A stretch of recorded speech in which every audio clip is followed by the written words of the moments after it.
My name is Cyril Chauquet. Oh my god, look at this bull! And I spent my life traveling the world chasing monster fish. This time, I've heard about a monster freshwater predatory fish caught in Quebec, Canada, in a remote forest area that contains hundreds of hidden lakes and rivers.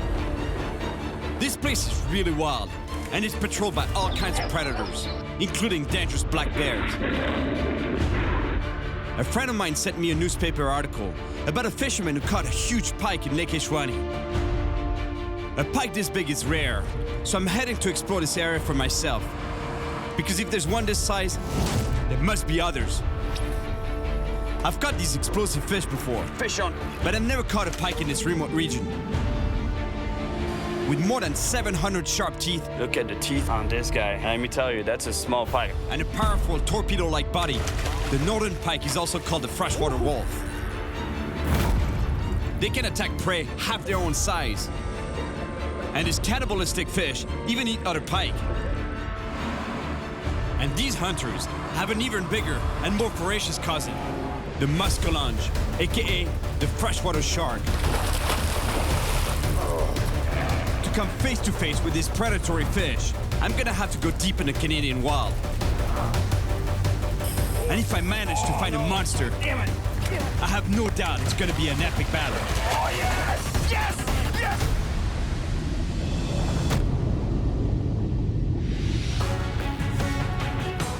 I'm heading to a remote fishing camp, located 6 hours northwest of Montreal, Quebec, Canada.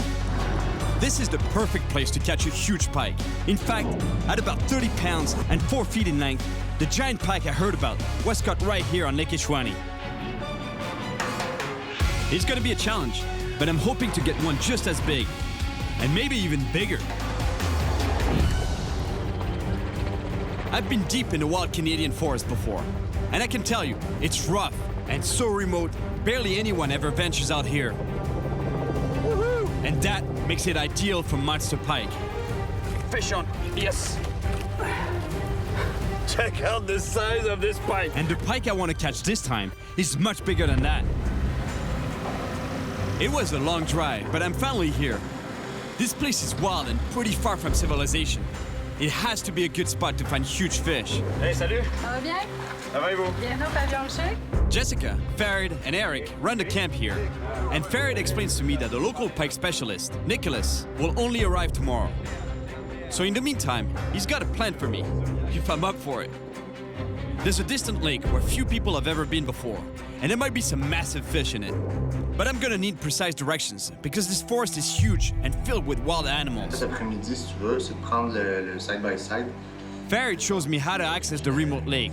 A road goes partway there, but then I'm gonna have to walk through the woods and find my own way, because almost no one ever travels there. J'ai aucune idée, ça fait combien d'années qu'il n'a pas été pêché. Il y a du brochet. Il y a du brochet. Du gros? Il y a du gros brochet. That's exactly the kind of pike I want to catch myself. Je vais prendre 5 minutes de jaser avec mon guide de chasse à l'ours. Ah ouais, moi Je vais montrer comment, du coup, t'en croiser, comment... les probabilités d'en croiser, c'est parce que... The risk of coming face to face with a bear is pretty slim. But Jack, a bear expert, is gonna teach me about these potentially dangerous animals, just in case. Like if I was to walk in the woods, like would it be possible to get attacked by a bear, by a black It's bear? possible. There are some very, very, very infrequent attacks. Usually it's in an area where there is a very good bear population Like and a here. very small and a very small human population. In other words, you come out and there's a female that has cubs. She's never seen a human before. You're a threat. She may not attack you. She may just do a bluff charge just to move you away. Okay, and what do you do in that case, for example? Slowly back away from the bear. Don't turn and run, because then you're an object to be caught. Bears will normally stay away from humans, but if they find you alone in the woods, they can definitely attack. Jack's warning was a bit frightening, but I spent a lot of time in the Canadian woods, and I'm sure I'll be okay. I need to focus on my goal and find that lake deep in the forest where there might be some huge pike. To get there, the guys told me I could have fun with their buggy.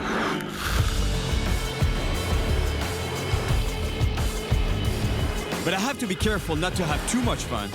These machines can go pretty fast, and these dirt roads have some tight corners.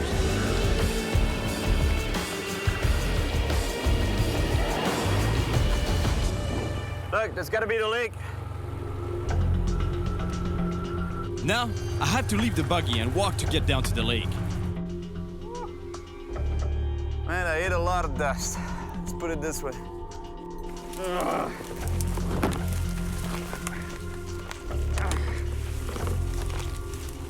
That's it. It's the lake over there. Sounds beautiful. It's so much work to get here. I think there's a good chance I'm the first one to fish in this lake in a long time. And that can only mean one thing: big pike. Oh yeah, baby. It's been a long time.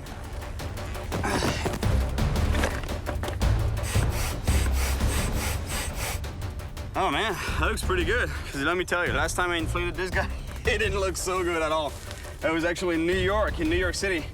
And I was on a parking lot in Jersey City, just right across from the city, from Manhattan. And I really wanted to fish New York Harbor.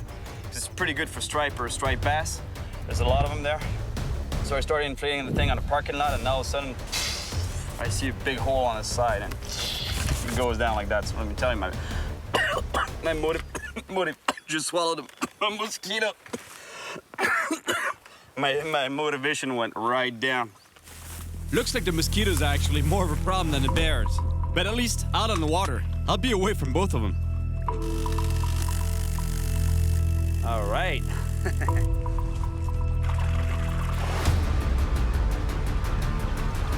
Oh yeah, dingy boy. I've been missing this boat, let me tell you. This tiny boat. I've explored so many lakes and rivers that normally would be impossible to get access to if you don't have a tiny device, floating device like this. Caught a lot of fish from this little guy. And big fish too, but this time I hope I'm gonna catch this big pike. Huh, buddy? And here we go. First cast.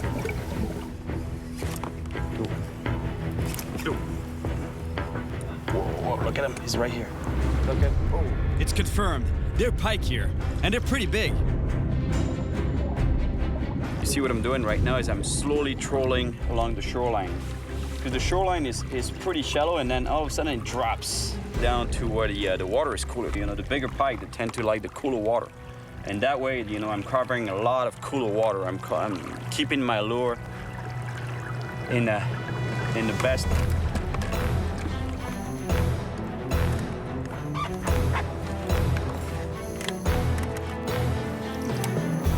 I hit the bottom with the motor, and I really hope it's not completely broken.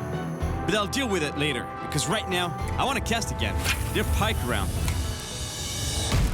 Fish on. What a bite. This feels like a big pike, and I'm in for a fight.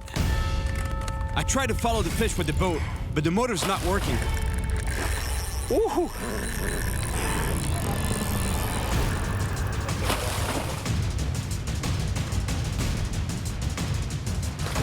I really don't want to lose this fish, but it's barely hooked by its fin, so I need to bring it back to the boat very slowly. This fish is caught. Oh no! Damn it! Damn it! Oh man! That was a good fish.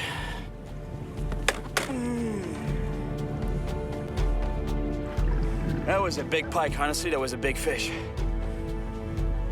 And what happened is that this fish must have missed my bait. You know, when it turned on it, he missed it from in the mouth. I must have jerked on the bait at the exact moment when he was attacking it, and he got caught on the fin. So the fish, the wind blowing this way, the fish going this way, and putting a lot of strength. I was kind of slacking up a little bit on the drag, so not to put a lot of pressure on the fish, but still it got away.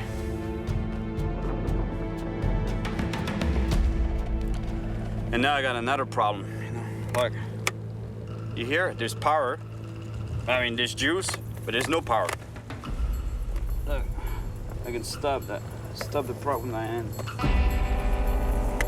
No power whatsoever. And guess what? I'm cutting my oar. Now, the wind is pushing me even farther from where I parked the buggy. It's not looking good. At least, I'm able to get to shore without having to swim, but I'm about 3 miles away from my buggy. It looks like luck is not on my side today. I lost a huge pike, I'm stranded, and I don't really know where I am. I have no choice. I'm gonna have to hike through the woods to get back. And I remember what the bear expert told me. There are some very, very, very infrequent attacks. Usually it's in an area where there is a very good bear population Like and here. and a very small human population. Well, there's definitely not many humans around, and hopefully there aren't many bears either. I crossed a couple of interconnected lakes in my boat, and it's really hard getting back on foot. It's not even the lake I was fishing on. That's another lake. Well, I was looking for a remote and wild place, far from civilization, and I definitely got it. The shoreline is so rugged. I think the fastest way for me to get back to my buggy is through the woods. I want to get there as quickly as possible, especially because I have a weird feeling that I'm being watched. There's a bear. Either the bear doesn't know I'm here, or he doesn't care. Either way, I'm not sticking around. So I take the bear expert's advice and back away slowly. After 2 hours in the forest, I finally find my buggy, but my boat is still somewhere on the lake. Luckily for me, a friend of Ferret just dropped by the camp, in his float plane. Ah ouais, Cyril, on va retrouver ton petit bateau. Ouais, tu penses? Oh, oui. Bah, tu le connais, toi, ton territoire. Ouais. Hey, je suis désolé, les gars. Je me sens vraiment comme un con avec cette histoire. Tu viens d'avoir ton brevet? Non, bah, on n'a pas besoin de brevet encore. Non. I feel so bad about this whole thing, you know, losing my boat and having to use the plane to find it. But at least they had planned to use the plane to go scout something in the territory. I don't know what exactly. Getting a ride in this float plane will give me a great view of all the lakes around here, and maybe I'll find a good fishing spot. But more importantly, I hope we find my dinghy, because I've been all around the world with it, and I really don't want to lose that little boat.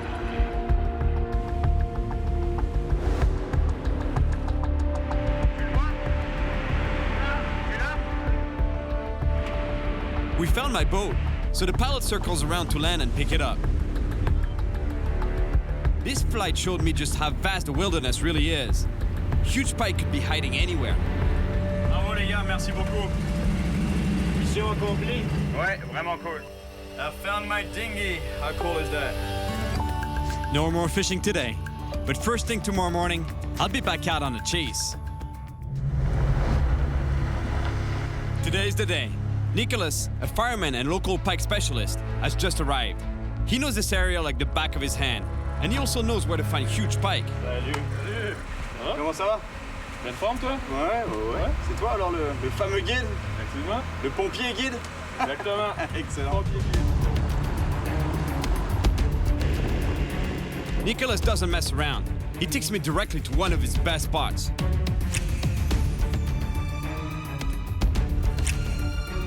But after fishing for hours, nothing. Not even a small bite. Man, let me tell you, this is the worst possible conditions to be fishing for pike. It's sunny, not a lot of wind, and it's hot.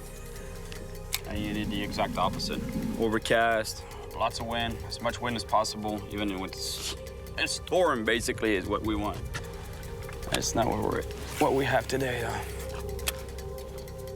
T'es pas déjà découragé, Cyril? Non, mais je pense qu'on perd notre temps à cette heure-là. Je pense qu'ils dorment. On va t'en trouver un gros brochet, inquiète-toi pas. Well, you know what? It's the worst time of day, not catching anything, not a single pike, so I'm gonna go see if I can find him.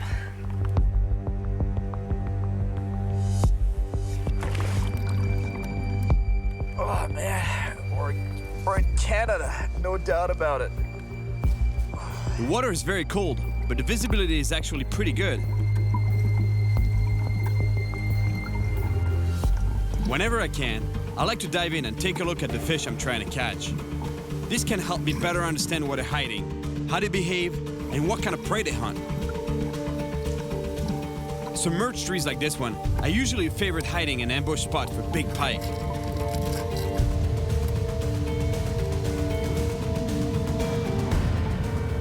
There, I just found a big one, and it looks like it's on the hunt.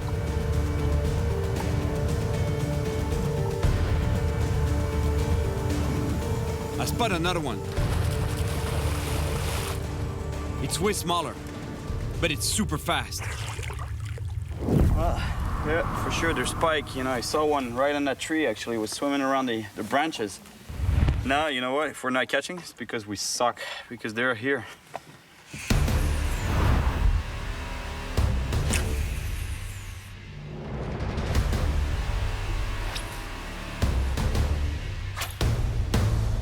Come on, big 30-pound pike. Bang! That would be so cool, man. Yep. Yes. Fish on. Yep. Nice. Woohoo. Finally, we kept casting and it paid off. You see? If you keep insisting, eventually you catch fish. Although really, you know, let me tell you, it's not the size of a pike I'd like. Woo! Hein? Yeah. La taille moyenne, ça ici, hein? Ouais, exactement. I can't believe how much this pike is fighting. He doesn't want to get close to the boat.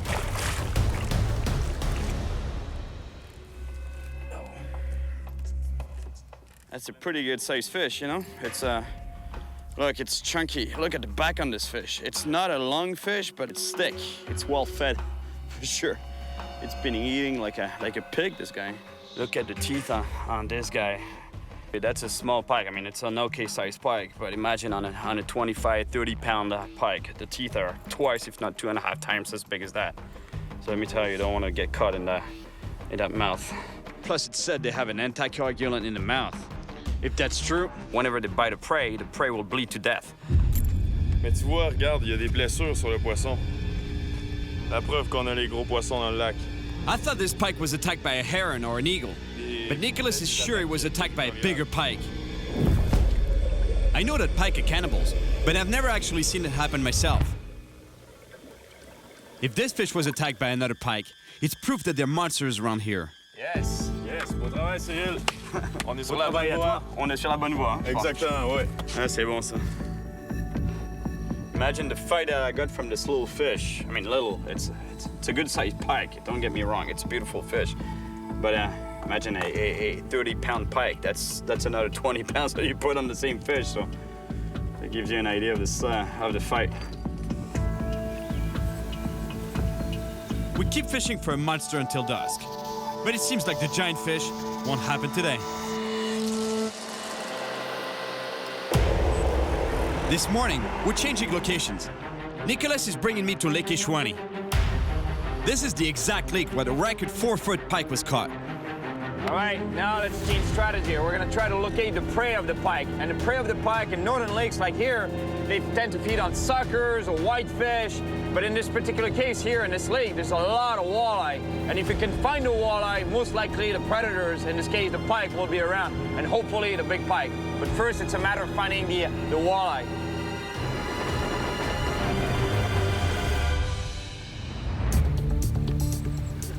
Fish on.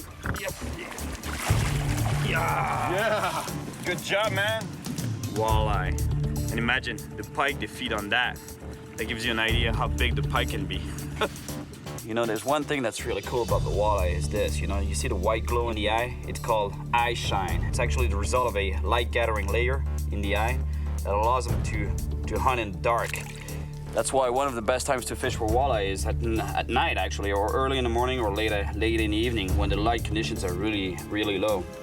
Now that we've found walleye, we're ready to catch a monster pike. And I have the feeling there's one nearby. Fish on! Yeah, man. Yeah! Oh, ouais, oh, ouais. Un beau doré, ça. Oh non, c'est un pike! C'est un gros brochet, non? Un gros brochet! Ouais. Yes! Oh! Come on! See what we told you? Oh! Looking for walleye, we can find big pike. And that's exactly what's happening. This guy is feeding on the walleye. This pike is big, and yet it's barely half the size of the fish I'm looking for. He doesn't fit in the net. No! Yes. Oh. Yes. Yes! Yeah! Excellent! 13 livres. It's still not the monster we're after, but it's we're definitely on the right path to it. 13 pounds of pike right there. I'm sure that fish was here feeding on the walleye. Yes. Yeah! Bravo. Merci. Franchement, bravo. Merci. Hey, beau travail. Beau travail d'équipe. C'est à mon tour maintenant. Excellent, vas-y. Come on. There's got to be a bigger pike around here. Bigger northern pike. Monster. 28 pounds. Imagine. That's more than twice the size of the fish that we just got. He's here somewhere, swimming in peace. But the day is almost over, and we need to get to a camp deep in the forest if we want to go fish an even more remote lake tomorrow. Check this out. Looks like the Amazon, only in Canada. This is really cool. I love it here. On est là.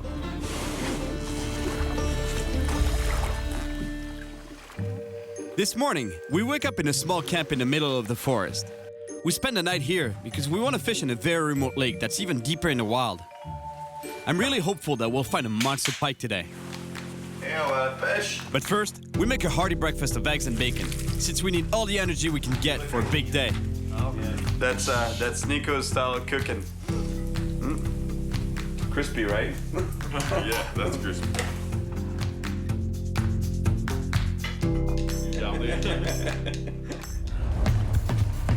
Here we go, on our way to the remote lake where we hope to find really wild fish.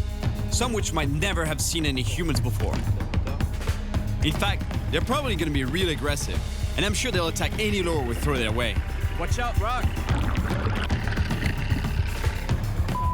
But first, we need to get there, and this shallow river is filled with rocks and logs.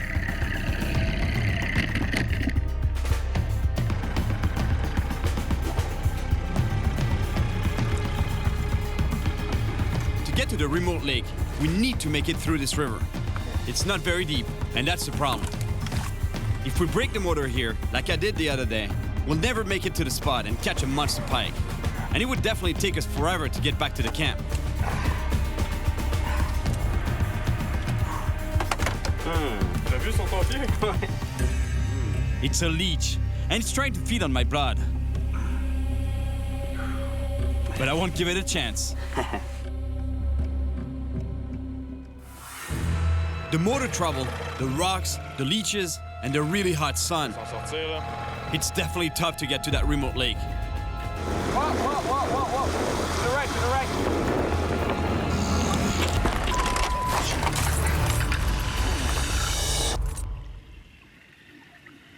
Ouch. That was a serious rock right there. When we finally reach the distant lake, the idea is to find some walleye, because they're prey for the big pike around here. So we get our jigs out and start bottom fishing for walleye. And as soon as we find some, we'll switch to pike lures. Pêcheur. Un poisson? Ouais. It's a nice walleye. We found the walleye, so now it's time to start fishing for pike. J'ai trouvé les brochets maintenant. Yeehaw. Man, we're looking for pike and we keep catching walleye. Can you believe it? On spoons, spinners, jigs, you name it. Walleye all over the place. The waters are infested with hungry walleye, but no pike yet. Fish on. At least, we're getting a little bit of action, and it definitely feels good to be catching something. We can't get away from him. Look, to the size of the spoon I'm using. Look at what he attacked. We've fished all day, and we did everything we could. But no matter what kind of lures we've tried, we're only catching walleye. Since we're so far from the camp, we have to leave without the monster pike. But I haven't lost my motivation to catch a huge one.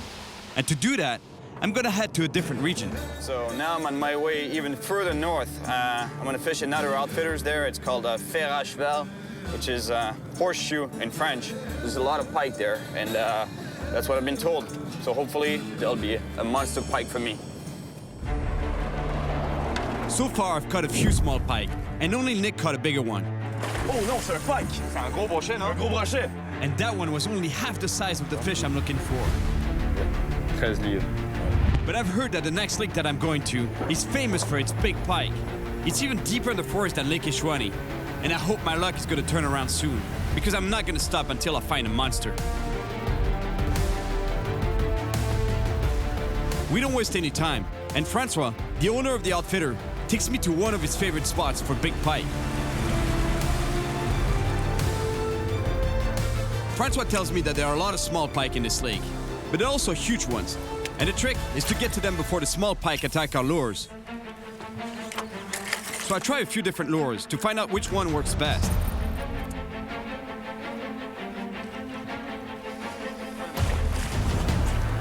I finally found a lure that works. But it's not the monster pike I'm looking for.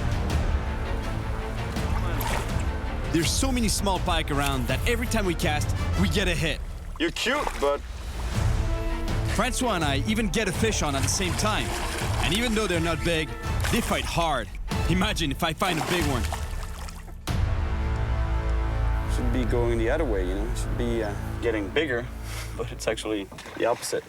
We've been fishing for hours, and things aren't looking good. Until Francois has a crazy idea. Cyril, j'ai un ami qui a un hélico. OK. Il me semble que ça serait une bonne idée, t'embarques avec puis aller voir le territoire. Ah, mais il peut pas se poser ici? Ah, il est débrouillard. On va se trouver un petit coin. Ça prend pas grand pour un hélico. On va trouver une façon. Si tu veux embarquer, on va trouver une façon. Ah ouais? Oh oui. Bon, bah cool. Ah ouais, non, j'adore ça, moi. OK. Excellent, merci.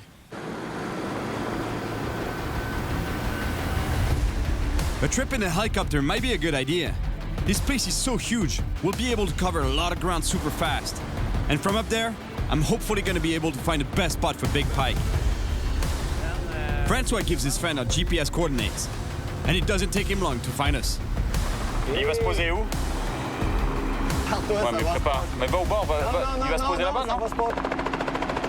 Oh, ça va rien ici. Non, tu rigoles. Sérieux? Oui, il va bien. Dans la chaloupe. Francois actually wants me to get in a helicopter from the boat.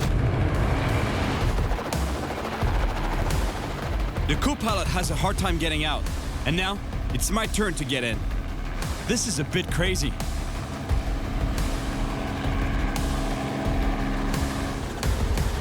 I can't believe I just climbed into a helicopter like in some action movie.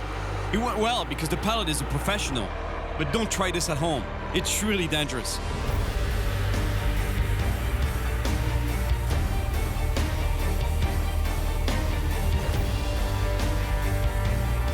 This is it. This lake looks perfect for monster fish. It's super remote, there are huge grass beds along the shores, and it looks like there's a drop-off where it gets really deep. The perfect environment for a huge pike. But first, I have to get safely back on the boat.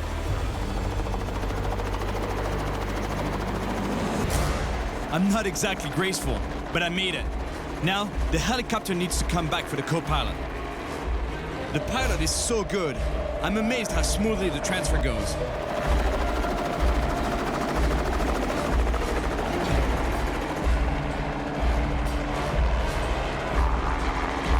Yes!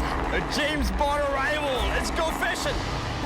Oh, c'est proche de nous faire rire. Je pensais que ça y était. J'ai failli finir à l'eau. Oh, ouais, c'est bon. We don't waste any time, and we head straight for the lake I just found. I hope this plan works, because it's my last day in this region. On veut plus gros, on va trouver. On veut toujours plus gros, hein? Ah, on va trouver. We finally arrive on the lake I spotted from the helicopter. And hopefully, we'll find a huge pike I'm looking for.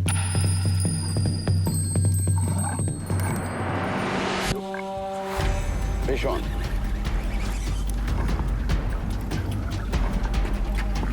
Better fish, finally.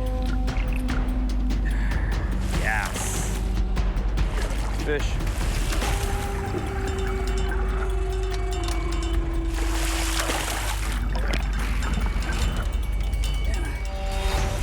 It's a good-sized fish, but it's far from the giant I came here for. This fish picked that up right off the bottom. I was barely moving it on the bottom, and the fish came 4 times. I felt boom, boom, that boom, boom. Come on here, buddy. We've tried it all the techniques and all the lures, and I'm running out of ideas. It's not hard to get an average-sized pike, but a monster one, that's another story.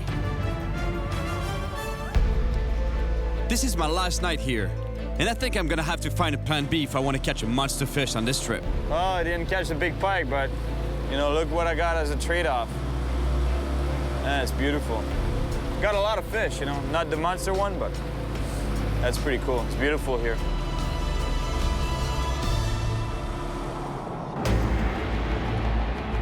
I left early this morning because on my way back, I'm going to pass by a lot of lakes and rivers. And there's a few spots that I saw on my way here that I'm dying to try. I don't want to give up, and there's still hope that I'll come face to face with a monster.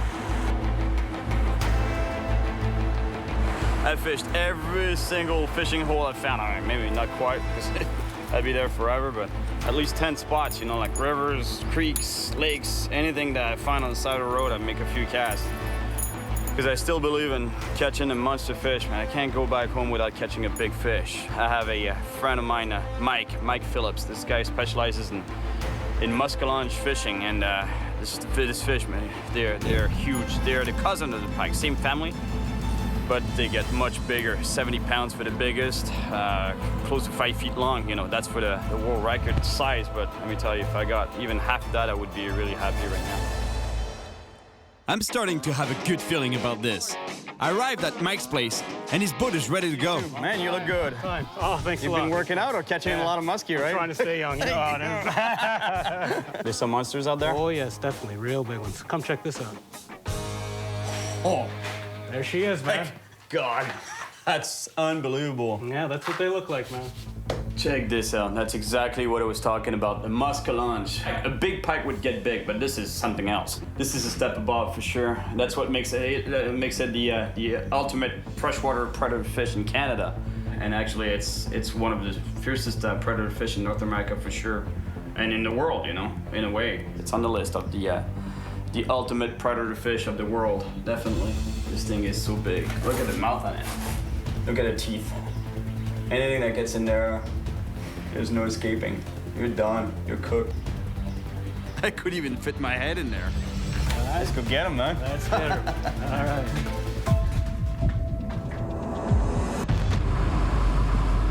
I'm heading out on the St. Lawrence River near Montreal, Canada, with my friend Mike, chasing a massive freshwater predator. Holy, look at this thing.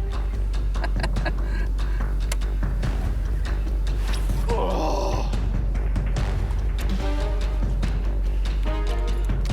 Yeah, that thing that right now I'm throwing the heaviest lure, or if it's not the heaviest lure on Earth, it's certainly not far from it.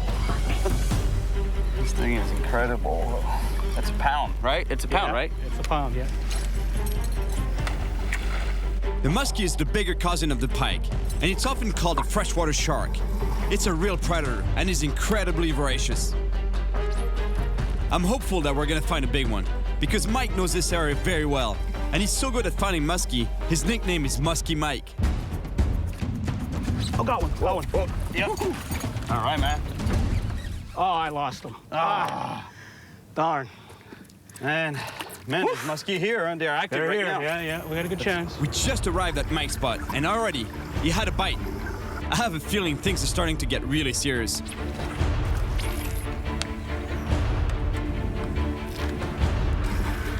Oh, something there. Oh, see him? He went that way. So they're here, huh? Yeah. Mike got chased by a musky. He was coming fast for it. We were pretty sure he was going to take his bait, then turn around. Just lost his interest, I guess. That's why the last moment, you know, we gave it a last sweep, you know, with the lure, because the fish might be just underneath the boat and might hit the bait at the very last moment. You might not see it, and bang.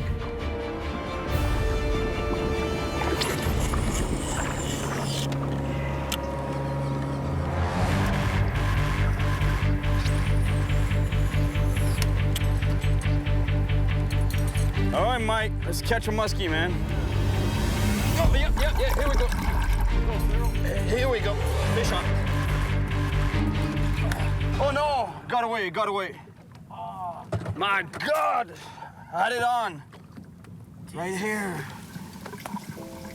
Look at the fin. Was it new? Yeah. Look at the fin. Almost bit it off. Let's get them while they're hot. And there's a few fish here. We got a few follows, you know, big fish following all the way to the boat, you know, following the bait. And 2 fish on the line, actually. But we lost them. But at least it's a good sign, you know, there's fish, and some of the fish are active, so hope the next one sticks.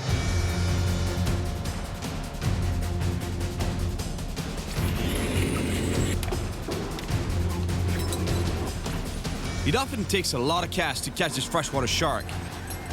It's definitely not an easy fish. We need to keep casting our 1-pound lures non-stop. It's super hard on our arms, shoulders, and backs. We're getting close to 1,000 casts, right? I think I'm 997 now. I'm 998 right there. After all, that's why it's called the fish of 1,000 casts, you know? 10,000 casts. The 10,000 casts. 10,000 casts. No, the 1,000 casts. Is it not? I thought it was 10. No, I think it's only 1,000. So you're trying to give me a hope there, right? Some days it's 10. Yeah. I'm telling you, my shoulder is killing me right now, and my neck, it's just sore, it cracks all over. You gotta keep at it, you know, it's all about perseverance. If you give up after 20 casts, you're not gonna catch anything. Those fish are monster fish, you know, they're fish of a lifetime. Right, Mike? Yes, sir. Eventually we'll nail one, right? Yes, sir. One will make a mistake. Absolutely. There we go. Got one. Yeah. Oh, yeah, nice. Yeah, I see it. Oh, yeah. Yeah, I think so. Mike's got a nice musky on the line. Nice fish, right there. Woohoo! I really don't want us to lose it, so I quickly grab the net. Yeah. In the net. Musky, yeah, man. We got one. We got the skunk out of the boat. Yeah. Check this out. For a musky, that's a juvenile. For a pike, that would be a pretty good size. That wouldn't be a monster, but it would be a pretty good size. It's close to 40 inches long. Look at the fangs on that thing. And that's just a small guy, so imagine on a big musky. On a 50-inch plus musky. I almost got nailed right there. You ready to go back? Yeah, I think so, huh? It's the first time on the whole trip that I'm feeling really close to my goal of catching a monster. If I keep believing and casting, I know I'm gonna get a bite. All right, buddy. Another one, man. Good job, man. Thanks. It's All your right. turn next time. Let's catch a monster now. Hook up. Let's hook up. Let me tell you, you know, this fish, they've seen a lot of these lures swim on top of their head. You know, they're smart, you know, that's the reason why they got so big. You know, they've seen all kinds of shapes, patterns, colors. We're talking fish over 4 feet, close to 5 feet long, you know, and weighing up to 70 pounds for the biggest. You know what they say, right? Big bait, big fish. So I'm gonna keep plugging away with that guy here, that big bulldog. Luckily for me, Mike really knows the area, and we're definitely in one of the best spots around here. There's some monster fish beneath us, and now, we just hope they're gonna bite.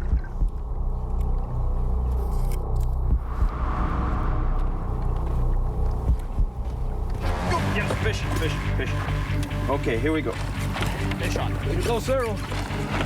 This is it. A muskie just attacked my lure. All right. I'm gonna go easy on him. Woohoo! This time, I'm not losing it. I need to land it, but it's not gonna be easy. It's fighting hard, and it's definitely the biggest fish I've had on my line this trip. Oh no, it's a good fish. He's a good fish. Oh yeah, he's a good baby. Oh yeah. Oh, that's a fatty. That's a fatty. That's a fatty. The fight isn't over. The fish is hitting hard with big head shakes. Oh yeah. That's usually how they get off the hook. Okay, slip him in there, man. All right. Yes. Oh yes, yes, yes.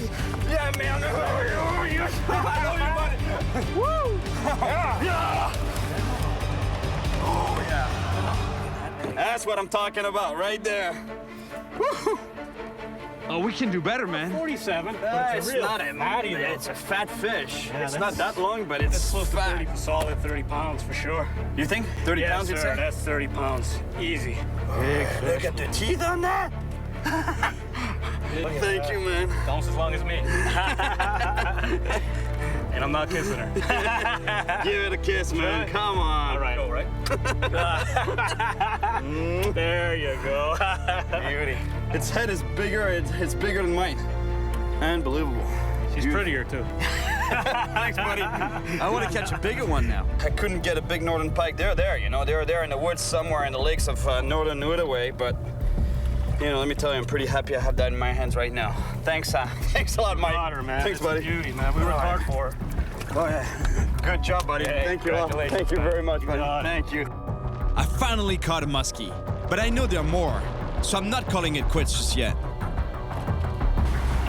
Musky. There's gotta be even bigger fish nearby, and I have a really good feeling that I can do better. Mike spotted a grass bed right next to some deep water. It's the perfect spot for monster muskie prowling on the hunt for prey.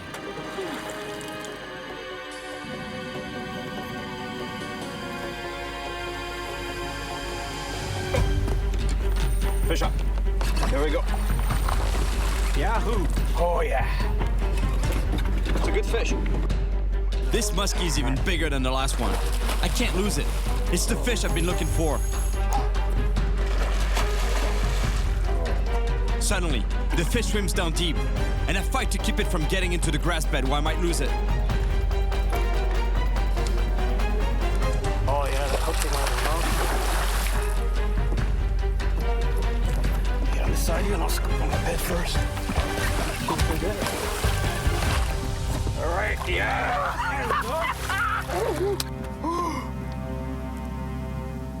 Oh, careful. Oh man!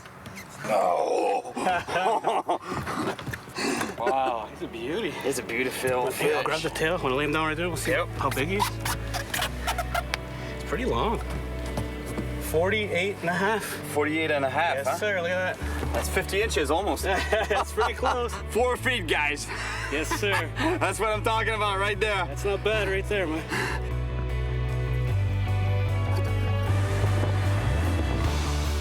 I began this adventure in western Quebec, Canada, because I heard there are monster pike swimming in the remote lakes and rivers of that region. And although I didn't catch a huge one, I know I'll be back there one day to finish what I started. What a trip! Yes! I gotta say, it was sometimes frustrating, but I had a lot of fun. And it was really great to get to fish with some passionate fishermen. Got one. Oh, yes! Yes! Yes! That's what fishing is all about. I don't believe in giving up. And after a lot of searching, and almost breaking my arm casting 1,000 times, I was finally able to catch a monster. There you go. I'm gonna be fishing very soon, looks like. Just if I can get out of this thing.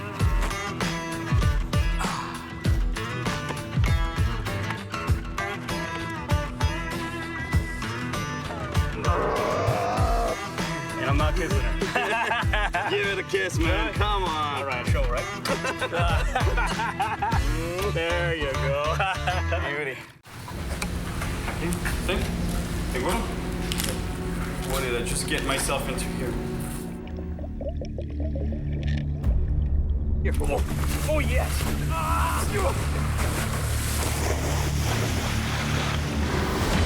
My name is Cyril Chauquet, and I live for adventure. I travel around the world looking for the biggest, most powerful, and potentially dangerous fish. And that's exactly why I'm back here in Brazil. The Amazon forest is one of the wildest and most dangerous places on the planet. It's massive, but this environment is very fragile. And the biggest fish of the Amazon, growing to over 400 pounds, is a perfect example.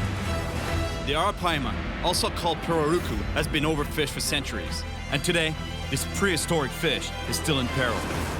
I've been invited by the Brazilian government to help them protect wild arapaimas from poaching by collecting DNA samples from these monsters. So I'll have to venture deep into the jungle, a place teeming with predators, to see if I can find them. Anaconda, right there. I'm gonna make a little bit of noise on usually draw the piranha's attention. And when I find the arapaima, I can tell you that with such a monster on the line, I'm in for the fight of my life. Look at the size of that thing.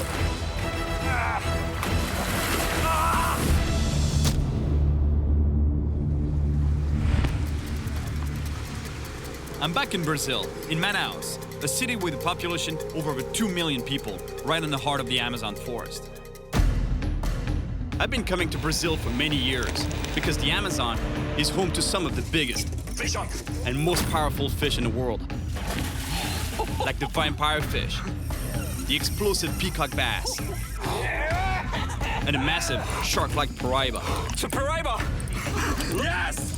But as wild as this place is, pollution, deforestation, and poaching are putting a lot of pressure on its ecosystem, and the arapaima is one of the most affected species.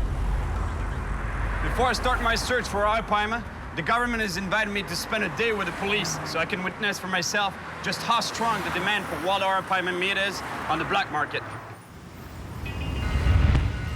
In 2001, the government passed a law making it illegal to commercially fish wild arapaima.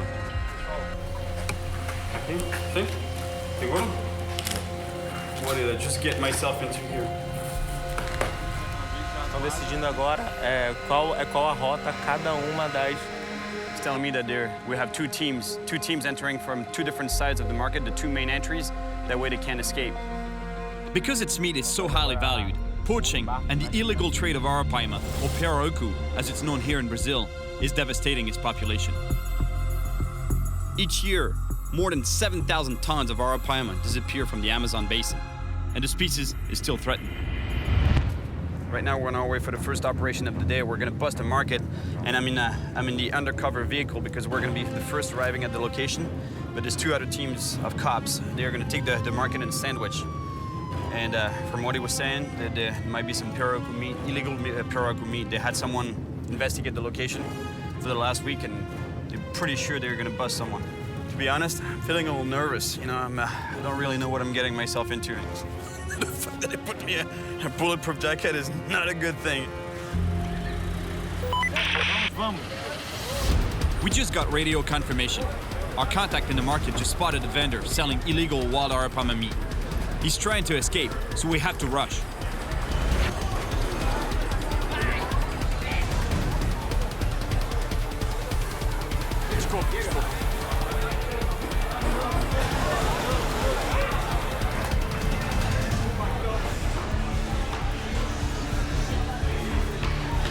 See? Illegal.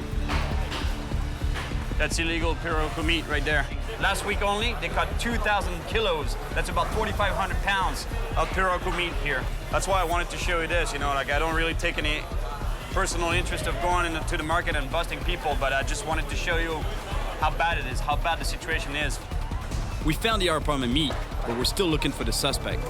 And the officers start questioning the vendors. Let me tell you, I've done quite a few markets around the world, and usually it's good vibes, you know, high-fiving, a lot of people there, but today it's not the case. The fact that I'm wearing this is, Esse é o lago. Essa guia, ela fala o que ela autoriza, que é o pirarucu. You see that tag there? That means that it's legal. It was raised in a fishery, in a farm. If it didn't have that, that means it's wild fish, and that's what they're trying to find here. After a long search, the officers finally find the suspect, and while they arrest him, we collect the illegal meat.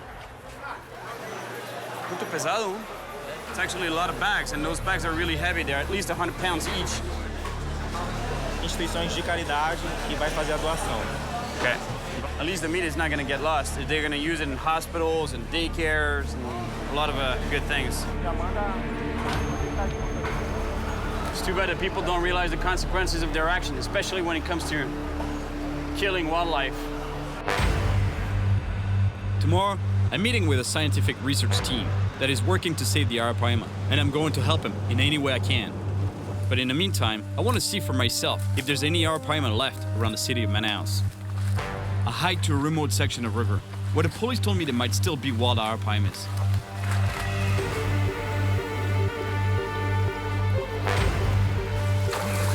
Wow, did you see that? I don't know about fish, but there's definitely caimans here. I'd better watch out. Caimans are great at sneaking up on their prey. The slow water on this side looks like a good fishing spot, but it's not ideal for arapaima. You know, the only thing that seems a little bit off to me is that moving water there. It's not fast-moving water, but still, there's a little bit of current. Normally, arapaimas, they don't like moving water. But since I walked all the way here, I'm still gonna give it a shot. Oh.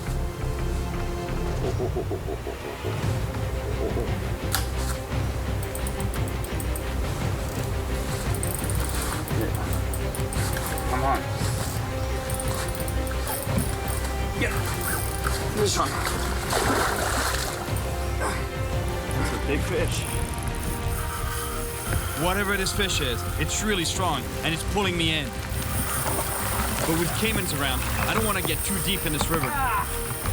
just caught me by surprise. This fish was not fighting that much, and then all of a sudden, boom! I still don't know what it is, but it's huge. The drag is almost locked on my reel, and the fish is still headed for the underwater branches. If I don't stop it, I'll lose it for sure. I want to keep him away from that log right here. It's a really big fish, but I know that our palmas tend to jump in combat, and this fish isn't even coming close to the surface.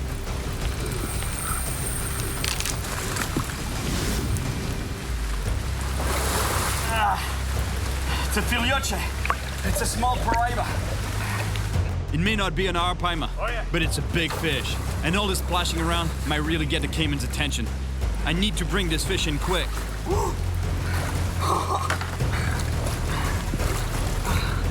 Yeah, beautiful fish, beautiful paraiba. Actually, this fish is called a filioche. The same animal can have different names at different sizes. Under 100 pounds, it's considered a small one, so that's why in Portuguese, filioche means the son. And over 100 pounds, it's a paraiba. The only problem is that the fact that this guy's here means that I'm not in a good arapaima spot. I think the water's moving too fast. This guy's like moving water. I'd like to catch a couple more, but you know, I'd better get going if I want to catch an arapaima. I may not have found an arapaima, but it's still a good sign that there are monster fish around. Tomorrow, I'm meeting the biologist, but right now, I really want to see some arapaimas up close, and I know the perfect place to do it. You see, the legitimate arapaima farms I was telling you about? Well, this is it. Today, commercial fishing for arapaima in the wild is banned, but demand for its meat is still strong, which is why the fish is heavily farmed, and sadly, poached as well. And while I'm here, I want to test the strength of these animals. This is a bait that they put on a rope. There's no hook in it. It's just made to give me a really good idea of how strong the pirogu are. My gosh, the strength of the animal. Look at it. Doesn't want to let go. Check this out. Look at what it did to the bait. It literally crushed it. That's exactly how our arapaima feed. They have a really big mouth, and anything that it can fit through their mouth, they do. And once it's in the mouth, they use their huge bony tongue to actually crush the bait against the roof of their mouth, and then they swallow it. And that's exactly what these guys did to this poor bait.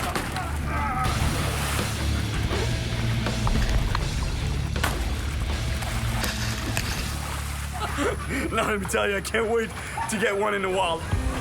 That was a lot of fun, but it's kind of sad that it's easier to find arapaima in the farm than in the wild, which is why I'm meeting the biologists to help with their work protecting the species. The last time I was here at the Institute of Biological Sciences, researchers asked me to go deep into the Amazon rainforest. They needed help collecting samples of peacock bass fins, and they know I love traveling to places where it's difficult for them to go themselves. That's exactly where I was a few years back, right here. Isuani? Hey, oh, Cyril! ¿Cómo estás? Estoy bien. Hey, mucho Nice tiempo. to see you again. Come here, I was waiting for you. Introduce All right. someone. You're This is Thomas Herbeck. You're Thomas. Nice to finally meet you. Nice to finally talk to you too, of course. Yeah. Thomas is an expert specialized in the collection and study of data from the arapaima population in Brazil. And he briefs me on what the team needs. Go close to Manaus, there are some lakes which have apparently natural populations of arapaima, and they're supposed to be really big.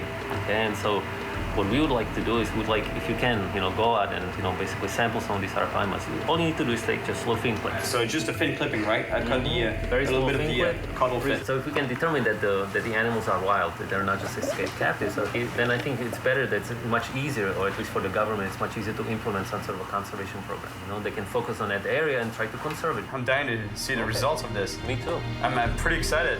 All right, sounds good. My mission is clear. Collect DNA samples to determine where wild arapaimas still exist, not just farmed fish that have escaped, so they can be better protected in the future. Thomas and Isuani set up a meeting for me tomorrow morning with Kitita, my guide for this mission. But today, they've sent me to a place where there might still be arapaimas near Manaus. I'm not sure I'll catch anything here around Manaus, but we'll see.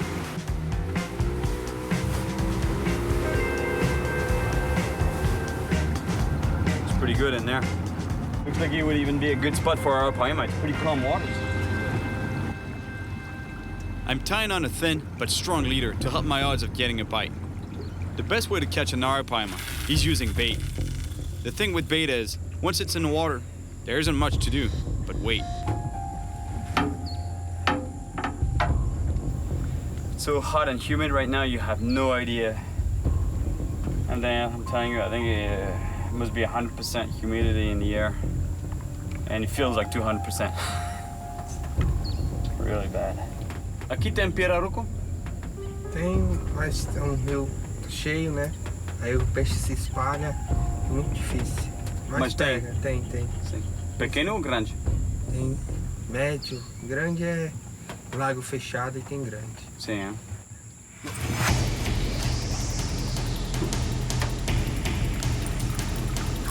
Yep. Oh.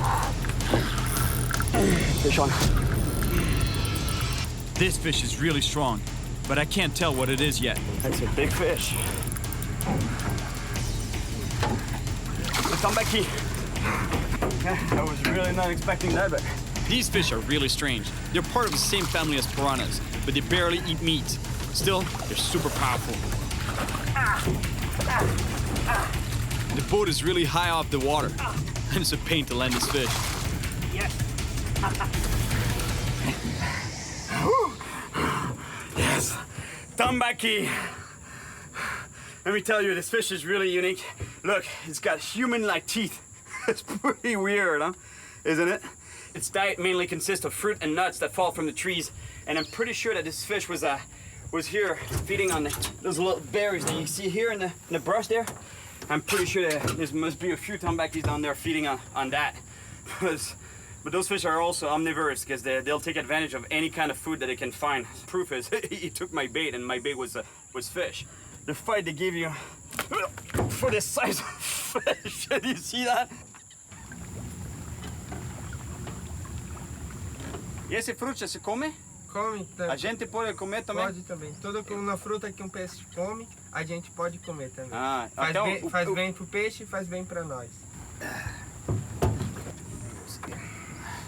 A ver se você está dizendo a verdade. Muito bom. Well, at least I caught something today, but I doubt there are any arapaimas around here. Anyway, it's getting late, and it's time to head back to Manaus. Tonight, there's a big party in town, a kind of carnival. It's my last night in Manaus, so might as well have some fun.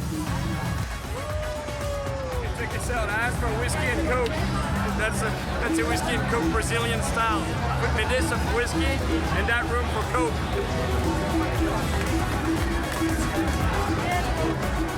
Yes, Brazil! I'm telling you, it's like dancing in a sauna here.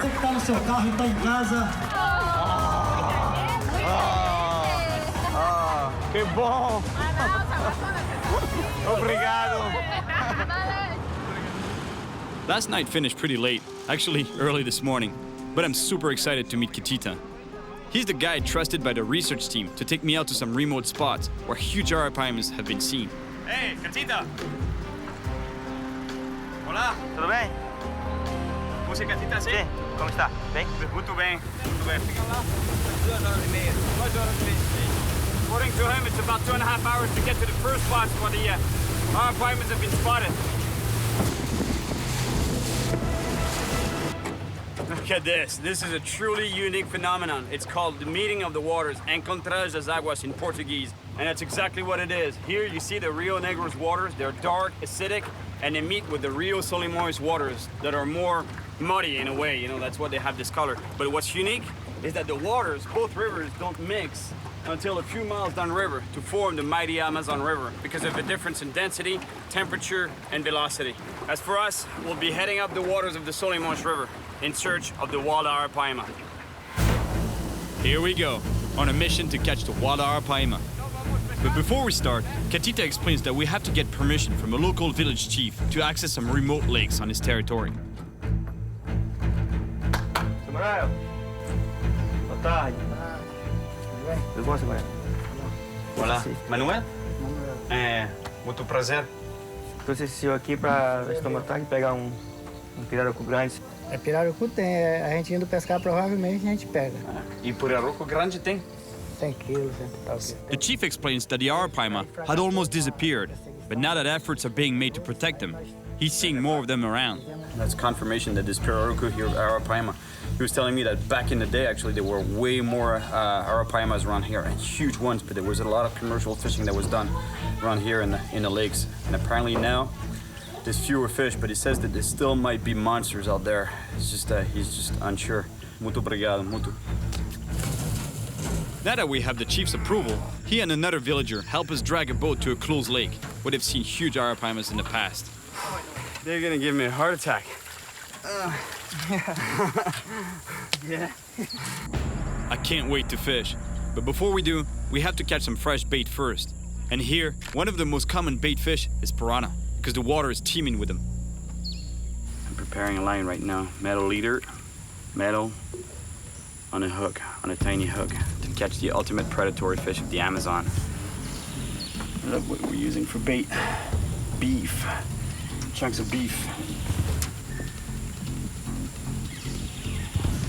Get a little bit of noise on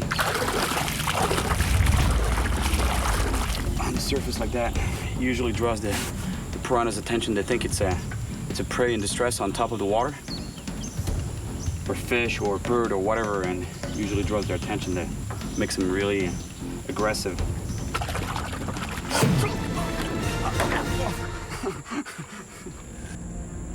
These waters are infested with piranhas, and it doesn't take long before one of them takes my bait. Yes. All right, bait. They'll do just fine. With the ball. Piranhas often feed in groups, so it's not long before I get another bite. There we go. Another piranha. Oh, this one is really nice. Look at the purple hue on the back. Same fish, just different colors on them. It's more obvious. The purple is way more obvious on this fish. And look at the teeth on this guy. Now that we've got piranhas and other small fish as bait, it's time to finally start fishing for our arapaima.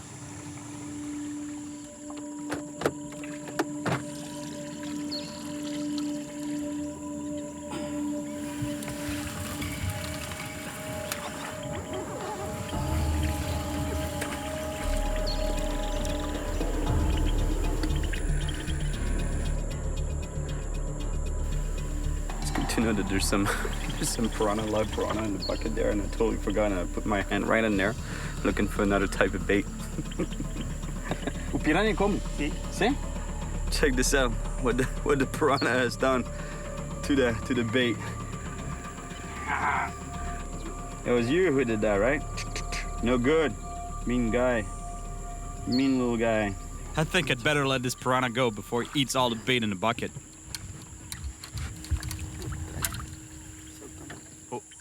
Here we go, here we go. Come on, take it, take it.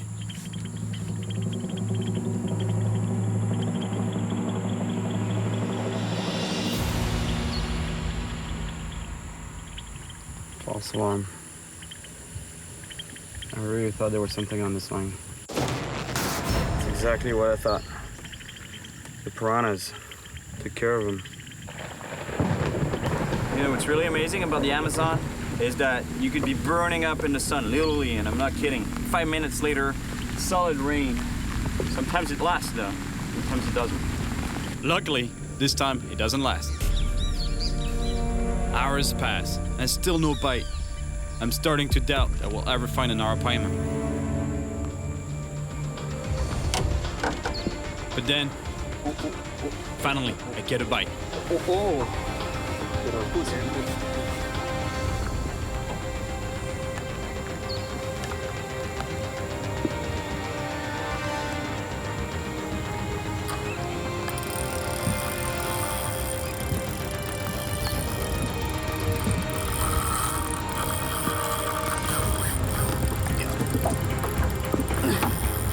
Here we go. That's a big fish. That's a big fish. Ah, that.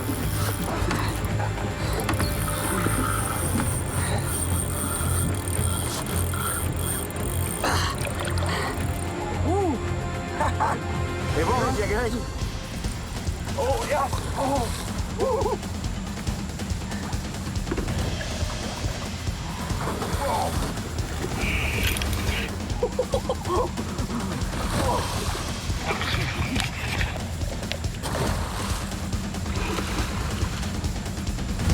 Arapaimas are big, but can be fragile, and I have to release this one quickly before it gets too tired. I gotta put this fish in the water really quick. The water is really warm. And the stress of the fight. This is the species of fish I'm after, but I can tell the fight really tired it out, and I don't want to risk taking the time to collect the fin clipping. I put this fish back in the water right away. He felt like he was really tired already. He was going on the upside down, and that's not a good sign, so that's why I put this fish right back into the water. But it's confirmation they're here in this bigger arapaima. But let me tell you, that was not a monster one. It was a decent sized fish, but that's not the monster arapaima I'm looking for. Obrigado, amigo. Bom peixe. Sim, valeu. Não é monstro, mas é bom. Sim. Even if I didn't have time to take a fin sample, at least now we have proof that arapaima are around here. But it's been a long day, so Katita invites me to have dinner at his friend's ranch. It's a beautiful place, and everyone around here is really friendly. The food looks delicious, and they've grilled one of the most popular fish in Brazil. The same fish I caught earlier, the tambaqui. Yes, tambaqui. The fish is so big, look, it looks like I just got some ribs. This is so cool, honestly. I'm so privileged right now to be invited for supper. É muito bom. We've barely finished eating when the owner of the ranch, Norberto, wants me to try one of the local products. Guaraná? Sim. Pode ralar e produzir. Dormo com ela. Sim.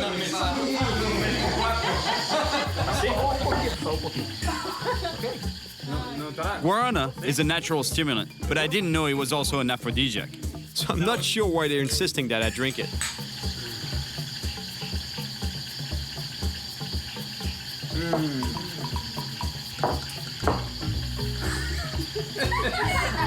I'm not sure that was a good idea, you know? I'm gonna end up spending the entire day tomorrow just like that. I got a situation here. Now that supper's over, I want to talk to the chief of the village about where I might find huge wild arapaimas. The chief tells me of a distant lake, feared for its gigantic caimans, but he also knows that huge arapaimas hide under thick vegetation there. Arapaima is way over 200 pounds. The only problem? They're almost impossible to catch. Saúde. A esse lago. Ao pirarucu enorme que vamos sacar desse lago. After all this talk about fishing, I really need to catch something tonight. So I get creative, fishing without a hook. Sometimes in Brazil, after a little bit of a cachaça, you start fishing with toads. O grande vai pegar.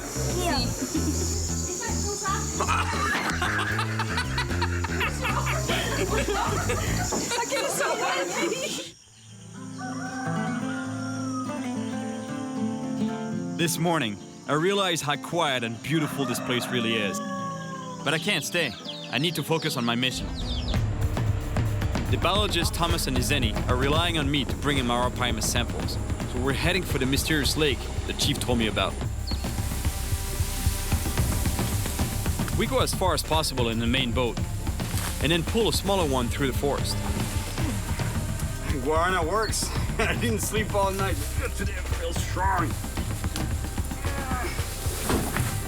Considering there are big caimans here, and the arapaimas are almost impossible to get to, I'm beginning to understand why hardly anyone ever comes here. That's the mysterious lake they were telling me about. I love isolated lakes like this one. Since they're barely accessible, they're usually the places where you find the most fish, and especially the big ones. Can you see?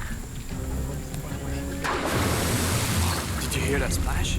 They're telling me that this monster arapaima is in this lake. The problem is that they're not in the open water of the lake. They hide. They hide always underneath that mattress. You know, like here, it's an island made of vegetation, but underneath they can swim underneath, all the way to those trees there. I'm still gonna try to catch a monster, but it's gonna be really tough. The fish are hidden under thick vegetation, Even if I get a bite, I'm not sure how I'll be able to get a huge fish out of there. Now I understand why the locals can't catch this fish. It's just almost impossible, honestly. It's just unreal. To have any kind of chance in this thick vegetation, I need something that will allow me to pull even harder than a rod and reel. The only thing I can think of is going with this 200-pound line, monofilament, directly, and a hook. So basically a hand line.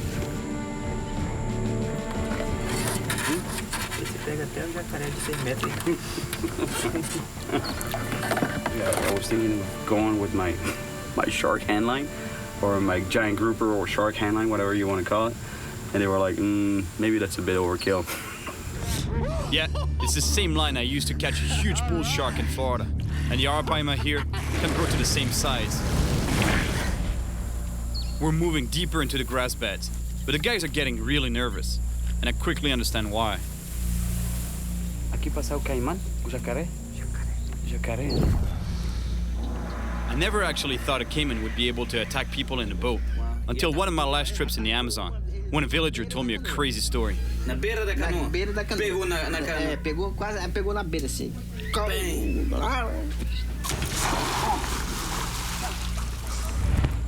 Some big caimans aren't afraid of boats, so I understand why Kitita and the chief are nervous around here. Did you hear that? I tell you, that's one of the weirdest fishing situations I've ever been in. This is almost blind fishing to the extreme. Arapaimas have the amazing ability to breathe air outside the water. So when they come to the surface, it's usually to breathe air in low oxygen waters. But sometimes, it means they're chasing prey. And from the splashes I'm hearing, it sounds like they're hunting. But right now, it feels like they're hunting everything but my bait.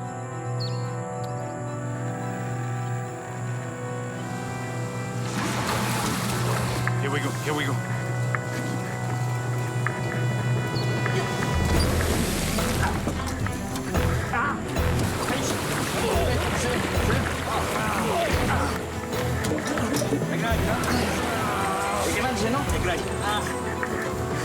The line's really burning my hands.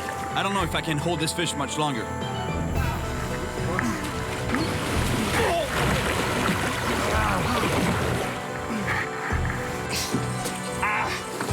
I'm fighting a huge fish somewhere beneath this vegetation, and it's so big I can barely stop it. I use all my weight to try to get some line back. Oh no! Oh no! No!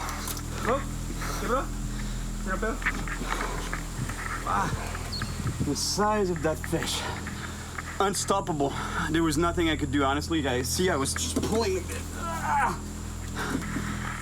Unstoppable. The boat. This thing moved the boat all the way here. He got off the hook. I was pretty sure the fish broke the line, but no, he got off the hook, which is a good thing because he's not swimming around with a hook in his mouth. I don't think they're farmed fish. They're definitely not farmed, those fish. Look, this is as wild as it gets. It's pointless to try to catch an arapaima in these holes because they're almost impossible to get out. These fish can be well over 300 pounds, and that's probably why people rarely catch them here. Yoroku, I'll be back.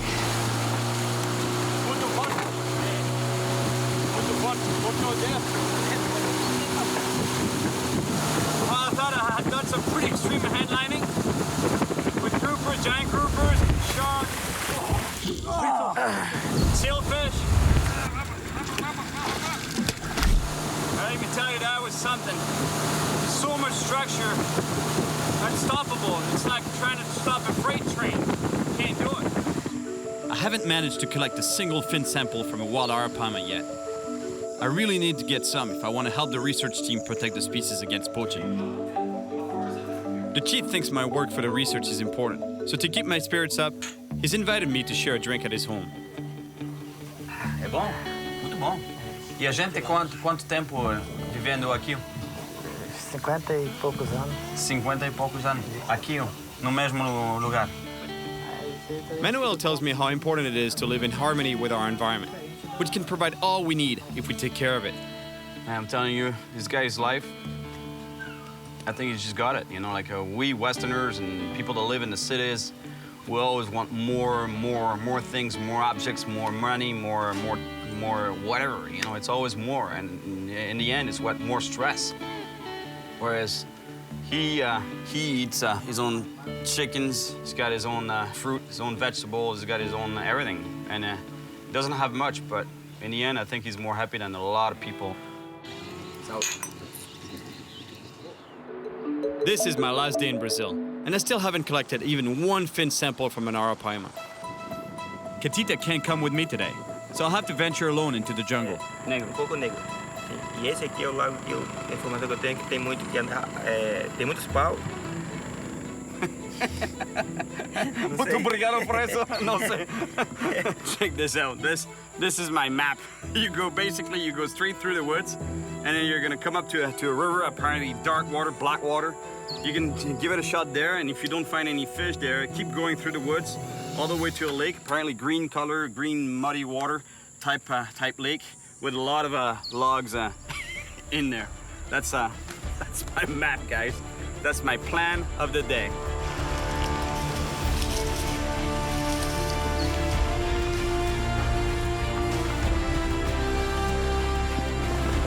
Just to show you how hostile the environment is here.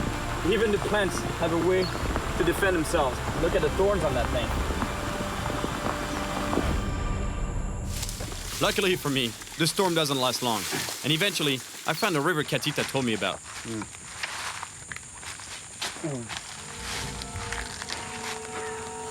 Anaconda, right there. That's a pretty big one.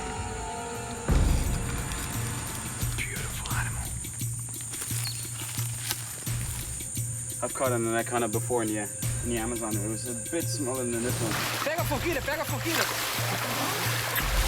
That's a pretty solid one. This one is over 10 feet. I'd like to show it to you, but it's a bit big. You know, I don't want to take any risk for nothing.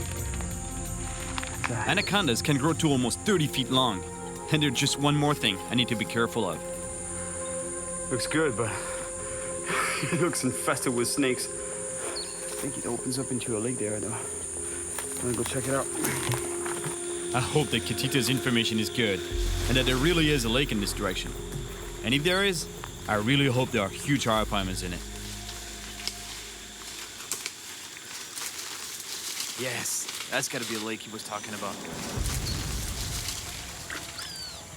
I have to walk carefully, since there could be caimans lying on the bank, sunning themselves.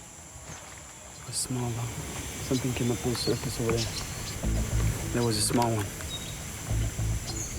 I don't know, it might be an arowana, I'm not sure. I really feel good about this lake.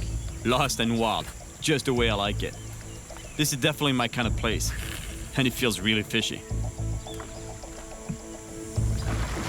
Oh my gosh.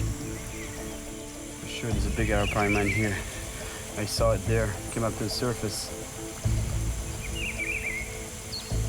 That's a big one. I threw the bait right in the area where it surfaced to gulp air.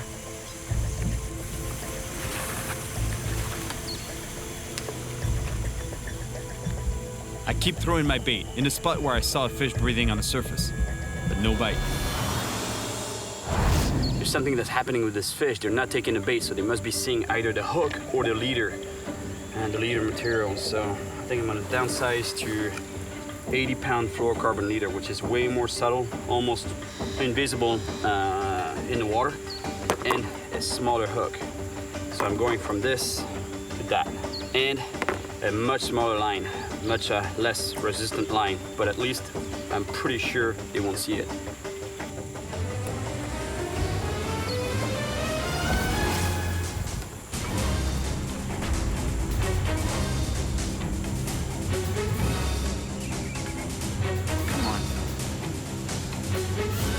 Here we go.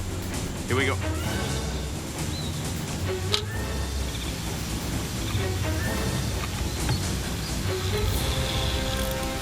There we go.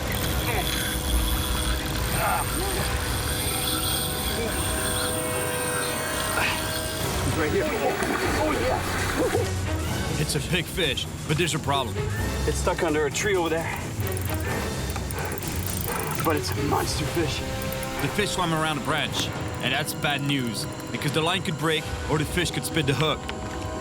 I know there are more than just fish in here, but I have no choice. I have to wade in and try to unsnag the line.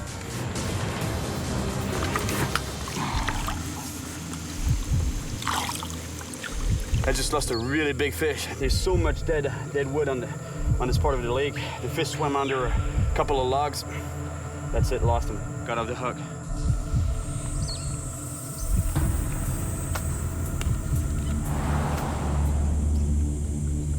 After waiting for more than an hour, I finally get another bite. Yes, fish on. Oh yes! It's amazing the power this fish has, and yet he's just a small arapaima. This one may not be that big, but I'm sure that there are enormous ones in this lake. That's a baby arapaima, but I've seen a much bigger one there surface. This one's still nice, you know? At least it's confirmation they're here. It might be small, but at least I'll be able to take a DNA sample for the research team. That's a baby arapaima, let me tell you. His grandpa is swimming around in this lake somewhere. That's what I love about circle hooks. See, he's hooked right in the corner of the mouth. No harm to this fish at all. I'm taking a tiny sample from the tip of the caudal fin, which is painless for the animal. The little thing there, that's the fin clipping. He's gonna be really happy. That's exactly what they needed. Yes. I've got one sample, but I need more. And I know there are monsters in here somewhere. The forest is dense along the banks, and I'm forced to walk in the water. I know there are piranhas, caimans, and anacondas lurking around, but I have to get closer to where I'm sure I saw a big arapaima. There's a big arapaima that came up to the surface over there to breathe. I think he's heading to the left. I'm aiming right where the fish is headed. Now, I just hope he's hungry. My God, look at all the dead wood in this part of the lake. Branches, trunks, laid down on the bottom everywhere. Even if I hook up, it's gonna be a challenge to land the fish. A real challenge. Oh. Fish. Yep, he's on. He's on. Oh yeah. It's a big fish. It's huge. It's the fish I've been looking for. And to avoid losing it, I have to get in the water to go around the branch that the line is tangled in. All right, it's untangled.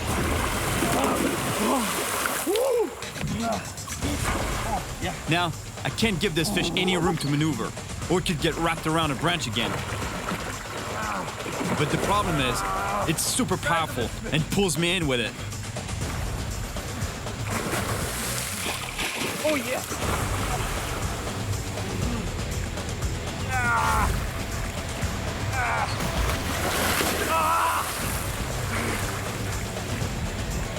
Oh my gosh! I can't believe it. Look at the size of this fish. With all the splashing, I can't see a thing. And knowing what could be swimming in here, I'm dying to get back to the shallow water.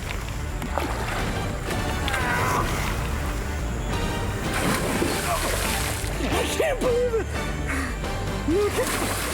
Look at the size of that thing! That's what I've been chasing!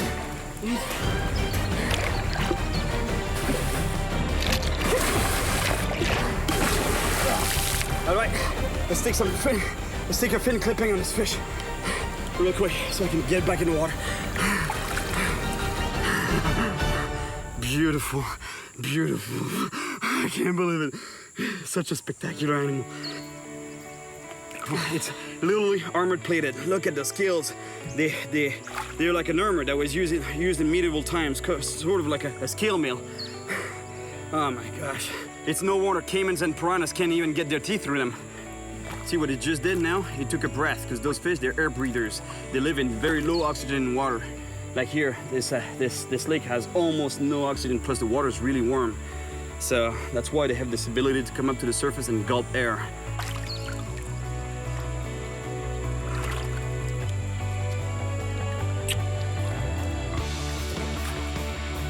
All right.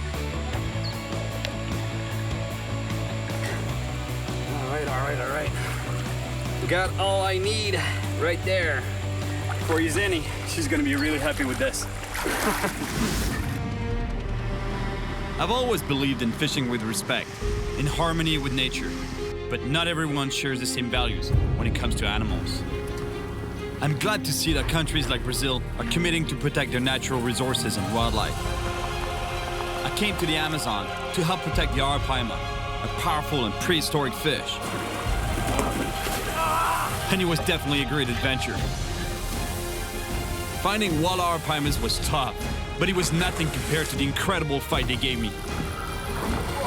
I was really happy to help the biologists and the research institute, and I hope their work will lead to greater protection for the arapaima in the future. Around the world, there are amazing fish on the brink of extinction, but there's still hope for their survival. And whenever I can, I'll do my part to help their cause. After catching that arapaima in the wall, I said to myself, I have to go back to the farm.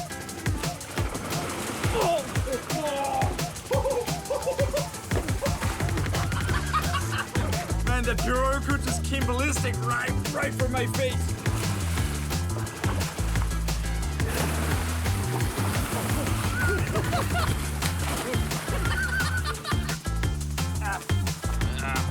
I'm stuck. We gotta swim across, and there's a lot of current. Então vamos? Você primeiro? Oh, that's not a good sign. He doesn't want to go first.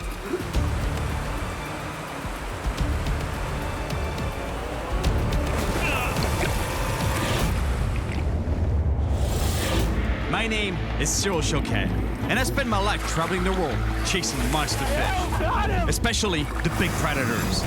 And that's exactly why I'm here in South America, in the Amazon rainforest. Even though it's one of the most dangerous places on Earth. It's bad. I love it here. Electric eels. It's very dangerous. It can shock you. Caimans, piranhas. Look at the size of this piranha. And even anacondas are everywhere. But it's also where the most colossal and rare fish can be found. I want to go on an expedition for several days in indigenous territory, where I heard that they're real monster fish, capable of pulling fishermen and even their boats down. And it's so remote, I'll need to learn new techniques in order to survive in the jungle. I've already traveled to the Amazon several times. Here we go. But this time, my goal is to find one of the biggest and most powerful predator fish in the world. He's not coming up. A beast that grows to over 300 pounds. Yes! The shark-like paraiba. Oh my gosh!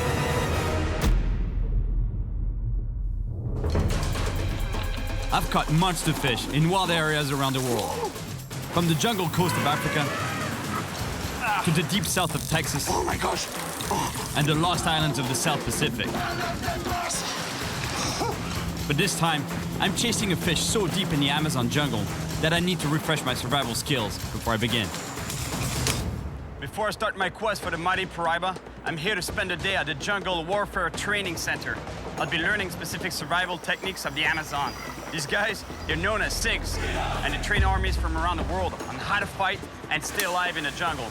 I know it sounds a little extreme, but I'm spending more and more time in distant places, and having a couple new tricks in my bag won't do me any harm.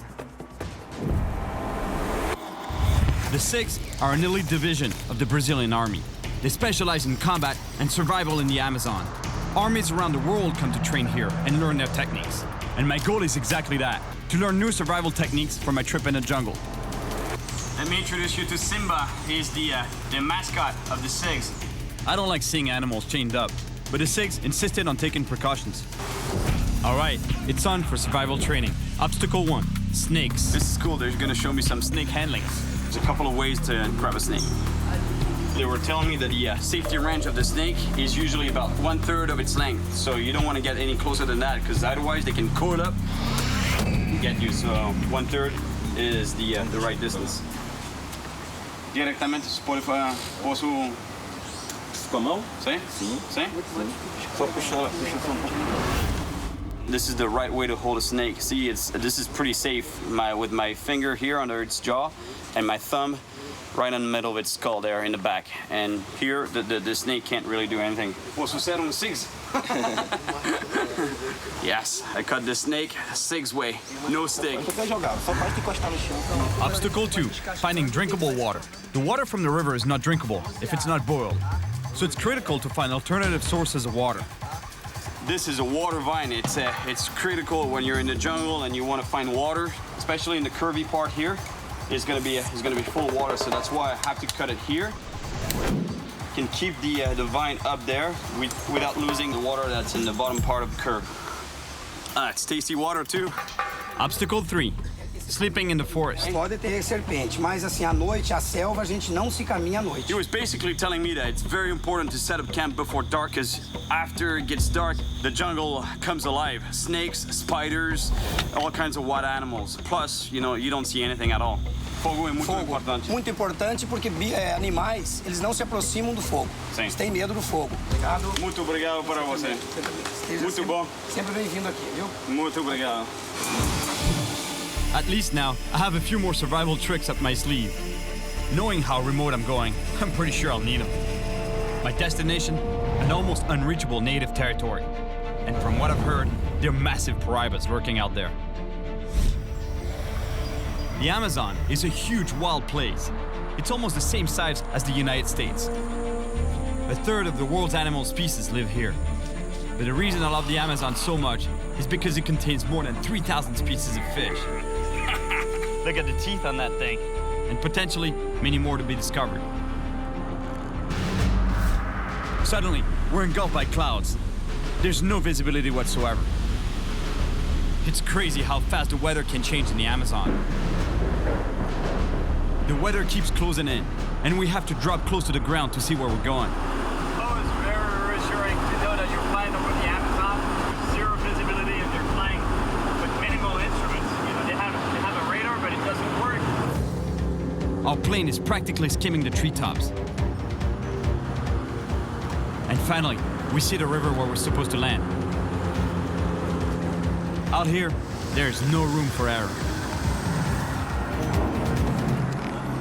I have serious respect for these Amazon bush pilots.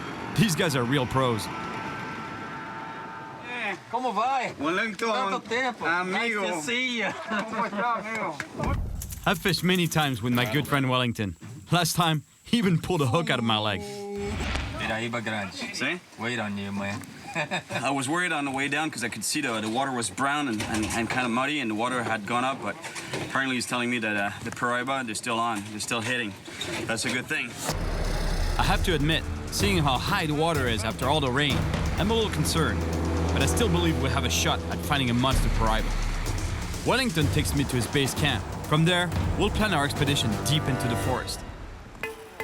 It's pretty cool here. Wellington and his family have built a quiet little fishing camp in the middle of nowhere. Welcome to my island. But the huge Paraiba I'm after is somewhere out there in the jungle rivers, and I can't get too comfortable here. So Wellington introduces me to my guide for the next few days. Isaiah is gonna be your guide. So he's the one that knows all the way around. Yeah. So he's gonna take you to some spot that you gotta work for it. So Isaiah, you can trust him. He's my man. He knows everywhere around. My new friend Isaiah isn't very talkative, but hey, at least he looks like the real deal. And anyways, there'll be plenty of time to talk on this trip. All right, here we go. On the hunt for the Paraiba. To be honest, I don't really know what I'm getting myself into. Wellington was saying that it should take 3 days to get to the spots. We'll see. I've been fishing rods to catch some fish, and he's got his bow and arrow. The guy looks pretty hardcore. He was already sharpening his arrowhead as I was talking to Wellington, so I'm pretty sure we won't starve.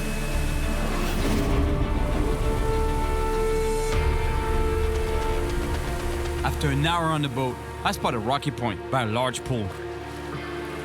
Big catfish love deep pools like this, and the Paraiba, growing to over 300 pounds, is the biggest catfish in South America. And this fish is super powerful too.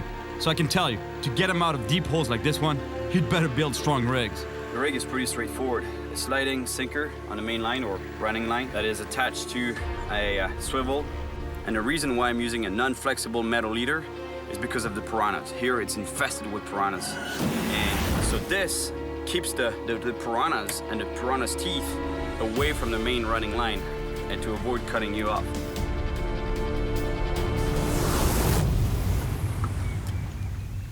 Isai seems to be expecting a long wait. But then... Fish on. Ah, this bites like a piranha. It's a big piranha.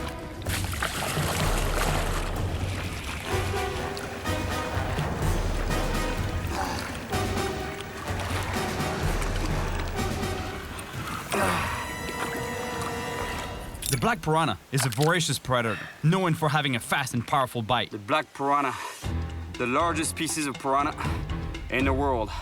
Oh my. We brought some hot dogs to grill, but let's see how quick this piranha bites into them. The bite strength of this fish is equivalent to 30 times its own weight. This fish is about maybe a pound and a half, couple of pounds. That means it's about 60 pounds of pressure in the jaw. So if that was my finger in there instead of the hot dog, pretty sure it could bite through the bone. One thing is sure is I wouldn't go skinny dipping in there. Seeing what it did with the hot dog. If there's one piranha around, most likely there'll be more, and they'll keep taking my bait. And since I'm not here to catch piranhas, we're off to another spot where Isai says they're monster piranhas. See, that's what I love about bottom fishing, especially here in the Amazon. There's so many species, you never know what's gonna come out of that hole. See, big black piranha, that's the proof. For sure, for a piranha, the gear is oversized, but at any point, I can catch a piraiba. This gear is what I normally use in the ocean to catch big fish, shark, giant trevallies, you name it. Now, if I catch a piraiba, I'll be glad I had this, let me tell you. And like everything else in the Amazon, even the weather is unpredictable. It's starting already. Let me tell you, we're not out of the woods yet. Suddenly, Isai puts our quest for the piraiba on hold when he spots a caiman. Out here, it's all about survival. I told you this guy was intense. You know, we just spotted a caiman, and you know what's coming next. One of the caiman's favorite foods is fish, and even piranhas. But the caiman itself also happens to be one of the favorite meals of the indigenous people of this region.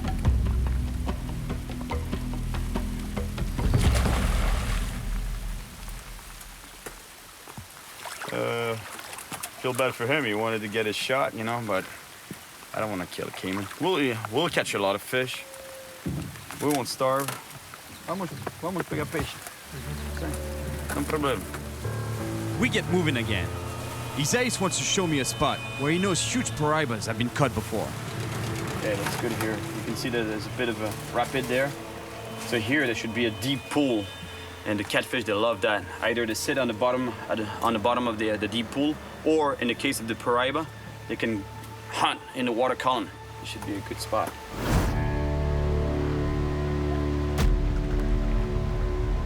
Now, we wait and see if there's a monster piraiba in this pool.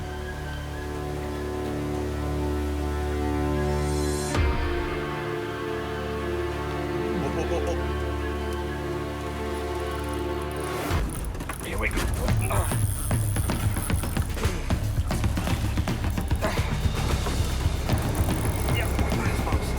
Fish on. Isai moves the boat towards the middle of the river so I can fight the fish away from the roots and branches along the shores.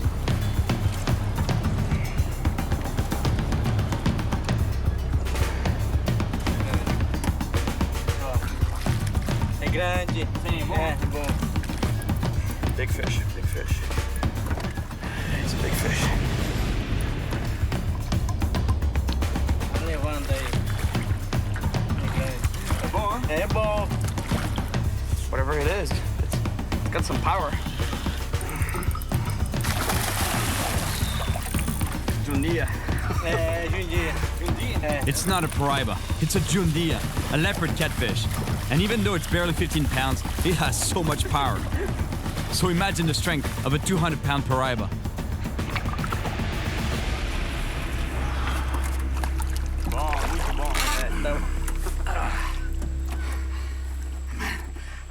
Honestly, this fish, I can't believe it. The power that they pack, it's unreal. I think pound for pound is the strongest freshwater fish I've ever fought. It's just unbelievable. And he bent my rod as if it was nothing, as if it was made out of rubber. Unbelievable. This guy is so powerful. Man, you're strong. The Jundia leopard catfish. Well, seeing the power that this small catfish had, I'm glad I brought my heavy rod. Because Paraiba can be more than 20 times that big. Muito bom. At least Isais and I are starting to get along great. We're not far from the native village where we're spending the night, but in order to get there, we have to navigate some big rapids. These rapids are too big for our small boat, so we need to find a safer spot to cross them.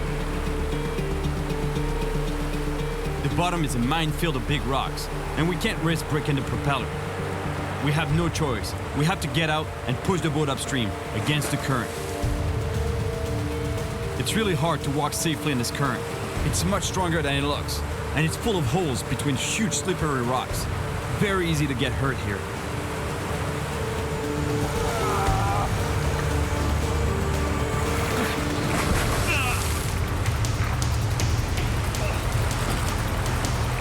I slipped and lost my grip on the boat, and now I have to catch it before we lose it downstream.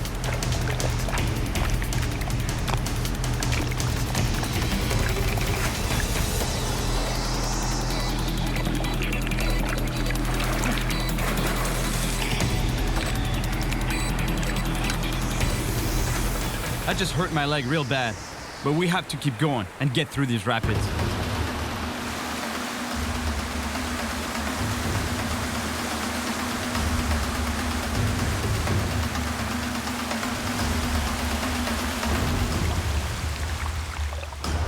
We made it.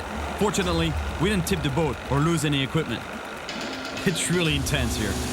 When I fell in that hole, the thing that went through my head is like, oh no, my leg, I can't lose it for the rest of the trip. I need it. I need to walk in the woods. But it's not too bad, actually. It's a ligament. We finally arrive in the village that Isais told me about, and we'll spend a night here. In the morning, we'll leave on foot, in survival mode, hiking to isolated fishing spots in the jungle.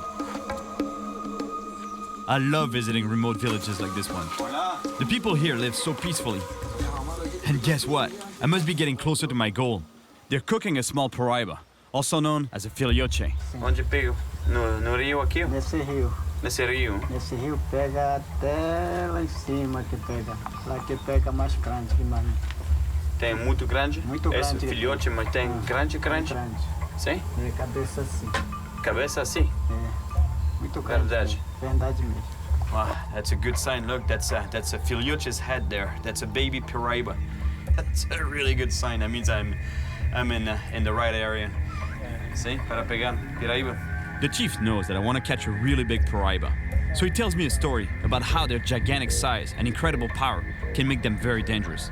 Wow, that's a crazy story. He's telling me that one of the villagers was in a canoe fishing with a hand line, actually a rope, and he hooked on something that was so big he was pulling the canoe around and pulling him around. And at one point, it flipped the canoe. The canoe went literally down, and the guy got ejected from the canoe. He had to swim to shore. He had no idea what happened. A fish this big can only be a giant Paraiba. That's the only species that could do that. Before bedding down for the night, the chief invites us to eat with him. Tonight is our last meal in civilization, so I don't want to miss this chance to have a delicious jungle barbecue. Too bad that the piranhas ate the hot dogs, otherwise I would have put a couple on there on the grill. The big day has arrived. See, when I was telling you that I hurt myself when I was pulling the boat through the rapids? Check this out. That's what you call a bruise. My leg really hurts, but the fishing spots we're headed to are inaccessible by boat, so I have no choice. I gotta walk. All right, here we go. This is finally happening. The true expedition is starting. After the Paraiba. I know some survival techniques, but I'm not sure I would attempt this trip without his ice and his machete and bow. This guy's a real survivor. See? He's not just blindly cutting everything he sees in the forest, he's actually marking the trail so we can eventually make it back. But when we arrive at his ice's spot, it's a real disappointment. This spot is totally underwater and almost impossible to fish from shore. The water level has gone up, so we lost access to a lot of fishing spots. A lot of the shoreline is completely flooded. We're here though, so we're gonna make the best of it. Isais uses a stick to fish for piranhas, because we need to start thinking about dinner. That's what you call setting the hook. I think his ice is better with a bow than a fishing rod. In the blink of an eye, he disappears into the forest. I guess he's gone hunting for our next meal.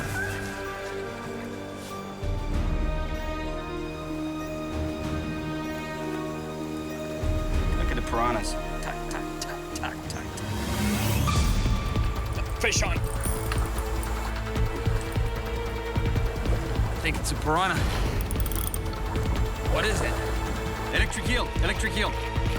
Man, I gotta get out of the water. This thing is really dangerous. It can shock you and knock you unconscious. Isai, can you puraque aquel? Puraque. Releasing this eel could be dangerous. And his eyes clearly thinks it's not worth the risk. Huh? Para comer? Yeah. I knew that eels are dangerous, but I barely told him. I barely said the name of the fish. He was running down here. Boom, boom on the head. Killed it right away because they're so scared of this animal. Pega aí. Só agora. Não, você pega. Você pega. Não, você. This game's good. See? É. Yeah? No. É, põe. Experimenta aí.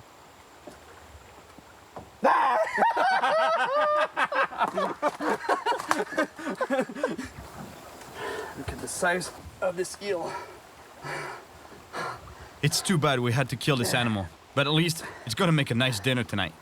Although, I wonder what it tastes like. It's getting dark, and we can't make it to the next spot, so we're forced to set up camp.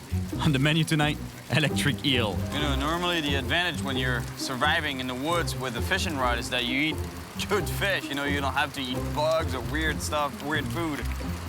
In this case, the only fish I managed to catch is an electric eel. It looks pretty disgusting, but it should be pretty good. I'm sure it's gonna be all right.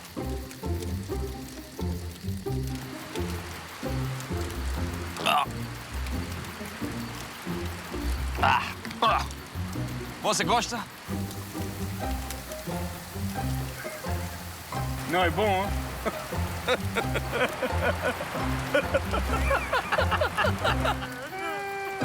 He doesn't like it either. Oh my God.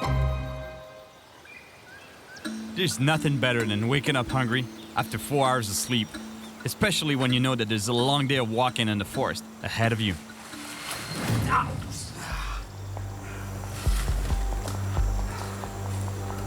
Tudo bom?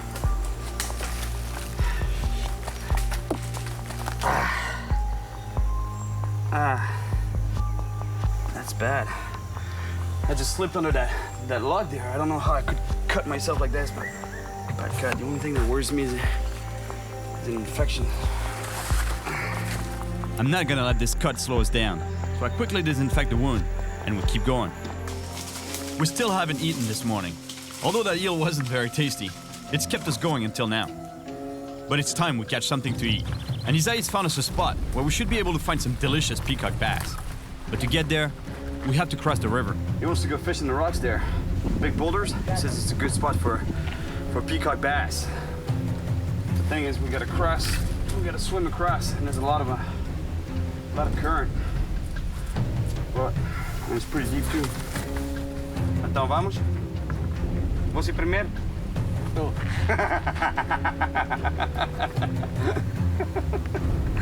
Not a good sign. He doesn't want to go first. I'm always a bit apprehensive before getting in the water in the Amazon. I know what's swimming in there. And this time, I have a fresh cut on my foot.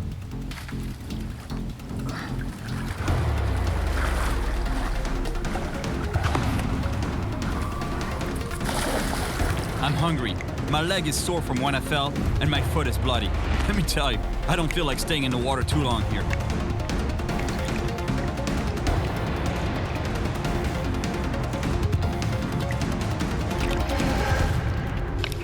We made it, and we didn't get eaten alive. But we lost our metal pot that we used to boil water for drinking. That's gonna make finding drinkable water a challenge. But first, let's try to find some food. I tie on the jig to try to catch a peacock bass. Isaias goes fishing also, but he doesn't bother with a rod and reel. And I barely have time to make a second cast when... Pode ver? Tu connais? Yeah. Hey, bon. He doesn't mess around. One arrow right through the head. That's it. That's pretty efficient. Now that we have a peacock bass for lunch, and since we're already out here, I'm gonna try to catch a paraiba. I'm gonna try a cast right there in the pool. Because you see the moving water? The action of that moving water digs a hole. Catfish, they like holes, and especially paraibas. After a 10-minute wait, get a bite.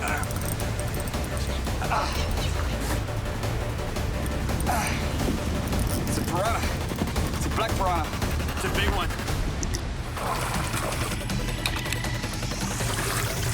Look at the size of this black piranha. What a beautiful animal. The largest species of piranhas in the world, right here in my hands. It's nice to know that I just crossed the river right there to get to these rocks. And that's what's swimming in those waters.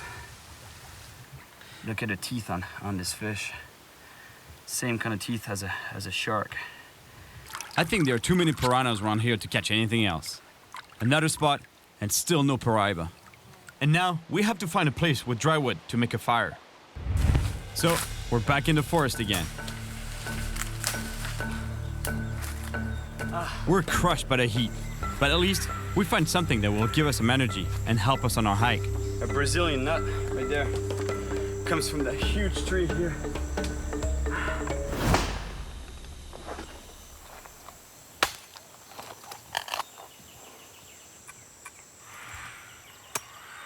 That reminds me of another time I was in the Amazon, in Brazil actually, and ate some nuts in which there was a worm.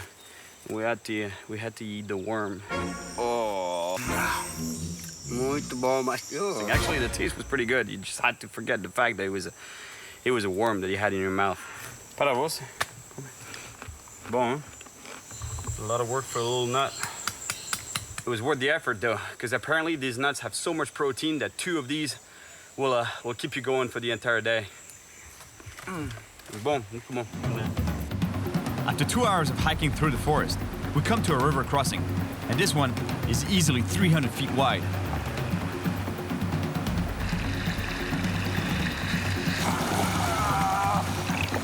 As if the current isn't hard enough to deal with, the bottom of the river is filled with slippery rocks too, and there's holes everywhere. Plus, I still have a sore leg. I really have to be careful not to be swept away.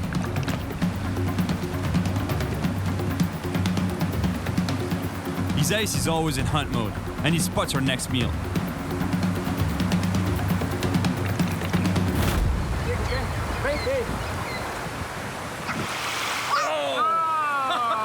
Wow, unbelievable. Did you see that? He speared the fish, and not even using the bow, you know, he just saw the fish and speared it, you know, with the arrow. Unreal. Look at this fish. That's a voracious predator, let me tell you. It actually makes the piranha look like a poodle. Look at the teeth on that thing. Look at that.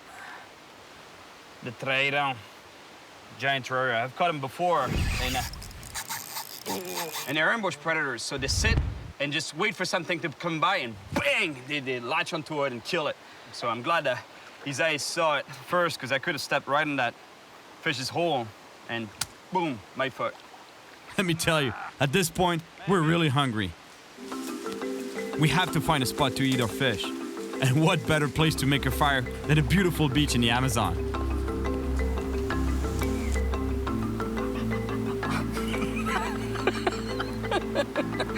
The peacock is delicious, but not big enough for the 2 of us.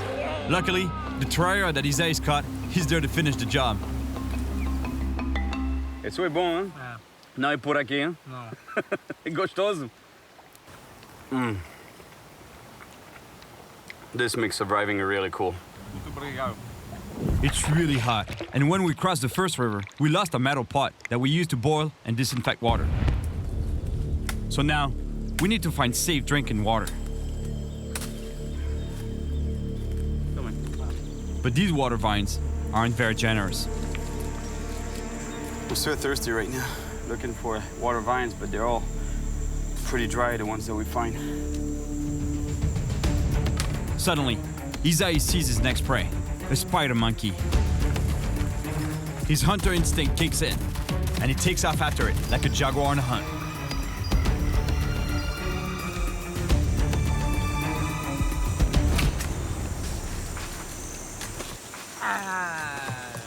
Cyril! Macaco? É macaco aqui. Estava aqui? É, não sei, agora. And he took off so fast after a spider monkey. He missed his shot though. The pretty good things. I was gonna eat monkey, and I don't feel like eating monkey. I don't want to see a dead monkey, to be honest. Now, it's my turn to catch the next meal, which will allow me to do two things. Get some fresh bait to fish for Paraiba, and save some monkeys from Isais.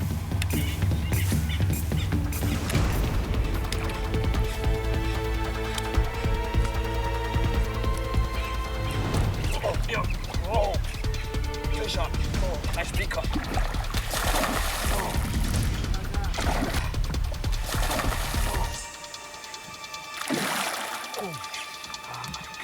at that. Beautiful peacock bass. Beautiful animal.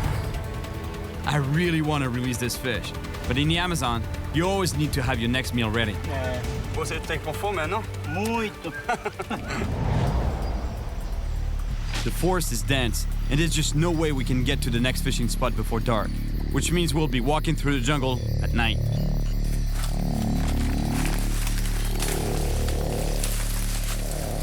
So, we have to travel at night, which is not recommended, because the whole jungle wakes up at night. Usually, there's animals that are moving around during the day, but at night it's even worse. You know, like and the main thing is the snakes.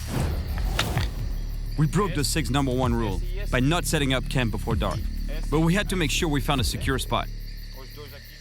All right, we're gonna set up camp here. At least before setting up camp, I apply another SIG's rule. Fogo é muito importante. Muito importante porque animais, eles não se aproximam do fogo. We make a fire to keep the animals away, especially panthers. And then we put up our hammocks. Feels so good to be laying down. Normally we have a tarp that we would install on top of the hammocks, but I'm way too tired right now. I'm beat. Honestly, I'm... Boa noite, amigo. We hardly slept, and we're very thirsty. Tem? Veneno. Ó. Não. É veneno? É. Tem? Ó. Chega. Isso não é bom, hein? Se bebe, quando bebe aí, morre. é. See? Uhum. Wow. Oh. This vine, although it's got water, it's poisonous. If you drink it, you might die from it. I'm really tired, and I'm getting a little discouraged. The high water is keeping us from accessing the good pools. But before we turn around, Isais knows one last spot where I might be able to fish from the shore. let me tell you, it feels good to be out of the woods for a little bit. It's nice, especially on the beach. It's so dense in there. It feels claustrophobic completely, you know, like the forest is right there in your face. I have a good feeling here. I can see the sky, the weather is beautiful, and I have another shot at the monster fish I'm after. I just hope that there's a Paraiba around.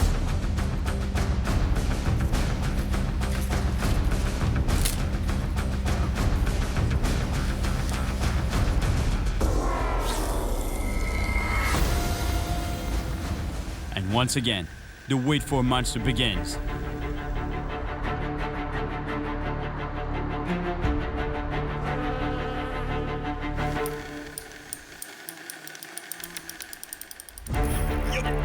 Fish on. I hope it's a Paraiba. Woo. Big fish. I don't know what it is. Could be, could very well be.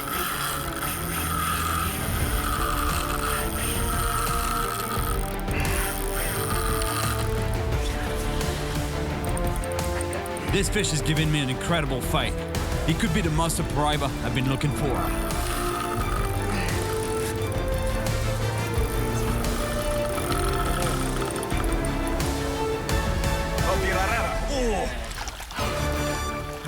I was hoping for a Paraiba, but no. It's a red-tailed catfish. It's a beautiful type of catfish. The red-tailed catfish, or pirarara in Portuguese, in Brazilian actually.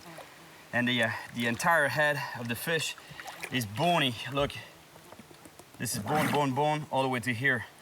And this fish is completely armor-plated. About 1/3 of the fish is pure bone. And this fish, it has all the attributes of a bottom feeder. It has the barbels here that he uses to probe the bottom for food. A big, wide mouth to be able to swallow whatever it finds on the bottom. And tiny, tiny eyes, because they're not used to feeding with their eyes. They're used to feeding by feeling the bottom, so they don't really need their eyes. Look, this is a big catfish already, but what I'm going after, he's at least 4 times as big as this guy. Nice fish. All right, buddy, back to the water for you. See ya.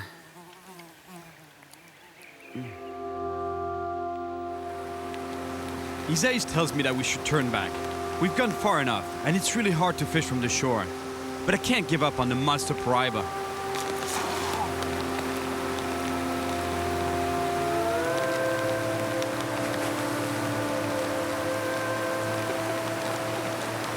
Honestly, fishing from the shore here, I didn't think it was going to be this tough, to be honest. This river is great, but you know, there's a lot of good spots that I can see from the shore here, but fishing them from the shore is impossible. I'd need a boat or at least a canoe, something, you know, to get access to them, but. We're exhausted, but the hardest part is that we have to turn back. We're just on our way back to the camp now, and to Wellington's camp, and I think we'll figure out a plan B from there, because this is not working out for sure. We're on our way back to the boat to head back to Wellington's camp and figure out our next plan of attack. It was great, you know, I caught some nice fish, but maybe not a lot, but didn't catch the paraiba.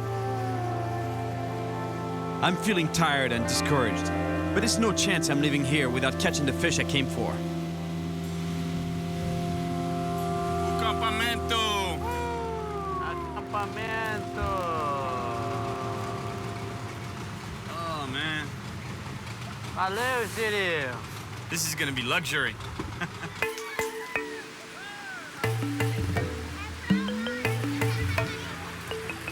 Hola, amigo. Hey! Tell me, how was it? It was quite a trip, man. I'm beat. Really? Yeah. Yeah, it was great. It was look... great. We caught some really good fish, nice fish, but no paraiba. The water level is so high. Yeah. We can't get access to a lot of spots. Yeah. Man, you know what? Just relax, have a beer, take a shower. I think you deserve. Do I stink? I stink, man. I even smell myself. Yeah, That's you know, just relax.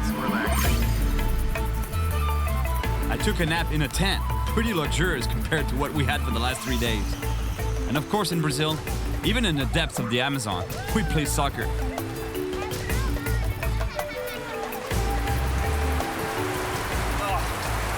running water and soap. Feels so good, you have no idea.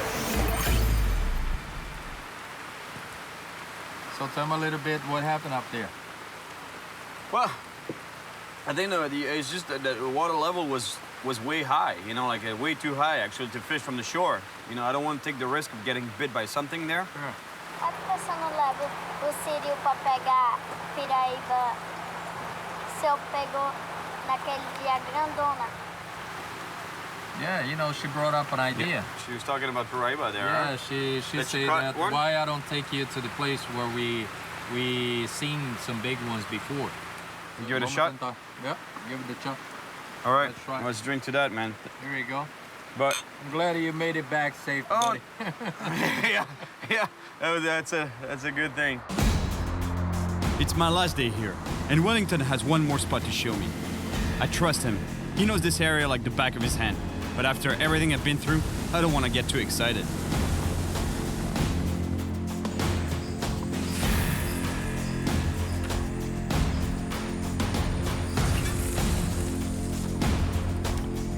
Wellington, pensa que vale a pena pescar aqui? Vamos tentar. Let's give it a shot. Can't believe it. Went so far to catch a monster fish. And didn't get it. Caught some nice fish, but that's not what I wanted. And once again, the Paraibas are just not biting.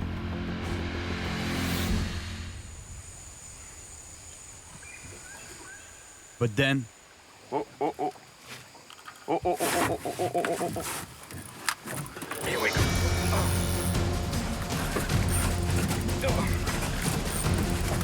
Yep, fish on. Wellington, fish.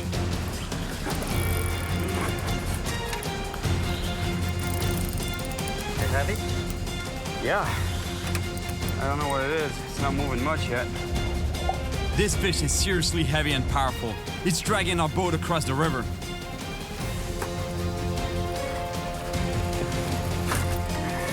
Man, he's not coming up. He's not gonna give up. He's not gonna give up. I'm telling you. No. Not easy. No, it's there. Oh, you see it? Yep, it's a good fish. Hey, honestly, even if it's a red tail, it's a pretty big red tail, and I'd be really happy right now.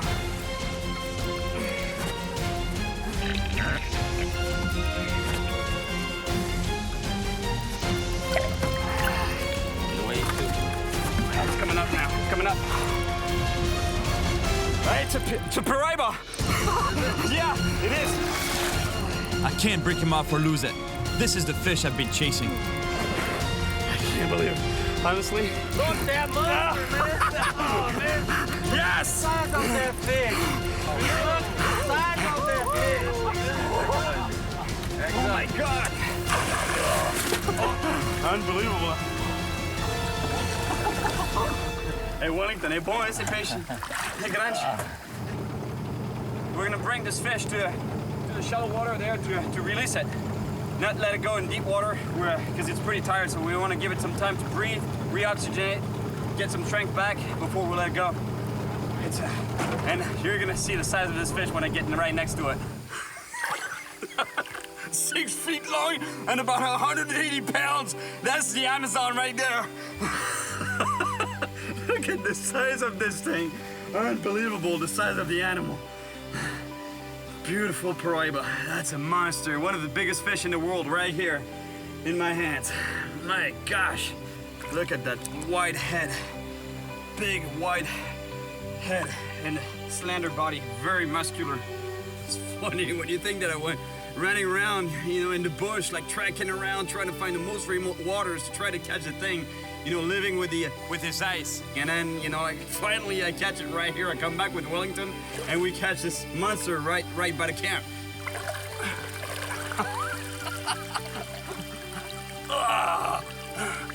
That's great, man. I'm glad I came back here.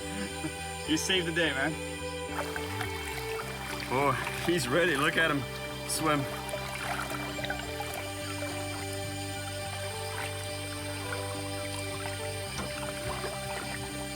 Deus de mim.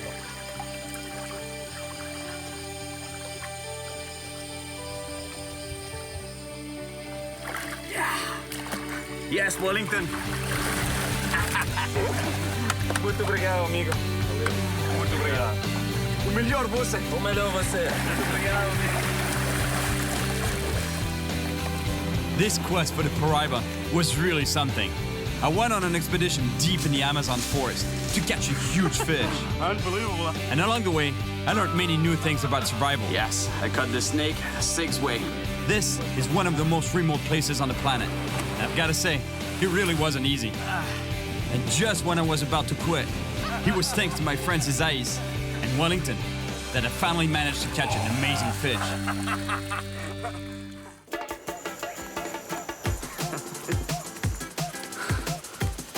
I'm pretty sure he doesn't like the taste of turtle, because otherwise he would eat it.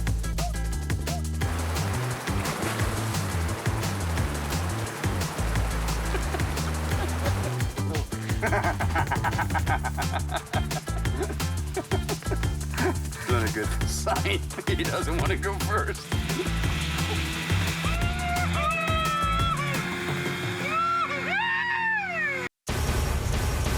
We're looking at a swab in the mouth of a live shark. My name is Cyril Chauquet, and I spend my life traveling the oceans, rivers, and lakes of the world, chasing monster fish. This time, I'm in Florida on a unique and dangerous research mission to catch the ocean's most notorious predator, sharks. Very strong animal, as you can see. Although sharks rarely attack humans, when we venture into their domain, we're taking a deadly risk. First bite, you know, I just felt the bones just crunch. I've been recruited by a medical research program to catch sharks. All right, shark on. And help their work in finding which antibiotics fight dangerous infections caused by shark bites. Infection is a significant issue here. The team needs me to help with the most perilous stage of their research. Got him. Not only do I have to catch sharks, No, I gotta swab you, buddy. but I have to get up close and personal with them to collect bacteria from their jaws. What the? Usually when I catch sharks, it's by accident while I'm fishing for something else. But in this case, it's not, and it's for a good cause. In the past, I've caught sharks for different reasons. In the South Pacific, I caught them to win the trust of some local fishermen. Here in Florida, I caught a monster bull shark while handlining for Goliath groupers. Watch your fingers, watch your feet not to get tangled. Oh my God, look at this bull! Look at that bull. And in Tahiti, the sharks were so plentiful that it was almost impossible to catch the reef fish I was after before the sharks would shred them to pieces. That is a huge jawfish.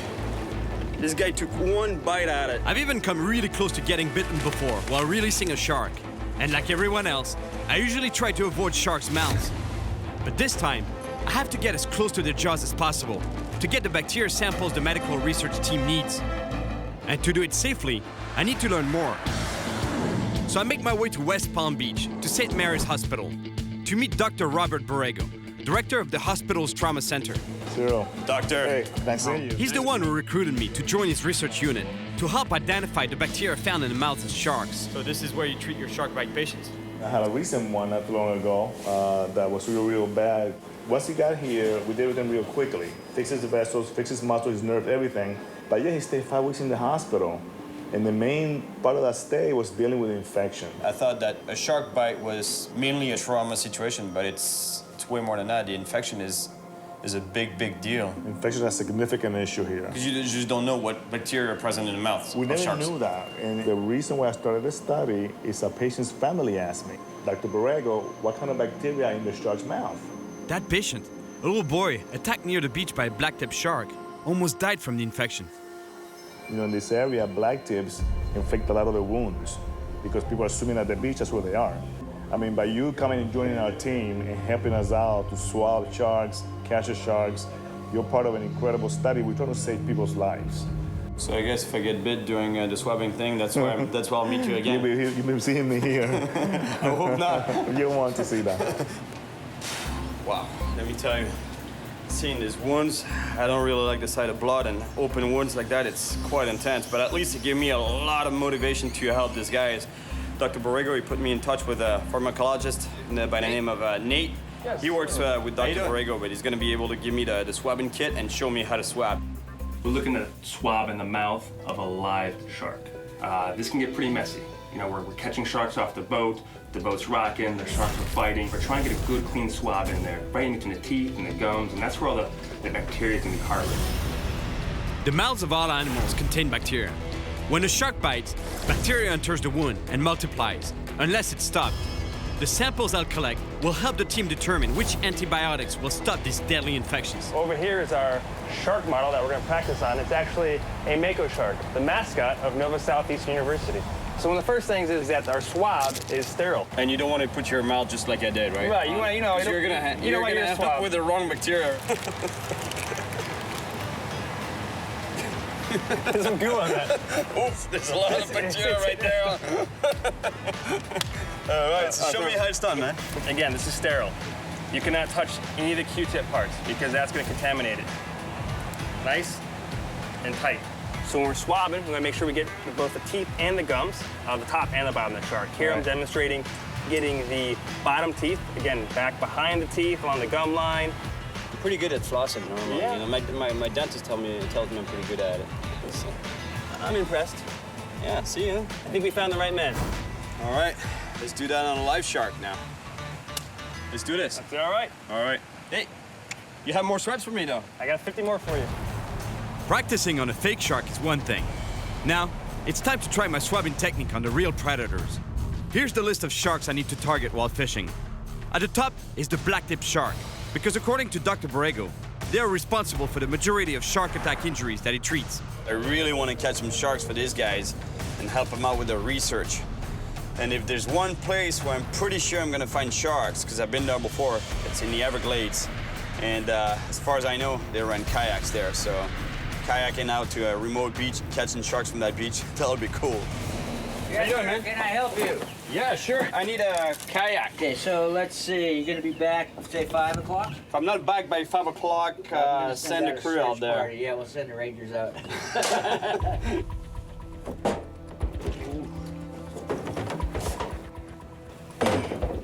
It's a lot of rods, but that's what I need, though. One small rod to catch bait from the shore. I have bait, but fresher bait will be better.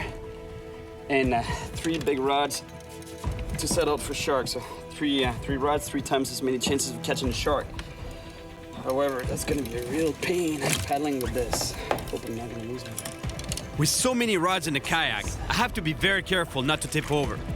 Sharks are not the only predators out here. I haven't left the docks yet, and already a huge croc is blocking my way out of the canal. Look at the size of that croc.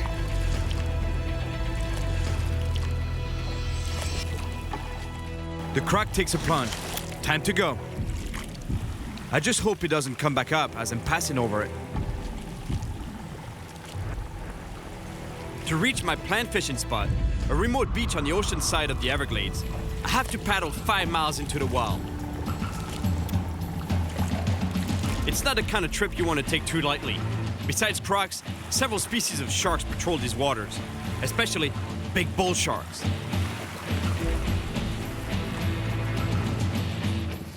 This beach is perfect for landing a shark and making sure the swab does not get wet. This is exactly the beach where I've caught a bull shark before. Right there. Big bull shark. Beautiful bull. Watch out, watch out. And with Pete on a rack offshore, and we caught a monster bull shark. Is it your biggest shark here? This is absolutely the biggest shark that I've caught here. Really? He's what, 10 feet? Easy. I would never swim around here. For sure they're around. Let's just hope they bite right now during the day. They're usually more aggressive towards the evening and night. There are sharks out here that can weigh over 400 pounds. So I'll start with a big circle hook, a special hook made to avoid hurting the animal. And then it's time to bring out a big juicy bait. That's what we want. The redfish head. I know for a fact that there's monster bull sharks here, but hopefully there'll be some lemons. The bait and sinker combined are too heavy to cast, so I have to go in a kayak to drop them in deep enough water. I gotta be careful paddling out in such choppy conditions. I really don't feel like falling in, because I know what swims around here. I check if it's deep enough to drop the bait, and it is. Now, I need to quickly get back to shore to get ready for a fight.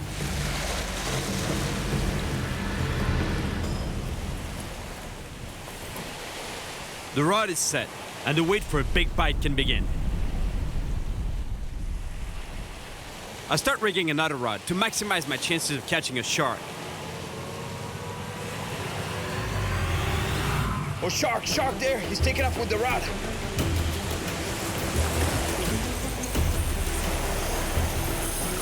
Here we go. Oh.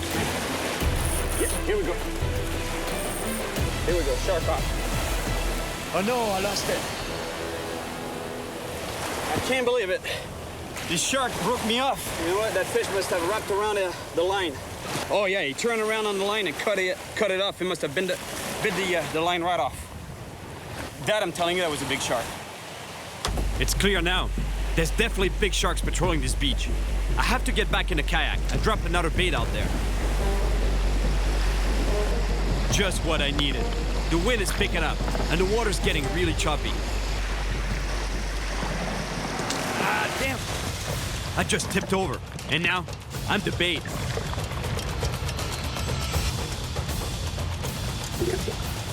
I've never gotten back into a kayak so fast in my life. But when you know what swims around here, you don't mess around. That was pretty intense. I finally get out to deeper water. Time to throw in the bait and rush back to the beach for some shark action. It's clear there are sharks here. Now, they just have to find the bait. I hope they don't take too long, because I have a long paddle to get back, and I don't want to get stuck here after dark. Here we go, another bite.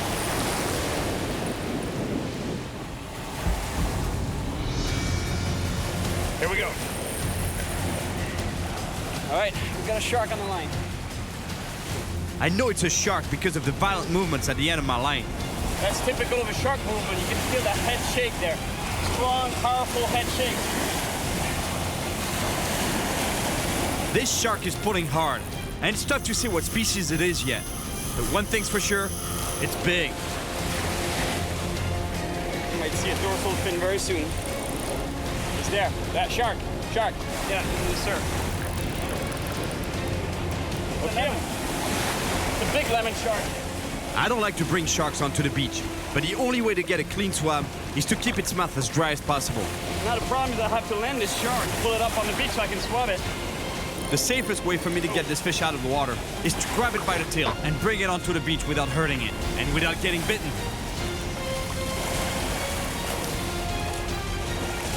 This fight is almost over, but now the real battle is about to start. Getting the shark onto the beach. Come on, buddy. Lemon sharks are super flexible, and this one could twist around and bite me in a split second.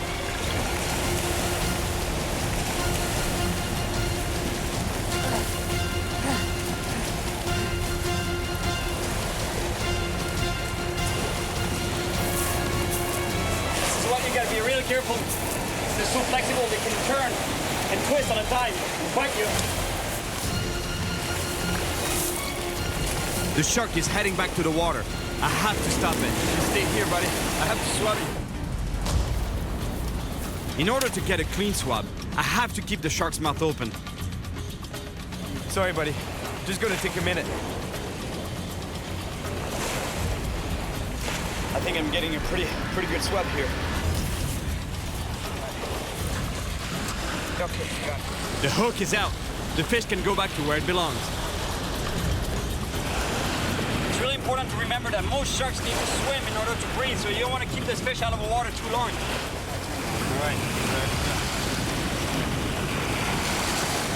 All right, finally, I think I got a really good swab on a lemon shark. Yes. I just spoke with the team and they were pretty happy that I got a lemon shark sample. Hopefully it's good. It was my first swab. We'll find out soon enough because I'm dropping it off with Dr. Borrego. They'll be able to tell me if it's good or not. I got something for you. Oh, so you've been working, huh? Yeah. Beautiful. Not a lot, Thanks. but that's awesome. a lemon from the Glades. Lemon shark, they all count. Yeah, big one too. Thanks very much. About 200 pounds. Hey guys, get that to the lab right away, will you? Yes, sir. Make sure that gets right away. Thank you so much. You're welcome. Appreciate it. I'll get more. Okay, bye-bye. Thank you. First shark is done. A lemon from the Glades. But this is just the beginning. It's one down and 3 still to go. The next step is to meet up with Josh, another fisherman on the research team. We're gonna try catching sharks off the beach again. But this time, at night, when sharks come closer to shore and use the darkness to sneak up on their prey. Josh. Hey. Come on, man. How's it going, man? I didn't recognize any sharks? A few bites, but it's pretty slow. You've been kayaking the bait up? Yep. Are you getting kayak going on too? Yeah, I can do it. Yeah, why not? It's a very good idea to bring really fresh bait out in the dark in some shark-infested waters. Once again, getting the bait into deep enough water requires a ride in a kayak. See ya, man. Nice knowing you. And Josh is the first one to make the trip out there. I have no choice but to watch, wait, on shore. He's going far, man. I thought I was crazy, but I think he's pretty intense. He's way up there. It's shark-infested waters. It's the best time of year to catch monster sharks from the beach. There's monsters that have been caught here. You're talking fish that are over 1,000 pounds. And yet, he's kayaking the bait out. It's pitch dark. He's not seeing anything. He's going, I don't know. I can't even say where he is. Josh makes it back safely. And now, it's my turn. What's the biggest shark you've caught out here? Over 1,000 pounds. Over 1,000 pounds, huh? Hammerhead? Yeah. It wasn't me, it was my friend, but it was a very impressive catch. But it was caught here, in the same spot. It was caught, yeah, near here. Where I'm kayaking the bait too, right? Oh yeah. I think we hooked a great white here once. We fought a fish for 50 minutes. Couldn't move it. Really? Huh? Dude, that kind of freaks me out a little bit because they'll hit your kayak. Well, we're cool with one bait on the bottom, man. If there's a shark, you'll find this bait. Give me this thing. Are you scared? I'll drop it. Come on. It was stressful enough in the Everglades when I had to take the bloody bait out in the kayak during the day. But now, in the darkness, there could be a shark right under my kayak, and I wouldn't even know. Here we go.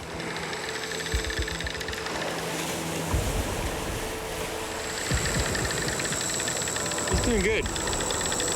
I'm impressed.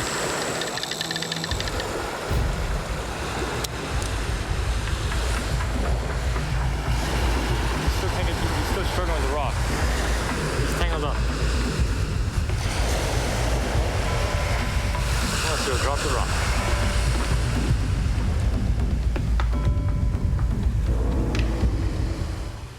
Impressive. In one piece. Still alive. We did it. Things were tense on the water, but at least I was doing something. I was bait. Now, it's just a waiting game. It's pretty tough to catch a shark, isn't it?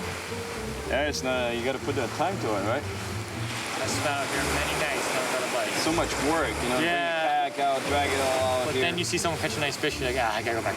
Yeah. We now have 2 baits in the water, but why not another one?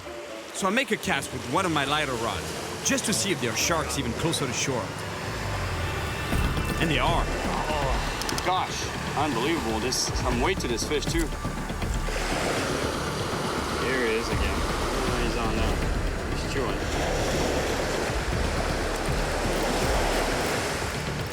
Nice clip. Oh, no. Open the bail, open the bail. Oh, yeah, he's on. Lost him. Oh, you got away with the, cut me off. Well, whatever it was a pretty big fish because he bit right through metal leader. Man, that's one of the things I love about fishing is that it's so mysterious, you know. You don't know what was at the end of this line. I'm guessing a shark, but it's just a guess. And you know what? It'll remain a mystery. After a few more hours without any action, it's time to pack it in. It's always another day. I wish I could have swum, man. You know what? We got a pretty good schedule ahead of us. I think we're gonna have that opportunity. Yeah, Dr. Borrego was telling me that we might go to the Bahamas to swab there. Oh yeah, there's a lot of sharks over there. That was a long night, and my list of sharks to catch didn't get any shorter. I still have 3 left, but I get a call that puts me in good spirits. Oh, good news. The lemon shark sample was good.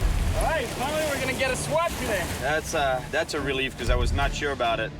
The only thing is no blacktip, no bull, and no reef shark. But that I knew there was no reef sharks. And the good thing is that we're leaving to the Bahamas with Dr. Borrego. He invited me on that trip. But from a boat swabbing, that's gonna be hard though. Dr. Borrego. Hey, Cyril. How you doing? All right, man. How are you? Good to see you again. Nice seeing you. All right. We got the crew here. All right. Josh, Nathan, you already know them. Josh, how you doing? Johnny. Johnny. Cyril, nice to meet you. Nice to meet you. Exactly. Yeah, we're gonna go find some nice reef sharks. Big reef sharks? Oh over yeah, there? big 6, 8 foot reef sharks. Dr. Borrego is an avid fisherman and owns his own boat, which comes in handy for his research. All right, here we go. On to the Bahamas. The trip takes us about 4 hours to get to the Bahamas, the mecca of sharks. But we only have a short window to fish. Heavy storms are expected to hit this area in just a couple of hours.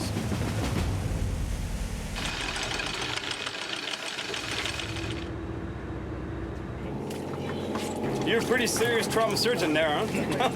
Yeah, well, you know, I'm comfortable with blood, let's put it that way. To attract sharks, we put a bag of chum in the water, a smelly mixture of fish parts and guts. So predators should come and investigate our boat very soon. And hopefully, we'll do better than last night. I see a shark. I see one. A shark is circling the boat. I put my bait right in front of its nose. Got it. Here we go. There we go. Fish No, on. that's good. You catch it, we'll swab it. All right, man. Okay. be really careful, you know, when you handle a fish around the boat like that, because the line rubs just a little bit against the hull. It could damage the braided line. Good job.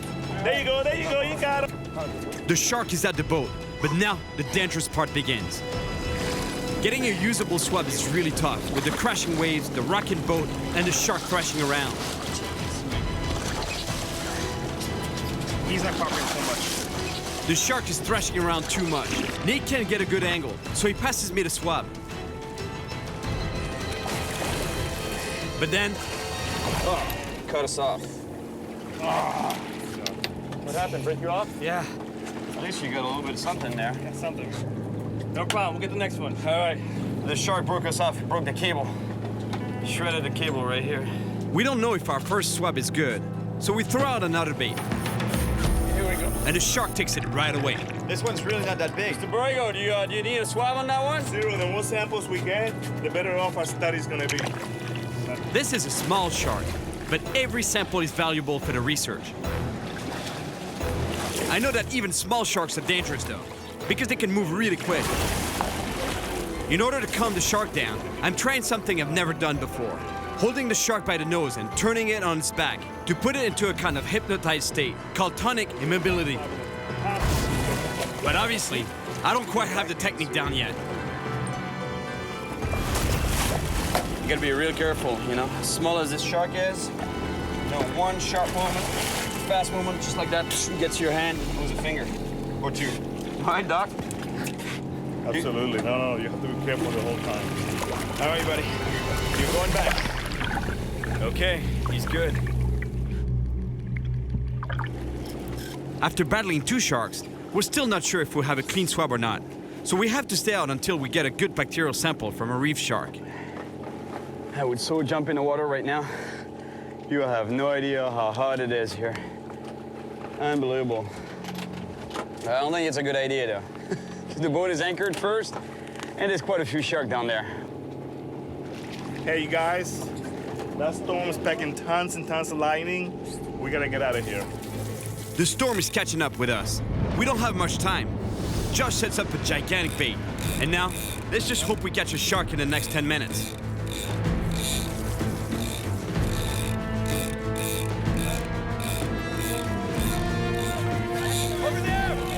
Johnny spots a big shark approaching the boat, and it's heading right for the bait. All right, here we go. He's on. It's a big reef shark. We have to get a good swab on this one. But with the dark clouds closing in fast, I have to bring this powerful shark in quickly. I have no idea how we're gonna calm this animal down enough to get a proper swab. That's it. Don't lose them, sir. That's good. Nice big shark. A big old reef shark. Good job, guys. Good job. That's great. Big reef. Yeah, I'm taking the swab. Okay. Yep. I'm gonna have to be really careful to get a usable sample. This is my last chance today to get this right. We're gonna get too much water in there. Nate and Josh managed to stabilize the shark. Good job, guys. Getting a really good sample here. That's a clean one. The swab is done. Now we can let this shark go. The guys cut the circle hook in half so it can easily fall out of the shark's mouth. All right.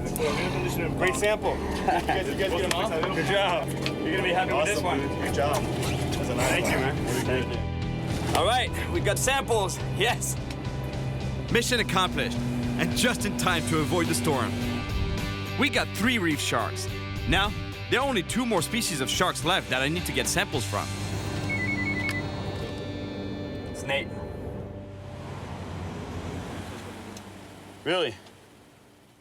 Not good? Oh, just one? That was Nate.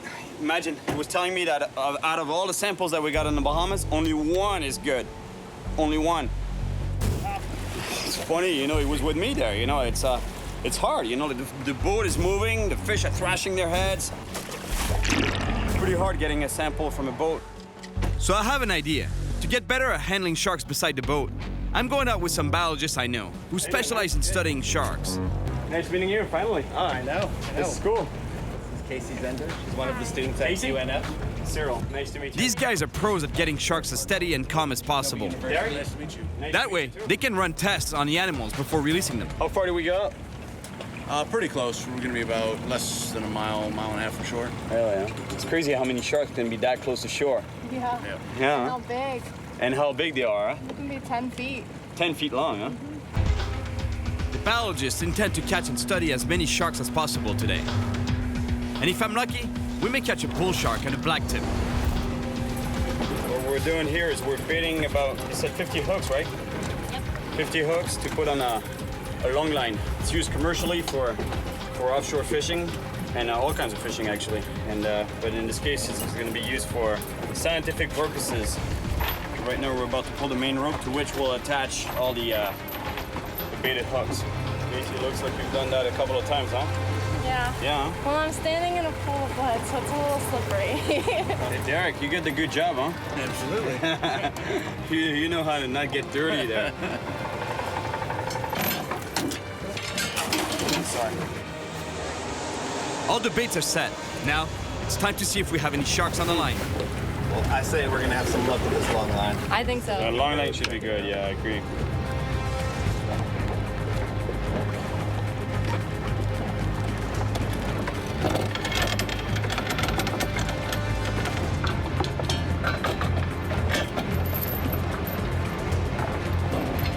But then, each line comes up empty, one after another. It's almost as if the sharks know what we're up to. We get through almost all 50 hooks, before finally... Got a shark! Shark, yeah. Shark? Yeah, we got one. All right.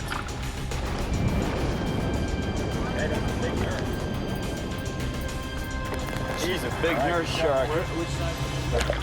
Nurse sharks are not one of the species that need to swab. But the biologists are very excited because they can do an ultrasound for their research. And to do that, they want to bring it on board first by lifting it by the tail. So while Derek clears the deck to run the test on the animal, Jim clips the shark onto the boat railing.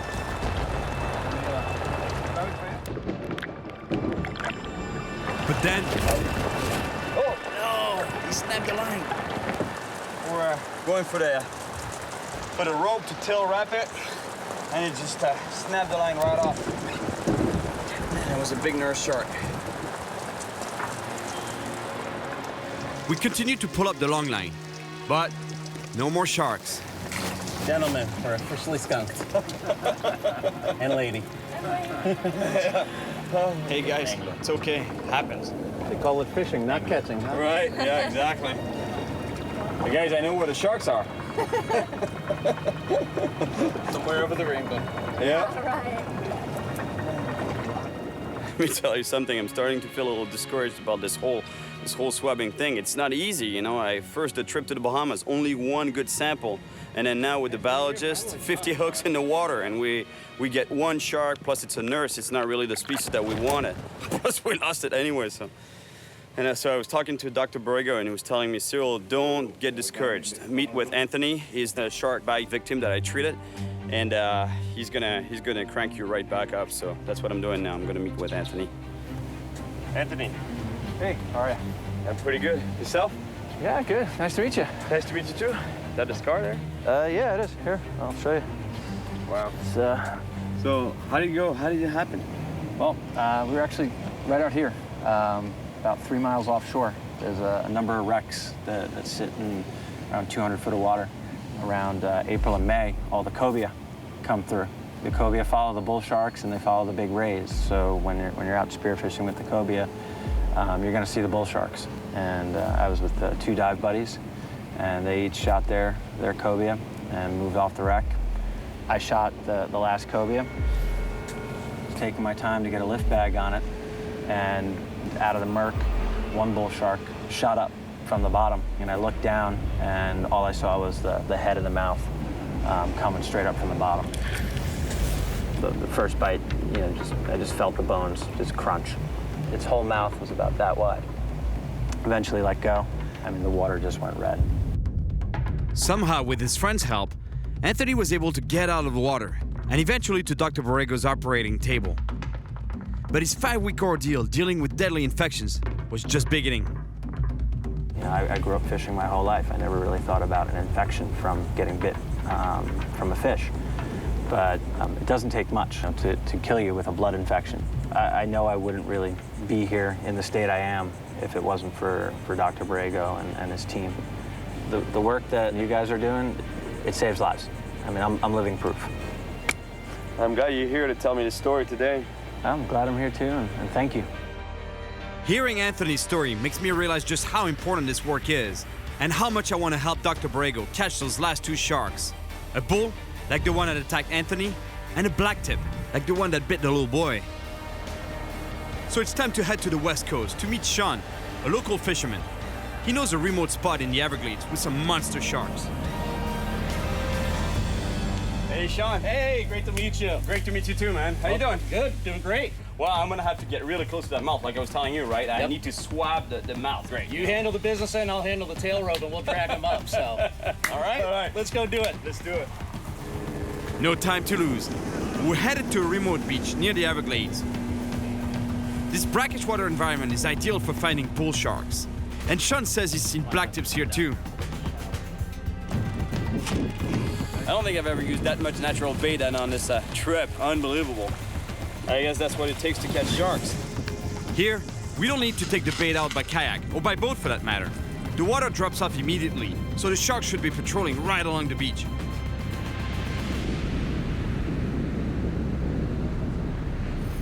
All right, here we go.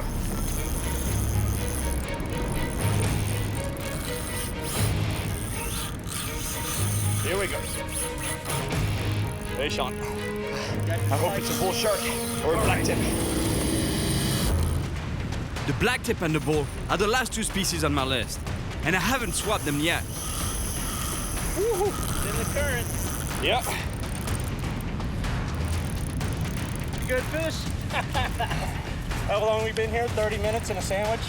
And already we're on. See, the way I'm fighting this fish is I'm putting the rod butt right underneath my thigh here, so I can put a lot of pressure on this fish like this without tiring myself. Ah, man, it's a lemon shark. Yeah, it's a lemon. Yep. Lemon shark. Good size, though. Yeah. It's another lemon shark, but that's fine. Dr. Borrego said the more data they have, the better for their research. So I'll still swab it, if I can land it first.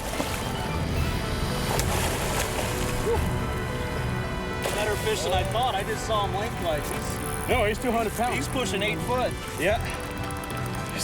Sean, you wanna grab the rod? I'll tail it. Yeah. I don't have a choice. To get a good swab, once again, I have to bring this shark onto the beach without hurting it and without getting bitten. All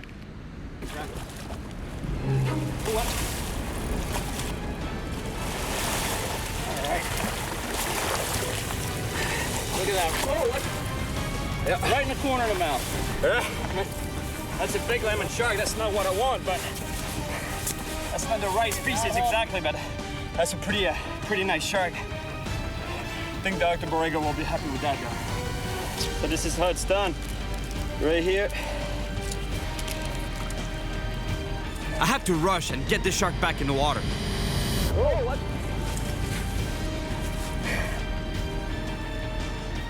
Oh yeah, it's gonna be a nice clean swab. All right, I really gotta rush to put this fish back in the water. It's gotta get swimming. Thank you. I didn't grab the de-hooker. This should be fine. Got it? All right, buddy, just gotta remove that hook and you're good to go. It's barely hooked, huh? You see that? Yeah, it's right in the side. All right, there you go, we good release. Let's get him swimming. You think he's gonna be pretty healthy, so watch out, he's gonna flip around on you. All right, bud. Just hold it. Man, I love these animals. They're so beautiful. All right, he's good. Yeah, he's ready to go. All right, there you go, buddy. Woo! Get a hand out of that deep hole there. Good, buddy. We made it happen already. We're on one already. Yeah. Got the rest of the night, so. I'm glad I got another swab from a big lemon shark. Now, I have the rest of the day and the night to find the two final species we need for the research. Now we know there's monster sharks out here, so I just tied on a bigger metal leader. This one is 500 pounds of resistance. And a jig works so well as a sinker, it's unreal. while we wait for the sharks to show up, we need to prepare for the coming night. So we put up a tent to protect us from the swarms of mosquitoes and no-see-ums that will eat us alive if they get a chance. It's not a tent you brought here, it's a house. Any girlfriends of yours that you're planning on Don't tell my wife.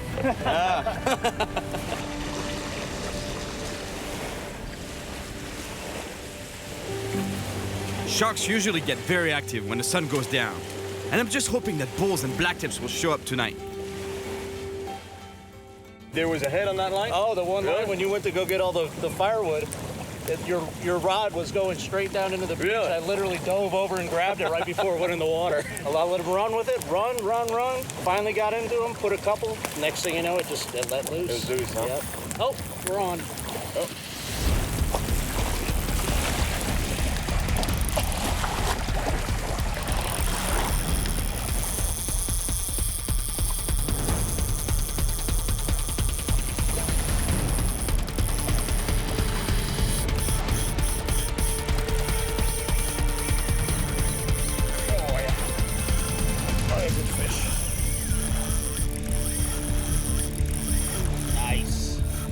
We got a really nice shark on the line. Let's hope it's a bull shark. I don't know if you're gonna have to go swimming after him. Let's hope it's not a lemon. Let's keep our fingers crossed. Bull would be fighting more than that, though. All right, you see some color? That's a lemon. Looks like a lemon shark again. Yeah, another lemon. I've already taken samples from 2 lemon sharks, but I know the team could always use one more. And this one comes with an extra passenger. Look at this animal, it's such a cool animal. It's called a remora.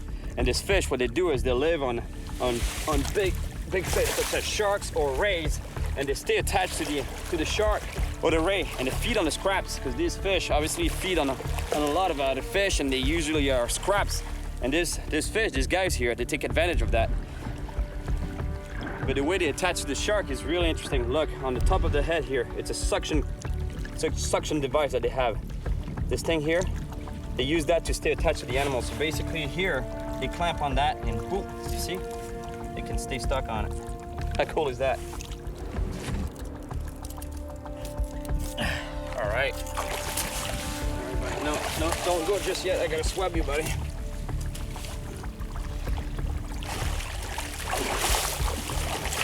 There you go. Over there, buddy. That's the 3rd swab done on the lemon shark. Still no sign of bull or blacktips though. 2 of the most dangerous sharks off Florida's coast. According to Dr. Borrego, although the blacktip is generally smaller than the bull shark, it's responsible for most of the shark-related injuries that he treats at the trauma center. Here comes Captain Kevin Bellington. So he's coming to our rescue here, maybe take you out the rest of the day and get some of those bull sharks that we missed last night. Morning, fellas. How you been? Good to see you, bro. Thanks for getting out here. Hey. Hey, this is Cyril. Cyril. Nice to meet you. How do you do? I'm pretty good. And we're off. I'm feeling the pressure here. This is my last chance to get the sharks Dr. Borrego and his team need for their research. Kevin prepares a huge bait, hoping for a bull shark. Okay, you're not fooling around. I'm using a slightly smaller bait. I hope to catch a blacktip, as I know it's the priority for the research. The baits are doing the job. Predators are showing up. Oh, a big barracuda. Oh, you got it. You got your bait. The barracuda goes for the bait, but he's not alone. There's a shark with it. Yes, it's a blacktip.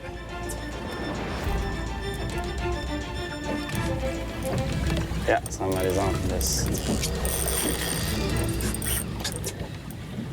Here we go, blacktip on. You talk about an aggressive shark. It's not very big, but it's exactly the species we're looking for. A blacktip shark. Get his head up. Yeah. My God, look at the teeth on that shark. It's the same kind of shark that attacked the little boy. I have to get this sample. This might be my last chance. I'm gonna go get a swab. I'm getting my swabbing kit ready, and Kevin tries to bring the shark on board so I can swab it. Watch your hands, man. Oh, I know. Oh, you lost it? Just bit the hook, huh? Hit the hook. I can't believe we lost a blacktip. But there's gotta be another one out there. Right, fish on the big rod.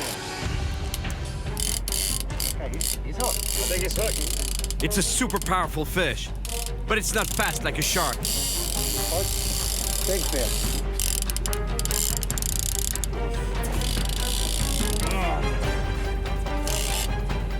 Big fish. Might not be a bull, though.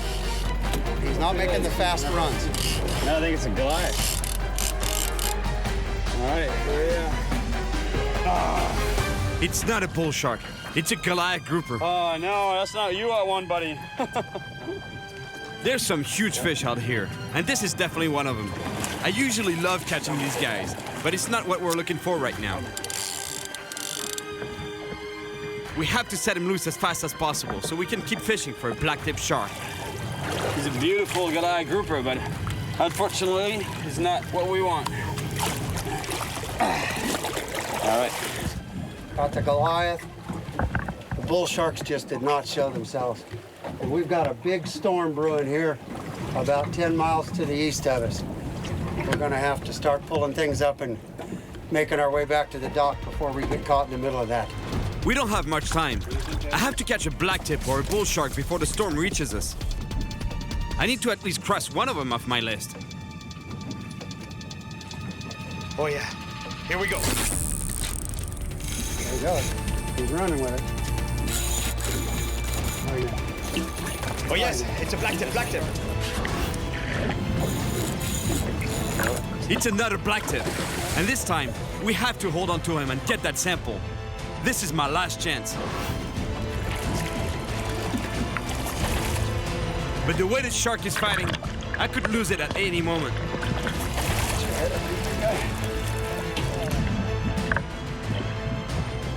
Get your swab.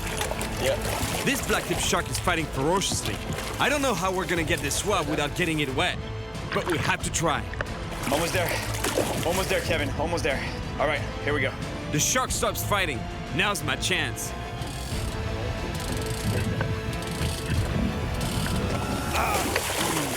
I lost one. It's ruined. I need to get another swab super fast. The line could snap at any moment. I don't want to take too long because he's not happy. I know, Kevin, I know. All right, shark. Keep steady just like that. All right, that's a good swab. It's good swab, man. The precious swab is sealed. Two of us hold it. There you go. All right. Good job. Swab. Good swab. I came to Florida to find the most notorious predator in the ocean and to help with a research project on antibiotic treatments for shark bite victims. I had to put my hands right next to the jaws of live sharks and almost got bitten a few times while I was at it.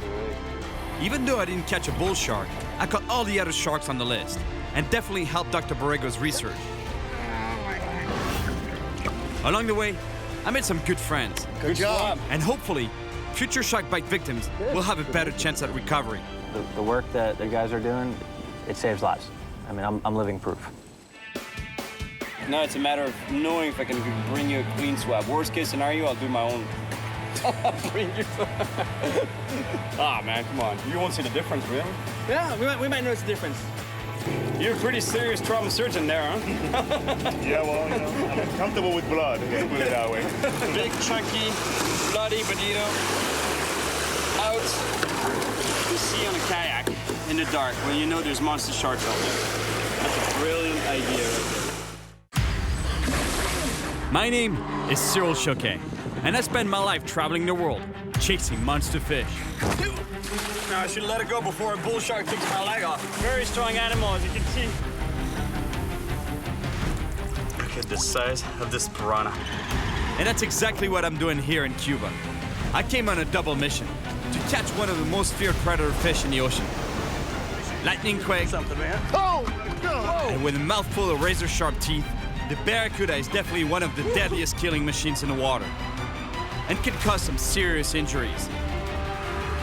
I've seen monster barracudas before. You guys want to see a big cuda? But they're true giants here in Cuba too, and I want to catch the biggest one possible. The second part of my mission is to catch another predator fish known for reaching gigantic sizes and giving an incredible fight, the tarpon.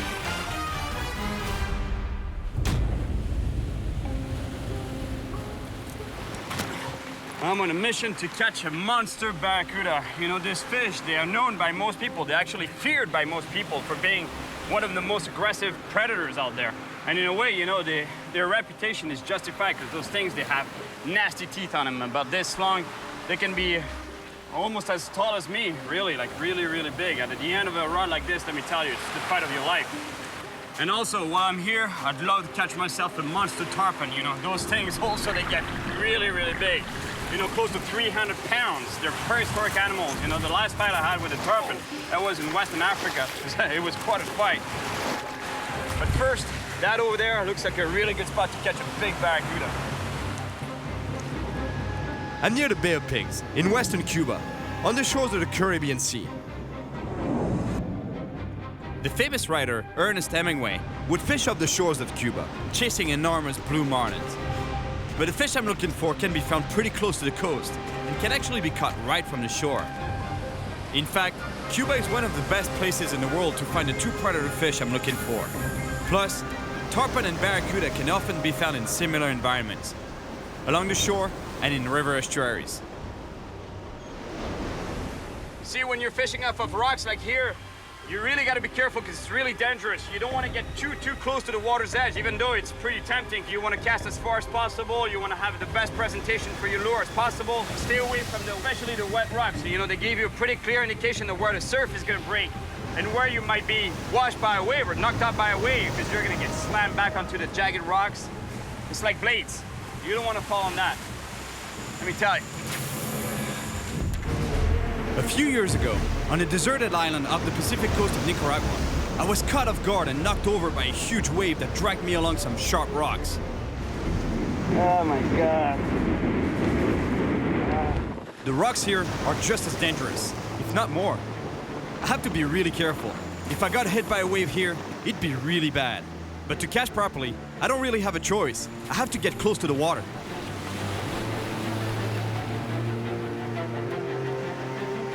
Honestly, where does this wind come from? It came out of nowhere. You know, it was a little windy, but nothing like now. Now it just picked up like crazy. The wind is whipping around me, making it even harder to stand on these jagged rocks. I'm casting my lure parallel to the shoreline and close to the breaking swell, because barracuda and other predator fish will hunt the easy prey that are disoriented by the crashing waves. Yep, fish on.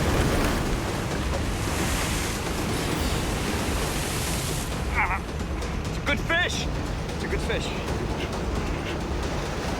Oh, it's going to the rocks. I don't have a choice. If I want to be able to land this big fish, I have to get closer to the edge. But it's really tough. My footing here is really bad, and again, it's not the kind of place where you want to fall. I don't think it's a barracuda, because a barracuda would be running straight up to on the surface. That's a snapper, I think, or cabera. The problem is that the fish managed to get under a rock, and the line is rubbing against it. Now, it's going to be almost impossible to pull it out without breaking off.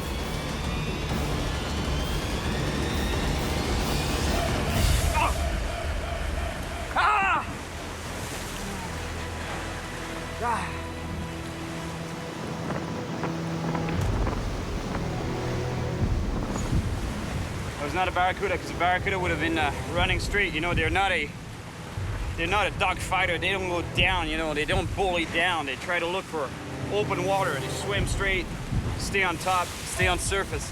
This guy was going down, but I was either a big snapper or a big cabera, which is still a snapper, but it's another type of snapper, big cabera snapper. I think that's what he was. Even if it was not a barracuda, I would have loved to catch this fish. I haven't netted 5 days in Cuba, and I'll definitely get another shot at the barracuda. But I'm on a double mission, and today I'm going for big tarpon on the Hatiguanico River, which is really close to a famous historical site. So I gotta make a quick stop. Those are old tanks from the famous invasion, the Bay of Pigs, that took place in '61.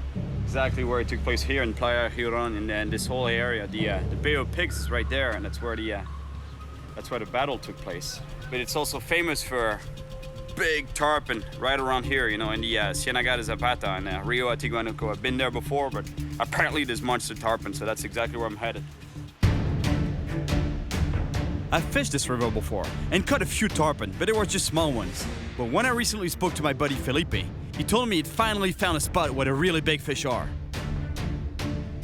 Oh, Cyril, ¿cómo estás? ¿Cómo cuenta, hermano? Muy bien. Mucho tiempo, ¿eh?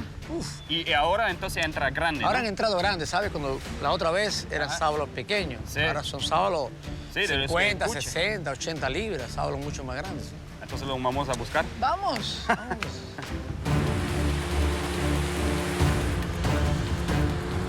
My buddy Felipe hasn't changed a bit. Always super motivated when it comes to chasing big fish.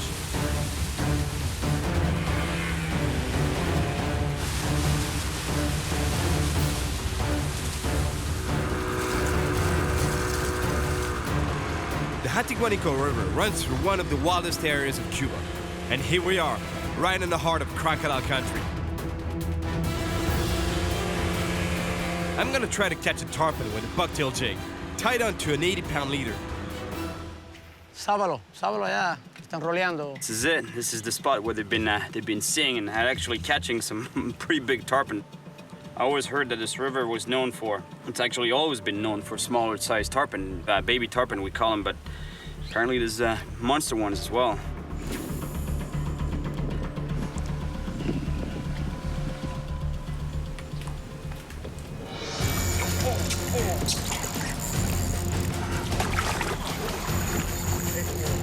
Oh yeah. Oh yeah, big snook, big snook. Oh.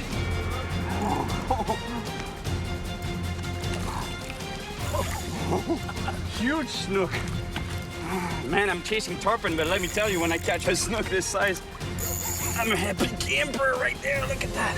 Grande, grande. I think it's a snook, yeah. Oh yeah, yeah. But it's a nice fish. Oh, yeah, But it's a nice one. That's a big fish. Cuidado, Cyril. Okay. Yes. Oh, you got it, man. Size of this snook. Oh, man. Look at the size of this snook. It's the record of the river. It's the record of the river. Really? You think it's Sure. 100% sure. That's a really big snook. That's a huge snook.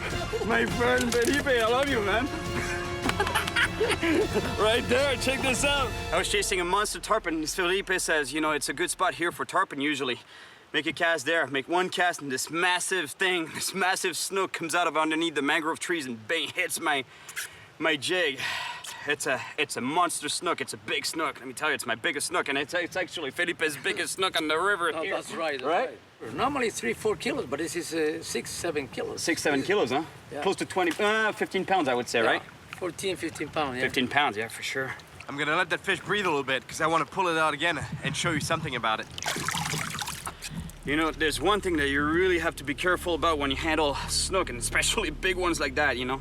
This part here of the gill plate sticks out, and it's a blade. It really acts as a blade. It's so sharp, you would cut your finger. For sure, it would cut the line. If the line gets wrapped around that, it'll cut it. But trying to grab the fish, you could put your fingers underneath the gill cover here, like you can do for certain fish, but those fish especially, it's really dangerous because of that blade here. And here underneath the fish, that fin here, it's a needle. If you get caught by that, it'll go straight through your hand. And obviously you get that spike on top, you know, like those 5 spikes actually that act as a dorsal fin. You don't want to be cut by that either. Look, I'm telling you, it's all needles. So those fish, you grab them by the mouth. They don't have teeth. That's a monster. All right, buddy, I'll let you go back in there, right? Back underneath your mangrove tree.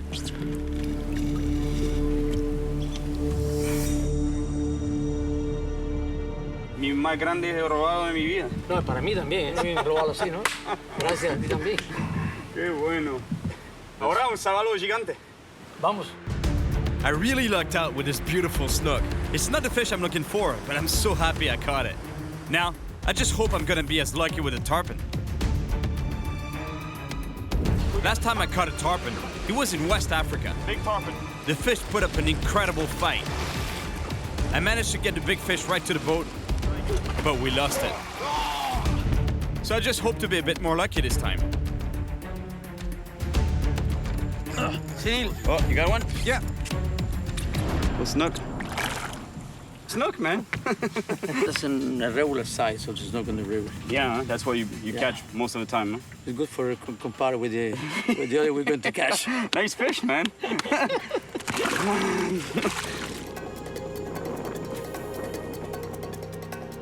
And there's not a lot of tarpon activity today on the surface because those fish, they can breathe underwater just like any fish, but they can also come up to the surface and breathe normal, regular air. They have this ability to do that, and especially when there's really low oxygen levels in the water, they have to come up to the surface.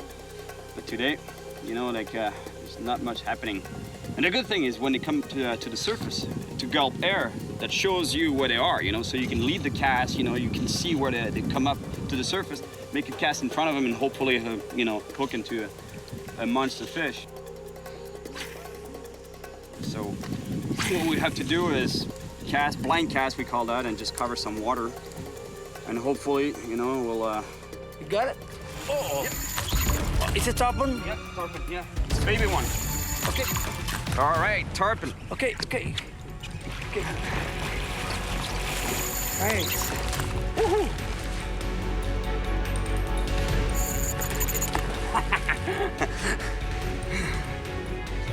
It's not what we want in terms of size, but it's a tarpon. At least it's the right species. Baby tarpon. There you go. Ready? Woo. All right. Baby tarpon. Oh, my God. Unbelievable, the power of this fish. I grabbed this fish by the mouth, you know, and the mouth is pretty much the only place you can grab this fish. You know, I don't really like grabbing them by the gill plate, but the inside of the mouth, look, it's like a fowl, you know. It's they don't have teeth per se, but it's so rough. When the fish shook its head, it got me in the knuckles here. Look, it's not the fish's blood. It's mine. So imagine this fish in 150 pounds on the boat. You know. We got a tarpon. You know, you don't want to bring them on the boat, actually. That's why, you know, we release them boat side. If we get a big fish like that, you don't want to bring it on boat because they'll destroy everything, including us. Man, they're powerful.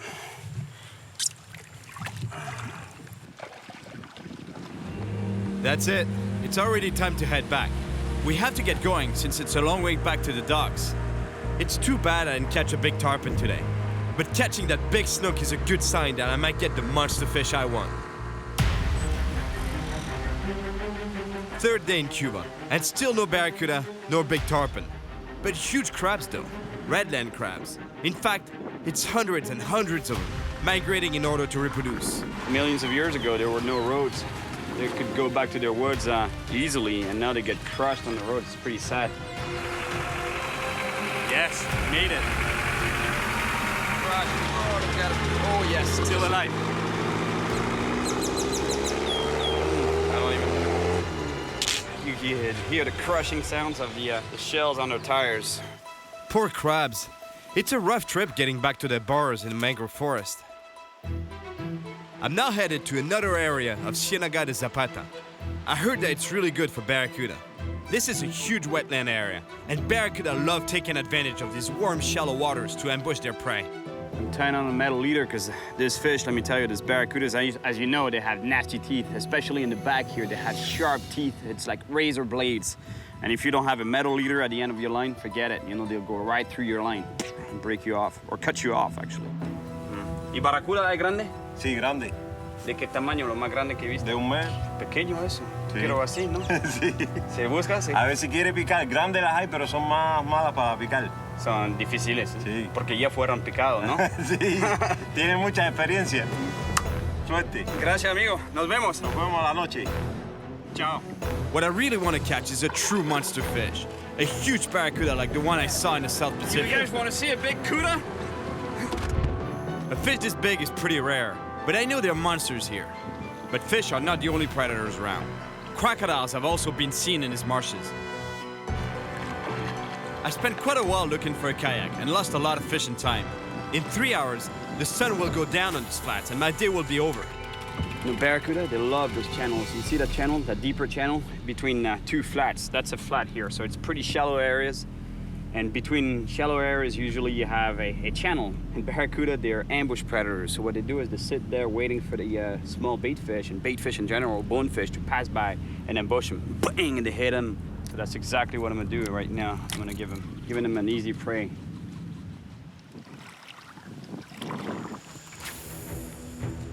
Barracuda love to chase prey that move fast. So to fish in these shallow waters, I'm using a topwater bait that mimics the erratic movement of an injured bait fish fleeing on the surface.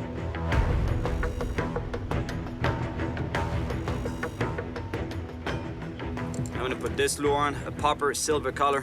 Yeah, usually barracuda, they react to silver like crazy. They love that color because it mimics a prey, you know, a bait fish. When they show their flanks, it's silver flashes. And anything that silver flashes, bang, that's what they go for.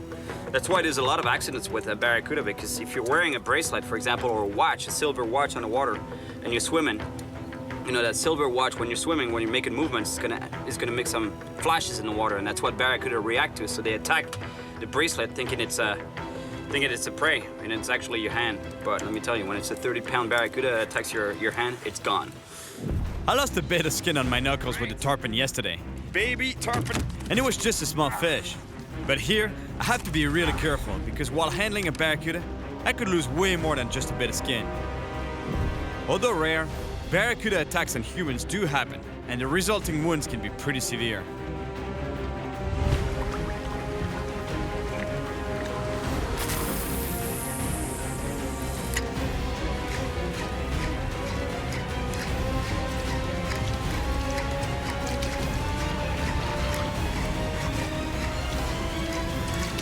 Here we go. Fish on.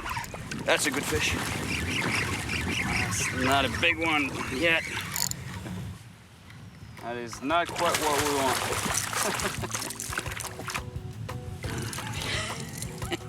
want. Nice fish.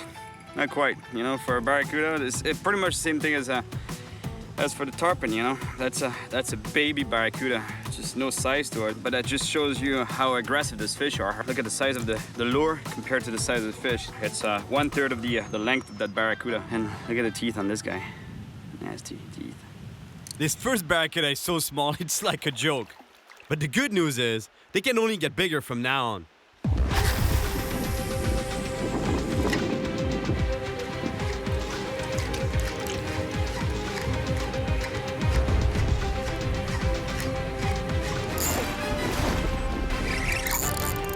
Fish on. That's a good fish.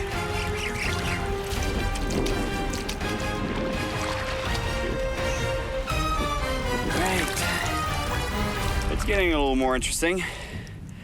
Still no monster, far from it, but that's a good fish. Second barracuda, just a little bit bigger this time. At this rate, I should find a monster out one by the end of this trip. Hey, come on, bud.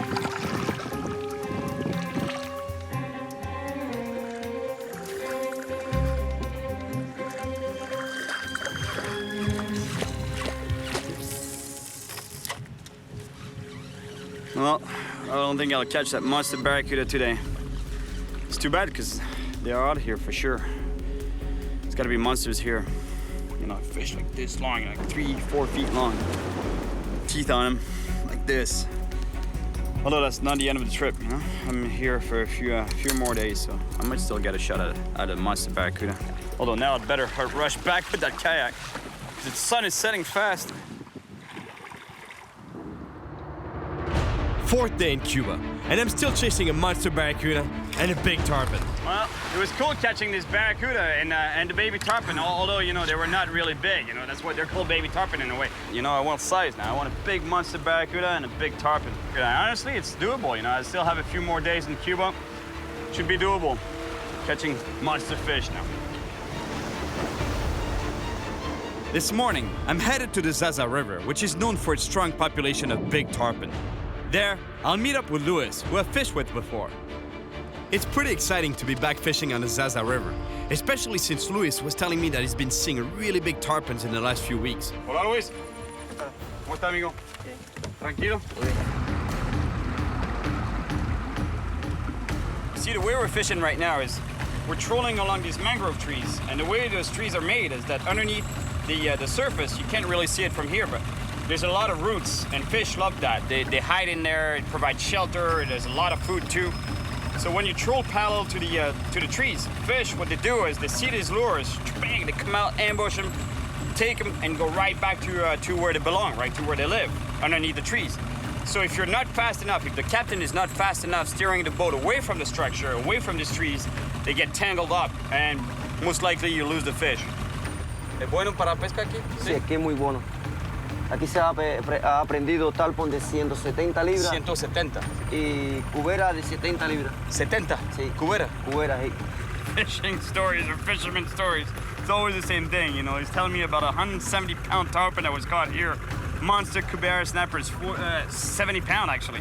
And a 50-pound barracuda. That's huge fish. You have no idea. That's monsters. But obviously all that stuff happens when you're not here.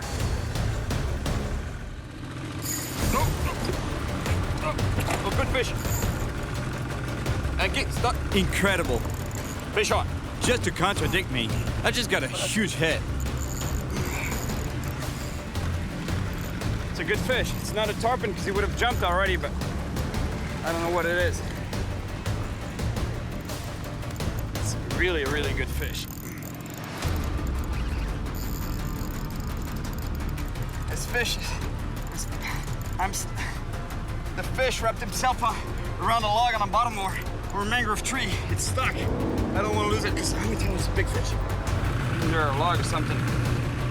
Ah, no, it's not gonna happen twice. Ah, damn it.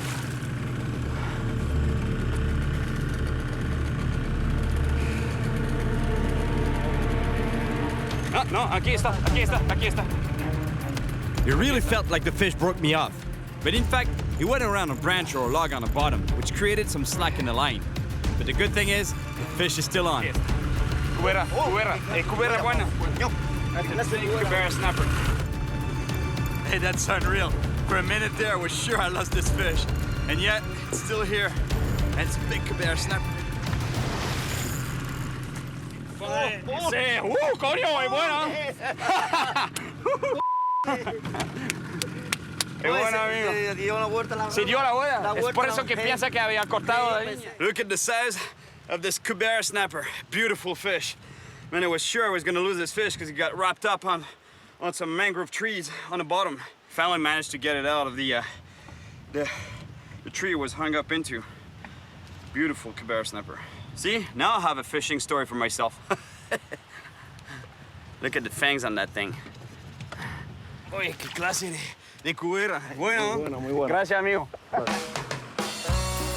It's unbelievable. I caught some beautiful fish like that huge snook and that nice cubera snapper. But no big tarpon, no barracuda yet. And I only have 2 days left in Cuba. Anyway, my buddy Luis has an idea. He knows a guy who knows another guy who apparently can take me to some really good spots. ¿Son dos pescadores? Sí, pescadores nativos de Casilda. Para agarrar algo grande, ¿no? Sí, exactamente. Está bien, amigo. Bueno, salud. All right, I have a couple of names of guys to go fishing with. The plan is to go out for tarpon later today with a guy named Nino. And tomorrow, I'm supposed to hook up with another guy, Guillermo.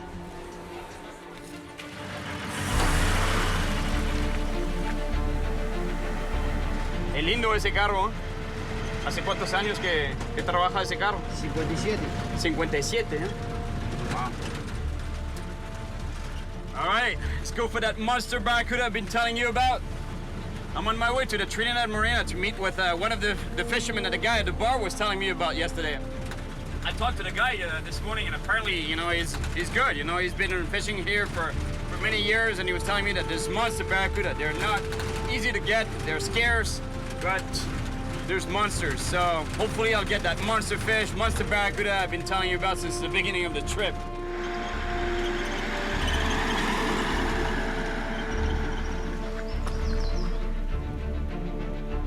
Hola, amigos. Hola, ¿cómo está la cosa? Bien, Hola. bien, todo bien. ¿Cómo está el sabalo? Siempre se puede probar. Se puede probar, a ver si está, ¿no? Looks like the tarpon is going to be a tough one here again, you know. From what he was telling me, it rained a lot last week, and what happens when it rains, is that all the dirt gets washed down to the main rivers by the smaller streams, smaller rivers and stuff. And what happens is that the main rivers, they're all dirty. And here especially, apparently from what he was telling me, that when the water is dirty, the tarpon, they shut their mouth. They don't bite, they don't eat. We can still go and give it a shot, but for now I might give myself one more shot at tarpon and then barracuda.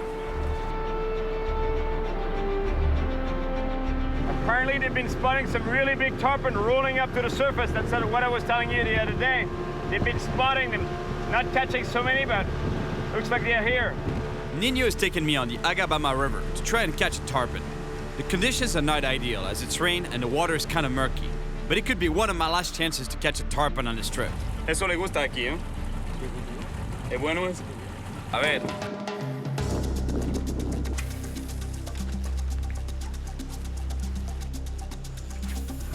It's not to justify the fact that I just got snagged, but honestly, you have to get snagged.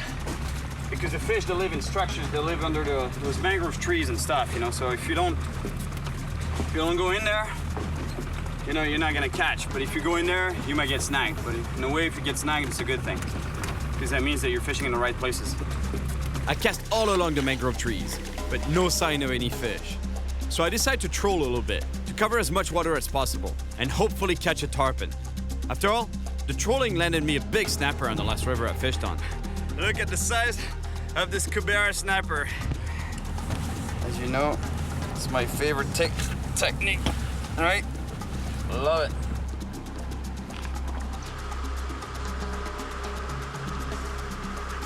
I just want to be woken up at...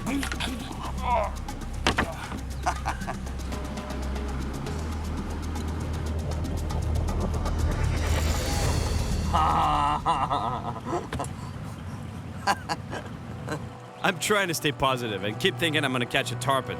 But I gotta say, I'm kind of losing hope here.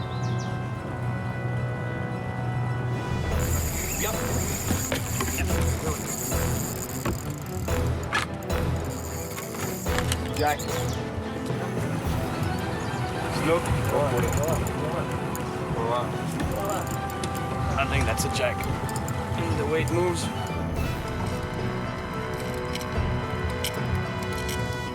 You know, a tarpon I would know right away. If it was a tarpon, as soon as it's hooked, pretty much it goes airborne. It jumps out of the water.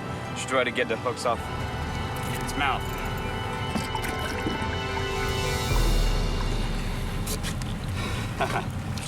Jack Crevalle. See the grunting sound? This grunting noise that they make? It's actually a distress or warning signal that they emit to the rest of the school because they live in schools. But I'll let you go, buddy. There's no distress here. You're going right back to your buddies.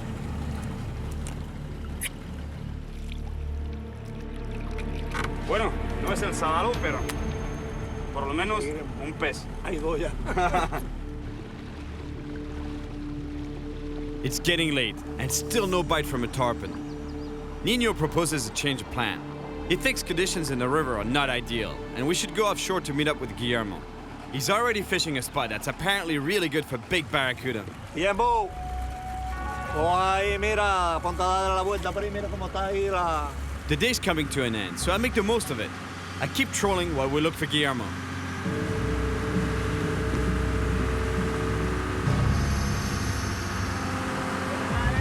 Finally, we found Guillermo at sea. The problem is that it's getting late, and we're really far out. Plus, according to Cuban law, it's forbidden to navigate at night. Bueno, niño, muchísimas gracias, amigo. I don't know how we'll make it back to the harbor before dark. But anyway, now we're all motivated to catch a barracuda, and a big one. Chao, niño. Bueno, hola, cosa. ¿Cómo te fue? Bien. Muy bien. Ya, grande, seguro. Mentiroso.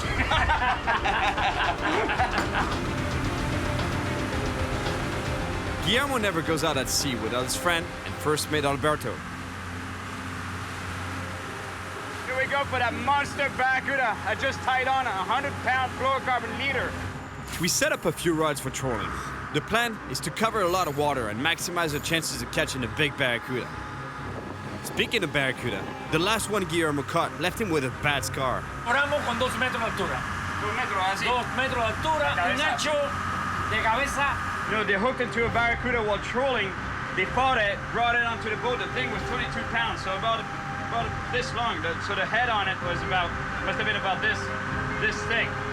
And those things, let me tell you, he was telling me that he was thrashing around.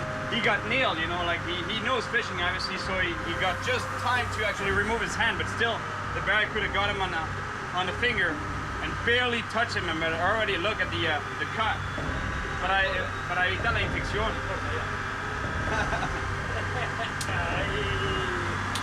Ahora a pescar. A pescar ahora, eh.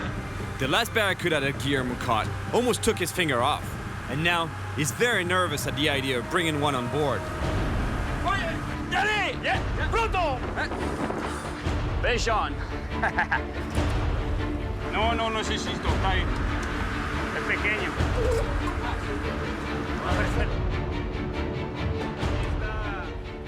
It's not the monster that I'm looking for, but at least it's bigger than the barracuda I caught on the flats. We barely have an hour left to fish, but with a bit of luck, I might catch a huge one. ¿Viste? Ahí, ahí donde está. Ahí donde está, ahí. Look at the teeth on this monster fish. For a fish, it's a nice fish. But for a barracuda, let me tell you, it's still a baby barracuda. Bueno, padre, felicidades por coger el pez. ¡Coño! Gracias, amigo. Dale un besito. Ay, no, eso no es besito aquí. ¡Es un beso todo aquí en la boca! ¡Qué bueno! I think he wants to keep it because that's our meal for tonight. I would have loved to release this fish, but in this case, if we're stuck at sea, it's all we have to eat. Guillermo was telling me that it's impossible. They can't travel by night, and it's already dark, so we're gonna have to spend the night on an island nearby. I guess there's cheese over there. That's pretty cool. At least we'll have some fish to eat. Alberto and Guillermo just spotted an island to spend the night on. Approaching a remote and deserted island, it's like we're back in the time of the pirates.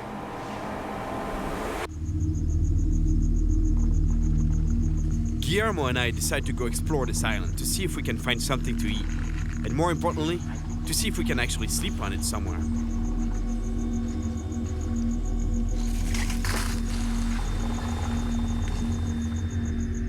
An iguana? A rutilla, which is a large rodent? What other creatures are we going to find on this mysterious island? This mangrove island is full of life.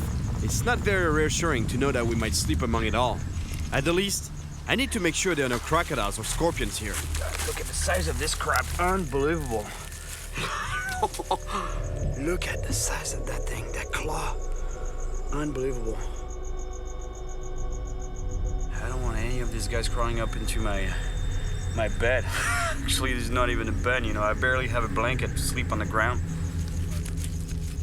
In many areas of the world, eating barracuda can give you a severe illness called ciguatera poisoning. But in this region of Cuba, the guys guarantee that the fish are safe to eat. A la manera cubana. These guys know how to deal with their stress. What started as a tense situation turned out to be a fun dinner.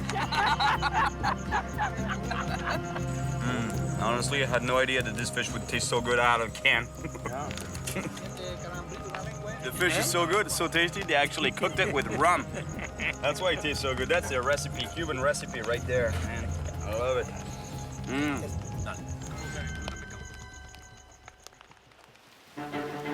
Waking up on a deserted island is pretty cool.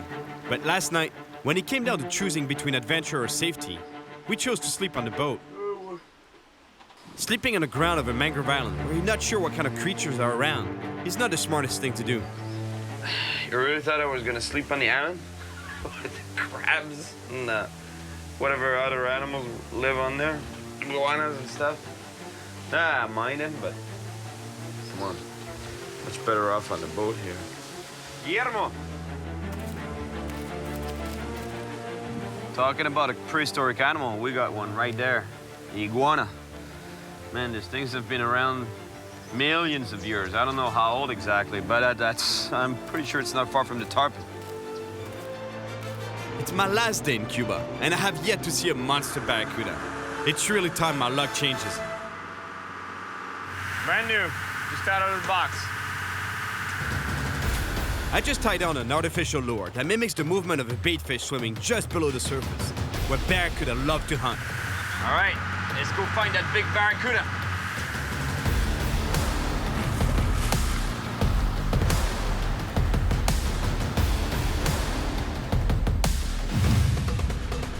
Woohoo! Fish on. Fish on. Oh, yes. It's a good fish. It's a good fish. Woohoo! Para el motor, motor, motor. We've been trolling for a while, and finally, we have a bite. But it's not a barracuda. Ah, pargo.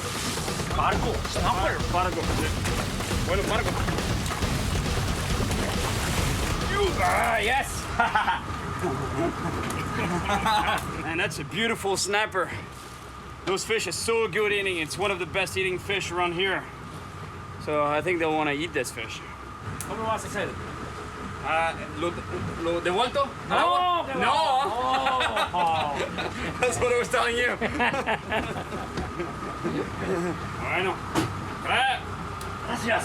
Que de nada, hombre. ¿Te gusta el señuelo, eh? Seguro. Time is running out, but we're really far from the harbor, and we have to turn back. The guys want that big barracuda as much as I do, but Cuban law prohibits navigation at night, so we just hope that we get lucky on the way back. Oh, yes. Oh. Es buena esta. Es buena, buena, Es buena. Another fish on the line. That's a barracuda. Un poco más grande, ¿no? Yes. Similar. Pon la ola, pon la ola. Ahora, vamos, ahí. Look how nasty these things look. Mean. Killer machine. Look at the fangs on that beast.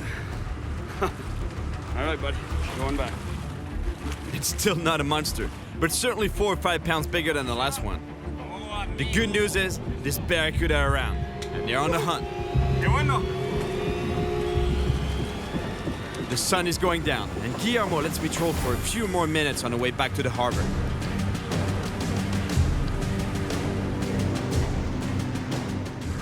Okay, otro. Otro, sí. Oh, despacio, relate, despacio.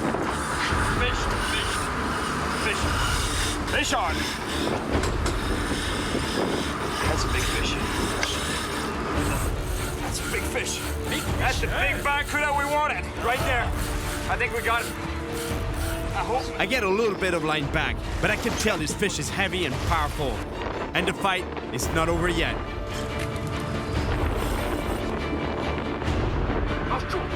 Oh. Ahí, despacio, despacio. Calma, calma, ahí. Despacio ahí. Trabala, trabala. Sí, trabala ahí. This fish is putting up a big fight, but he's getting tired and he's getting close to the boat. Oye, grande, grande. Mira como grande. Oh, ven acá.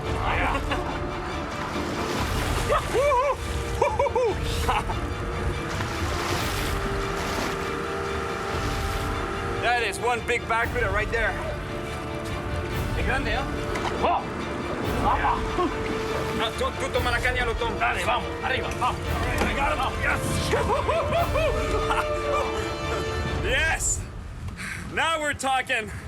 That's a big cuda. That's the monster I was talking about. Look at the teeth. Look at the fangs on that thing. They got hit by something, huh? Otro, huh? Yes. Otro que lo atacó, ¿no? Atacó, Aquí. Now imagine this thing going for your bracelet or your watch. When I was telling you that you'd lose a hand, now you know what I'm talking about, right? These fish are lightning fast, and they usually strike at full speed with that mouth full of teeth. So imagine, their prey don't stand a chance. 24. Oh, es bueno, huh? 24 pounds. Look how nasty it is down there. This is a bite mark. This thing got attacked either by a barracuda, another barracuda, or a shark. But it should be fine. It's not a deep one. Bye-bye, my friend. Unreal. The teeth marks on the lure. The tooth there, the fang, right through the plastic. And check this out. Look at the hook. Totally bent it open. That's a strong hook. Normally I change the hooks to even stronger hooks than that, but I didn't have time. ¿Ahora lo quieres? Muchas gracias. Te lo regalo, Sí. ¿lo querías, no? Claro que sí. Está muerto, disculpa. No importa. No tengo otro. No importa, pero que buen saco, buen pez. Qué grande ese Qué barracuda. grande barracuda. Es bueno. Te felicito. Gracias, amigo. No hice nada, solo puse el señuelo en el agua. No importa, y pusiste el amor del corazón. El amor del corazón. I came to Cuba to catch a big tarpon and a monster barracuda.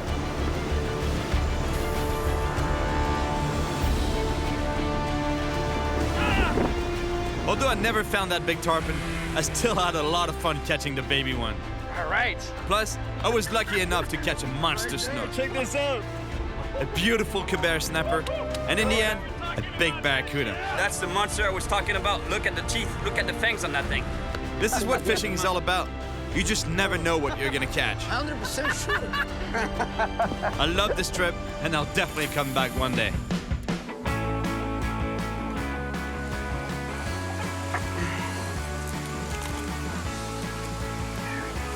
The way to hold these things, you know, you have to grab the claws first, obviously, otherwise you get nailed.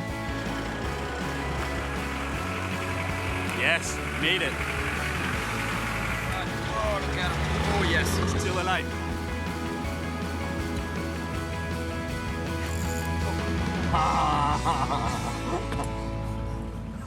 And these things are like 100 kilos. And then when it's grabbed you and decides to swim off, you're not coming up, mate. You're not coming up. Coming to you, coming right to you. Easy, easy, easy. Work him easy. Work. That was it? Yeah, hold him. That was a fish? Get a hold of him, Cyril. My name is Cyril Chauquet, and I travel the world chasing monster fish. But there's one monster that I really want to catch. A giant of more than 200 pounds and almost 9 feet long, the Wels catfish. I came to track this beast in France and Spain, where it's an invasive species and has earned itself a pretty bad reputation. When he grabs you, he can take your whole arm in. These cats are huge scavengers and predators. It's 100 pounds of dog that got attacked by a fish that's... And some say they'll devour almost anything that gets in their way. The smart thing to do would be to catch one on a rod and reel. It's going out of the boat. But I want to push the challenge even further. I want to grab one of these monsters with my hands. It's a dangerous fishing technique called noodling I learned from a real pro in Oklahoma. We are the bait. Literally. But catching a 200-pound giant just with my bare hands, no one really knows if it's even possible. The fish is destroying my hands, but I got it biting me hard, man. It's biting. Ah!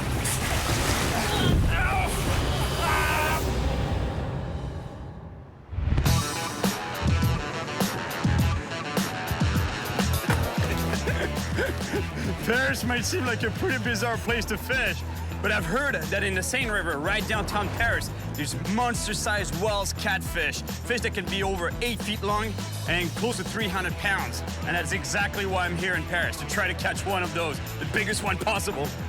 Yep, that's right. I'm in downtown Paris, in search of the biggest freshwater fish in Europe, the Wels catfish.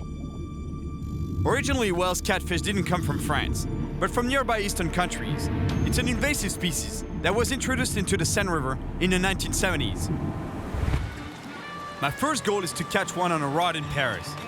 But since I caught catfish by hand in Oklahoma, I definitely want to try to get one of these monsters with just my bare hands. Oh, excuse me. But for that, I'm gonna need my buddy Skipper.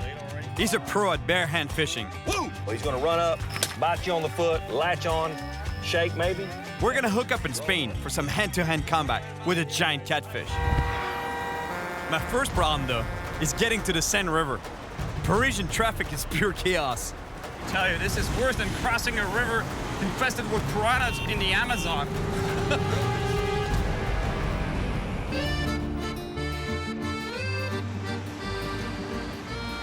It's really hard to imagine that it could be monster fish living in this river. And yet, it's true, it's not a myth. There's giant fish down there. The more I look around me, the more I realize I'm surrounded by fish. And most of them look really strange and scary. The angels don't seem too comfortable either. In fact, it's not only the angels that worry about these monster predators. In the 90s, Brigitte Bardot wanted to eradicate all Wels catfish from the lakes around Paris. She said that catfish were eating the ducks, swans, turtles, and even little dogs. While doing some research, I came across an incredible Spanish news story. Como los siluros cazan literalmente a las palomas que se aventuran a refrescarse o a beber agua. Estos peces pueden... The whale's catfish silently stalk their prey. The pigeons have no idea of the danger they're about to face. And then suddenly, the pigeon's gone. Je croyais même pas. Je croyais même pas. A friend of mine in the south of France told me another crazy whale's catfish story. Il promenait son chien, il balançait des bâtons.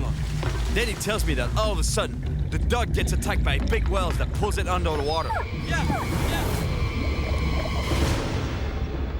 That's hard to believe. The story that he's telling me, it's 100 pounds of dog that got attacked by a fish. That's unreal. It just blows my mind. Pour moi, c'était conneries, voilà. Sauf que c'est arrivé à mon pote, voilà. The good news, the dog survived the attack with no injuries. Now I really want to catch a monster whale's catfish. Salut Olivier. Salut Cyril. Salut, comment vas-tu? Ça va nickel et toi? Super. This morning I'm meeting with Oliver, a local fisherman who always has a few tricks up his sleeve. And this time, it's got something to do with pet food. I thought he meant, you know, like grabbing some cat food for a catfish, but no, it's dog food.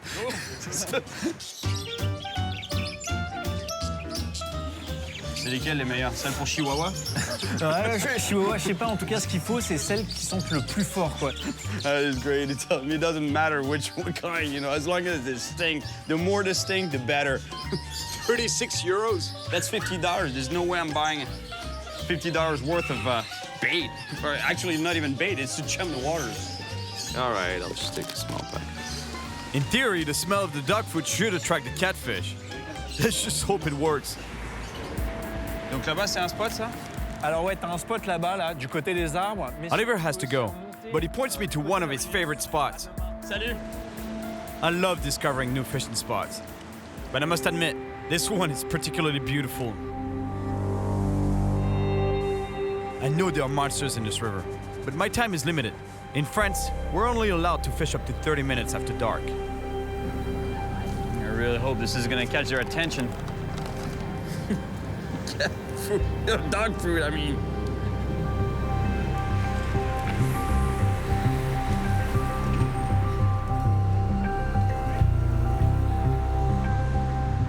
I tell you, we're getting into prime catfish fishing time because dusk, getting towards night, and actually nighttime is when the catfish really wake up. They start going on the hunt. Because those fish, they're both scavengers and active predators. And when they scavenge, they don't really use their eyes to find food. They use their baubles to probe the bottom for any decaying matter. So that it would be dead animals, dead fish, dead birds, dead whatever. When they go after a prey, they're using their baubles to feel any movement in the water, any vibration in the water, and pounce on it.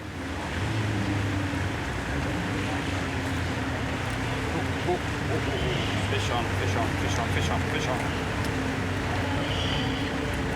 Come on, come on.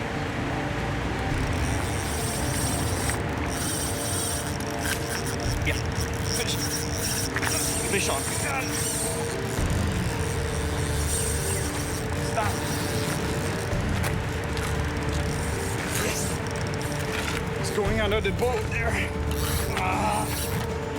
Now he's going under the boat. That's not good. Oh yeah, it's a big fish. I just saw it steal. Oh no. Oh man, that was a big fish. He must have gotten wrapped around a piece of debris on the bottom because I could feel the line rubbing against something and the fish was pulling the other direction. At first he was going towards the boat, but I pulled it out of the boat, went underneath here and broke me off. That was a big fish. I hate to lose fish, especially big ones. But hey, that's fishing. In any case, if I want to have a better chance of getting this monster, I'm gonna need a little help from my friends. Salut Fred, hey. Comment vas-tu? Ça va, ça fait tellement plaisir de te voir. Fred is a buddy you haven't seen for years. Today he runs a school that teaches kids to fish. It's a great initiative. It keeps them off the streets and gives them some self-esteem. Let's see if this younger generation can teach me some new tricks. Cyril, faut que je te dise un truc. Ouais. C'est fini la casquette incurvée comme tu l'as dans ton style. Pretty much telling me that I'm a total has-been right now. You know, like basically the way I should be wearing this hat is like this, and it should be flat in the back. You know, like the visor should be. Is this cool? No? C'est bon? Ouais, c'est bien comme ça. Et baisse le pantalon aussi. Ouais. J'ai gagné 10 ans là, c'est bon? C'est bon, c'est ouais. Bon. Là, tu passes inaperçu, là, c'est bon. C'est bien, là. Dans Paris, c'est parfait. Now that I'm cool, it's time to go catch a monster. Street style.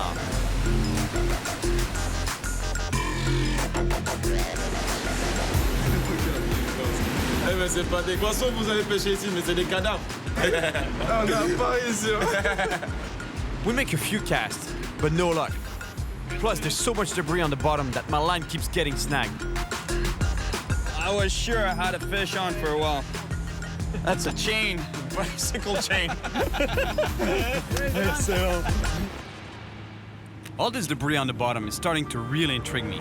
In an old city like Paris, there must be thousands of weird objects at the bottom of the river. And those best placed to find them are the police divers of the River Patrol. I've also been told they've seen monster whales catfish during their dives. And they might even show me where they hang out. Alors regardez, on trouve toutes sortes d'objets insolites en scène. Wow. Une bombe à tonneau. Une bombe à tonneau. Voilà, celle-là, elle date de la guerre de 1870. Et pour l'anecdote... Sandrine Bergeau is Commander-in-Chief of the River Patrol, a special police unit of divers created in the 80s to monitor everything that touches the water in Paris. That means they have hundreds of miles of shoreline and waterways to patrol. But the role of this patrol is not just enforcing the law. They also save more than 200 people from drowning each year. And they bring up some pretty mind-blowing stuff from the bottom of the river. Interesting.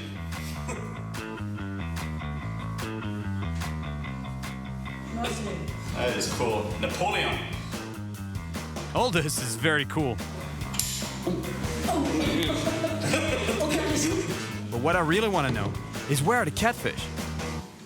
Alors là, j'ai quelque chose qui va vous intéresser, le fameux silure. Finally, a whale's catfish. It's not a monster, but hopefully it's a sign of things to come. Now that's what I'm talking about. That's exactly what I want to catch. Even a fish this size, I'd be really happy. A whale's cat. The police take me for a ride to see Paris from another angle and to show me some spots where they've seen huge catfish. Man, I feel really privileged being on this boat, taking a tour of the city that's on a police boat. How cool is that? What's the biggest catfish you've seen in the river? Le plus gros spécimen de pêcher, c'est 2,83 m. 2,83 m dans la Seine? That's more than 7 feet long. That's a monster catfish, and apparently there's a lot of them there. Le pont de l'Allemand. I don't know if I should believe those guys. I think the cops are just worse than fishermen in terms of stories. They just make them. If whales catfish reach enormous sizes, it's because they're top dog in the food chain. That doesn't mean that they destroy everything, but they'll for sure feed on almost anything they can get their mouths on. L'événement particulier, en fin de compte, c'est une voiture qu'on a retrouvée un petit peu par hasard lors d'un entraînement de plongée. What it's telling me is that they got called in on a mission, a rescue mission of a car that had been sitting on the bottom of the Seine for a long time. So the divers went in, you know, they're looking, so it's murky water, they can barely see where they're going. They get in there, and they see this body, and all of a sudden, inside of the car starts moving. The diver is freaking out. What's happening, you know? Is it the body that's coming alive? Et en fin de compte, on s'est rendu compte qu'il y avait un poisson, donc un silure, bloqué dans la voiture avec le corps. So apparently he got in through the car when it was small. I don't know how exactly, and got bigger and bigger and bigger in the car and got trapped in the car.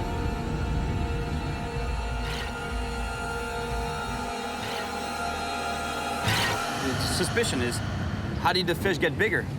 Well, most probably it would have fed on the body, the dead body, which freaks me out a little bit. Hallucinant cette histoire quand même. Now that's a creepy story. To take my mind off it, I called my friends for a fishing session. Hopefully one of us will finally land a monster whales. We return to a spot across from Notre Dame. It's late afternoon and the catfish should be getting more active. Et Olivier, elle est vraiment sale, la Seine, non? Ouais, elle est super sale. En fait, elle est haute, non? Elle est très haute. En fait, ce qui s'est passé, c'est que la semaine dernière, il y a eu des orages très violents en France. He's telling me that last week, there was some major flooding in France, all over France, and especially around Paris. And that's why the river is blown now. It's all dirty, muddy water, plus the water level is really high. So basically, it's going to be a mission almost impossible. The idea is to cast the bait upstream a little bit.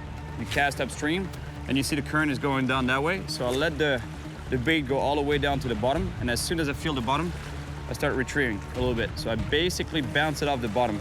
And as it's going down, I move it up, goes back down, move it up, goes back down, move it up, goes back down. I'm in Paris, fishing the Seine River for a giant Wells catfish. Fish on, fish on. And I've got something big on my line. En tout cas, c'est lourd, hein? It's not a fish. I don't know what it is yet, but it's big. It's really big. I just hope it's not a dead body.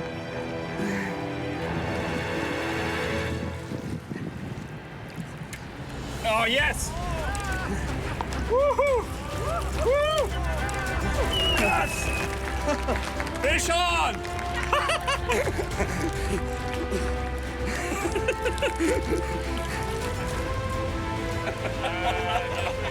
Honestly, I think it's one of the best catches of my life so far. Unreal.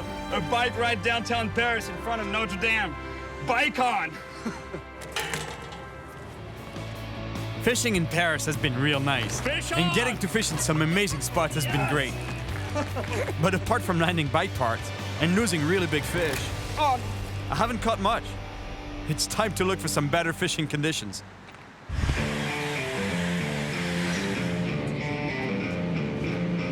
Let me tell you, fishing in Paris, that was hard. For sure, I didn't get the right conditions, but at the same time, that was tough. I got skunked really bad. But now I'm headed to Mequinenza in Spain. That's the mecca for big Wells catfish. Plus, I want to catch one with my hands. Let's just hope that my buddy Skipper can still make it to Spain, because I don't think I can handle a Wells catfish on my own. We could barely hold a catfish in Oklahoma. You almost broke my wrist, man. And those only weighed about 40 pounds. How much more power does that 50 or 70 pounder have? Well, my friend, they're actually 5 times bigger in Spain. Man, it's so nice to be in Spain. The heat, the sun. I just hope the catfish will be more cooperative than the ones in France. I'm off to Mequinenza, a small village in Aragon, in the north of Spain, just a little west of the city of Barcelona. Mequinenza is a small village of 2,500 people.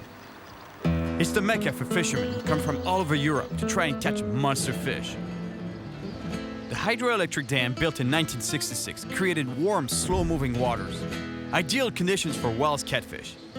Once introduced into these waters, they not only multiplied quickly, but got to enormous sizes in the blink of an eye. I really want to get on the water with these fish to see how they behave in their environment, but especially to see how they react when I approach them. If I'm gonna grab a Wells catfish by hand, I have to get really close to its mouth. So I'm meeting up with Marcus, an expert diver, to help me better understand these fish. I tell you, my friend Skipper is coming from Oklahoma. He's a professional noodler. You know what noodling is all about? Yeah, it's catching fish. I heard about it. And what do you think about it? Crazy, absolutely crazy. I never saw it before, so it would be nice to see it. Yeah, how you do it? How big can you up make? To 200 pounds. 200 pounds? Yeah. Really? So maybe I can even grab him with my hands. Yeah. We check it out. Hopefully we'll see some monsters. I've heard that most Wells catfish attacks are triggered when an intruder gets too close to the nest. But they're not spawning right now, so we should be pretty safe.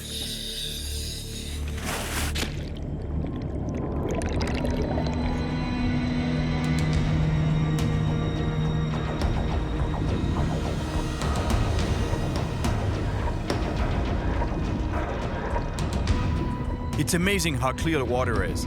If there are any catfish here, we'll see them for sure.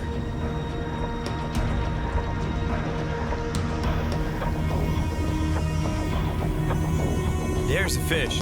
It's a nice carp, but no catfish yet. I think I just saw whales hiding in some branches. Here it is. It's a nice fish, but it's not the monster I'm looking for yet. I find another one. They're not scared at all. They come right towards us, even though these ones are not very big. It's like they're defending their territory, or sizing us up for an easy meal. But wait, Marcus just got rattled by a huge 200-pound fish that came up behind us. This fish was not intimidated by us. They're so big, they're definitely the top predator around here. We just found another one. Honestly, these fish are huge. I'm not sure if it's such a good idea to try to catch one of these giants by hand. Do you think it's even possible to catch one of those? I think you'll have to be a bit lucky and a bit careful because when they grab hold of you, it's going to be a battle for sure. Yeah. At the local diner, I meet up with Andy, a guide and expat fisherman who's caught over 3,000 Wells catfish. And these things are like 100 kilos. I'll see them breaking 85-kilo line, snapping people's rods. They're really angry, strong fish. And when he grabs you, he could take your whole arm in if he wanted to. They're sandpaper-like teeth. Your immediate reaction is to try and get your arm out. Of course, as you pull, it just strips all the skin off you. Really? They can rip your entire skin off? To catch one by hand, it's going to be awesome. I've got to see it. What did I get myself into? And then when it's grabbed you and decides to swim off, you're not coming up, mate. You're not coming up. That's why I called my buddy, Skipper. He's from Oklahoma, man. That guy is a hardcore noodler. That's what he's done his entire life, is noodle catfish. Yeah. I'm not from there, I'm not a noodler. Maybe the fight of my life. Yeah, possibly, yeah. Man. Andy's warning hit me like a ton of bricks. Noodling these beasts alone might actually be suicidal, so I need a real pro on my side. I check in with Skipper just to make sure he hasn't got cold feet, and he's still coming. Yes. How you doing? It's Cyril. Skipper is a 5-time world champion catfish noodler, and a great guy. We noodled catfish together in Oklahoma a few years back. If I'm gonna catch Wells with my hands, I will definitely need his help. Yeah, it looks good, man. I've seen fish. I don't know if they're catchable, but I've seen them, and they're big. I'm always ready and willing to try and catch a big old catfish. You're biking your stuff, huh? All right, man, so I'll see you here in Spain. Yes, Skipper's in. Well, this is it. Here we go. Headed to Spain, going across the big pond in search of the elusive Wells man-eating catfish. Skipper is only arriving in a couple of days, so while I wait, I want to try and catch Wells catfish on a rod and reel, just to see how strong they are. All right, here's Claude. Salut, Claude. Yeah. Salut. My guide is Claude, a French expat known for formerly holding the record for a Wells catch of 246 pounds. Grand pêcheur de silure. Aussi grand que toi, tu vois. On n'est pas très grand, nous deux. On va tout faire pour, en tout cas. Cool. Bon, bah, allez, go. Go fishing? Allez. Claude has been fishing Mequinenza for many years, and he knows a lot about the Wells and their habitat. So to start, he thinks it would be a good idea to do some sight fishing along the banks of the reservoir, where you can actually see the fish. There's only one problem, though. Can you seriously believe that, I left the cold of France to actually find out that they had a major cold snap here, too?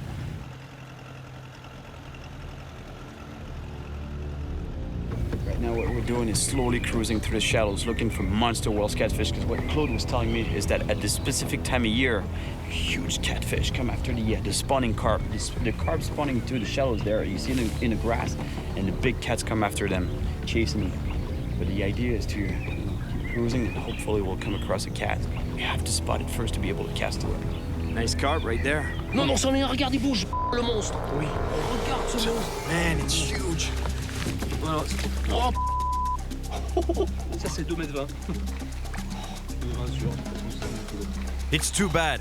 We spotted this fish too late, and we didn't have time to cast. Claude, I see one right there. Man, it's gonna be hard to cast under these branches there. Ouch. Ah, the bait was so close. Didn't touch it. Man, this fish is sleeping or what? It makes me want to jump in and try to catch one with my hand. Mais c'est vrai que c'est très frustrant d'être à moins de 2,2 m comme ça et de ne pas pouvoir les attraper à la canne. The only thing is that the catfish in Oklahoma, they were 50 pounds. Those here, they were over 200 pounds. I don't know if it's possible, period. The fish are not reacting in the clear water of the reservoir. So to better our chances of catching a monster, we head downstream where the water is murkier. Over here, I think the fish will be less wary and should be easier to catch. There's monster fish in this main channel here, and the good thing is that from what Claude was telling me, the bottom is pretty clean. There's not a lot of obstacle. There's no debris like branches or trees that the fish could get hung up into. So basically that tells me that I can use this gear to catch a big fish, and this gear is lighter than the normal Wells catfish equipment. Normally you would use 100-pound test. This is 40-pound. But when the water is clear, when there's no obstacles, you can use lighter gear like this. And catching a monster fish on this type of equipment is a lot of fun.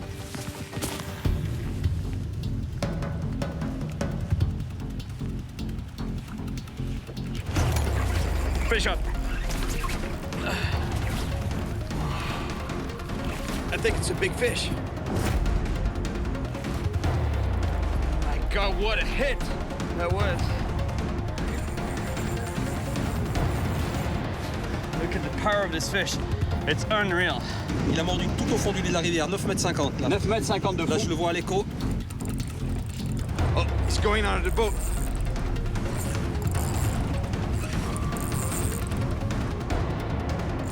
Here we go, here's the fish. Oh yeah, oh, it's a good fish, man. It's fish. Now, Claude, don't do that, don't grab it. Lâche-le. Ah non, j'ai pas voulu mettre de gants, c'est bien fait pour moi. Have you seen Claude's hand? I don't think we're gonna try to bring that fish up on the boat again. Plus, it's not really good for the fish anyway. So what we're gonna try is bring that fish to shore, because we're really close to shore, and release it right in the water, right in its element, so that we don't risk hurting the fish nor Claude's hand. Fais attention, Cyril, bride-le. C'est plein d'obstacles au fond.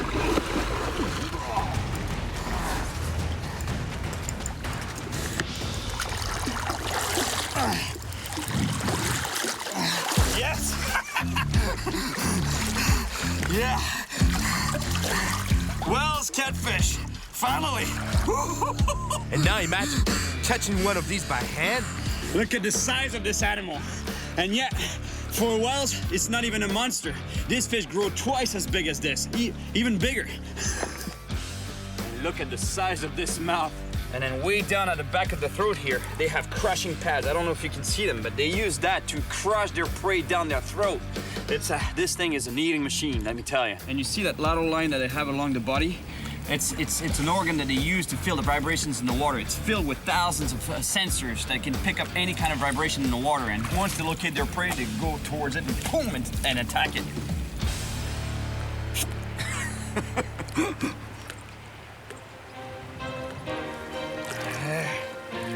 Yeah, merci beaucoup. Merci beaucoup. Finalement, on l'a eu.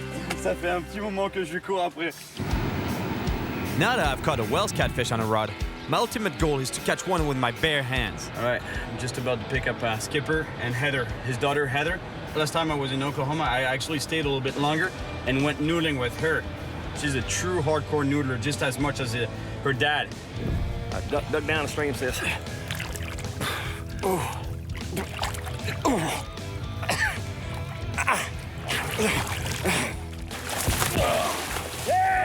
Here we are walking the streets of Mecanenza, Spain, making it happen, American style. Oh man.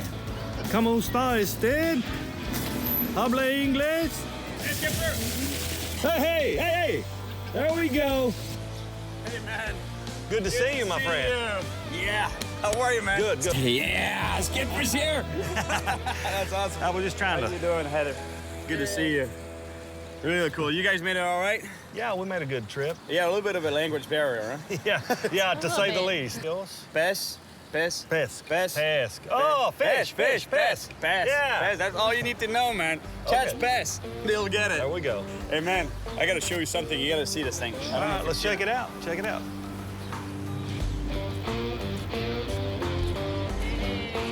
Holy smoke!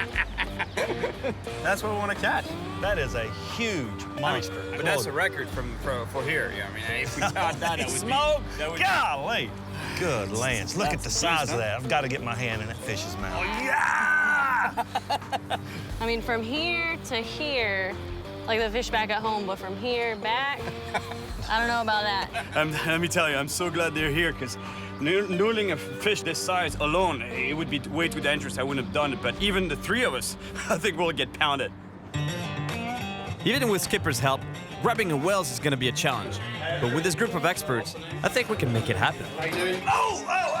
Golly! What a grip the man's got. Skipper, Andy, as I was telling you about, the noodler from Oklahoma. And this is Heather, his daughter. I think you're a little bit crazy to come here and try and catch your whales, but it's your choice. A fish is a fish, no matter where he's at. Yeah. I don't think you've ever dealt with anything as strong as these fish. I know two sure things about Skipper.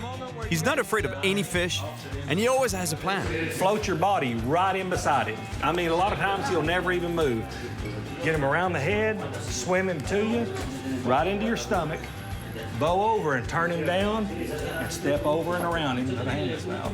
I think it's doable. I think it is. We'll give it a shot. I don't think Andy thinks we're serious. Yeah, cheers. Cheers. Some cats. We get the team together and head out to the reservoir to try to catch a whale's catfish by hand. We want to start in the reservoir because we've seen fish here, and big ones too. I'd like to make some noodling, and I said, I don't like to miss that, sir. I don't like to miss that. Remember those? Yeah, I totally remember those. Nice for bringing them Those are your dirty. good luck. You never even washed them. Those are your good luck socks. Those socks have never failed me. I'm going to let you wear a pair of mine. That's cool. Now we're going to catch a monster fish with that. Never washed socks. Is that water cold? That water's cool, man. It is cold. It's a good thing I brought my fur coat with me. Oh, you're not going to be cool with that, man. I remember the fur there. It's deer fur. Claude, elle fait combien? 20 degrés à peu près? That's pretty cold. If you stay in that brings down your body, your core temperature pretty quick. Yeah, you can't noodle for too long. Being this cold, I don't know how skittish these fish are going to be. We wanted to come up, put that smack daddy bite on us. We are the bait. Literally. We are the bait. We've talked about it enough. Let's get in. All right. You first, man. Oh. Woo. Ah. Woo. It's cool, though. That water is cold. Yeah.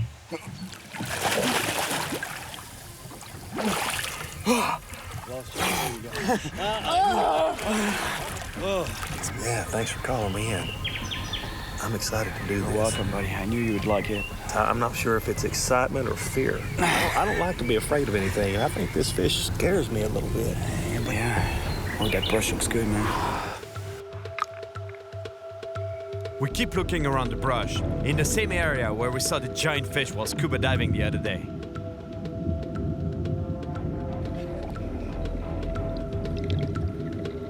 Here, we might come face to face with the monster whales.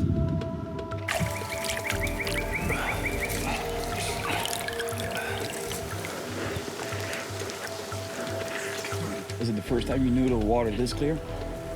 Yeah, I've never been in water this clear before in my life. No. Back home, our water's brackish, dirty colored everywhere you go.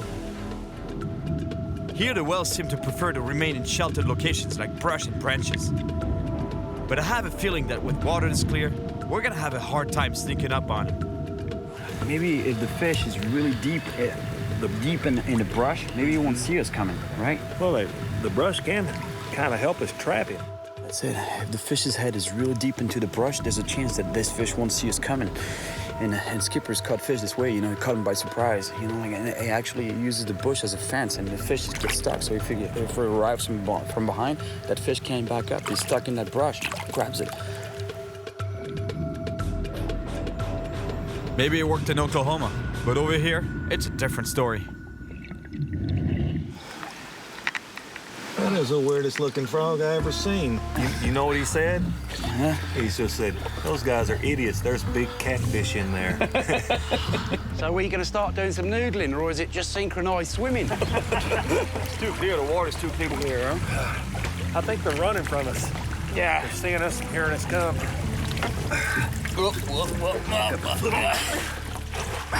You guys didn't have to pretend to be noodlers. You could have come to Spain for a holiday anyway. The problem here is that the water is too clear, you know. If we see the fish, they must see us first and take off. Oh, we got to change clothes. Let's get somewhere, get dry, change clothes, and we'll make another go at it. It was great to finally get out and noodle for Wells catfish, but the clear and frigid water isn't helping our cause. So we're back in town to regroup. Most of the big fish get caught right in front of Mequinenza, right here, right actually in this channel. C'est ça, hein, Claude, non? Ça, elle est amenée par l'afflux, déjà par le Cinca, l'affluent du sec, et depuis ici, tous les sédiments sont encore en suspension et l'eau est vraiment très boueuse. My gut instinct tells me we should try here. These smaller rivers that are feeding in, these fish should go upstream, and maybe we can get a better chance of getting on a fish in a smaller area. That'd be good. Sort of like, it's gonna look more like back home, I think, around there for you, right? Yeah, I crossed the bridge and it looked really, really good right up in here somewhere. Oh, you already spotted the area, huh? That noodler's instinct kicked in. On the way in, I crossed that bridge and I thought, that's the spot. All right, man, I like this idea a lot. That sounds good. It's big fish, they seem to love that muddy water. Plus here, we're gonna be able to use the muddy water to our advantage. That means that the fish is not gonna see us that much getting close to it. So hopefully we're gonna be able to get close to it and grab it with our hands. Yes. Let's do this, guys. Hey. Hola. Buenas. Ya. Buenas. Hey. ¿Sabes lo que quieren hacer esta gente? Americanos. Quieren sacar siluros a mano. A mano. A mano. Now we're gonna catch a noodle. Kiro, noodle, catfish. No, cirulo. Hombre, show him what you got, man. He thinks we're joking here. Il propose un bras de fer avec lui. Oh, yeah? Un bras de fer? C'est vrai? Oh, yeah, now we're talking. Dile que tenga conocimiento, que no me rompa brazo. He says he's gonna break your arm. Oh, he's a professional. He's a pro.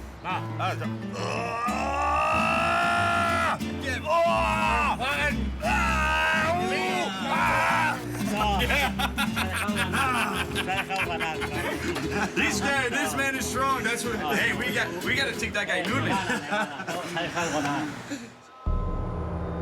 It was pretty obvious that Skipper let the old man win. But when it comes to catfish, he doesn't mess around. So we pull up our socks and head to another part of the river. Time is running out before we have to head back home.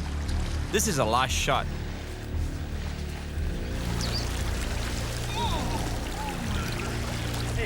The fish are in the water. Yeah, I know. But they're in the water. I'm just about to get submerged to where it hurts the most.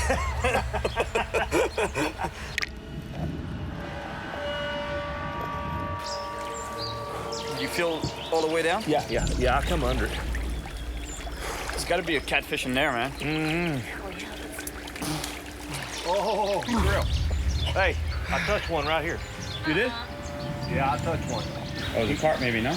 No, it's catfish. See the swirl he made right there? Oh, yeah. Big underbank. Go to right there. Maybe he didn't come out already. Go to there. I'll come under here. All right, Heather, get right here. Get under this brush. Get your feet under right here. Let me come around the back side and work it just a little bit. Get up in here, Cyril. Get right beside her. Yeah. Let me come in here and work it back to you. I'm slowly working that brush pile, you know, with my legs. I'm just trying to make a wall, actually, and as I'm going down, I'm making a wall, trying to push the fish towards the skipper so he can grab it. If there's a fish underneath here. So he'll go and hold onto your feet, and then you'll hold on to mine. Just don't let go. It makes a chain all the way back to the surface. Right. All right, let me... Yeah, just don't let go.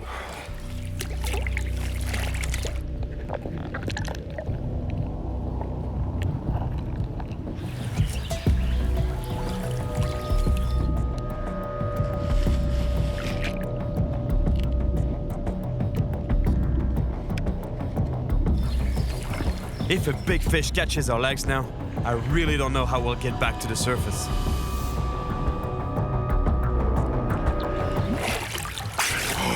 Did you hear that when we were under? There was boom. Yeah. We spooked one out somewhere. Yeah, something spooked. Yeah, I heard it. Something in there. I never touched him, but I got close to him because he thudded the bottom. Something big moved there. Yeah. We were so close that I could taste it. We must have spooked that big guy though, and he won't be coming back. So we moved further downstream. These waters are full of whales, and we're pretty close back there. Now we feel that catching one by hand is actually possible. As long as we move slowly, the murky water should hide us from the catfish. I told you I like noodling. And it's a perfect spot. You go to that corner. Go to that corner right there, and I'm gonna come through here and work it back to you. Okay. Y'all set? Anything? Oh, yeah. Oh. Don't move, don't move. Let me come out easy. Big fish laying right there. Big fish. Yeah, he moved just gently, but he's not moving out of this brush pile. We need to figure out how we're gonna come in on him. What do you think he went? Is it still in there? Yeah, he's gonna stay right here under this heavy brush. He's not gonna leave, man. I'm telling you, if we get a shot at this fish, he's a giant. Let me move in behind him and send him right into you, okay? Why don't you come over to this side? Where was he when you felt it? He's facing this direction. Let me move in.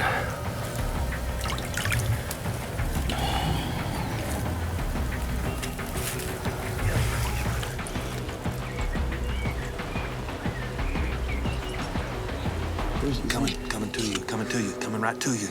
Easy. Work him easy. Work. That was it? Yeah, hold on. That was a fish? Yeah, hold on. Get a hold of him, Cyril.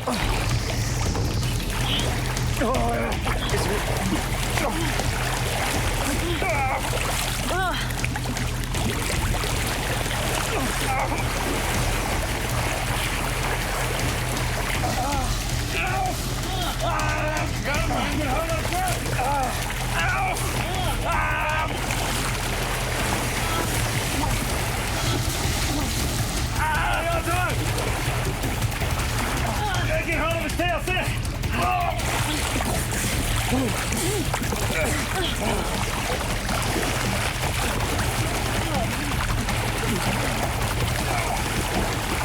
Watch out, my head!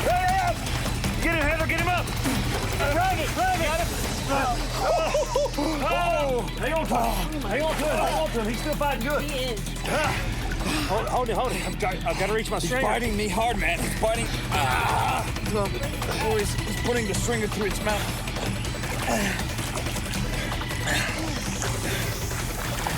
All right, I've got him. Skipper, we did it, man! You fool! Heather! Look at the size of this catfish. I cannot believe I'm this far away from you.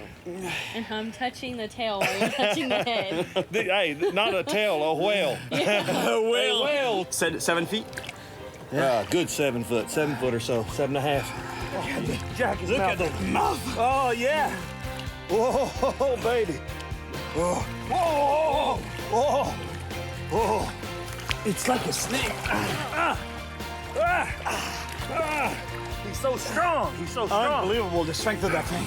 I mean, I'm telling you, this fish is unreal. You could be holding the head here and getting slapped in the head by the tail. They can twist around like 180 degrees, like a snake. Only handhold you got's in the mouth. You can't hang.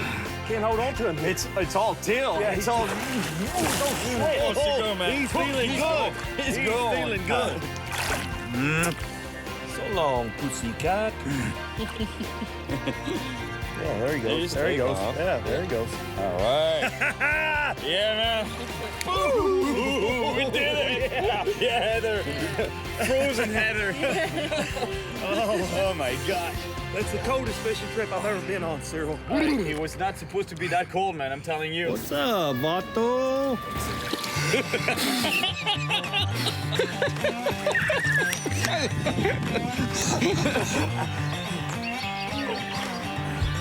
We're gonna have some shrinkage going on right here, right now.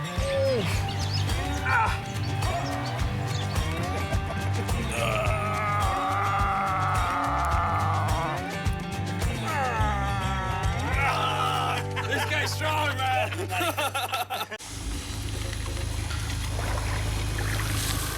Yes, huh? Big gator here.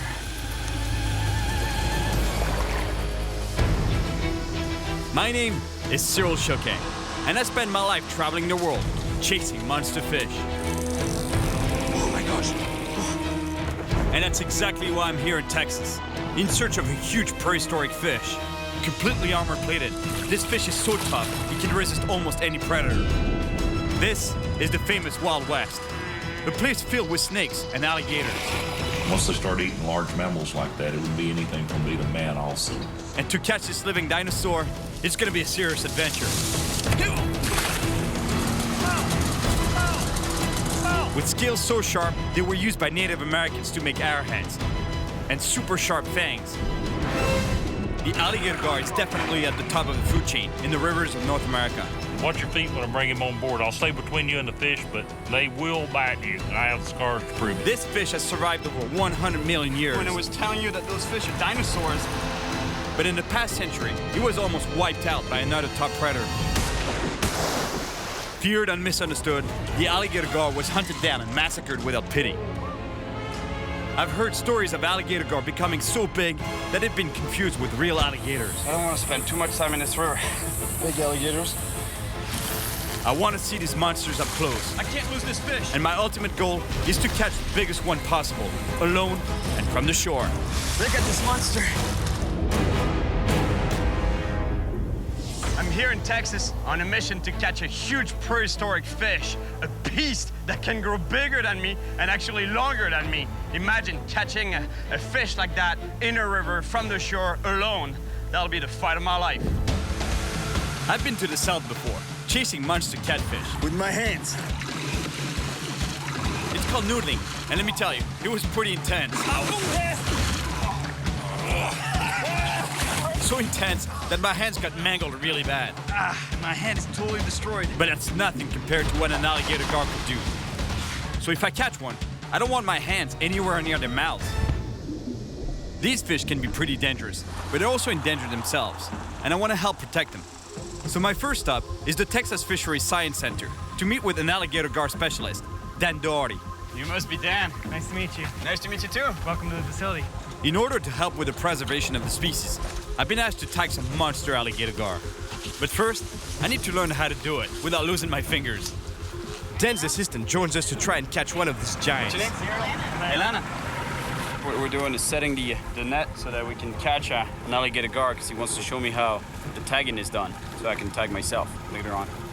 Now it's a waiting game, right? There are 5 types of gar in America, and the alligator gar is the biggest, with record sizes of 300 pounds and 10 feet long.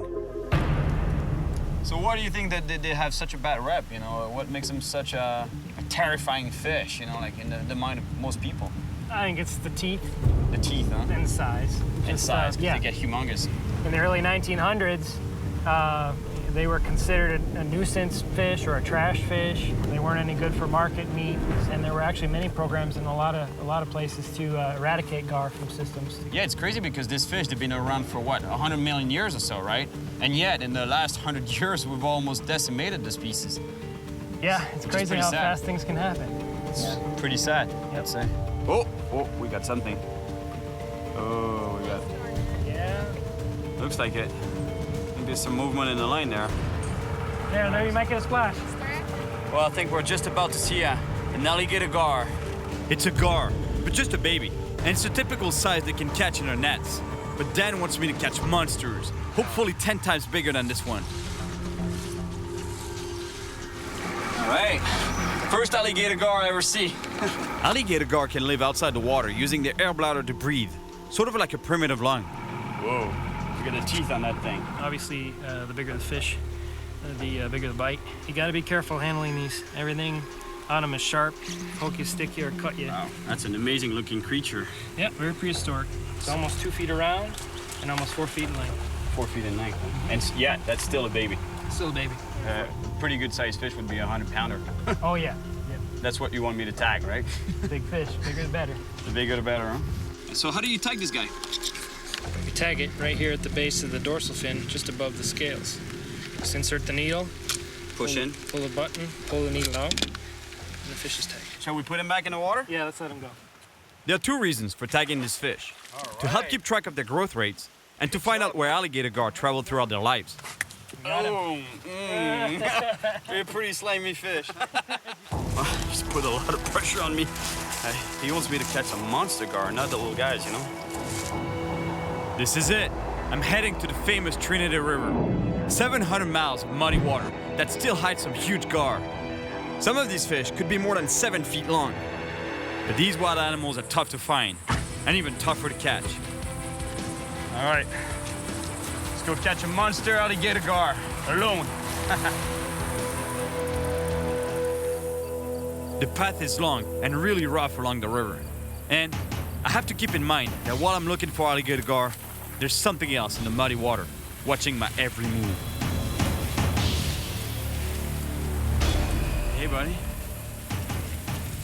I brought 3 rods with me in order to maximize my chances of catching a huge gar. But I only have 1 pair of hands, so I have to improvise some real fancy rod holders. A good old carp head. Still have the brains in it, the eyes for maximum juices and odors.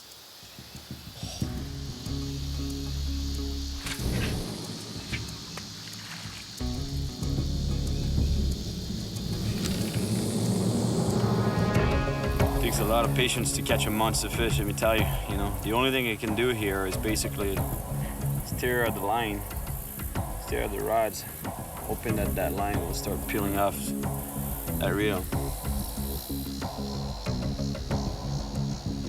I've been waiting for at least an hour and a half, when finally, the line starts peeling off my reel.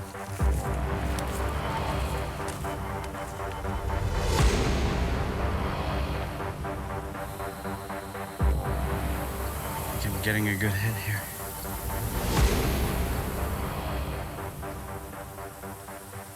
Big gar are known for being wise and cautious, and they take the bait very slowly.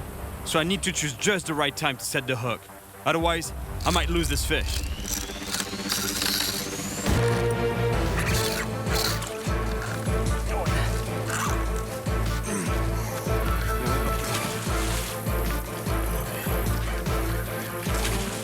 Here we go.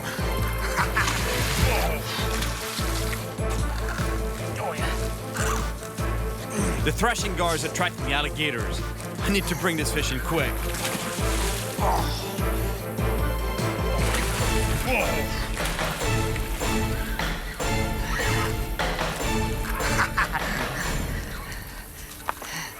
To get a gar. Now, the dangerous part. Although it's not the monster I want, I still have to tag and measure this gar. At any moment, this fish can spin around and bite me, so I put my gloves on to protect my hands from its sharp scales and fangs. It's not a monster fish, but pretty decent sized fish. Oh, man, I'm stuck. To tag this fish, I have to bring it onto the shore, and I'm afraid we're both gonna get muddy here. Plus, my feet are really stuck, so I'd better watch out for gators. Nice. It's not a monster alligator gar, but it's a good sized fish. Gar can breathe outside of the water, but I still want to put it back quickly to keep it healthy. And I need to hurry to tag and measure it. I really don't like the gators getting too close. Now I gotta get a measurement on this fish. A length and a girth. If I can reach the measuring tape. I'm trying to get a measurement of an alligator gar, and before an actual gator gets too close. It's not like there's no alligators in this river too, you know. I don't want to sit here too long. 56 inches. My God, look at the hook. That is just a small fish. Totally bent it. All right, alligator gar, you're going back. Beautiful fish, beautiful monster. All right, buddy, you're going back.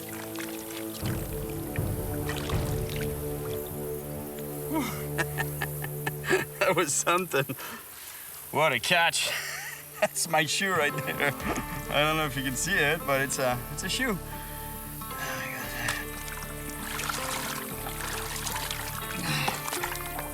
What a mud bath here.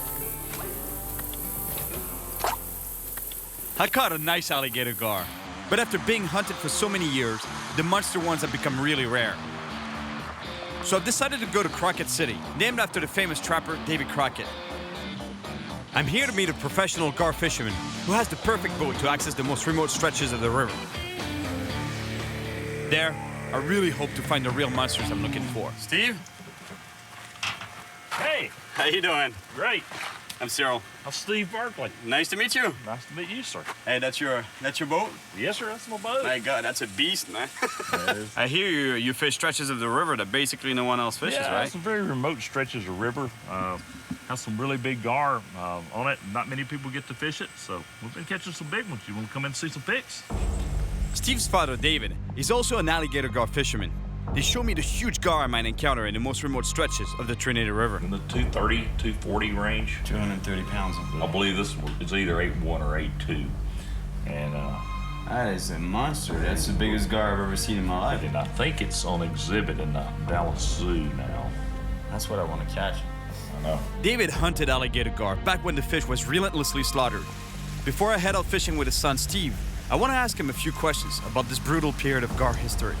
So David, I heard you used to hunt for alligator gar? Actually, we did more to eradicate them than we did to hunt them.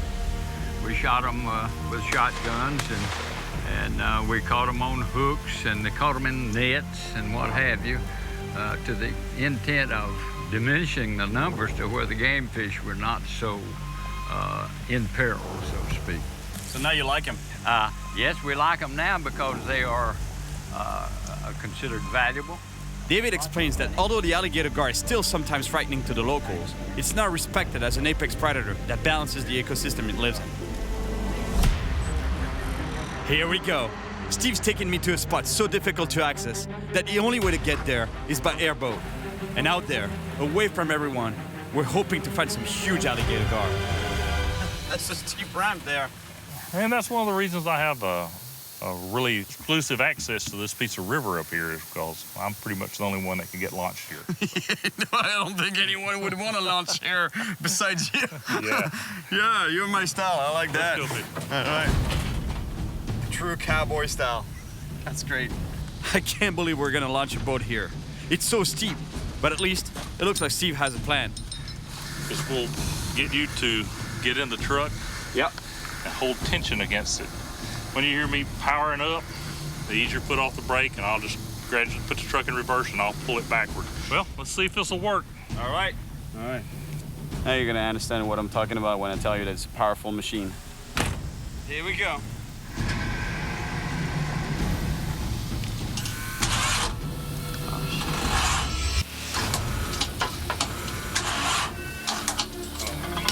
There's something wrong with the engine.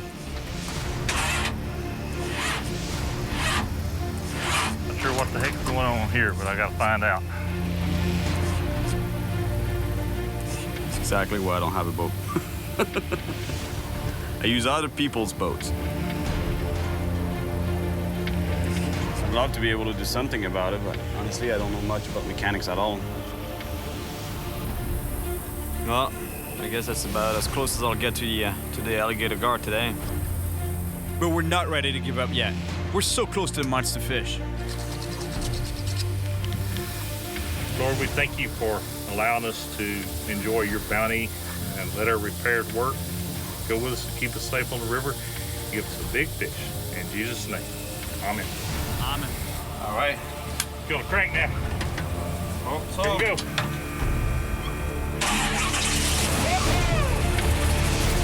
Thank you, God.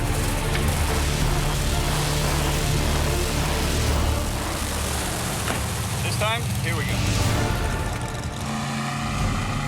Now, let's just hope we don't crash on the way down.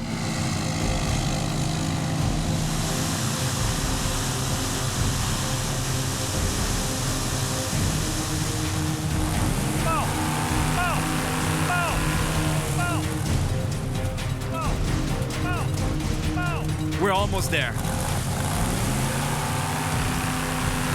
All right, Steve. We're in. Well, we made it. I had to put my shades on because this thing, was blowing so much dirt, twigs, branches, everything. I couldn't even open my eyes. Couldn't see where I was going. The best spot for huge alligator gar is far down this rugged river.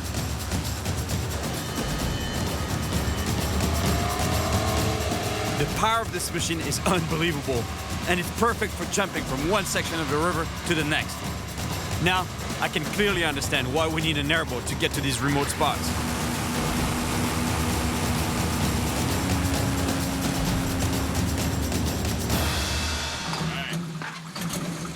I told you it'd be quite something. This is a pretty good gar hole we're in right here. As a matter of fact, gar are already rolling out there like crazy. Hopefully we'll get a good hook up here and catch a big fish. Caught fish over 200 out of this hole before. 200 pounds? Yes, sir. Yes, sir. Yes,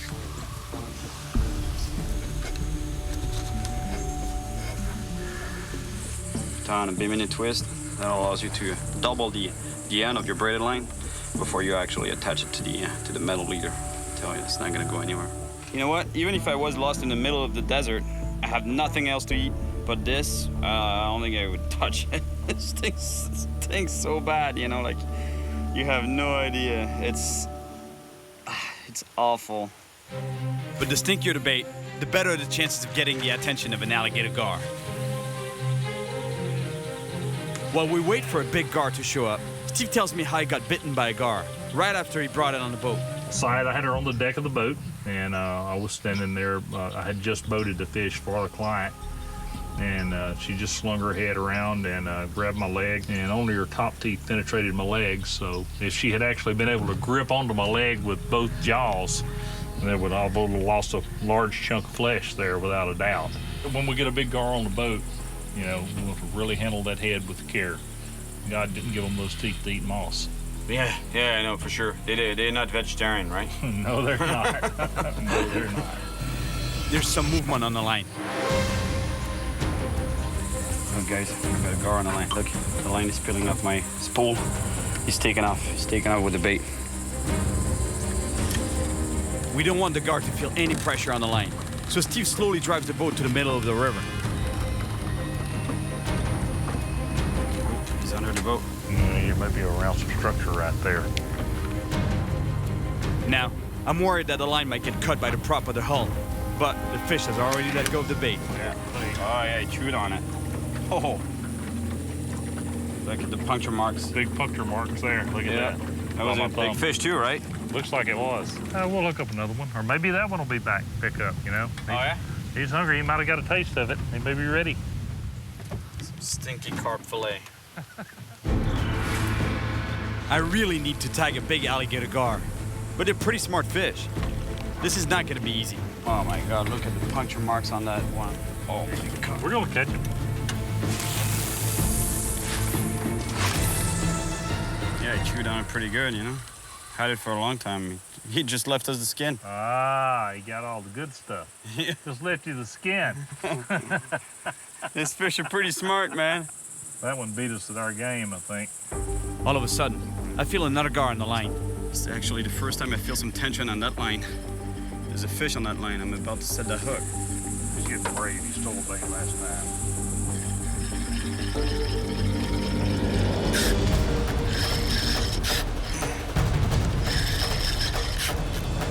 Yeah, all right, here we go. Oh yeah. All right, we're on, Steve. Oh yeah, it's a good fish. Friends, we got a good gar on the line here. Yeah, he's right here. Oh, yeah, that's a good gar. Oh! It's a monster. Oh. How big is this fish, you think? 125. 125 pounds, huh? Yeah. Yeah. Oh, yeah. That's a big fish. Oh, look at that. Oh. Big fish right here. He's just about to put a snare around the fish's head to be able to bring it on board. It's like a lasso, you know, basically, that we're gonna use to bring this fish on board. All right. This big fish isn't a monster one yet, but Steve knows how dangerous it can be.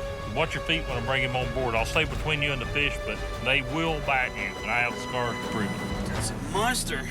Look at that. All right. We did it, man. Congratulations. Good job, buddy. Watch out. Suddenly, the gar spins around, and I remember what Steve told me about being bitten by a gar on his boat. See what she did? Yeah. She turned around to you. She didn't turn away from you. She turned around to where she could get a bite at you. My God, the alligator gar, what a beautiful animal. Now I understand why some people would confuse him with the reptile, the alligator, because the size and plus the head looks very much like an alligator's. This fish is a dinosaur, really. That's what it is. It's been around for more than 100 million years. And that's most likely because of, you know, its ability to actually breathe air in this this body, you know, this armor-plated body. And the fangs. Look at the size of the fangs on that fish.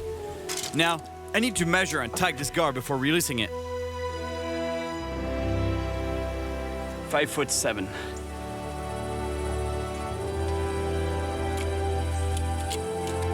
10, 8, 2, 3. Let's put this fish back in the water, no? Yep. Pretty healthy. Good job. Man, good job to you. Good job to you. That was a beautiful gar, but I know there are even bigger ones around here.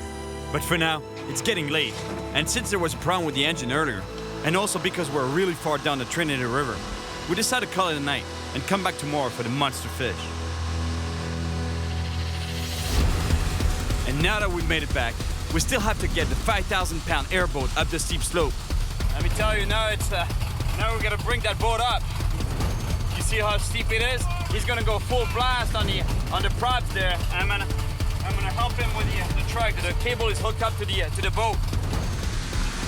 Steve's asked me to give it full power, but the airboat doesn't move an inch. It's stuck in the mud.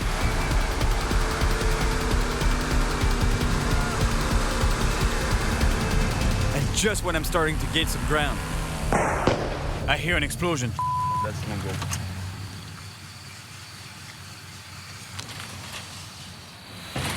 When we finally get the boat up the hill, we realize that the engine's blown. There's oil all over the bottom, and the airboat is definitely out of commission for a while.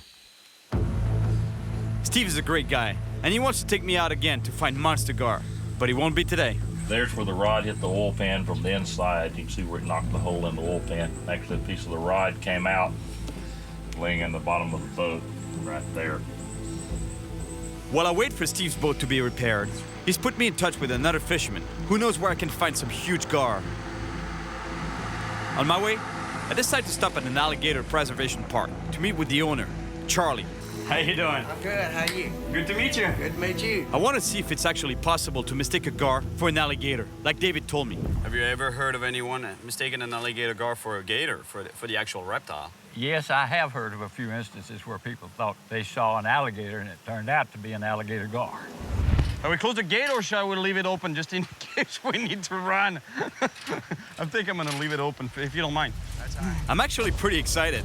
Charlie doesn't let many people inside the fence to feed the gators. Look at this guy. Man, Charlie's pretty hardcore and feeding gators.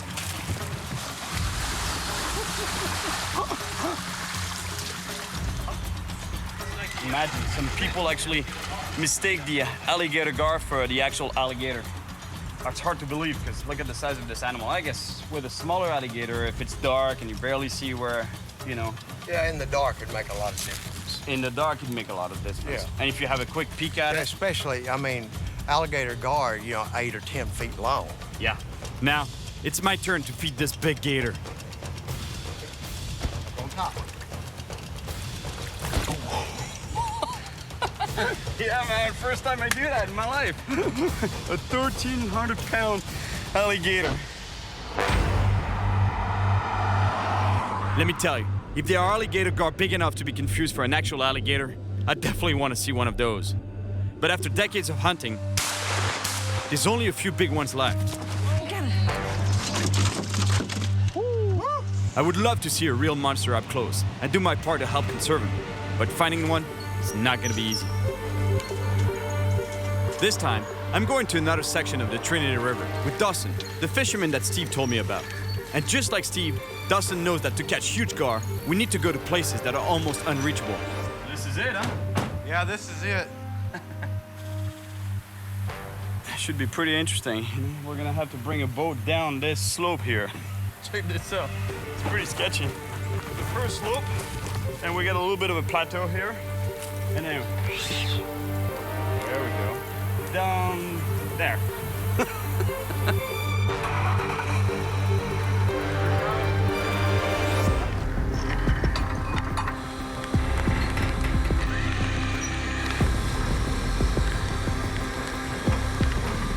Once again, access to the river is steep and rugged. And we gotta move slowly so we don't tip the trailer.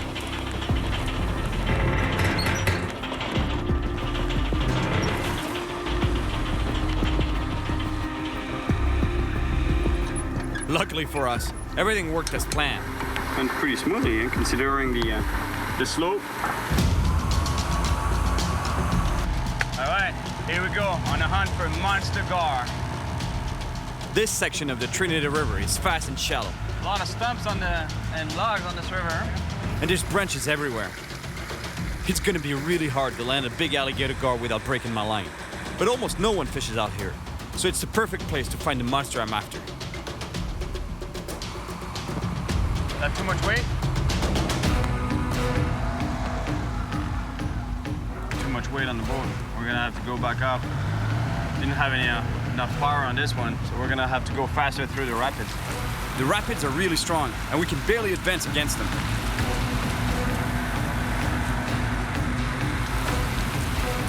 We get pushed back again, so we have to take another run, with more speed this time.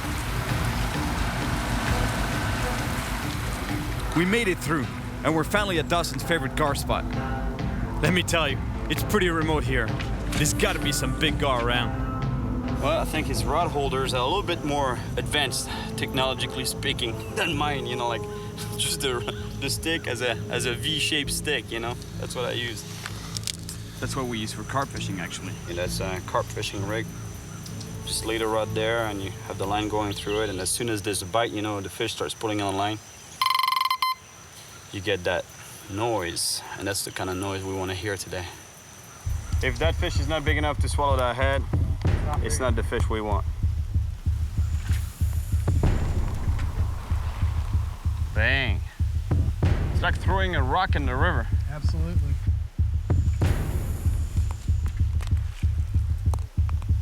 All right, I'm ready. Now, we just have to wait. But not for long. Fish on there. Fish on. Very big fish. This fish is big, but it's not an alligator gar.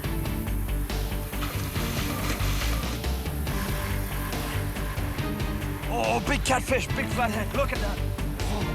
Cyril, no joke, that's the biggest flathead I've seen around. Really? That is a monster flathead. It's not the monster gar I'm looking for, but it's a big flathead catfish. Oh, yeah, noodle. That is a monster flathead. That's the kind of fish you want to noodle, man. Yeah. Have you ever tried noodling? I haven't tried noodling. Man, when they're fresh and you put your hand in the hole where they are, bang! I don't really know about all that. I like to keep all my fingers. Look at the scars on that fish still.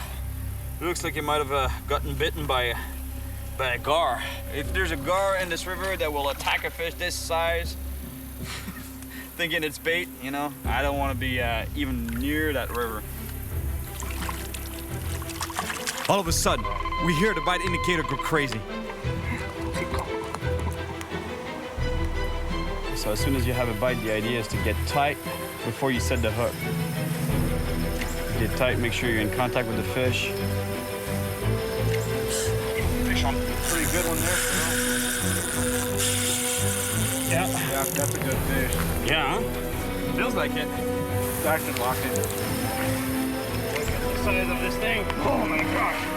Whoa. I have a huge alligator gar on the line, just the monster I'm looking for. It's fighting hard, and the problem is, I can feel my line rubbing against some rocks. That means it's getting damaged. This fish is powerful, and it's trying to get away in the rapids.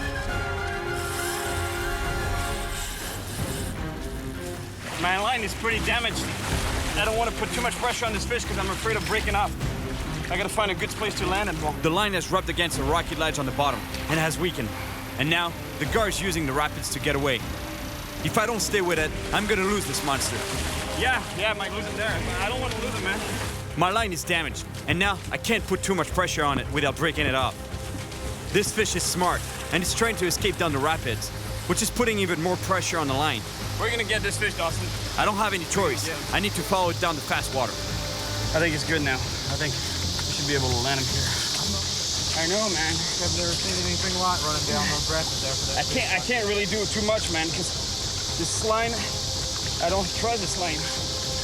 all that Oh, spotted. no! No! Damn it! Damn. Damn. That was a big fish. After all that, We knew it! that really sucks. You know, the important thing is to keep a positive attitude about it. And, you know, still, it was a pretty cool fight. In a few years, I'll come back here and I'll say, Dawson, we gotta go back for that monster that's out there. I just lost a monster gar. I'm running out of time. I really need to find and tag at least one big gar to help the biologists with their conservation work.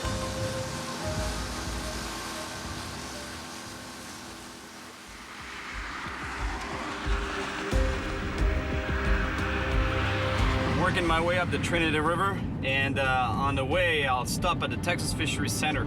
They have biologists there that are waiting for me, and they want the information, the data that I've collected on the fish that I've caught so far. And they were also telling me that they have monster alligator gar in a tank there. I really, really want to see that. I really want to see this fish. I lost a big alligator gar. So while I drop off the data with Wayne, the resident gar specialist, I want to take this chance to get my first really close look at a massive fish. Look, that's what I want to catch. This guy. This prehistoric creature.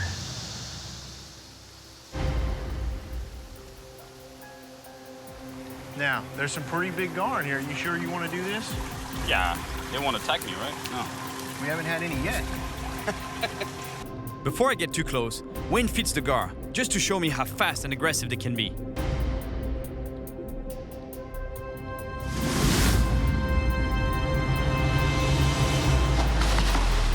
This gigantic gar just bit a catfish, and now I'm gonna get in the water with him.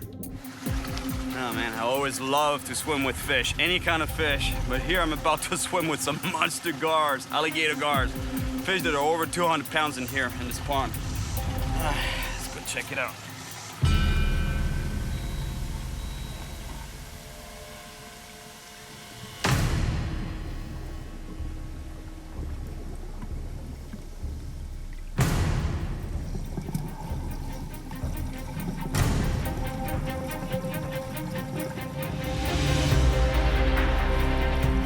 These fish are big enough to really hurt me if they wanted to, but in fact, they're not aggressive at all.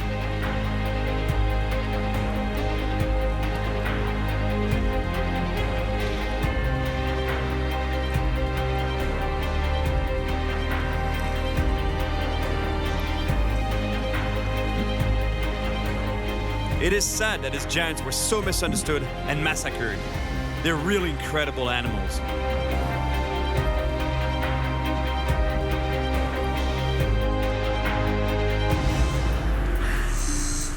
What a great feeling swimming with such large predator fish. Unbelievable. And yet, not a sign of aggressiveness from those animals. They just swim around slowly, do what they have to do. I'm actually capable of getting really close to them and pet them. They have a tendency to stay away from me and swim away from me. So, in a way, they're more scared of me than I'm scared of them.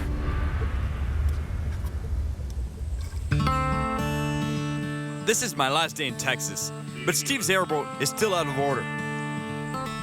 Looks like we're not going anywhere. The engine's broke entirely. The entire thing is broken. That's why there's oil all over the place. It looks like if I want to catch a big alligator gar, I'm gonna have to go by myself. And from what Steve's telling me, catching a really big one, alone and from the shore, is gonna be really tough.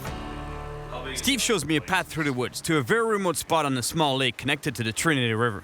It's a long walk in, though. It's a long walk, huh? Through the woods. A long walk through the woods. You up for that? Yeah, I can do. Especially if there's big gar at the end of it, I'll do the trek. Yeah, watch for alligators. Alligators? Now, there's alligators in the oxbow and the river, probably more so in the oxbow.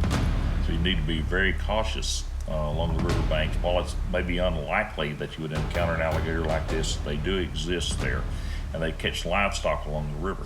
I'm on my way to catch and tag a huge alligator gar in the heart of Texas. Steve's freaked me out with stories of alligators eating livestock. Once they start eating large mammals like that, it would be anything from them to eat a man also. But I can't back out now. And to make things even tougher, the recent rain has overflowed the Trinity River, which means it's gonna be really hard to reach Steve's fishing spot.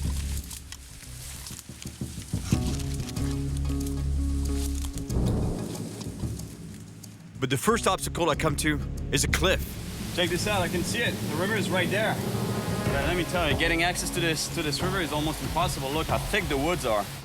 After thinking about it for a second, I decide to leave 2 rods behind to make this easier. Now that means one thing though. I only have 1 rod, so just 1 chance of catching fish. I'll get the rods on my way back.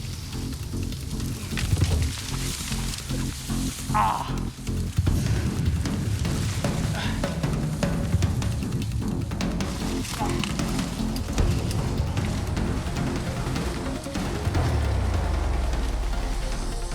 Now, I have to cross this big, overflowing river. I'm not looking forward to it, especially since I know there are alligators around here. And it's not just alligators I need to worry about. It's the current, too.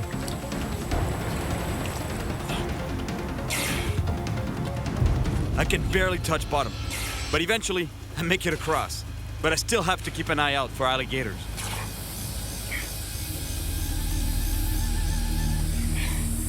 I don't want to spend too much time in this river. Big alligators. I'm out of here.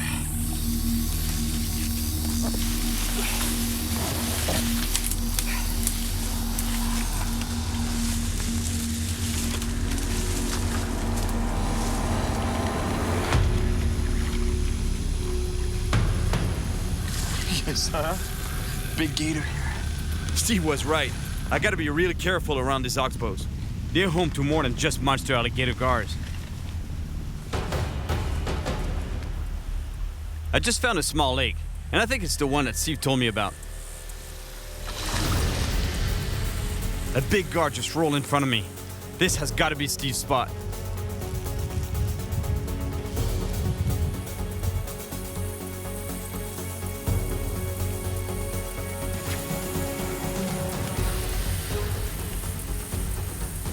Looks like there's some monster fish in here.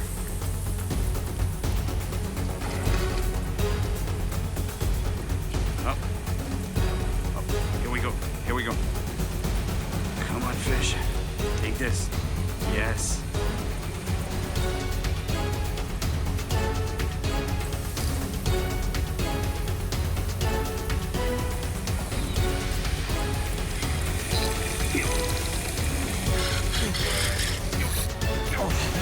Oh, yeah. Oh, man. It broke me off. That was a giant. There's some monster gar in this lake, but catching them is gonna be a challenge. There's branches everywhere. I'm gonna have to be really careful if I don't want to break off again. You see, my line here is 90-pound braided line, and what I did is just tied a bimini knot, which allows me to double my line at the end of my main line. So that way, this fish starts rubbing against some structure, some logs or stumps on the bottom. Then I have 2 lines in case one breaks. And here, I'll tie on my metal leader and the hook at the end of the metal leader.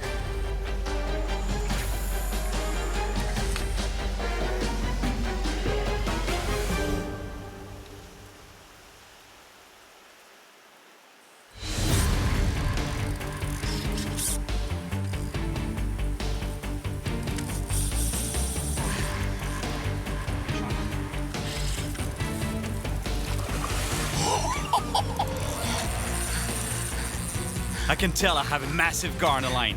But now, I have to avoid breaking it off on the snags along the bottom. Keep it away from the snags.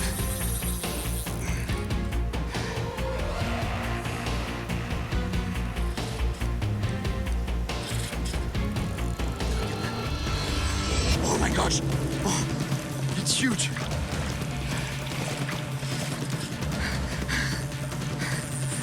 This gar is even bigger than I thought.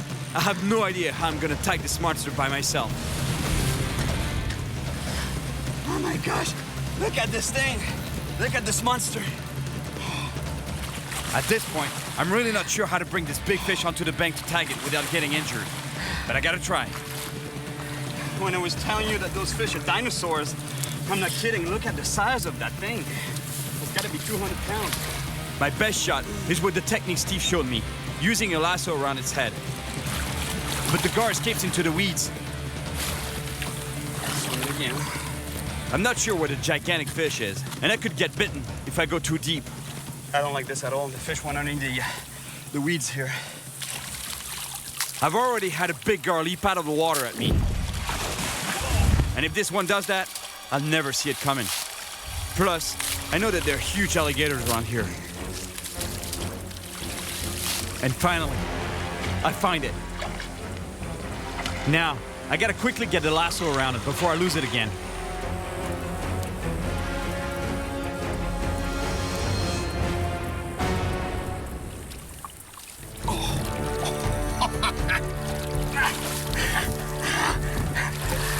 Look at the size of this beast. That's exactly what I've been chasing. A monster gar, and I got one in my hands right now. It's gotta be over 200 pounds. That's a monster. But I'm not finished yet.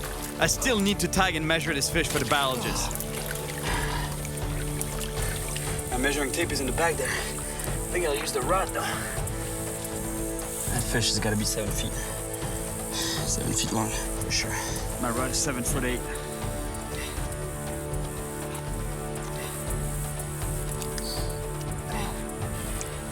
Yes. Baby, you loose.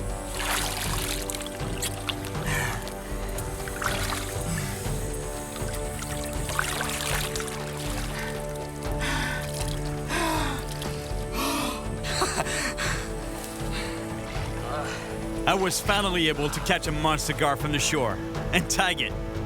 Mission accomplished. I came to Texas to find a living dinosaur, an amazing animal that doesn't deserve its bad reputation. Look at this beautiful animal. Almost completely wiped out, I found that instead of fear, this beautiful creature should inspire respect and admiration, and needs to be protected. The Trinity River was full of obstacles. The best spots was super remote and filled with predators. But I finally came face to face with the monster I was after. Oh my gosh, look at this thing. A fish I'll never forget. Alligator gar, yeah.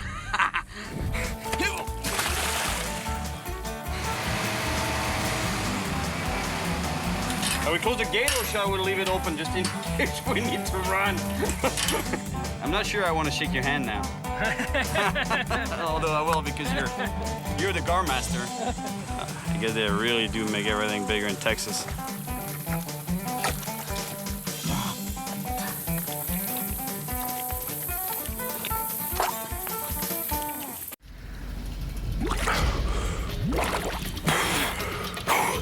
There's a big cat in there. I got bit again. I ran out of there on the first pass. I'm gonna go down again. No! He's going out. Go get him. I'm Cyril Chauquet, and I spend my life traveling the world chasing big fish. And that passion has brought me here to Oklahoma, USA, on a risky mission. Oklahoma's waters are home to the muddy monster fish I'm after. Yeah! A slippery and powerful animal that nests in dark holes in the murky rivers and lakes here. The catfish. I want to catch this spiky and slimy beast in their lairs in a very traditional way. With my hands. Oh! In the best case, I get bitten by an angry catfish. Stay in there. In the worst case, by something even more dangerous. My goal is to catch a 50-pound monster. This is without a doubt one of my most extreme adventures yet. No! Is there a shark down there, man? You see this hand here? Well, for the next few days, this will be the bait. That's the only kind of bait I'll be using to catch a fish. The idea is that I will be feeling around on the bottom of rivers and lakes, trying to find a catfish hole. And if I do find a hole, that's good news. That means that I have now to put my hand in that hole, trying to provoke the fish into attacking my hand or my feet. I can then grab that fish by the mouth and pull it out of its hole. And that's how you catch catfish here in Oklahoma. It's called noodling. It's pretty dangerous because there could be other creatures living in those holes. They could be snapping turtle, beavers, or even worse, cottonmouth snake. And let me tell you don't want to get bit by any of those.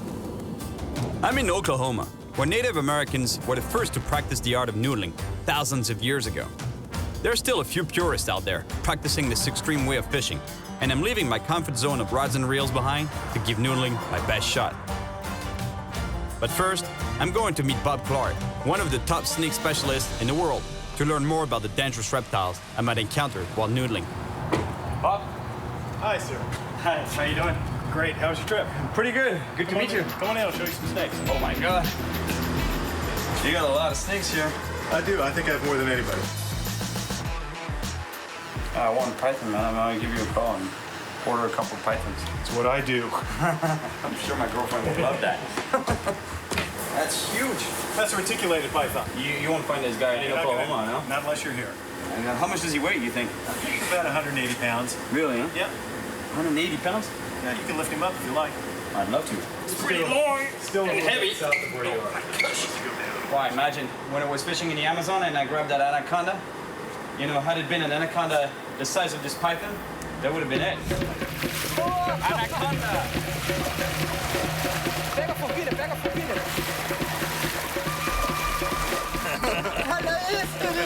Check out this beautiful anaconda. Well, luckily the snakes I might come across, you know, while noodling are not as big, you know, here for sure, but they're pretty dangerous. They're just as dangerous as this guy, just in a different way. This guy is a constrictor. The ones that I might be facing are venomous, highly venomous, actually. What kind of snakes can I run into, though, while noodling? I think around the water, it's likely to find some water snakes or maybe a cottonmouth. The cottonmouth, yeah. Mm-hmm. That's the one I've heard of. It's bad. Do you have any of those here? I don't keep any of the native species here, but I think if you want to go out in the field, I'm pretty sure we can find some. Really? I want to see that. I want to see the expert in action. The rivers of Oklahoma are filled with a lot of different snakes. Hopefully, an expert like Bob will help me understand the difference between a venomous snake and a less dangerous one. And what do they look like, cottonmouth? Stocky, not too long, dark color. Dark color. Okay, see? Can you see them there coming off? Yeah. See the weight in the water? Watch out, you can get bit, don't get bit. I don't care. Oh, it's a water snake. It's not. Yeah, that's a water snake. Okay. It's not a cottonmouth? I can tell. Ah! You got bit there. I didn't get me yet. He got up his head. Okay, watch the sharp end. Oh! He got me. Okay. You grab him good. Here, grab this part. You don't want to grab the sharp end. Trying to grab it behind him. This part here? Yeah. No, this guy is so fast, you know, I was gonna do the snake master thing, but I completely missed my shot, you know? Gonna reach behind the neck, but he got me before I even got close with snack. You smell that musk? Yeah. It's supposed to deter predators that stink. Really? Yeah. They'll stick with you a little bit. Really? Mm-hmm. It's good before going on a date, right? Oh, absolutely. So that's what I can run into while noodling, right? I think it's almost certain that you will see water snake. snakes while you're noodling. Cottonmouth? A little less likely, but also possible. Yeah, but that's way more dangerous though, right? It is much more. So don't be doing this when you find a cottonmouth. You stay away from it, right? I'd let him go his own way. All right, buddy. You're going back. Luckily, this is a non-venomous water snake, and I'll just have to clean my wound to avoid infection. But a cottonmouth bite can cause tissue damage and hemorrhaging, and if left untreated, can be fatal. Before putting my hand in an aggressive catfish's mouth, I want to learn a little bit more about him. So my next stop is the Fisheries Center, where I'm meeting a catfish expert. Two main species of catfish can be noodled, the blue and the flathead. Noodlers usually target the flathead, since it is more common, and the biggest can get over 120 pounds. But if I noodle a 50-pounder, that would already be a true trophy. Hey, Dan. Hey, Cyril. This is an awesome spot, man. Oh, thank you. Really? Come see some catfish? Oh, for sure. That's what I'm here for. There they are. My gosh, you were not kidding about catfish. You got a lot of catfish. You got to be really careful when you're fishing for these guys, especially hand fishing, and you're sticking your hands in their mouths. They can be really tough to deal with, especially as the fish get bigger. Check this out. It's in these mouths that I'll be putting my hands or my feet. Avoid holes or sticking your hand in any kind of hole that has access to air, because those snapping turtles will sometimes get in cavities that have an air pocket up top, like the alligator snapper can just get rip limbs off, and fingers especially. So. These catfish definitely look like they're ready to rip something apart. It's feeding time.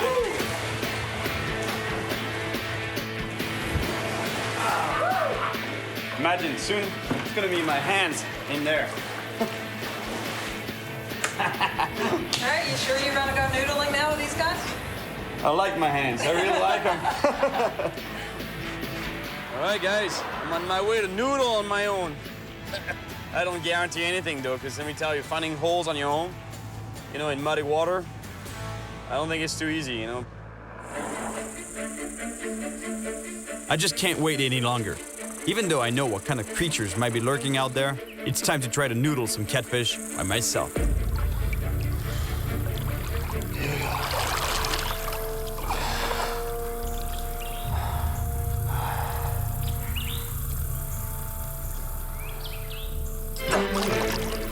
Ooh, just hit something right there. I'm feeling a little reluctant right now to put my foot against that wall there, that ledge, you know. And feel for any hole I could find. It's where the catfish would be hiding, in a hole. Let me tell you, as I'm feeling along the river bottom, I can't stop thinking about the warnings I've heard from the local wildlife experts. Avoid sticking your hand in any kind of hole that has access to air, because those snapping turtles can rip limbs off. So don't be doing this when you find a cottonmouth. Stay away from it, right? During the breeding season, the catfish seek holes along the edges of riverbeds. These cavities are usually dug by beavers and muskrats and can be pretty big. This is exactly the type of feature that I was looking for along the bank, you know. A cliff like this, and then a hole, you know. So basically, think about it, this is underwater, right? So I'm feeling with my foot here, and all of a sudden I find this hole here. When you're halfway there, you're not gonna get bit, so you really gotta go way in and feel all the way into the hole there. Because otherwise you're not gonna get that reaction strike from the catfish. That's the scary part, you know, because your brain tells you, don't go in there, don't go in there, don't put your foot there, don't put your hand there. How stupid is that? Try to get bit.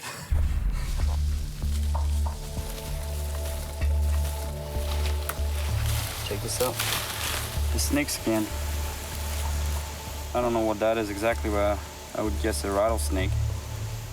Oh, it's confirmed. They're here. I'm not too comfortable in deep water, so I move my search to the shallows. Finally, I find a small hole, and it's not empty. Hey, something just moved in there.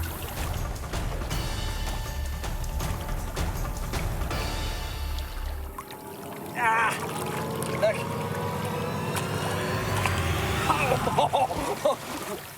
That's a common snapping turtle.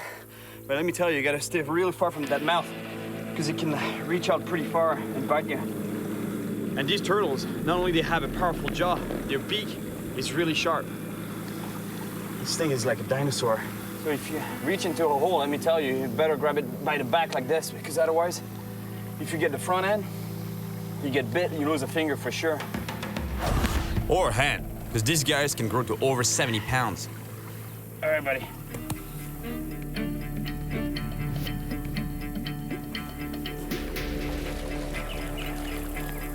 It's been hours, and I still haven't found a catfish hole. I really think I'm wasting my time.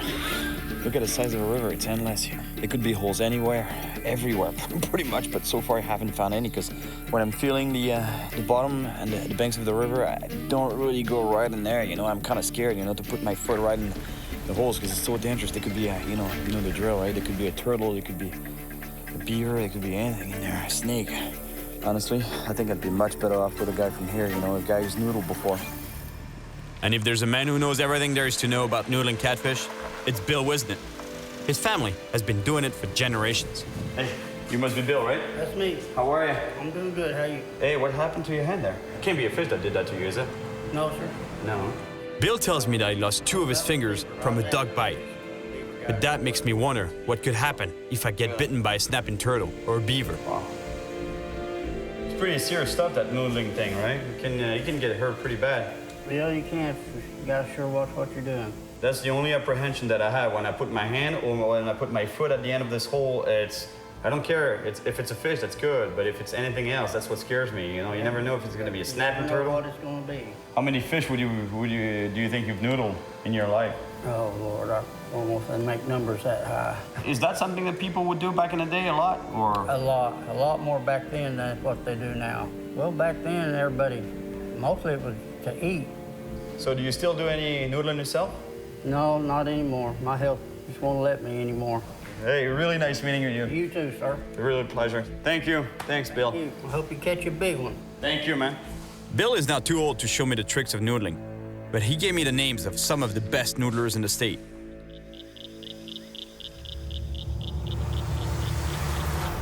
I didn't get much sleep last night. Today, I'm meeting the first noodler on Bill's list, and I'm starting to feel the pressure here. I realize I'm gonna have to put my hand in an underwater hole and get bitten by a catfish. So I just wanted to get a little mental training for what it's gonna be like fishing with those guys, noodling with those guys. And that's what I did, you know, I found a hole and I put a little surprise in it. Not a good surprise. Imagine this is underwater. It's all murky water, so you can't see anything underwater. Feeling around using your feet or your hands, and you're like, oh, there's a hole here.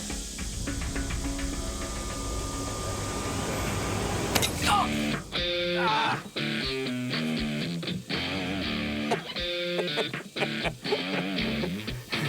Let me tell you, that stings, that hurts. But I'm pretty sure that a catfish, if I wanted to mimic an angry catfish, it would take a rat trap, not a mouse trap. All right, let's go noodling.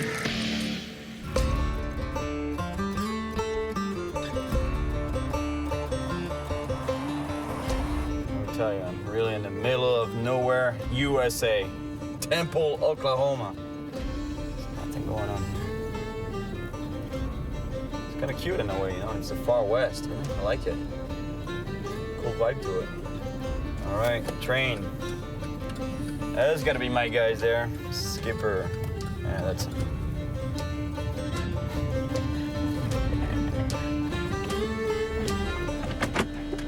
You're Skipper, right? Yeah, I know. I told Joanne, I said, that's got to be him. He looks like he's lost in the big city of Temple, Oklahoma. Man, it's huge. This is like the heartland of America. Joanne? My daughter, Heather. Heather, Cyril.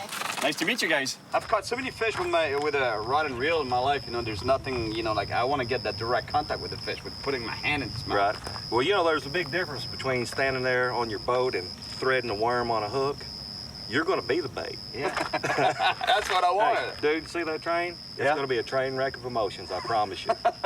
You're going to tremble, you're going to laugh, and you may cry, and there's going to be some blood. It's definitely going to be blood, really? Train wreck of emotions. So it's real important that you do this and do it right, because we lose a noodler every year somewhere in the state. Really? Due to drowning, getting bit, or doing it the wrong way. We're going to start you out doing it the right way. You're going to get in with a pair of socks on. That way you still have a sense of touch. You won't be kicking around on a turtle or a beaver. That way if you feel one, immediately you're going to know what it is and be able to get out of there. I put a mouse trap in a hole, you know, and I try to put my hand in there, you know, try to get a feel for what it was going to be. Bing! You know, I got snapped on the... But that hurts, man. That hurts. That would definitely hurt, but that's nothing. That is nothing. Oh, Think more like pit bull. Woo! He's going to run up, bite you on the foot, latch on, shake maybe. All right, I'm out of here, guys. Hey, no, you didn't come all this way to back out now. I'm going to do some rod and reel fishing. That's what we call sissy fishing, man. No, hey, definitely come to a point or a junction in your life that self-preservation is going to kick in. You're going to have some scars before this thing's all done, but one thing about it, chicks dig them, man. Let's go do it, man. Let's go.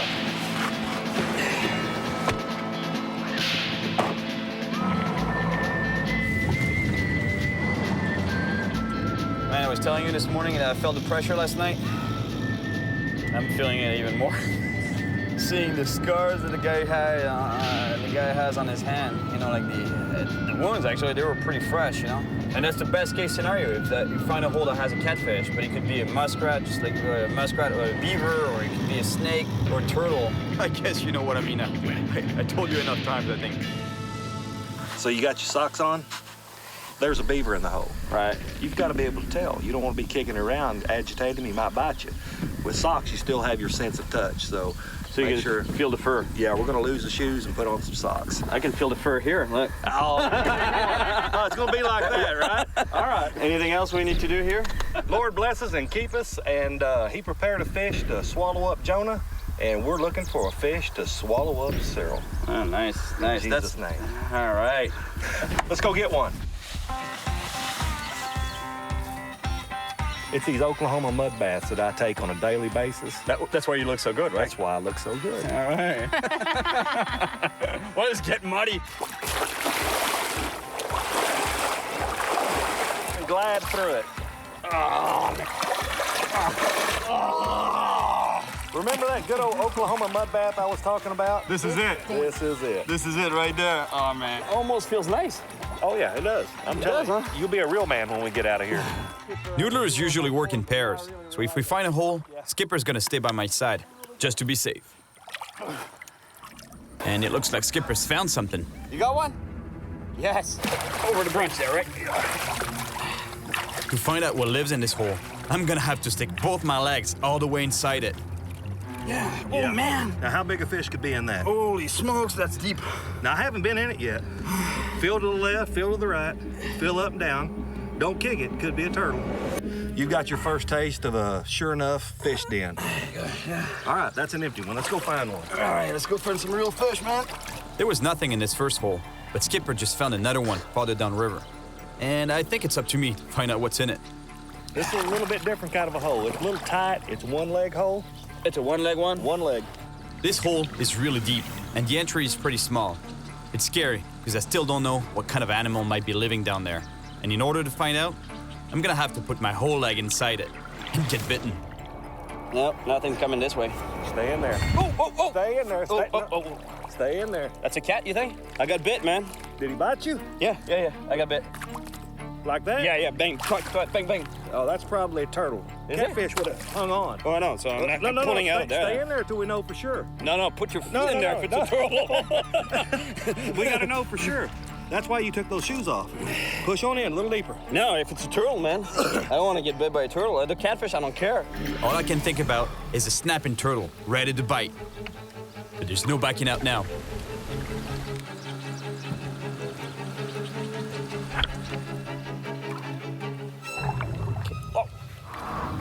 Okay, oh, he's moving. You feel him? Oh, he's a big fish. He's a good fish. It's not a turtle living down the hole. It's a catfish, but it's getting really angry. Just go ahead and get out on the side of his head and bring him to you, right up to you, jump. Okay, he's here. Where you got him? Where's he at? There. Okay, I got his mouth. Okay, all right, I got him. Both feet? Oh, wow, he's biting hard. Oh. Don't let him out. Don't pull him out. Get a hold of him. You can't him out. All right, pull me out. I got him. Yes, I got him. Got him. Yes. Oh, man. Yeah. There you go. First cat. We're looking for his daddy's what we're looking for, his grandpa. Can you believe that little guy would bite? Yeah. Man, I can't believe it. Small.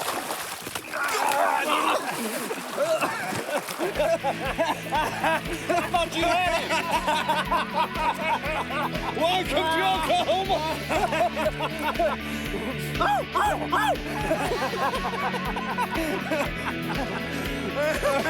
That's awesome.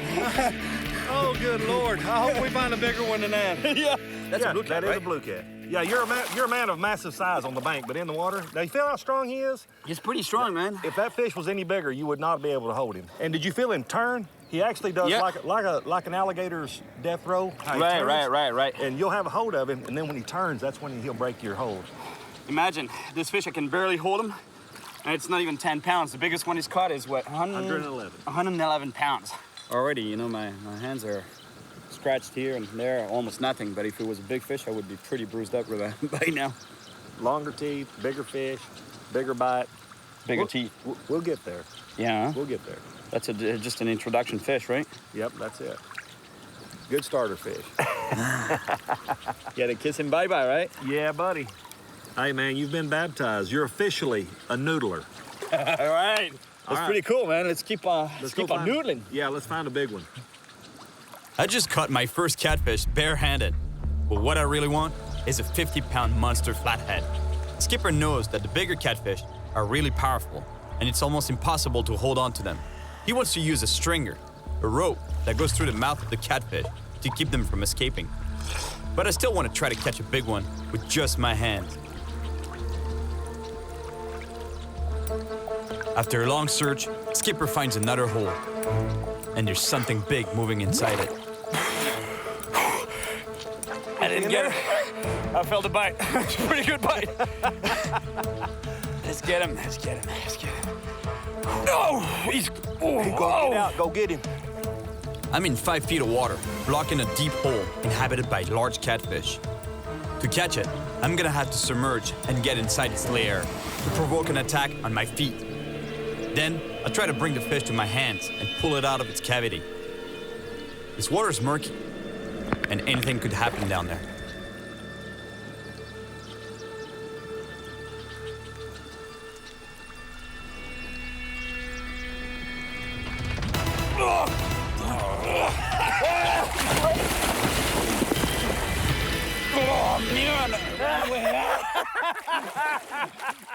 This fish was pretty big, but even though it's not the monster I'm looking for, I wasn't able to hold on to it when I brought it up to the surface. I wonder what's gonna happen if I found a really big one. How much more power does that 50 or 70 pounder have? Oh my God, look at my hands. The adrenaline rush. When he runs up, boom, boom. There's nothing like it. I mean, you just feel it all come up into your neck. Yeah, I know, it's great. Like a noodle. Look at my thumb, it's totally destroyed. The catfish's powerful jaws are armed with tons of small teeth, kind of like coarse sandpaper. And it can really mess you up if they get hold of you. This is for real, let me tell you. Those fish, when they clamp on your thumb, you really feel it. Look, there's almost no skin left on my thumb here. It's blood, you know, like I can't even imagine if it's a huge fish that bites on my thumb. What happens next, you know, I lose my thumb or... Man, I'm tired of losing fish. I mean, you did catch them. Yeah, no, for sure, I don't want to... But you can only hold them that long because they're so strong. The big ones, you can't hold on to them, right? Yeah, they're too strong. When you had to hold them by the mouth, slid it right through his bottom lip, pulled it, run it through the end of the slot right there. If we have to do that, let's do it. You bet. The stringer's fine, but to be able to put it to use, I still have to get bitten by an aggressive catfish and pull it out of its hole. In other words, I'm still in for a beating. Look at this landscape. Pretty eerie, huh? It's beautiful, but at the same time, it's like you think that the end of the world happened already. In a way, it's pretty sad, you know? 'Cause maybe that's what the world would look like one day. If we're not careful. Check this out. Another danger of noodling right there. That's an old trot line. So basically what it is a rope, and every 20 inches or so, you know, there's another piece of line with a hook attached to it, and normally there would be a bait on it. And you just set this line fishing on its own, basically. And they mainly target catfish. And this one got lost, you know? So imagine when you're feeling on the bottom, if you get snagged in one of the hooks, pretty intense. You don't want to get caught in one of those. After 2 hours searching for a catfish hole, Skipper finds one with a much bigger fish inside it. This hole goes in there really deep, too. Hopefully he'll run up and bite you. We can do everything the same that we done, but we've got to keep him in the hole. If he ever gets his nose this much out of that hole, he's gone. He's going to blow you out of there. Really? Yeah. He's that big? He's 40 plus, 50 maybe. 50 pounds? Yeah. Yeah, he's good fish. So I'm definitely I'm keeping the gloves on that one. Well, what's the best strategy? Stick my foot in there? We want to try. Feet? Yeah, we're going to try to catch him with your foot, if at all possible. Now, my friends, let me tell you, there's a big fish apparently there. You said 40, 50 pounds? I think so. He's trying to make the fish move, you know, so that the fish... He's trying to get the fish to actually bite my foot by moving around there. Oh, shit. Yeah, big bite. You know what makes this catch really hard? That the hole is really deep. I have to get this fish to bite my foot. And if it does bite my foot, then I can try to stick my other foot in its mouth and hold it open, and then reach with my hand and hopefully get a good grab on the fish's jaw. Oh, he's there. Oh! Yeah, I felt that.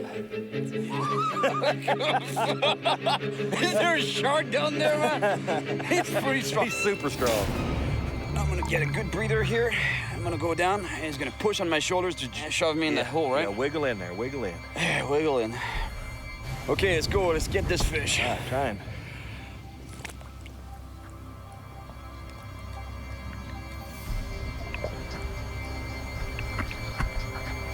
He's working him. Yeah. Oh, he's thumping.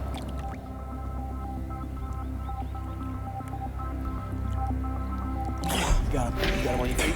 Yeah. Okay, keep him jacked. Keep him jacked.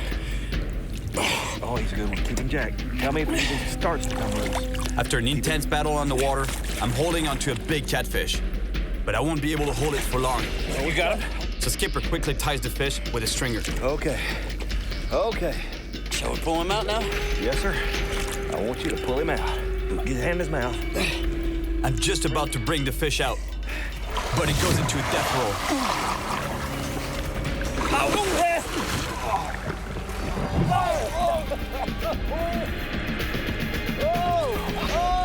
He's twisting up. He almost broke my wrist, man.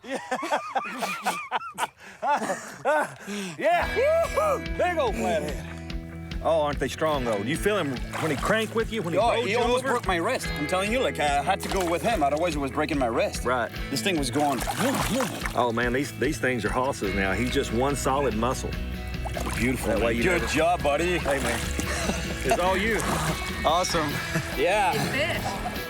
I'm glad I didn't have to come in there after. I'm proud of you, you know. Hey, hold that dude up. Hey, that's a big fish. That's what we're talking about right there. That's a good 40-pound fish. Oh, 40, 45. You're right. Big Oklahoma catfish. All right, buddy. Going back. I'm pretty happy with this beautiful 40-pound flathead catfish, which is already a solid accomplishment for a first-time noodler like me. But I'm still looking for a bigger one. And next time, I want to try to catch a monster catfish without a stringer. He rolled good right there. He's yeah. I felt that twist, man. Well, you got to watch that stuff. It'll get infected really, really bad. So really? When you get home, get a pan of salt water, just as hot as you can possibly stand it, and put about a handful of salt in it. I think I need a little break from the noodling. My hands can't take it anymore. My hands are forcing me to take a break from noodling, but I'm not gonna stop looking for a monster catfish. All right, let's go catch some big catfish on a rod and reel this time. Yeah, my man. I'm back to my good old rod and reel, this time in Texas at Lake Texoma, to fish with Cody Melanix. He has the state record for the biggest blue catfish, 121.5 pounds, which was also the world record for a while. Though I'm taking a break from noodling, I'm still hoping to catch a real monster in a more conventional way.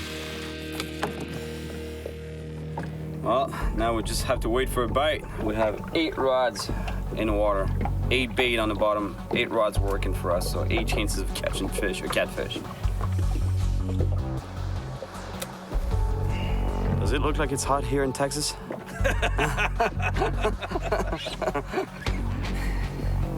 There's some days I sit out here and it's just unbearable. I mean, it's everything you got just to stay out here, and then all of a sudden, you know, one of them rods just go crushing down. You may get one, monster fish. You may get one, you may get 2, you maybe get 3. Oh, just get me one, man. That's all I need. One big monster blue. That's what I want to see. Patience is the game. All right. At least it'll give my hands a little rest from all that noodling. After waiting for hours on Lake Texoma, we finally get a hit. There. Yeah, there's a fish after that bait.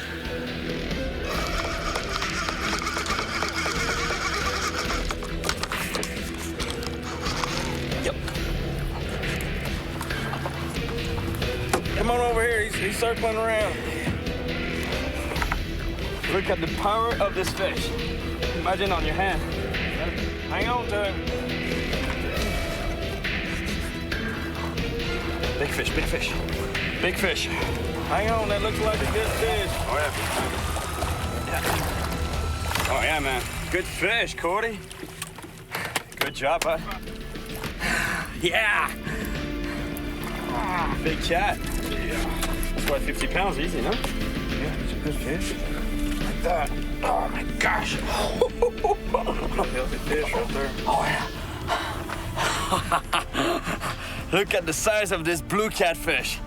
That's a beautiful animal. That's a monster, actually. That's exactly the size of fish I'd like to be able to noodle. You know, so basically fight it with my hands. No stringer, no line, no rope, nothing. Imagine diving down, getting bit by this fish, and bringing it up to the surface. Fish like that's gonna bring blood. Yeah, well, he's gonna mangle my hands for sure, right? I feel for your hands, brother. They're gonna be mincemeat. I guess so, but it would be cool, you know. I really want to catch one, yeah. Well, thank you again. Power to you. Thank you, man. That was a beautiful 45-pound blue catfish. Noodling a fish this size would be great, and I feel I can do even bigger. My hands are still hurting, but I think I'm ready to go back to noodling. And it was really cool catching that big blue catfish with Cody. So now I want to catch a fish this size with my bare hands. No stringer, nothing. Just going down into the fish's hole, grabbing onto this fish's mouth and pulling it up to the surface. That'll be pretty intense. This is my last day in Oklahoma. I'm going to meet Nate and Levi, two pro noodlers that might be able to help me catch the monster fish I'm looking for. Hey, here's our guy right here. Hey, Nate. Hey, man. How you doing? Ooh. Nate Williams. You're hurting there? Yeah. Levi? Cyril. Yeah. Cyril. Nice to meet you, guys. That's some serious noodler's hands there. You ready to catch some big catfish? I think so, man. You can hop in with us. It's about 10 minutes. All right, let's do that then.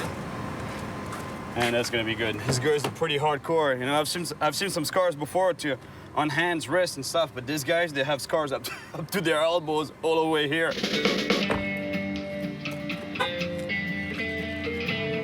Yep. Let's go. Let's catch some catfish. Nate and Levi are taking me to a secret spot far down the river, where they've seen really big fish before.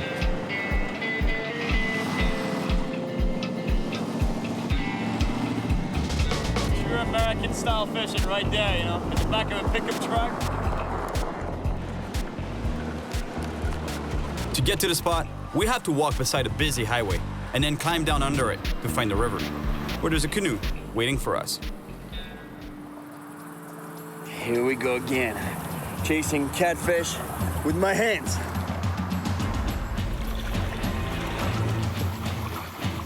This is my last chance to catch a monster catfish without a stringer. This time, it's gonna be even harder because the river's current is pretty strong. We find a beaver dam right away. There might be some catfish living in here. Beaver in there, saw the tail splashing on the surface. It's typically the kind of environment where you could have beavers and snakes and stuff. But no catfish here. We're just gonna have to keep looking. All right, let's keep cruising. Noodling is definitely extreme. Once again, I'm gonna have to feel inside every hole in order to find out if they're occupied by a wild animal. And the rivers of Oklahoma are full of surprises. Be a big hole here, Seth? Yeah, this is actually one of my favorite little stretches of river right here. I pull fish over here, over 50 pounds all the time. Over 50 pounds? It's a really, really good spot. How does the hole feel? Big? No? Yeah, it's an old beaver den. Can't feel anything. No, you got to run this clay little shelf down here. Yeah, with my feet in it. Oh my, look, right there. Look. Whoa. You see that? That's a snake. That's a rattlesnake right there. Yeah. Oh my goodness. That's a big boy too. That's a big one. They don't ever get in the water, but sometimes they come close to get a drink or to try to ambush small predators. How much time do you get if you get bit by a rattlesnake like that? You can have it's anybody's guess, 15 minutes to 2 hours. At any point, you could become unconscious. Really? So basically, we're cooked. If we get bit here, by the time we get back upstream? Yeah, because it's a good 45 minutes back to the vehicles, and then it's a 45-minute drive to the hospital. So we're done, man. Hey, Levi, watch around here. There's a snake, man. This river is definitely full of surprises, but I really want to find a big catfish. And it looks like Nate just found a hole with something moving inside. Are you guys blocking the hole right now? Yeah, his feet are in it. So you basically put your hand through the mouth, out of the gill, right? Yeah. All right. So I just go down, follow your foot with my hand, and go down as you exit, right? This is it. I'm diving down. I need to fight the current and reach inside a hole just beneath Levi.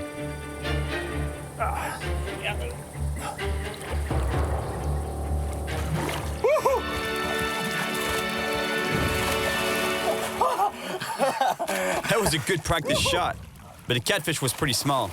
I need a monster one now. He was down deep. Yeah, he was. I heard him bite you, too. Yeah. I could hear it. Man, he bit hard on my thumb. We head up a little stream where there might be some big catfish lurking around. Hey, that's a big fish, man.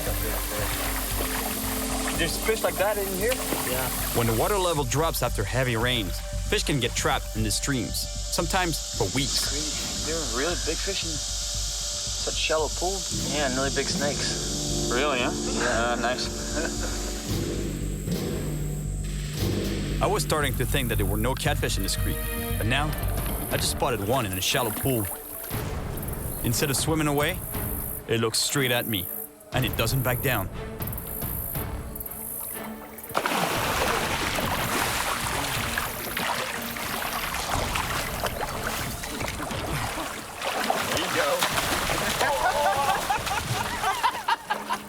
They're hard to hang on to, man. Strong, man. You gotta get a hold of him. He almost broke my fingers.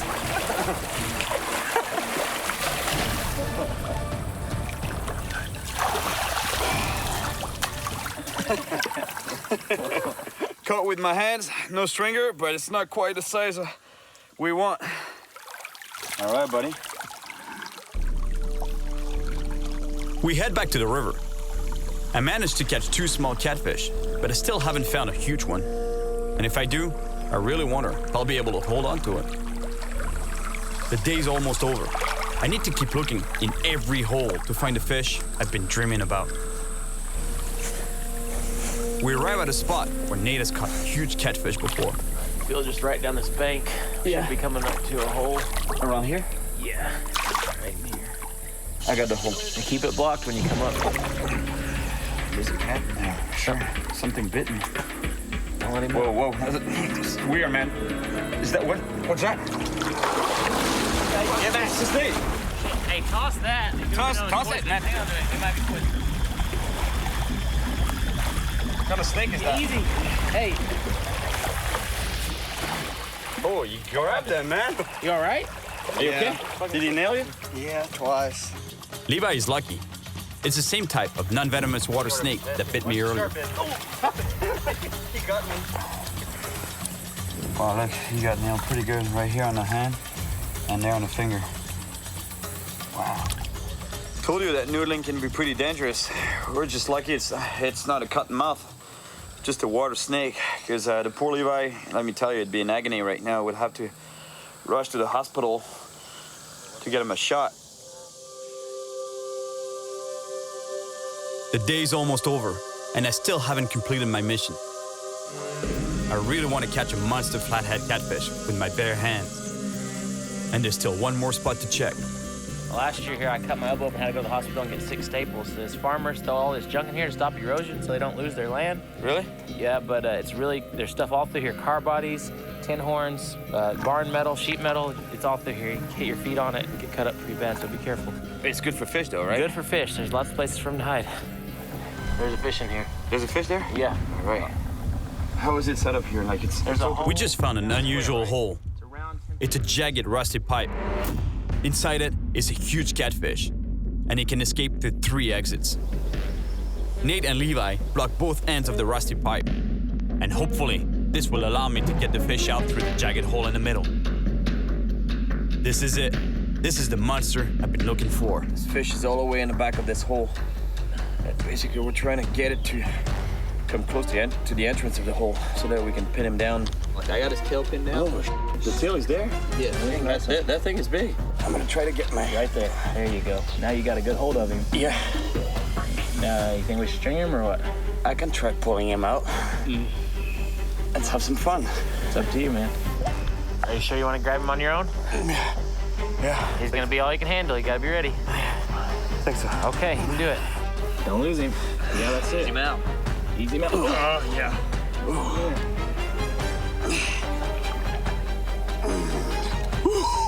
There you go. Yeah.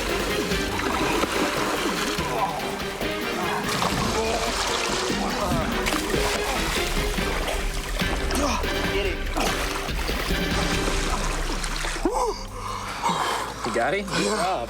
Oh, boy. It's a big fish. It's a monster.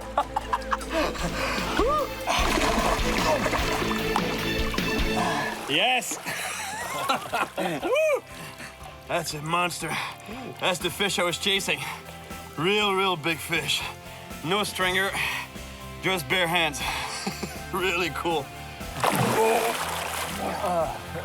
Man, he's kicking me pretty good. 50 pounds? 50 pounder, yeah. Every bit of it, at least 50. 50 pounds. That's a monster fish. We almost always have to use a stringer. Being able to just grab one with your bare hands is pretty badass. Really? Really. Because they hurt, right? Yeah, they don't feel very good. I mean, you get ate up like that. That's what happened to you? Yeah. Well, you got me pretty good here. Oh, yeah. We're Twinkies now, all of us. Welcome to the club.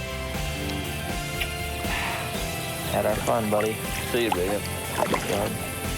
Good job, buddy. Yeah. Awesome.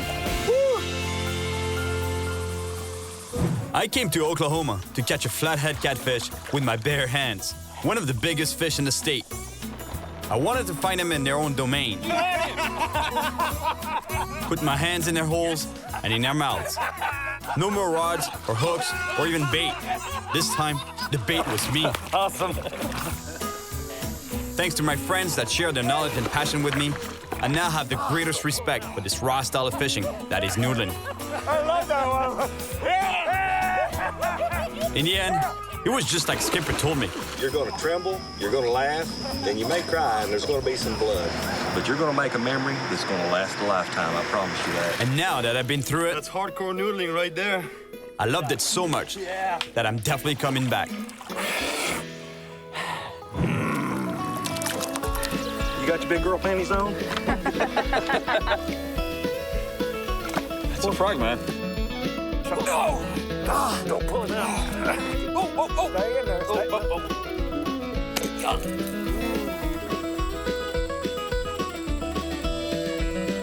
He's a big fish, and you really got to watch him. Oh, they do that. Watch him now. Oh. You're out of your mind. You're gonna tear your hands up. You think so? Oh yeah, he's gonna rip every little piece of skin off. I'm Cyril Chauquet, and I spend my life traveling the world chasing monster predator fish. Oh my gosh. Whoa, big shark. And there are few places in the world where fish grow as big as in Florida, USA. So I'm back here on a hunt for a fish known around the world for its legendary size, the Goliath grouper. Prowling in underwater structures, this colossal beast can grow to nearly 900 pounds. Get him, Cyril. Stay on it. Stay on it. And it has such a large mouth that it can swallow huge prey whole, even young sharks. Oh! You can tell he's sizing you up thinking, can I eat that? Not afraid of humans, Goliath groupers have even been known to attack divers. I've already caught Goliath groupers with a rod and reel, but getting these huge fish out of the structures they lurk in by rod has its limits. Which is why I want to try a more powerful technique. This is it. That's where we come up with the phrase man versus beast. He's on it, he's on it, he's on it, he's on it. I've tried it with smaller fish before, but I've never tried catching a Goliath grouper with a hand line. It's impossible. This fish is way too strong. I want to catch a Goliath grouper in a way I've never done before. Just a rope, a hook, and my hands. That's it. That's basically the rig. It's one of the most primitive way of fishing. But imagine, these animals are huge. They can get longer than me and much heavier than me. So imagine the tug of war that'll be on a rope. But there's two problems. There's a big weather system moving into the Florida Peninsula, and it's making the water really murky, so it's hard to find a fish, and the bite is not really good. And the other problem, and the main problem, is actually a lot of the wrecks that we want to fish are infested with monster sharks. And the Goliath grouper, they live on the bottom, so by the time the bait reaches down to the bottom, you never know what you're gonna hook. You might hook into a monster shark. Goliath groupers are real titans of the deep, and the big ones aren't afraid of people. As a local spearfisherman, Arif witnessed firsthand. Cyril. How you doing, man? Doing very well. Good to meet you. You as well. Yeah, that was some pretty impressive video I saw there. Thank you. It was intense. At the time, I didn't know that it was like a big thing for grouper to come up and attack people. So what happened exactly? You were spearing fish there? I shot a little lesser amberjack. I saw a big grouper coming out off the corner of the ledge. Right. We were just moved in too quickly. He came up, grabbed onto my foot, ripped my fin off, and then went up and snagged the fish off the gun. Honestly, I don't think that the grouper wanted to attack Arif. I think he really just wanted to take the fish that was on his spear. But unfortunately, Arif was in the way. Wow, I want to catch one on the handline, man. It'd be insane. Really? You're out of your mind. You're gonna tear your hands up. You think so? Oh yeah, he's gonna rip every little piece of skin off your hands.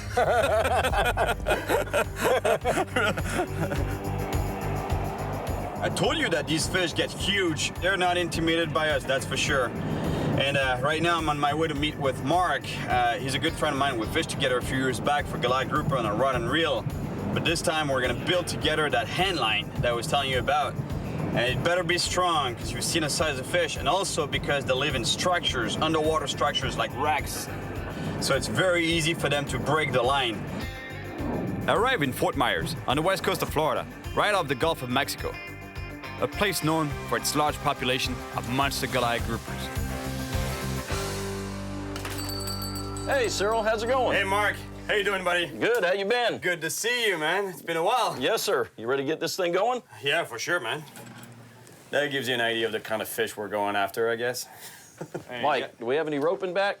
That's half-inch. Defeat of that. Definitely the half-inch is what we want to go with. Really? Yes. It's too thick, no? I've got a customer that was using real small line, and if you don't use something like this, what's going to happen is you don't have anything. That line will slide through your hand. This cat that we know had to wrap small line around his hand, couldn't get the line from around his hand, and it cut his thumb off. You know what? I think we're gonna go with the thicker rope. Rope as main line, 1,000-pound rated swivel, 480-pound metal leader, a 6-ounce egg sinker, and a 20-odd circle hook. Whatever latches onto that is definitely coming out. Shall we test it? Sure, sounds good. Let's give this thing a tug. I think that'll be a pretty good test. This vehicle here is 6,000 pounds, but it's in neutral, and it's sitting on flat. So it's basically like a fish. You know, a lot of people ask me always, you know, how do you pull a 400-pound fish on line that is 100-pound, for example? Well, the fish is neutral buoyant in the water, so you're not actually fighting the weight of the fish. You're fighting the strength of that fish in the water. And it's very rare that this fish will exceed its own weight in terms of power. Same thing here. I'm gonna pull this truck, but I'm not pulling 6,000 pounds. I'm pulling a truck that is in neutral, I hope. Is it in neutral? All right, Cyril, ready to go. All right, let's go for it. I'm giving this line all I have, and so far, it's holding. But the truck isn't moving yet. Finally, I get some movement.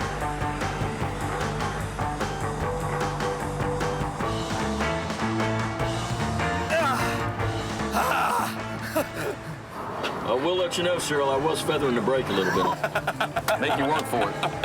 What? Like it was not enough, like 6,000 pounds was not enough, right? That's right. All right, now let's go put this hand line to the real test on a giant fish. It's on. I'm off to catch a grouper with a hand line. Well, we're approaching the C-span bridge right this minute, and these 3 pilings that we're coming up on now seem to be the most productive. Let's do it. Let's suffer.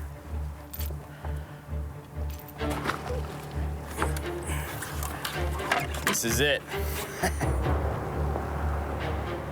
may look like a sissy right now, but wait until we got a Goliath grouper on the line. You'll know why I'm doing this now. Hey, Mark, do you think I'm a sissy right now, like warming up like that? No. I think you're smart. You know, you're dealing with rope versus line. You gotta be very careful. You don't want to, because it's easy with all the rope that's on the floor. You can get pulled off the boat in no time, right? Oh, yeah. And pulled down. Yes. That actually reminds me of what Eric told me. You're out of your mind. You're gonna tear your hands up.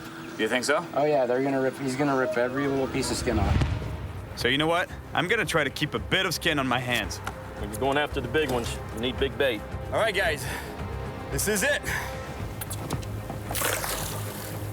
Thank you. Hey guys, that was pretty cool. There was a tarpon that just came up to the surface feeding there. That was a nice tarpon too, about 40 pounds, I'd say. That's a good sign. That means that the predator fish are feeding right now. Can you feel it rubbing the bottom at all? Yeah, it's on the bottom right now. Okay. These fish are super strong, and an accident can happen quickly. Luckily, I have Mark watching my every move. If a big fish attacks my bait, there's no rod to absorb the shock. All its power will go straight to my hands. Ooh, I just got thumped. Did you? Yep. Okay, we got a fish on the line. Okay. Go. Hold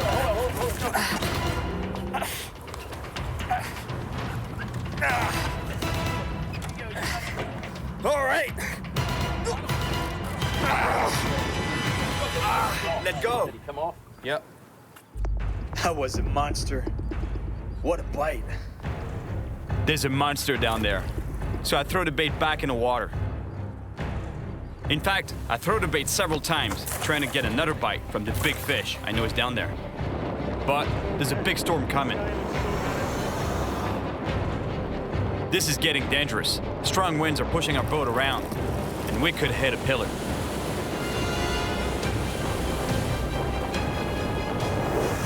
Hey, Cyril, this is the closest thing I've done to hand lining, pulling this anchor. We have no choice. To get away from the storm, we have to leave this spot and the big grouper we know is down there.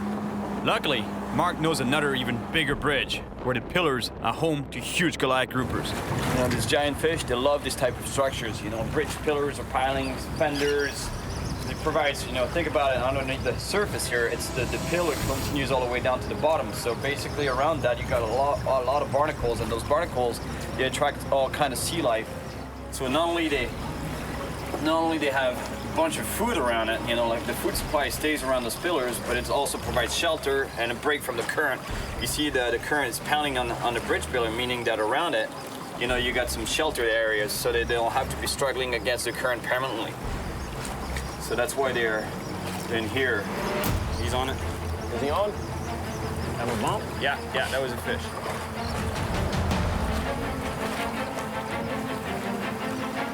Okay, he's on. Yeah, here we go. Come on, Cyril. I've got the boat away. Got the motor on. Get him. Hold on. Don't let him get in there.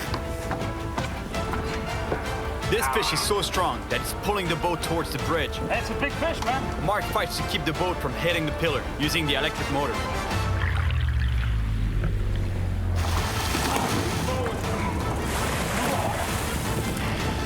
Good job. There you go. I see color. Yeah. Oh, yeah. There he is. Good job. Man. Good job. Thank you, buddy. This fish is huge. And yeah, they get much bigger than that. But still. Oh, that's a big fish.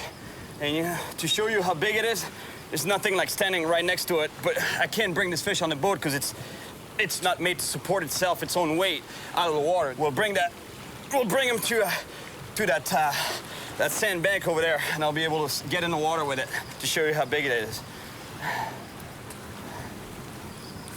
All right, now you understand why I wanted to get in the water with this fish? So you get an idea of the size of the animal? Well, this is it. Look at this. You know, we're guessing 200 pounds. 200 pounds. You know, to get an actual weight on that fish, we'd have to get it out of the water and weigh it, which we can't do. You know, like it wouldn't be good for the fish. Look at the size of that mouth. And the way this fish feed is that they come up onto a prey and open their mouth, and that mouth is so big that it creates a suction effect. So basically the prey is there, they open the mouth, and the prey gets sucked up the mouth. It's a giant, but for a giant grouper, it's a big fish, but it's not a monster. I want a bigger fish than this. I can do twice as big. As for now, it's time to send this big boy back to his bridge pillar. Yeah. That's some serious fish. Now let's get a monster. That was a pretty big fish, but I really hope I can catch a much bigger one. Got your back, huh? Yeah, a little bit. There.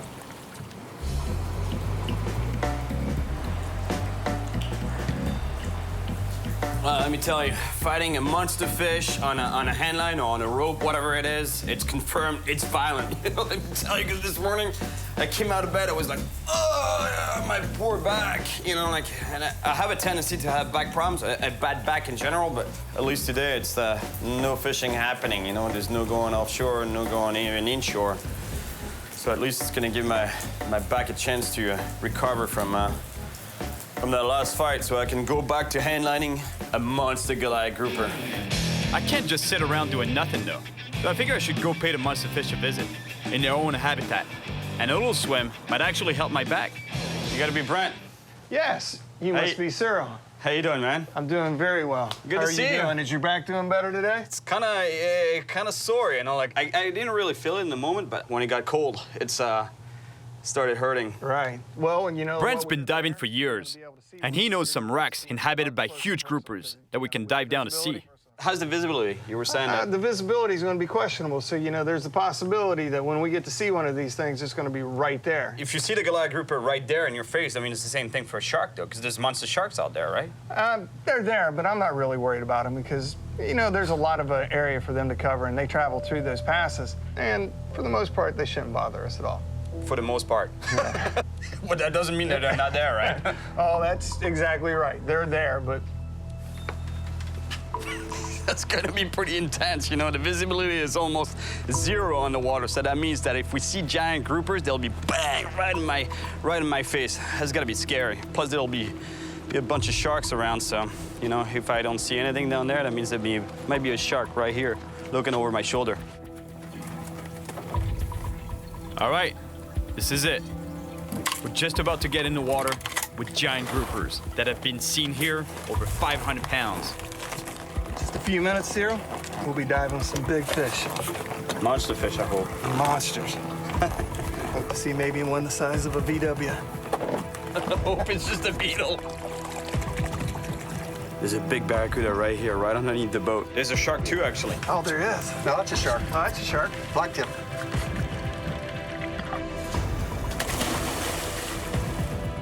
All right, here we go. There are all kinds of sharks in these waters. Lemons, black tips, giant hammerheads, even tigers. But it's the big bulls that I'm most afraid of. Brent wasn't kidding. The visibility here is very low. It's impossible to see more than 10 feet away. Bull sharks love hunting in murky waters, so we have to stay alert. To look for grouper more efficiently, Brent goes on one side of the wreck, and I take the other side.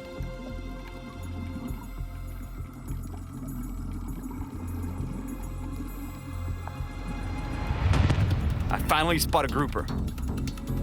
It swims away. I'll try to chase it down.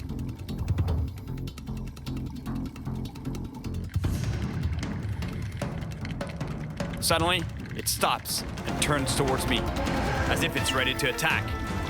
It's amazing how these fish aren't afraid of anything.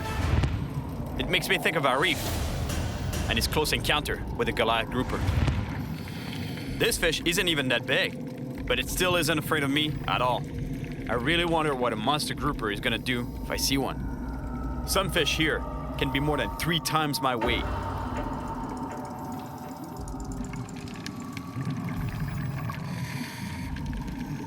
Still nothing. Maybe there's a monster hiding deep within the bowels of the ship.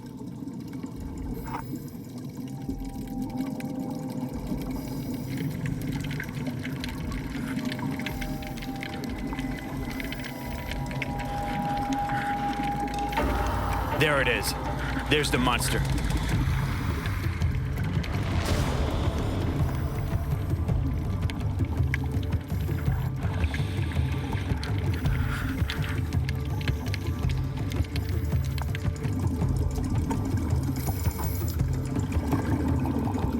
Brent's giving me a sign to go back because he knows the fish aren't afraid of anything. And the giant quietly goes back to the abyss.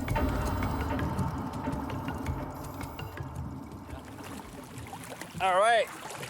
Good job. That was cool. Yeah. That was a nice dive. A great dive. You handled yourself very well when you got up face to face with one of those Goliath groupers.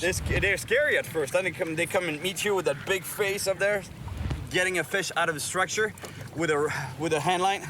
that's gonna be a different story, because you see the amount of structure down there. They can go right underneath there and cut you right off on the structure, so that would be pretty intense. After a day of rest, my back is a little better, but still not enough to fight a huge grouper with a hand line.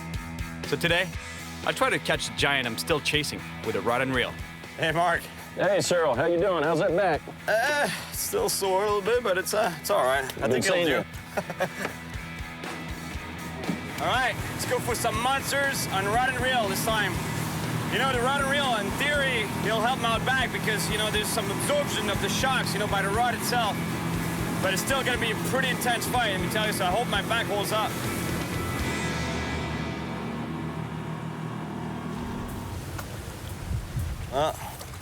I think it's gonna hurt.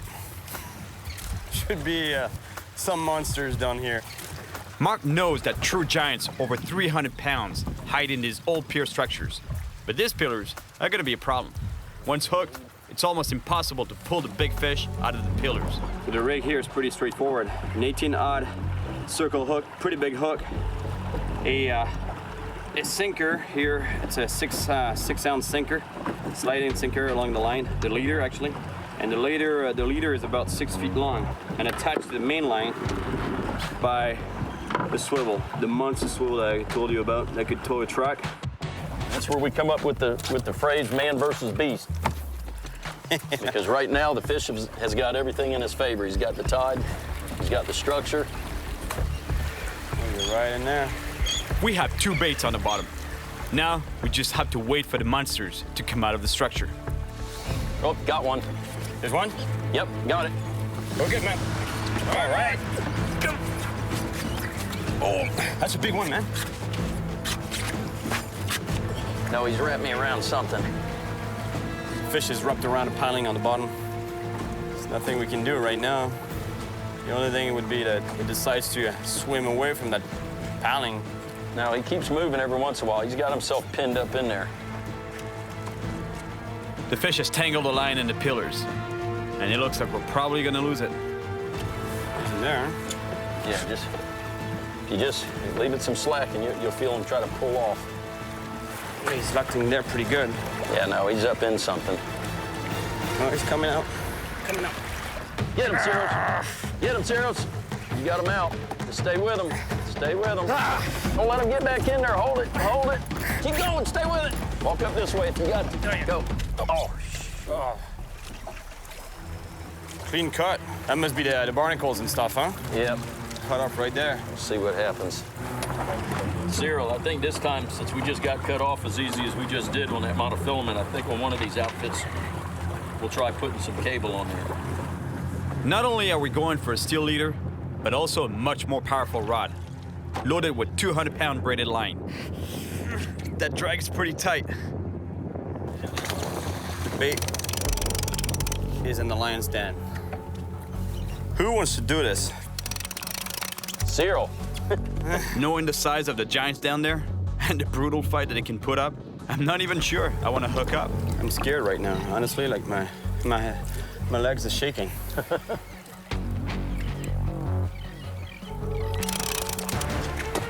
Go, go, go. You got him. Get him, Cyril. Get him. Get him. Hold him. Oh, it came off. You still got your bait? That was a monster fish. You got him on? Oh, he's still on there. Go. Still came back. Hold him, Cyril. Hold him. You got him. He ain't that big jack. Hold him. Hold him. Hold him.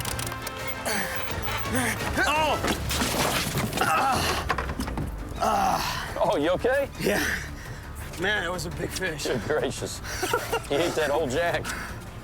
Unbelievable. That was a monster. Yes. The line has rubbed on the pillars and may be damaged. The fish is excited and aggressive though. There's no time to retie another rig. So I throw in a bait on the only rod that's ready. The trouble is, it's my lighter rod. Someone's playing with him. There he is. Go, go. Get him, Cyril. Come.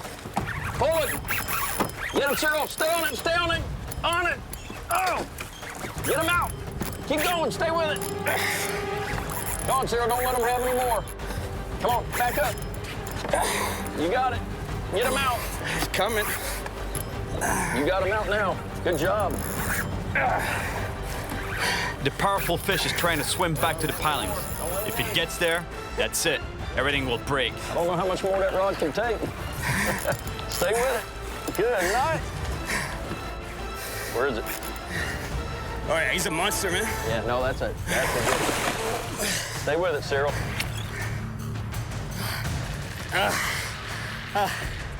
I was supposed to give my back a rest today. Good job. I was sure this rod was gonna break, you know, because it was so bent. Cyril, what do you think we take him over to the beach over there and get some pictures of it? Yeah, that'd be nice. Releasing the grouper near the beach is not only good for pictures, but it'll give me the chance to make sure the fish has properly recovered before letting it go.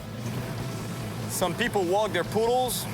I walk my Goliath grouper, my giant grouper. Come on, buddy, pee time. I'm not a poodle kind of guy. I'm more like a Goliath grouper, you know. There you go. Kind of guy. It's actually good for the fish, this, what we're doing right now. It's actually putting, it's airing the fish, it's oxygenating the fish. Yeah. This will be a good spot over here, Cyril. Yeah, it's beautiful there. Now we're in Florida.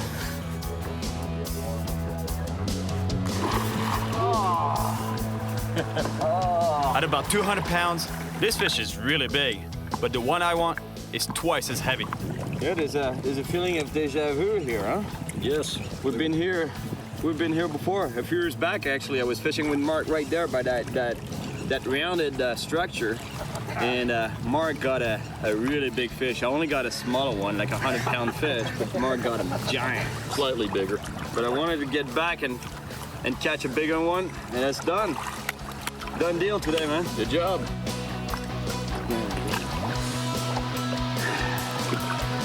Ooh, that's some big lips. All right, my friend. See you, grouper. My back held up pretty well. I think I'm now ready to tackle a true giant Goliath grouper on a handline again. Unfortunately, a tropical storm has hit the west coast, so I have no choice. I have to keep hunting that beast somewhere else.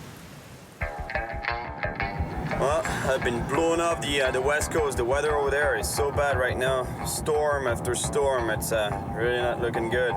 However, on the East Coast, the weather is holding up pretty good right now. So today I figured I would go down to the Everglades and fish with another buddy of mine, Pete. How you doing, buddy? Oh, man, nice Good to see you. Likewise. Good to see you, buddy. Ozzy? Cyril. Nice to meet you. Nice to meet you. He's got some big Goliath grouper spots, too. The problem, though, is there's a lot of big bull sharks in his spots, so it's really hard for the bait to go all the way down before they get taken by sharks. So at some point I might be fighting a big bull shark on a handline. Who knows? We head out to sea, to a wreck that Pete knows very well. Great, we just found the wreck. We anchored right next to it. You should see on the sonar there. There's on the fish finder, there's a lot of fish in there. What it means that the predator shouldn't be too far. So let's drop a bait down there and try to catch a monster. Ozzy decides to catch us some fresh bait. Oh, cobia. Nice. Oh, look at that. Oh, big shark there, big shark. Whoa, whoa, whoa, whoa, whoa, whoa! The shark's on him. Shark's on him. Oh, yeah, the shark is on him. The shark is on him. Watch out, watch out, watch out. He's underneath you, right behind you. Man, this big bull shark that came up to eat the cobia. Oh, big bull. Where's the net? The bull shark just ate the cobia. He cut you off? We're catching bait, and the distress of the bait that we're catching, the fish that we're catching, you know, it attracts the shark, the predators. He cut you off or he ate you off? One of the two. To increase our chances of catching a monster grouper, I hang a bait up the boat using the handline I built with Mark, while Pete prepares a second handline. Now, let's just hope that bait reaches the bottom without the sharks taking it first. Beautiful. We're gonna get it. What are you looking for, brother? I forgot my gloves. Man, I can't believe I forgot my gloves, because now I'm gonna have to use this rope here without gloves. And let me tell you, that's gonna hurt. Because normally I would have used, especially without gloves, I would have used my thicker rope. But the thing is, it's too short. Here, there's a lot of shark, and especially a really big shark. So if we hook into a shark, we want to be able to stop it to bring that fish back to the boat to remove the hook. I just can't stop thinking about the horror story that Mike told me at the store. I've got a customer that was using real small line and cut his thumb off. But I have no choice. There's no going back. So I have to use the longer, thinner rope to try to catch the giant I want. Here we go. Still feel your bait? Yeah, yeah. He's around. He's next to the bait. I can feel the fish swimming by the bait. Somebody's chewing on it. Yeah. Oh, yeah, I got a bite. I got a bite. I got a bite. I got a bite. Here we go. Whoa, whoa, whoa, whoa! Shark! Man, that's a rodeo! Yeah. Did you see the shark flying out of the water, man? Wow. Holy smokes. Yeah, he came up. Holy smokes. You see that? I hooked that thing that went flying out of the water. He came out, completely out. All right, some more bait. We need another bait. Here, Cyril. Grab this, because you know somebody's going to take this right away. Still there. All right, here we go. Here we go. Here we go. Come on, take it. Here we go. You take it? Took him. Need the bait. We need another jack. Oh, cut me right off. Wow! Man, they cut that. Unbelievable. Well, let's rig it again. There must have been some big fish down there. That's a big fish by the rocks. Whoa! Something just took the bait on the other hand line. Because this guy wants a piece of this action. Yeah. There's a big shark down there, man. Yeah. Holy they pulled the hook. Can you believe that? My gosh. Unbelievable. This is the hook that towed the truck the other day. That's the same hook that I used for the Goliath groupers. You towed a truck? Yeah. I'm not sure I want to fight this. No gloves, nothing. They tell people. they tell people. You show that to people, they don't believe it. We're starting to run out of bait. So I'll try and catch some more while Pete rigs another hand line.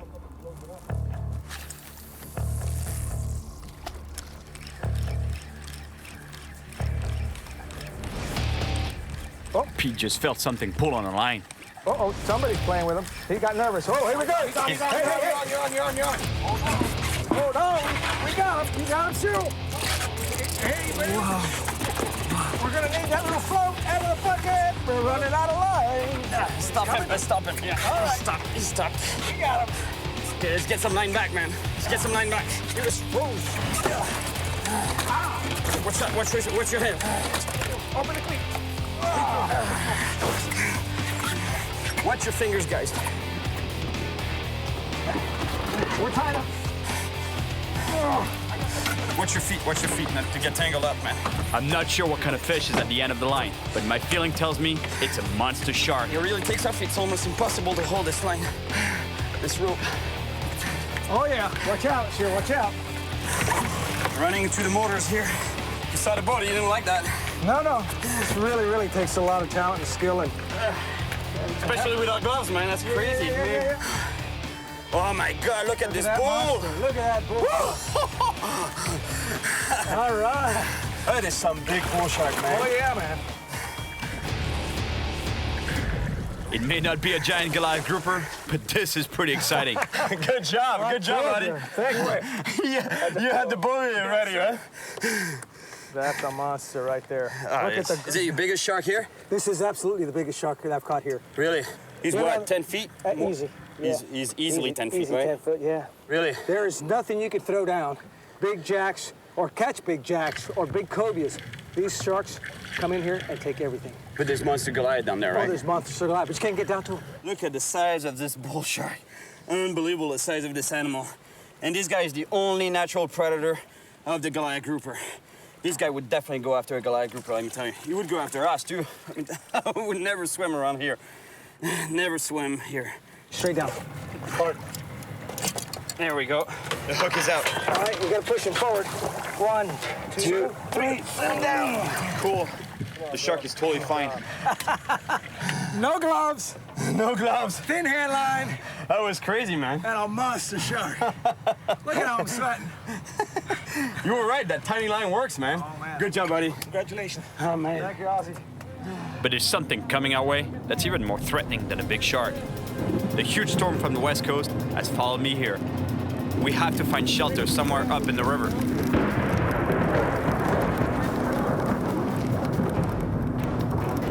Lightning crashes all around us. We can barely see anything.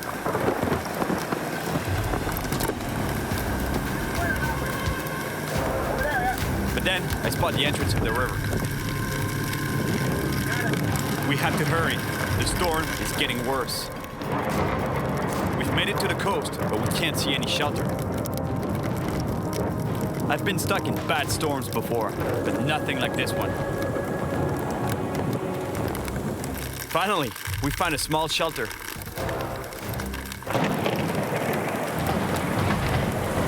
We're glad we found this. You know those little platforms? Yeah. Get some coverage. Let me tell you, it's getting pretty hairy out there.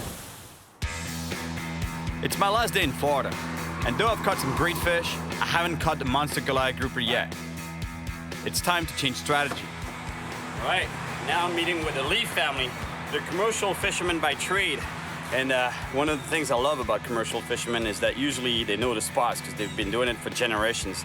So at this point, I think these guys are my best shot at catching a monster. How you doing? Good, good. Good to see you. Good to see you too, man. Chad Jr., I guess. Chad Jr. My father, David. Yeah, glad to meet you too. So I guess there's a grouper out there. You guys know where it is, right? We've seen a lot of them, that's for sure. You dive too, right? Yeah, my son, Chad Jr., he's really into spearfishing. They don't care about us, right? To them, you were like nothing, right? No, they size you up too. Yeah. When you dive with them, they'll swim up to you. The biggest one of the bunch will swim up to you, and he'll look at you, and you can tell he's sizing you up, thinking, can I eat that? I got a good feeling about this boat. Good old commercial fishing boat, you know, it's dirty, it smells like fish in here. That's a pretty good sign we're gonna catch a monster fish.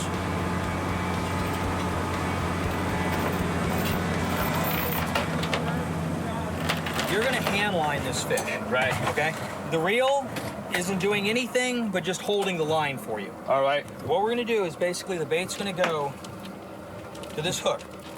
This leader is gonna come out. No sinker. No sinker, okay? And we're gonna hook a buoy. This buoy, the fish is gonna take the bait and he's gonna pull the buoy under the water, okay? That's gonna set the hook into his mouth along with you holding on to it. I mean, it's all you then. Yeah. You're gonna have to pull the buoy in and you're gonna have to fight the fish and try to keep him out of that structure down there. You're gonna pull really, really hard.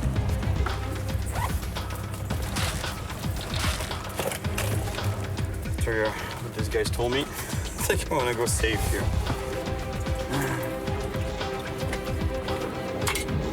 At least like that. If I get pulled overboard, I can just cut the line. To catch a giant Goliath grouper, there's nothing better than a huge fresh bait. All right, good job. Perfect. Cyril, whenever you're ready. Should I do a little warm-up? Yeah, probably. Like when you take, when he takes it, if you take it and you make 2 wraps like that, it binds down, there's no way you can get it off. And that fish is strong enough to take you over, take you down to the bottom. Make 1 wrap like that to where you can open your hand and release it. Have you ever had a close call on them? Pulled me from here back to the corner. I was on my knees like this with the line over the side like this. Finally, the hook straightened out. God, those fish are really aggressive, huh? Mm-hmm. Look how big that buoy is. And yet it tells me that if a big Goliath grouper takes the bait, that buoy will go right down underwater as if it was a rubber ducky.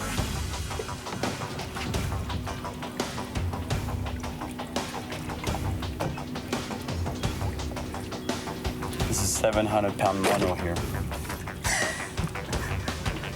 After a few minutes of waiting, something big takes the bait. Cyril, Cyril, Cyril! Stay with him, stay with him. Oh, he broke us off. He found some structure. He broke us off clean. Unbelievable, the size of the fish that must be down there. They're unstoppable, even with commercial fishing gear, you know? We have to move away from the structure so the fish can't run back into it and break the line. Now we got 2 baits in the water. One with a bobber and one with no bobber. Hey guys, what's the plan if we get ahead on one of the line? Pull hard. Yeah. We don't care. We just want to get ahead. Right there. Got it. Cyril, Cyril. All right. Oh, got unclipped, and that was a big one. That was a big one. It broke the line. Oh, it broke the line? It broke the line. Really? A monster just broke the line. Oh, gosh. All right, Junior. Fresh bait, man. So we threw another bait out right away. Oh, yeah. Something on it. Something's on it. Something bumped it. Leave it out there, sir. Let him take it. There you go. He's got it. Wait. Let it go. He's on it. He's on it. He's on it. He's on it. No, wait. Drop back. Maybe a small shark. Goliath should have taken it down already. Yeah. Yeah. Right down.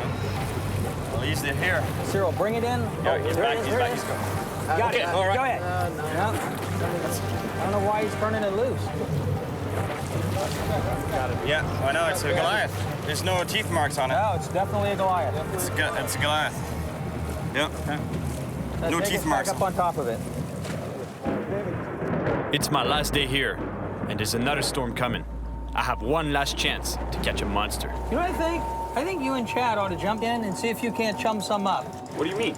I mean, jump in the water, swim down to the bottom. But but I'll spook the fish more than anything else. No. These Goliath groupers, they're very territorial. I mean, they're in a school somewhere around this structure. When you go down there, they're going to come up to you. You've done that before? Yeah. It works? It worked. Got a little bit of lightning in the background there. When you're diving with bull shark, lightning will be the least of your problems. Indeed. Chad Jr. gets his spear gun ready, just in case we get attacked by a predator.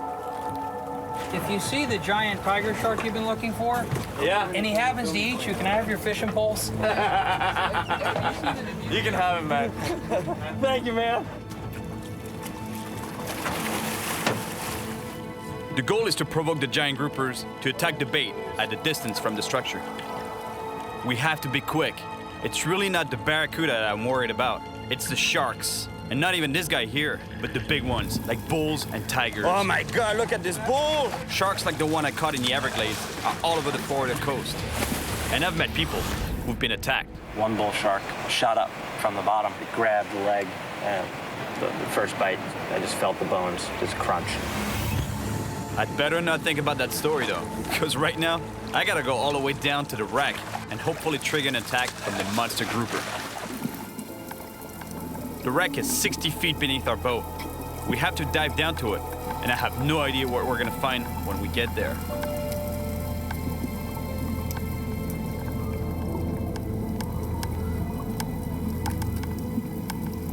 We really need to hurry. Chad's bait is attracting small fish, which could attract bigger predators.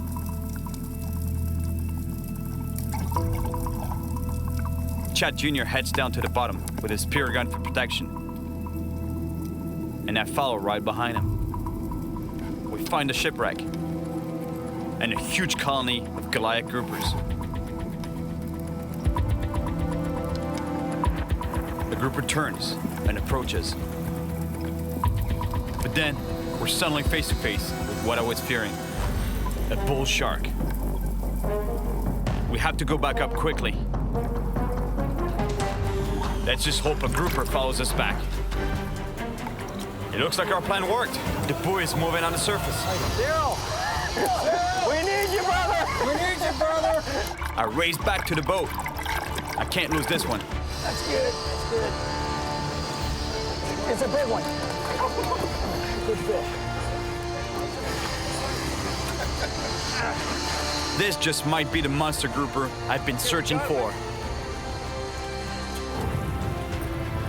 You got a sharp prop back there. Easy, don't want to get under the boat. You got a prop. You got a sharp prop back there. You don't want to cut him on the prop. Oh, that's a monster, sir. Oh, yeah, that's a All right.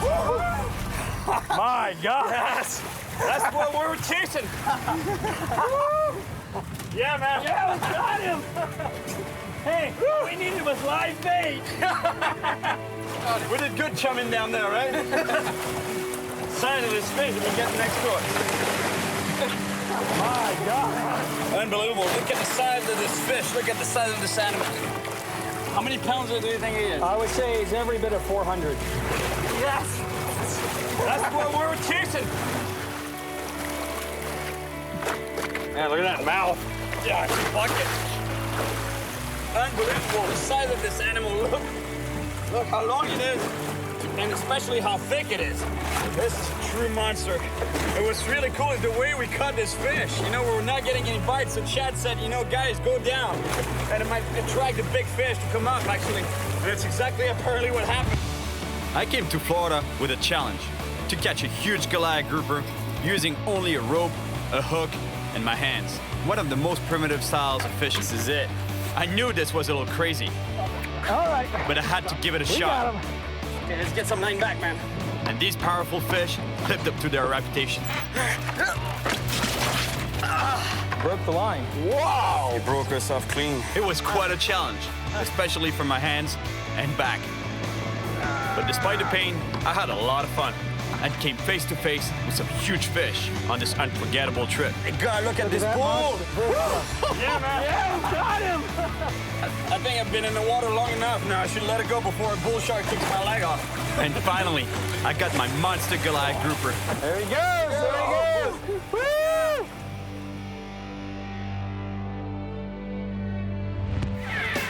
Jellyfish got me pretty good.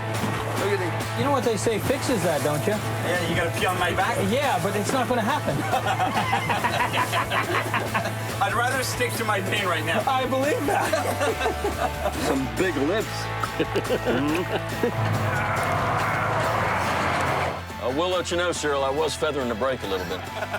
Make you work for it. Yeah, man, it's coming, it's coming. Catching you a big fish. Oh no, the line is wrapped around my foot. Aguas, aguas, aguas, aguas, cuidado. My name is Cyril Chauquet, and I spend my life traveling the world, chasing monster fish. And that's exactly why I'm here on the west coast of Mexico. The water in this region of the Pacific Ocean is known for its great population of billfish. Yeah! Anglers from around the world come to Zihuatanejo, hoping to land a monster sailfish. Pica, pica, pica, pica algo. But this comes with its own set of problems.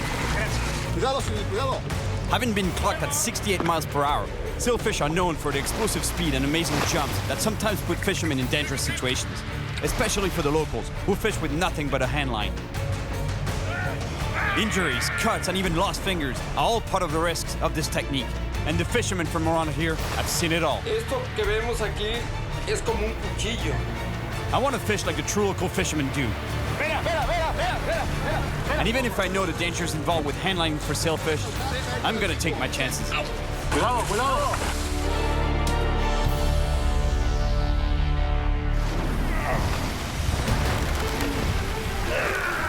The story of the old man in the sea has always fascinated me. One fish, one man, joined together by a simple line, a hand line. I've caught big fish on hand lines before, and let me tell you, when you're fighting something like a big bull shark, it's extremely violent and almost unstoppable. But with the sailfish, it's like holding on to a torpedo. There's even stories out there of fishermen getting tangled up, pulled out of their boats, or even getting their fingers cut off. And I just hope that everything will be all right, and I'll be able to leave here with all my body parts. The west coast of Mexico is one of the best places in the world for billfish angling, especially around the town of Zihuatanejo. Located around 130 miles up the coast from Acapulco, Zihuatanejo has always been a sleepy fishing village, until recently. Since the 70s, the population went from 7 to 65,000 people because of tourism, and the fishing in the area is still really good. I'm here to land a sailfish on a hand line, and there's no better place to find someone to do this with than the local fish market. Most anglers come here to fish on big charter boats, but that's not what I want to do this time. I want to fish like the locals do, with a strict minimum, a small boat known here as a panga and a hand line. No rods, no reels, and no bells, just my hands holding a line, and at the end of it, a raging billfish, just like the old man in the sea. I definitely seem to be in the right spot. Some locals show up with the fish that I'm looking for. Anda mucho? Poquito. Cerca, poquito. That's pretty good. At least there's some sailfish around. But if I want to catch a sailfish on a hand line, I'm gonna have to start by finding someone who will bring me out to the fishing grounds. Easier said than done. something weird here, you know, that I'm not getting. Normally, and I've done it a million times, you go see a fisherman, you ask him to take you out, and usually they're really happy to do so. They just take you out fishing, come back, and everybody's happy. But here, you know, I've asked a few guys, and they're like, oh, and they're all like, no. Every time I mention the hand line, especially, they're like, no, can't take you out. It's like they know that it's really risky, and they don't want to be responsible for an accident with a gringo on their boat. But these guys don't know that I've fought quite a few fish on hand lines before. I've even caught sharks on a remote island of the South Pacific. There, the local fishermen insisted that I catch one to get accepted in their group.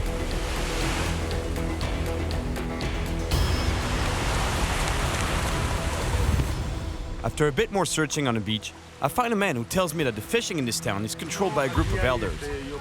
And I need their blessing to be able to fish like the locals do.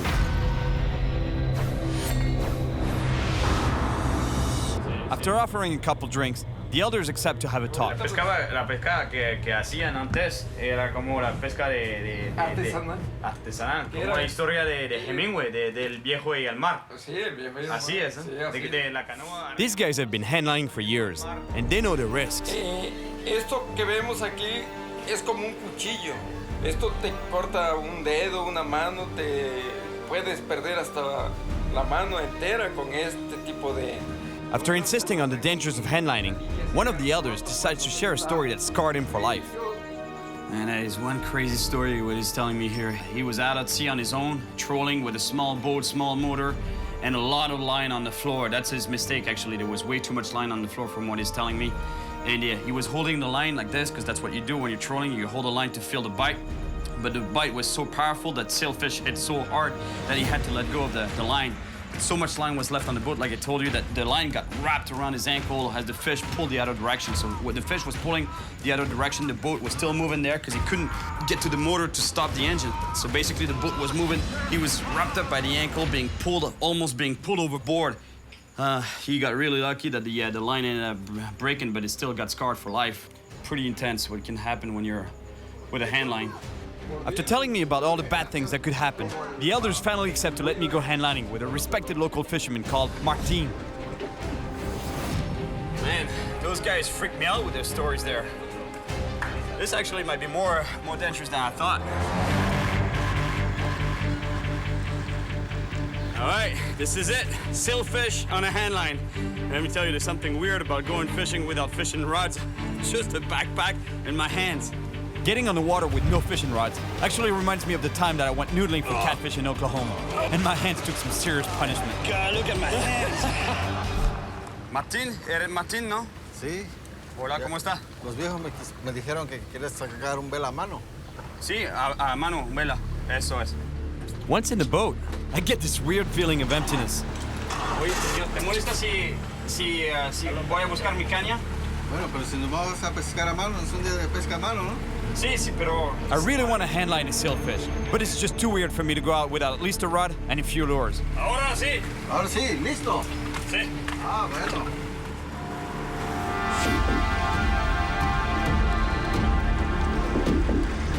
It's a handline fishing day, but at least I have a fishing rod on the boat. I feel much better about it now. On the way out of the bay, I noticed some action on the water. Oye, mira, Jurel. Son Jurel, sí, cazando. ¿Vamos? ¿Quieres probar? Sí, con línea a mano. Castea una, a ver si sacas, a ver qué tan bueno eres para castear. I gotta make at least a couple of casts to see if I can catch one.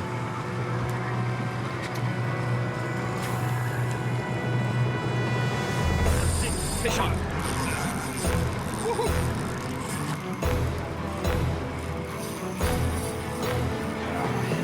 Feels good to catch a jack Rebel on a fishing rod just before I go for a fish on a hand line. This jack is just about 20 pounds, and yet he has a lot of fight. You see the fight of this fish on a fishing rod? Imagine a sailfish on a hand line. Puedes sacar el pez. Con línea a mano. Línea a mano, a ver. Después. Weighing up to 220 pounds, more than 10 times this jack, pulling in a sailfish with my bare hands is not gonna be easy.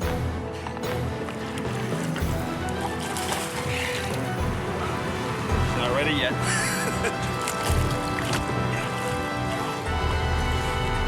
Yes. Woohoo! Ha! buena esta. Sí. Buena caranga. Man, I love jack crevalles. They fight so hard. Such a powerful fish. They're great. And this guy is the exact same family as the Atlantic version of the jack. But what I've noticed is that in the Atlantic, their fins are more yellow, whereas here in the Pacific, they're more grayish. And you hear that sound that they make? It's caused by their pharyngeal teeth that they have in the back of the throat. And they make that sound when they're in distress. Such as here, I guess, on the boat, but don't worry about it. I'm gonna put you back in the water, so no worries.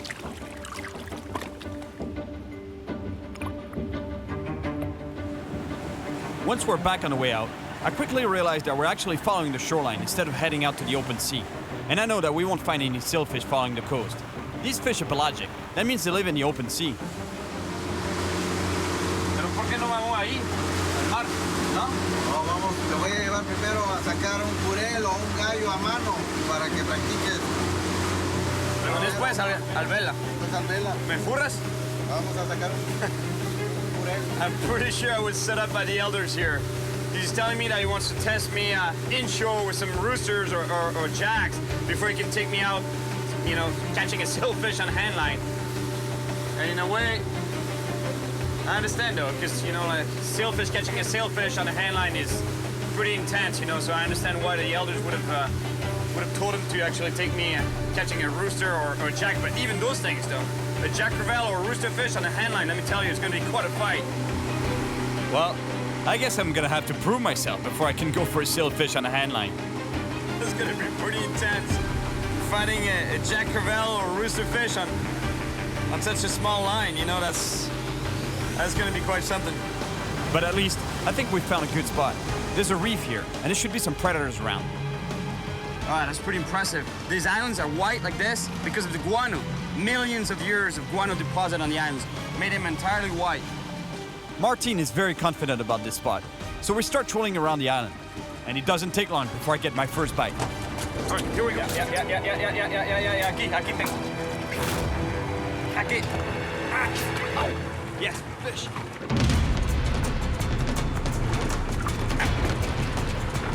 Ow.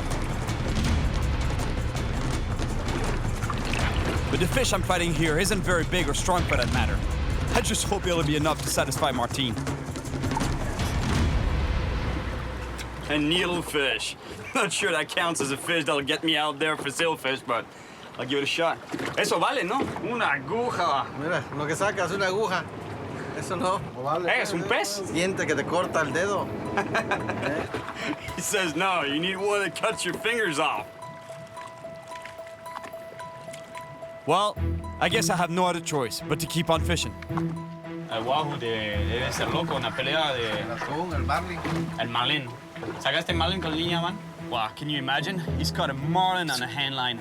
Not a very big one, about 300 pounds, but still. That would be quite a fight. Let me tell you, if I can catch a sailfish on this, the next step up would be a marlin. It's exactly what Santiago, in The Old Man in the Sea, that's what he caught, a marlin. But first, I need to catch a fish. Any fish will do. Otherwise, these guys will never take me out for the big boys. I'm a very persistent fisherman, but not so patient. So I decide to pull out my rod and do a couple of casts while leaving my hand line in the water. Who knows, I might even land another jack or even a rooster fish. This handline thing is getting a little long, you know? Feels good to make a few casts. Woohoo! Hey, Cyril, ven. Sí. ¿Tienes uno? Rápido, rápido. Hey, la caña, With all the excitement, I missed the rod holder, and my rod fell out of the boat and sunk straight to the bottom. I don't like losing gear, plus this rod and reel have been around the world with me, and I consider them priceless. There's no way that I'm losing them. No la ves, ¿no? No la puedo ver. Súmete más. Otro clavado más. Sí, Oh, man. I can't see it. It's really deep here, and there's a lot of current underneath. ¿Y el pez se te fue? Se fue, se desganchó. Se desenganchó? Ah, we lost it all. We lost the fish. He broke him off. But I'm not losing this rod. There's no way I'm leaving this rod here. ¿Las caras lo tienes? ¿No? No. At about 25 feet deep with no mask on, it's really hard to see. But all of a sudden, I see something shiny. It's gotta be my reel.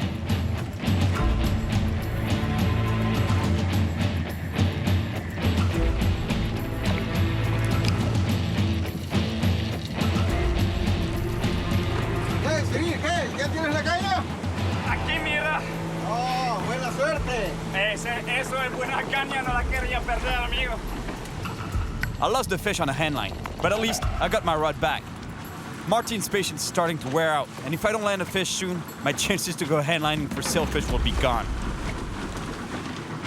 But finally, I get a bite. Oh, pica algo. Dale. Sí. Yeah. Fish on. Bang. Hooked up on a Dorado. That's a Dorado I have at the end of the line there.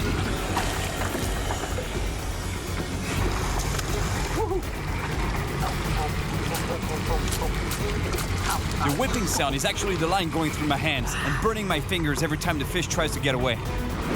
Really gotta watch out not to get tangled up in the line, the loose line on the boat there. If you think this fish is pulling, that's nothing compared to a sailfish. Yeah. Dorado on a hand line.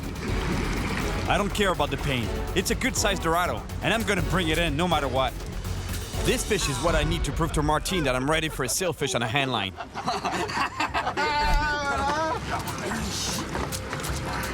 Let me tell you, when that fish starts pulling like that, you really fit it.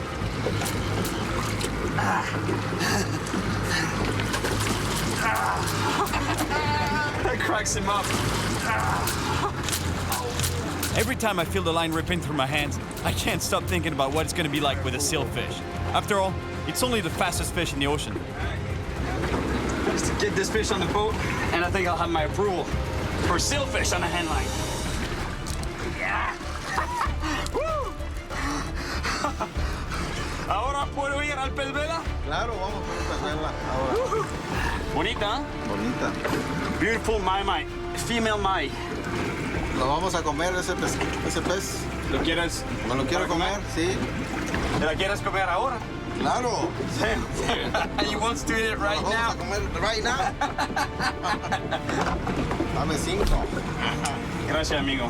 I never even realized that my finger got caught on the line during the fight. But who cares? It was worth it. I'm pretty sure that the others will give me their approval to go out for a sailfish on a handline tomorrow.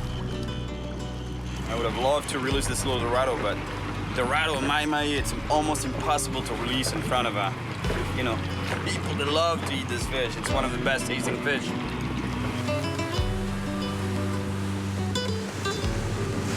That's pretty cool. I think I got his full respect now. I'm even driving his boat while he's preparing something really nice there. A good fresh ceviche isn't hard to make. Strips of fish, onions, a little salt, some peppers, a lot of lime juice so the citric acid cooks the meat. And here we go, a quick and tasty meal. Buen día. Oh, ¿qué pasa? Ah, la cortada. Today, I head back to the elders and they tell me that I have their blessing to go handlining for sailfish. But I have to wait 2 days before an outing is possible. But in the end, this turns out to be a good thing because that little cut that I got while fighting the Dorado has infected. And the pain is starting to be really intense. Nos podemos dar cuenta que tiene una infección. She's got a little tackle box, Barbie style. Pink and all. That's cute. Her tools might be cute, but let me tell you, they really hurt. I think I would have liked it better had she cut me straight, without the shot, the anesthesia. I can't wait to go handlining for sailfish, but this 2-day wait is gonna make me go crazy. I think I'm gonna have to find a charter boat to bring me out so I can try to catch one on the fly rod and show you just how fast and strong these fish are. Even though you've been in a car at 60+ miles an hour, let me tell you, it's really hard to imagine how fast a sailfish is. And actually, one of the best ways for me to show you how fast these fish are would have been to catch it on a fly rod, especially because I love catching sailfish on a fly rod, and you would see that reel spin like crazy. Then you would really have an idea of how fast they are. But the problem, I lost my flies on the way here. Number on your plane receipt. Can't believe it. I forgot the flies, my fly box. It feels like everything is trying to stop me from going fishing. but building a fly shouldn't be a problem. Here at the local market, they should have everything I need. So let's see if I'll be able to find what I need to make a homemade fly. I need something that will grab the attention of a sailfish, and chicken feathers should be a pretty good start. Hola, hola. Plumas de pollo, ¿no tienen? Got the eggs. The chicken shouldn't be too far. Hola, señora. ¿Cómo está? Bien. Pluma de pollo tiene? No. ¿Seguro? No, en la tienda no hay. Sí, eso es. Perfecto. Yes. She's got feathers all over the floor, actually. Exactamente lo que necesito. Sí. Gracias. Muchísimas gracias. Me salvaste la vida. Ciao. One more stop at a local bar, and I should have everything I need. Generally, sailfish hunt prey close to the surface, and corks float. So you see where I'm going with this? I think that now I should be able to build a fly that will work just fine for sailfish.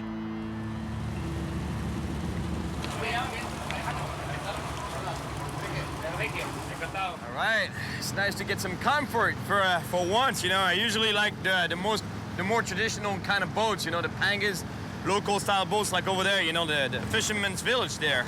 That's where I want to fish. Don't get me wrong, I like sitting in a comfortable chair. But right now, I really want to be with the local fishermen. I respect these guys. The conditions and equipment they fish with, and the fact that fishing is all they do, makes them true hardcore fishermen. Just like Santiago in The Old Man and the Sea. I've already caught a huge sailfish on a rod from a small boat, and I can tell you one thing, it's not easy. The boat is rocking non-stop, it's hard to stand up, and you can easily fall overboard. I can just imagine how it's gonna be with a hand line. So today, I'm gonna kick back, relax, and enjoy the comfort and safety of the charter boat. At least it'll give me a chance to catch a lot of fish here on this boat, I hope, and show you the speed of the fish, show you how fast those fish are. You'll see the reel spinning like crazy. I'll give you an idea of what I'm gonna get into later on while handlining. Today's conditions are perfect. The sky is beautiful and the wind is calm. But that doesn't mean it's gonna be easy. Hooking a sailfish on a fly is one of the hardest things to do in the world of fishing. Everything has to be perfect. The fish has to follow the teasers right to the back of the boat, and the fly has to land just in front of its bill. Sounds easy, but it's not. Come on. I really want to show you the speed and power of a sailfish. But before anything is gonna happen, I need to build a fly. The feathers that I put here and through some slits in the back, they add some texture. So basically it's like the tail of the animal, the squid or the fish that I'm mimicking. It's not mimicking much, but I hope it'll catch a fish. The idea of the cork is not only for the fly to float, to stay on top, because the sailfish are really attracted to what stays on top of the surface, but it's also to act a little bit as a popper. So when I strip, you know, the line will be running through the cork, and as I strip this fly, when I move it on top of the water, this front part is flat, so it'll act as a popper, so it'll make some distressed sound, sort of like poof, poof. Just like a fly that I used in Guatemala. Just hope it's a good year. It smells good. The crew members are not convinced that my fly will work. But honestly, as long as the action on the surface is good, I think I should get a bite.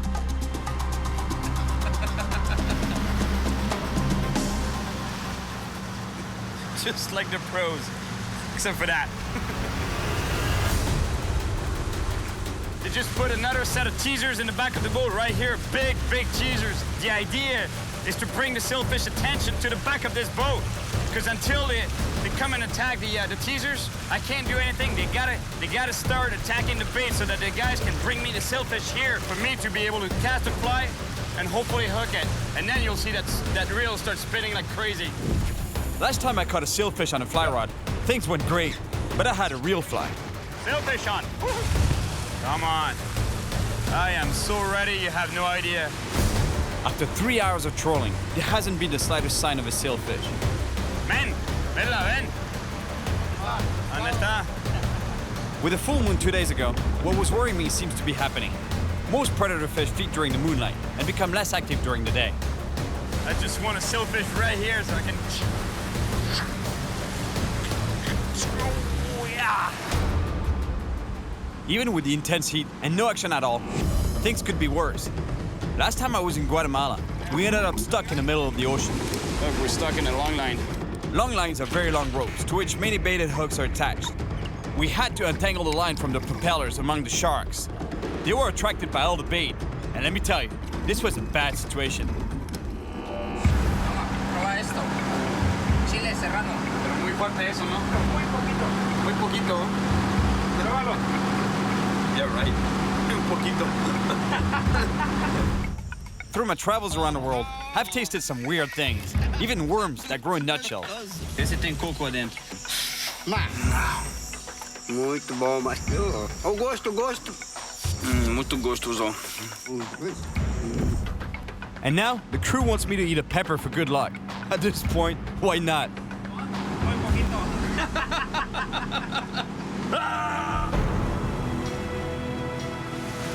Well, I really hate to have to do that, but we had to bring in the teasers, the hookless teasers, and put some hooks on some bait, you know, in the back of the boat because we're not getting anything right. Oh, sailfish! Mira.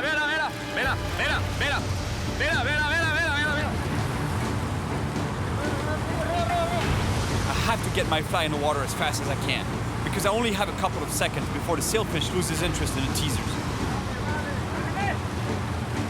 Oh, he's going for it. He's going for the fly. He's going. Ah! Come on. Eat that. Take it. Come on. Woohoo!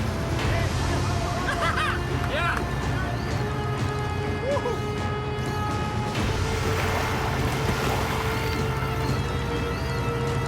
Woohoo! Beautiful. I start seeing colors, man. Vámonos. Ah! See what, conejo. Buena mosca. Muy buena mosca. They can't believe I caught this fish with my homemade fly, the corkscrew fly. Man, I thank that guy that had that bottle of wine last night. I think I'm gonna have one tonight. Woo! Yeah. Es fuerte ese. Grande. Now you understand how fast these fish are? Imagine with a hand line. Aquí, vera. And I got him. You got him? Yeah. Woohoo! Pez vela a la mosca. A la mosca hecha aquí. Yeah.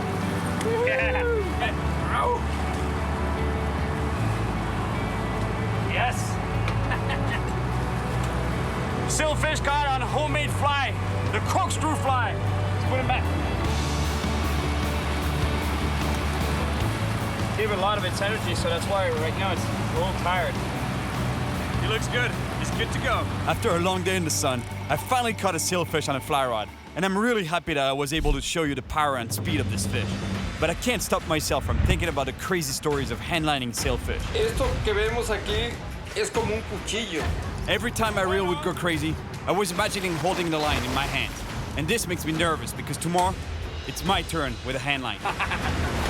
It was so cool to catch a sailfish on the corkscrew fly. I couldn't believe it, but it took it, you know. And in a way, you know, whatever floats in the back of that boat at that moment where the fish comes to the back, I was pretty sure it was gonna hit it, and it did. Yeah. There's something about sailfish that I love. They're beautiful, so efficient predators. They use that sail-like dorsal fin to act as a wall, you know, and they circle around the bait to push them into a ball, and that's what we call a bait ball. And then once they have a concentrated bait ball, they go one by one into the bait ball with their bill, and boom, boom, you know, and they stun the fish or they kill the bait fish, and then they only have to grab them and eat them. Tonight, all of Mexico is celebrating the Lady Guadalupe. This is a national event that you don't want to miss. People from everywhere join up to parade and play music in the streets. They also lay out flowers and effigies of the Virgin Mary in front of the churches to receive her blessing. With what I'm gonna do tomorrow, maybe a prayer or two wouldn't be a bad idea. There's something about street food I love. For some reason, it's the only place to me, in my opinion, that you get the real taste of the country's food. Muy rico. After a little bit of street food, it's straight to bed for me, because tomorrow is the day that I catch a sailfish on a hand line.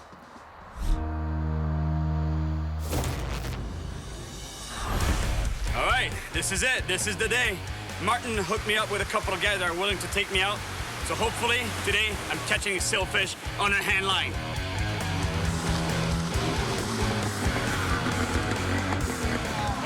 Bien, ¿cómo está? Tranquilo, amigo. Todo bien, todo vamos muy bien. Hola, ¿cómo está? ¿Cómo te llamas? Arturo. Encantado, Cyril. Arturo and Freddy are considered the best sailfish handliners around. With these guys, it's just a matter of time before I get to catch a billfish just like in the Old Man and the Sea.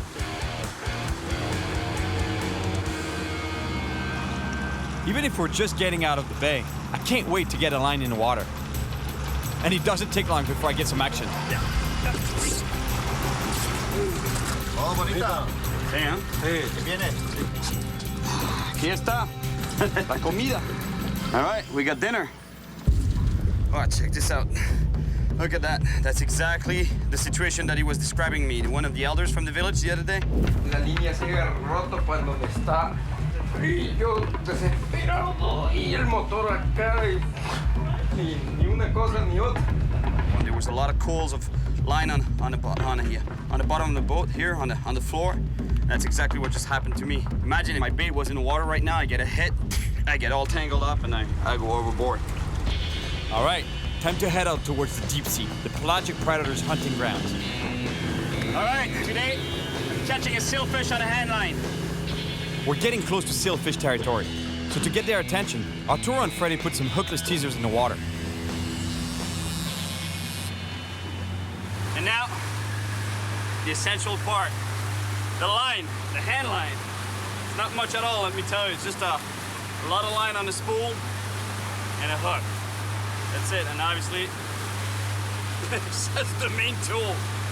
But this time I didn't forget my gloves. Let me tell you, if we get some action, it's gonna burn. I'm gonna feel the burn.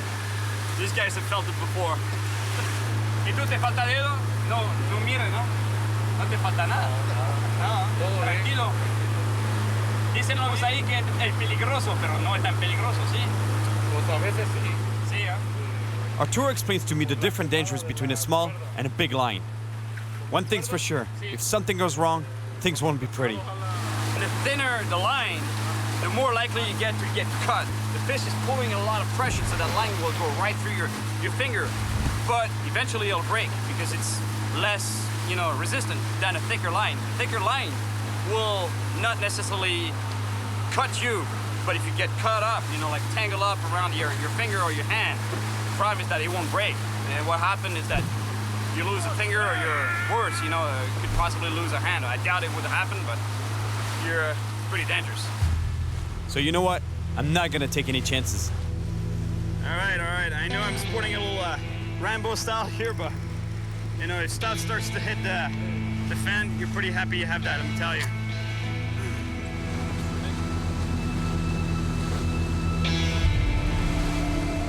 The conditions are perfect, but the heat is brutal. And we've been trolling for hours. It really seems like we're gonna strike out. But suddenly, we spot what we're looking for. Vela, sí. Toma esta línea, esta tiene mucha cuerda, mucha línea, esta tiene mucha línea. It's pretty rare to see a sailfish with a dorsal fin out of the water like that. This is my shot. I have to move fast.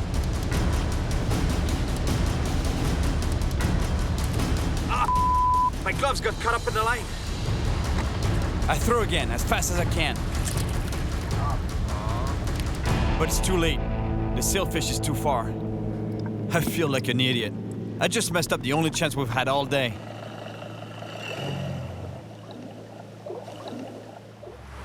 Ok, Cyril. Ni modo, lo siento mucho. No fue un día de mucha suerte, muy poca suerte. Eso es la pesca, Es la amigo. pesca, Sí. es la pesca. Es lo que la hace excitante. Bueno, pues así. The guys are really cool, and they want to help me live this traditional fishing experience. So they come up with another plan. Está alejada. All right, well, at least there's a plan B, and plan B sounds pretty good, because what he was saying is that there's another beach that they know that we can spend the night at, and leave from there to some better, more remote spots for sailfish, apparently, because here there's a lot of pressure. We're pretty close to town, and they were saying it's not the best fishing waters here for sailfish. So we're going to sleep on a beach and leave from there tomorrow morning to get to a better spot, and hopefully catch a monster sailfish. Look at this spot. It's a beautiful beach. Freddy prepares the skipjack that I caught earlier. Meanwhile, I dive in to help Arturo properly anchor the boat, so the waves don't push it into the rocks during high tide at night. Now, we just need to set up camp, and then it's dinner time. Or I guess I should say snack time, since we only have one small fish for everyone. Aquí está. Si pasó el test contigo. Está todo bien.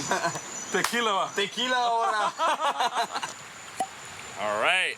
Gotta take care of my Mexican friends here. Oof, that's gonna hurt. Ready?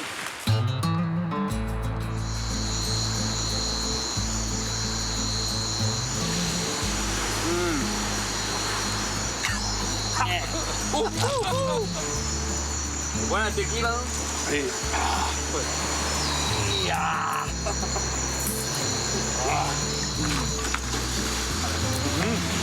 A ver. Bonita steak or skipjack steak. That's gonna be pretty good. You know, a lot of people consider this fish trash fish, but I'll tell you one thing, it's pretty tasty. It's the same family as tuna, so it tastes pretty much the same. ¿Cuál es la luz que vemos ahí? Aquella. Sí. El mar. Están sacando carnada. Pescadores de carnada. Pescadores. Those guys that we're seeing out there, they're commercial fishermen. They're fishing for bait fish. Little fish like this that can be used for any kind of fishing, but are really, really good for sailfish. We're gonna go pay these guys a visit, especially because they're fishing with hand lines, so it can be a lot of fun catching a few fish with a hand line, getting some practice for hopefully catching a sailfish tomorrow. Hola amigos, ¿cómo está la cosa? Bueno, más o menos la pesca. Más o menos. The fisherman is a really nice guy, and he even offers me one of his lines so I can catch myself some bait. Buena pesca eso. Cuatro. ¿Cuántos quieres? ¿Cuántos quieres? Buena pesca. Papezuela, Ese, bueno, buena carnada. I would stay here and fish all night, but it's time for us to get back to shore and get some sleep, because tomorrow is gonna be a big day.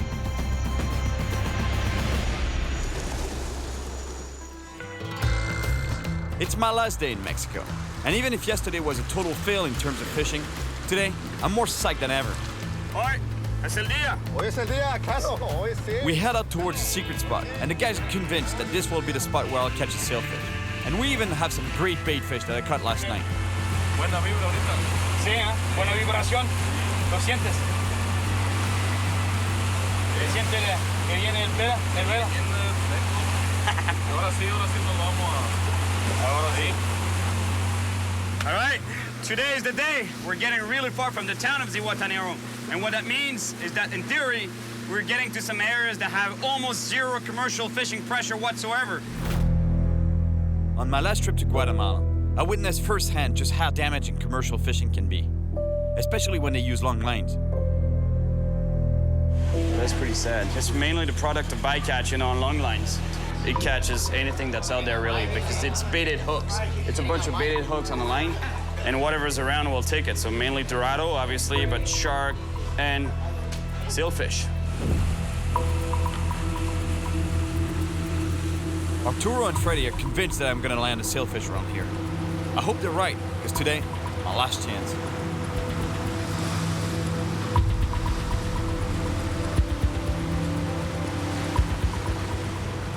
We've been trolling in the area with no teasers for about 20 minutes. When finally...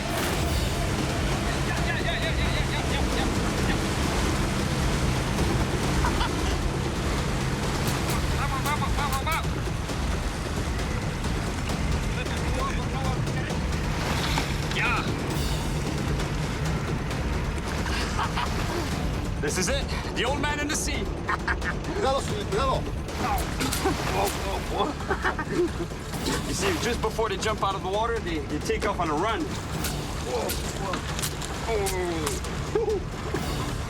Cuidado. Es muy peligroso. Hey, ya tenemos uno. Told you it was better fishing around here.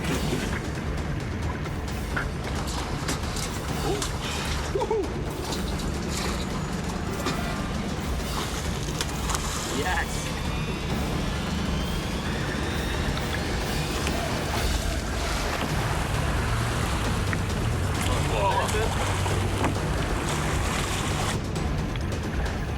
Yes, we're seeing it. here we go. Silverfish on the headline. Woo! Just when I think the fight is over, the fish goes for another run.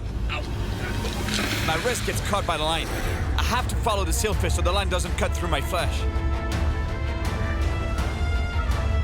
I managed to get the line off my wrist, but I get caught again. Tengo a la niña pegada en el pie. Viene. Con cuidado. Listo, la tengo en el pie. Aguas, cuidado. That's it, I'm free. But I gotta keep tension on the line to control the sailfish so I don't get tangled again. Or worse, stabbed.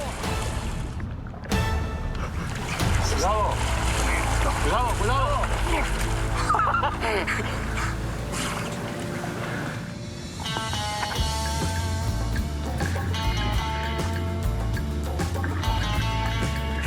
Yes, silverfish on the handline.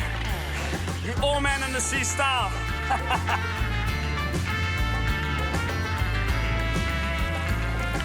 Now we're gonna unhook it so we can release it as fast as possible. Un poco de miedo tuve, yo preocupado cuando saltó. Brincó y saltó cerca de ti, muy preocupado, un poco de miedo. Sí. Pero todo bien. Now I'm reviving the fish before I let it go, and the idea to do this is to have the boat in gear going very slowly to get water to flow through its mouth and out its gills. And as soon as I feel that the fish is kicking and ready to go, I'll let it go. But I just hope that the same story that happened to Santiago, the old man in The Old Man in the Sea, is not gonna happen to me right now, because this marlin that he was bringing back to the village got devoured by sharks. I was towing the fish alongside the boat. So right now it's just not a good position to be in where I am.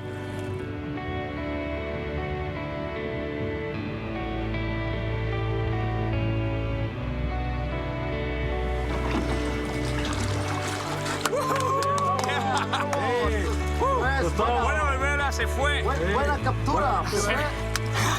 Felicidades, amigo. Lo hiciste. Otro pescador más en Zihuatanejo. Un pescador. Pescador, ¿cómo lo está ahí? I came to Zihuatanejo, Mexico, to live the experience of the old man in the sea by catching a billfish on a handline. Things were not easy, and at times it seemed like everything was against me. I wanted to fish like the locals do, and I did. Esto que vemos aquí es como un cuchillo. In the end, I finally managed to catch a sailfish on a handline. The Pacific sailfish is an amazing fighter. Yes. Things were complicated and risky, especially when the line wrapped around my wrist and I got pulled overboard. It wasn't the safest situation to be in, but at least nothing happened to me. Yes. Silverfish on the handline. I got lucky, and I still have all my fingers. Plus, I met a couple of friends. The next time I read Hemingway's epic story, I remember every second of this amazing adventure.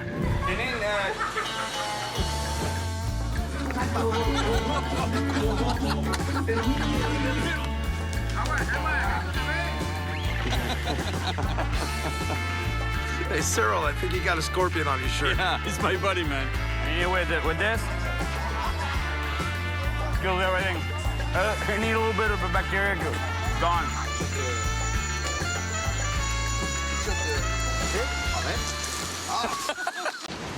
It's 40 degrees, winds over 60 miles an hour.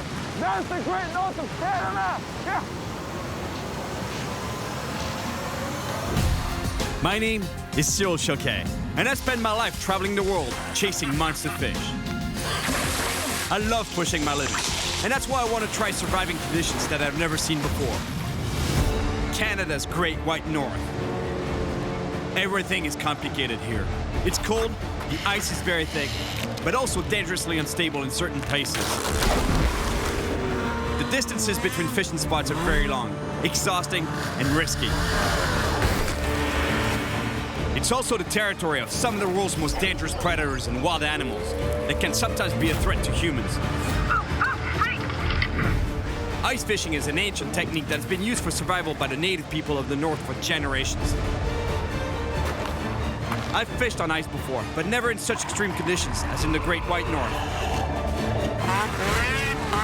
Oh yeah, that's a big one. I know that some monster fish can be caught in these icy conditions. And this time, I'm here on a mission to catch one of the Arctic's strongest fighters. A fish known here as the laker.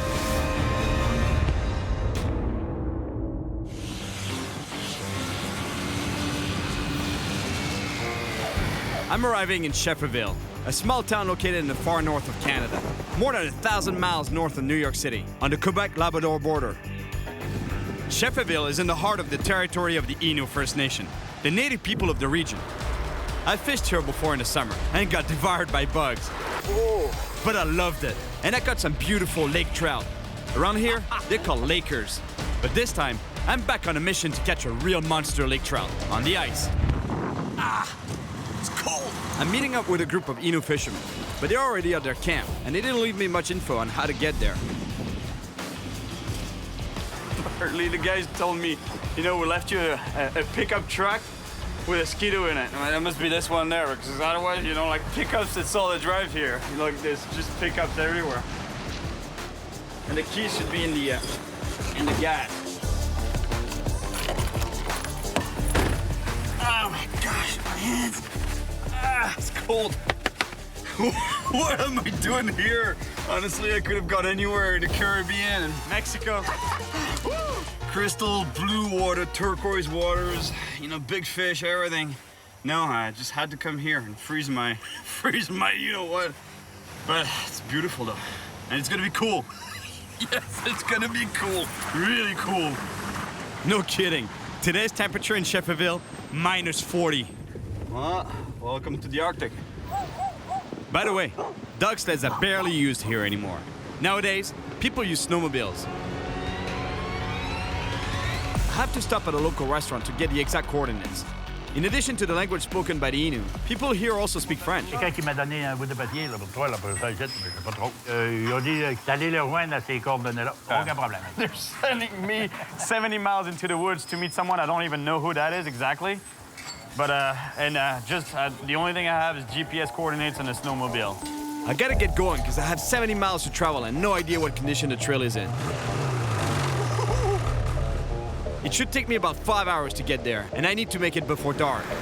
But at least I have GPS coordinates and some experience with snowmobiles. But it's been a while. That's gonna be epic. And here we go, Canada's Great White North.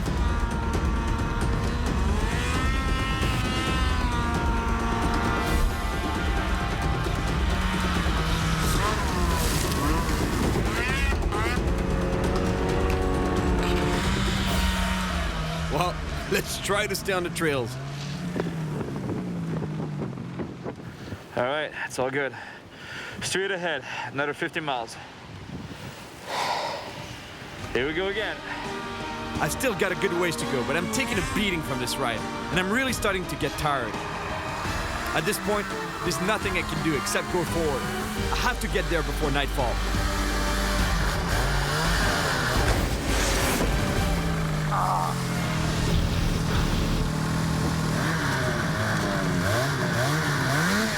My snowmobile is flipped on its side, and I can't get it straight again. I'm really stuck. And just to make things worse, there's 5 feet of powder, and every time I hit the gas, I just go deeper and deeper. Oh no. I'm 5 miles from the camp.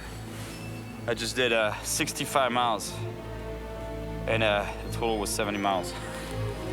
I just jammed myself right here. Now I know why I got stuck. You see how thick it is? The only thing I can do now is wait for the guys to come and get me. But I have to stay warm. In the Amazon, soldiers build fires to keep animals away. Animais, eles não se aproximam do fogo. Here, it's so you don't freeze to death. Plus, this should help my friends find me.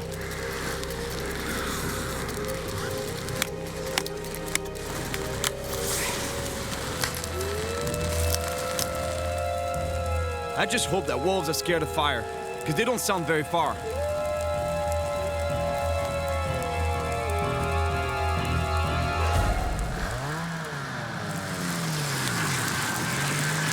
Yes. Let me tell you, I've never been so happy to hear the sound of a motor. Wow! Oh! Hey, venez pas là, si vous allez vous prendre. content de vous voir, les gars. Ouais. I'm telling you, I'm really happy to see these guys because I was pretty sure I was going to spend the night here. Et là, au moins, t'as-tu des armes? C'est pas avec ça que tu vas défendre des loups, là. Il va s'approcher à l'entour du feu. It freaked me out because they're telling me, I always thought that wolves wouldn't come close to you to fire, but actually they tell me otherwise. They tell me that they will come. Et en tout cas, je suis content de vous voir, les gars. Ouais, nous autres aussi. Merci beaucoup, c'est vraiment cool. Comment c'est ton toi? Chani. T'avais pas fait ça à moitié, hein? Ok, on va bon Cyril, là, ouais. It's clearly not the first time that these guys pull out a snowmobile. They know exactly what to do.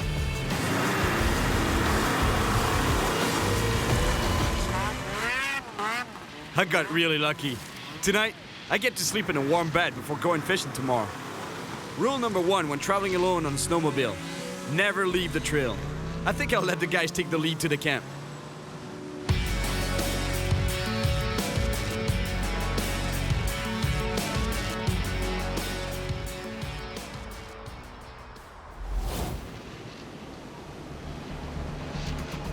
It's actually hot this morning. Minus 30. It's so beautiful. So peaceful and quiet.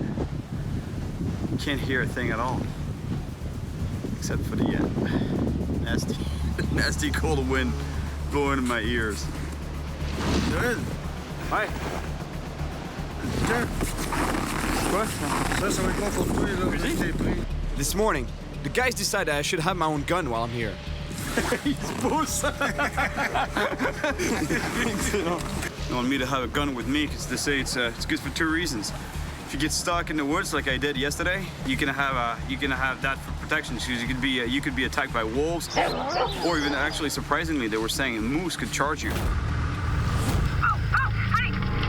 And if you get stuck for a long period of time, then you can start hunting for survival purposes. I've fished in remote places a lot, but this is the first time that I actually need a gun.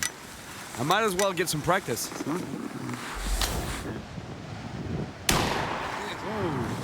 Ah, je crois que je l'ai eu. All right, it's time to go check out the ice for some lake trout.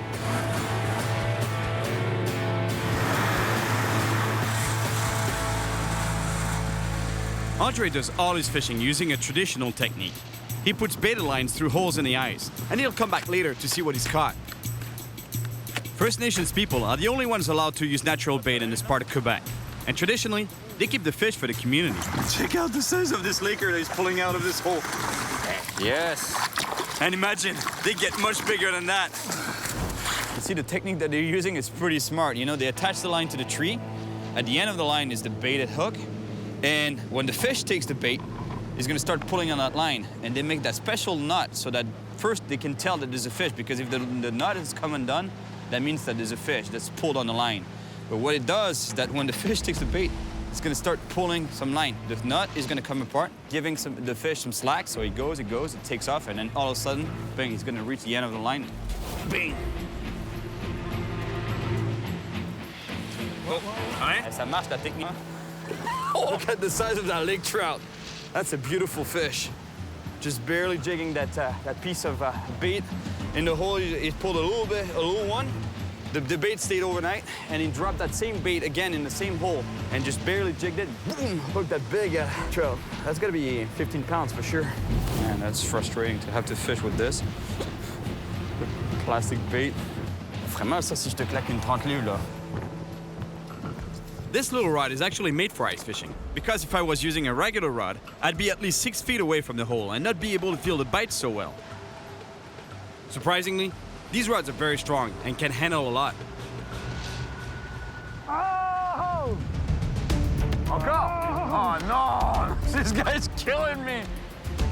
I can't believe it! We're gonna try a different spot, and this time I'm starting to fish first.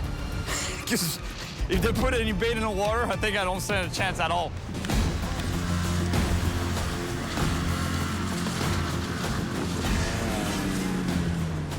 Ce que je devrais faire, c'est faire peut-être plusieurs trous, puis changer, de jigger dans un, tu jigues dans l'autre, c'est ça, comme tu fais? Ouais. Well, guys, if you've never seen this, it's a nice drill, or a nice auger, that would be the right term for it. And what it is, it's basically sort of like a chainsaw motor on a giant corkscrew. And it's gonna get me through the ice.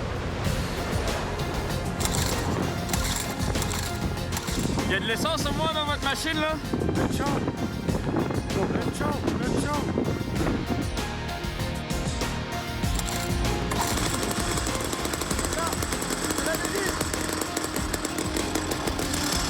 All right, here we go.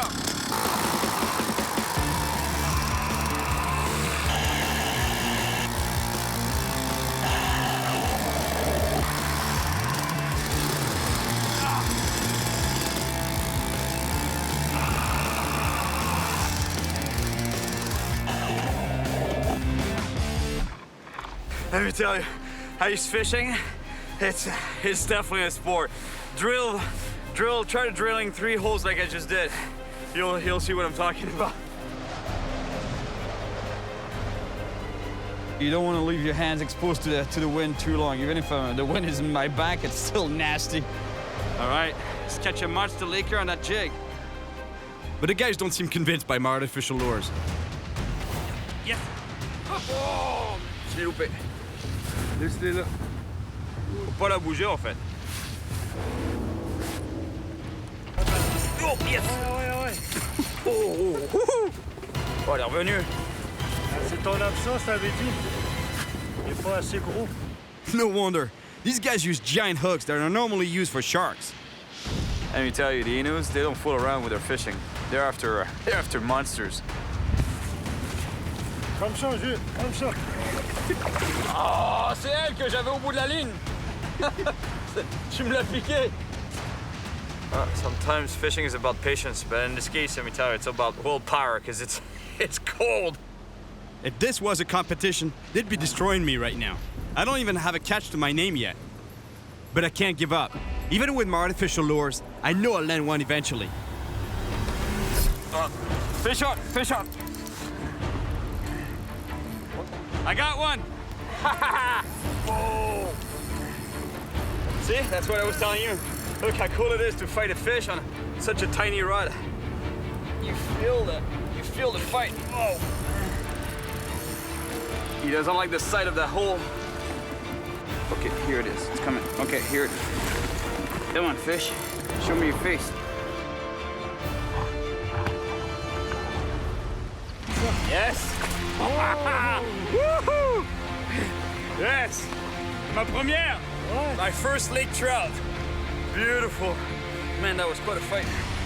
Ça te dérange pas? T'es sûr si je le remets à l'eau? Nope. I put this fish back as the guys told me they've caught enough for the community. One down. Woohoo! Yes! It was my first trout on the ice, but it's far from the monster I'm looking for. It's not gonna happen today though. It's getting dark and we have to head back to camp.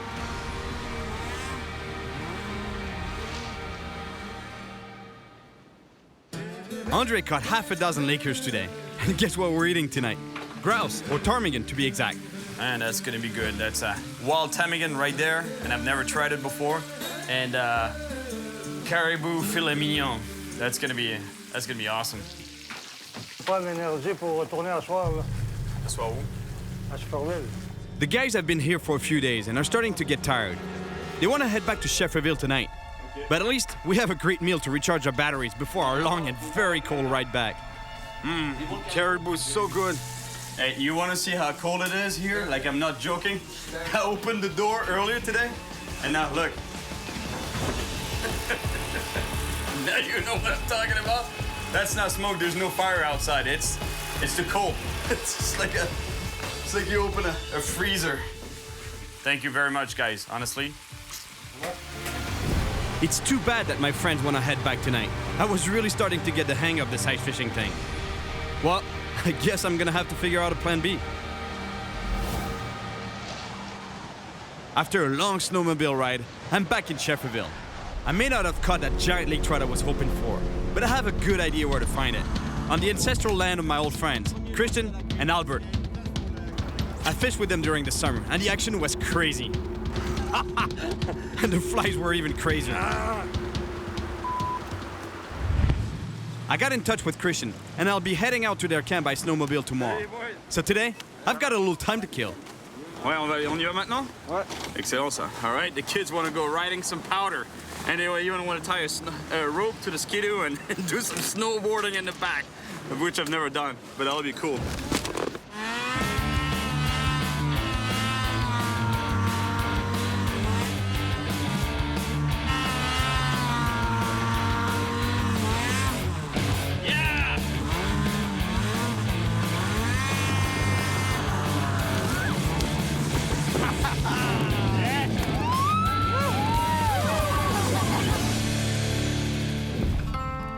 The snowboarding was really fun, but there's a giant lake trout with my name on it, 185 miles away from here, on Christian and Albert's land. That means 10 hours of riding to catch a fish. The great news is that Alexander, a friend from around here, has offered to get me there. And tonight, he's invited me for a traditional Inuit supper. Quebec. Bonjour Alexandre, comment vas-tu? Ça fait plaisir de te voir. Aside from Alexander, I'm also greeted by the chief of the village and other members of the community. Caribou meat is on the menu, and so is the head. There's no waste whatsoever in the traditional ways. Before eating, the village elder, Ms. André, wants to have a word. She explains that she's proud to share this traditional supper with us all. It's crazy how much their diet consists mainly of meat. They were nomads, right? So they would need the protein to travel long distances and hunt. And I don't know if you know that one, but vegetarian is an old Inuit word that stands for bad hunter. Merci beaucoup. Comment on dit merci déjà en Inuit? Tenushkometen. Tenushkometen. T'as compris. True to the Inuit ways, after a good meal, it's time for some music and dancing.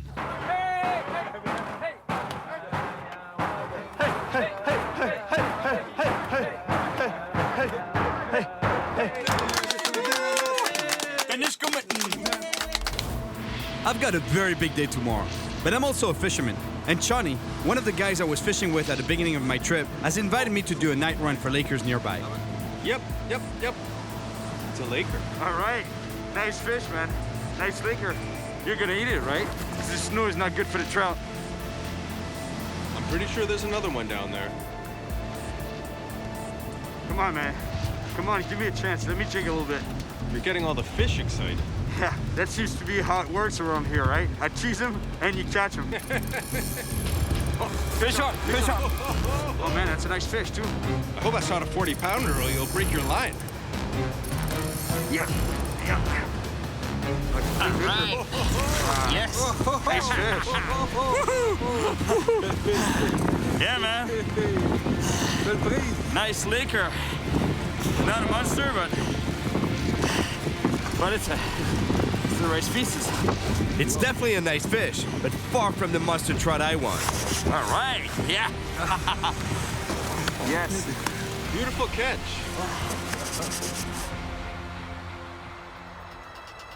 And here we go for a very long 185-mile snowmobile ride. If we're lucky, it'll take us 9 or 10 hours to get to the camp. The ride is brutal, and there's absolutely nothing on the way there. Not even a trail. We only have a GPS and a satellite phone, just in case things go bad. Alexander is a great guide and really knows his way around here. But when you're in the middle of a huge lake, sudden blizzards will sometimes hit you out of nowhere. There's nothing you can do but stop and wait for it to pass by.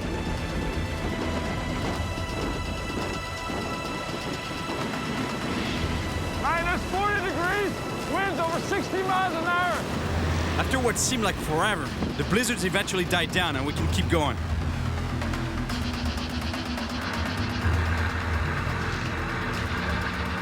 I'm completely exhausted from all the non-stop riding, but for Alexander, it's just another walk in the park. Honestly, I'm surprised that we actually made it to the camp. Hey, Albert! Quick. Merci beaucoup. Christian invites us into his tent for some tea so we can warm up. I'm totally exhausted from the trip, and I really need a good night's rest. Merci beaucoup pour l'accueil encore une fois. Tomorrow, we're going out to find some monster lakers.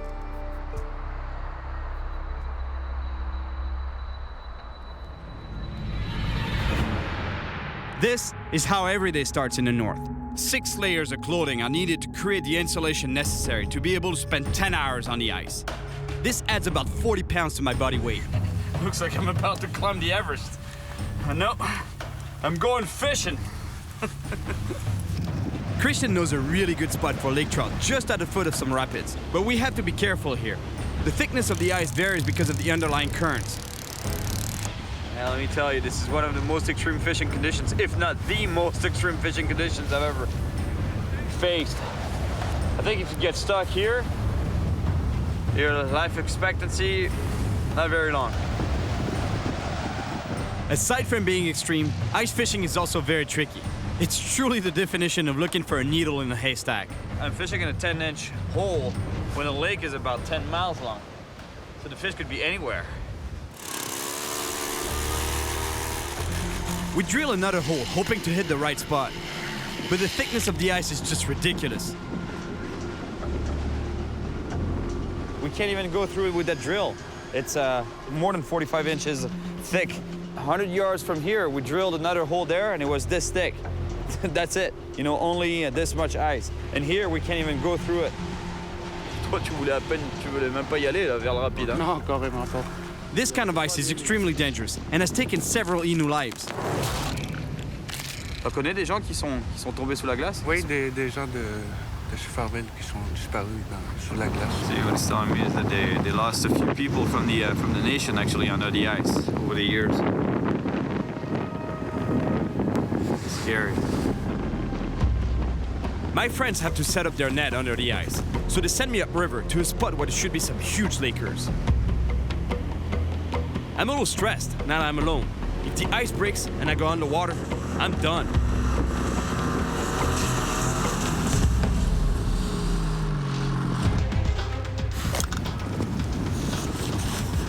Oh, it's nasty on the hands.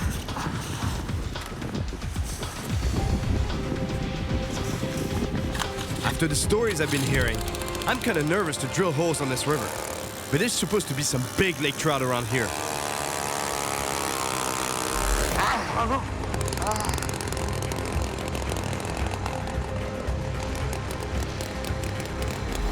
See, that's the snow. But here, I'm in some slush. I'm in some wet snow. And the ice is right there. So when I drill, the ice is actually underneath the slushy part, the wet part here.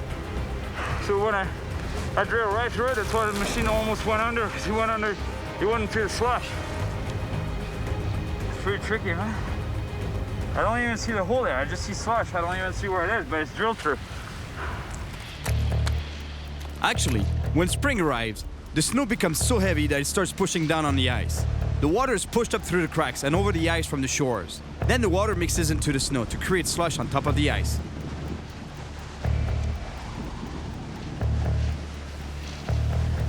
Hey, anybody down there?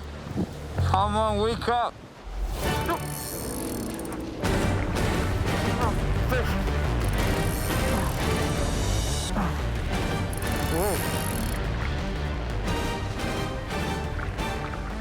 Oh yes, speckled trout.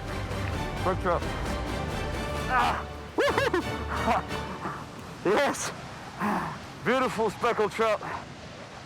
It's not what I was looking for, but it's a really nice speckled trout.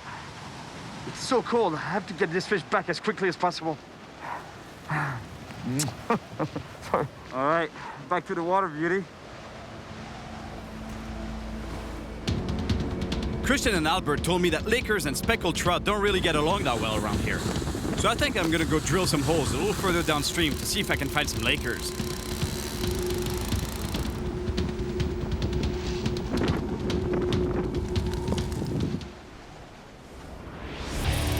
Fish on, fish on.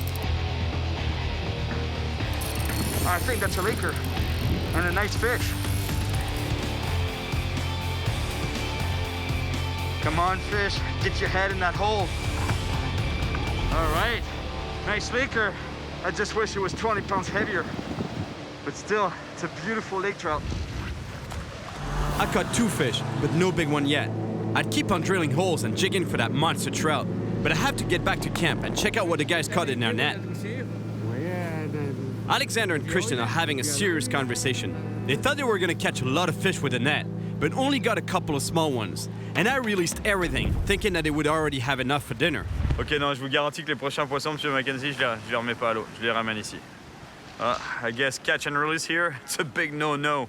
They do subsistence fishing, and you know, so they have to have a lot of fish. Plus, they bring it back to the community for people that don't have access to the stand and can't fish.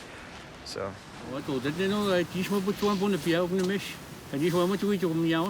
We have no choice. We gotta get some food. So Alexander decides we should go hunting for grouse with Bernard, another guy staying at the camp. Juste là, elles ont descendu des branches, mais elles sont là dans les branches, juste au bord de la rivière. Ok, super.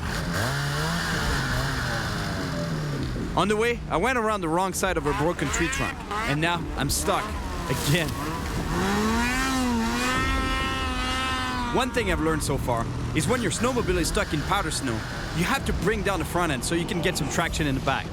I understand the theory, but clearly I'm not quite there in practice yet. Quelle idée t'as sorti de la piste? Il voulait faire son dur, et puis là, il est pris. I feel really bad because I'm just slowing everyone down. Okay.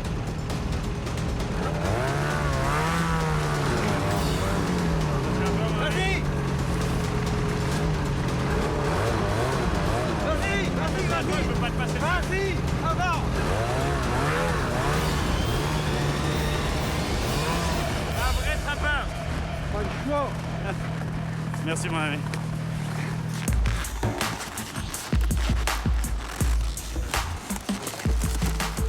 Alexandre, les miennes, elles sont un peu moins traditionnelles, disons. Hein?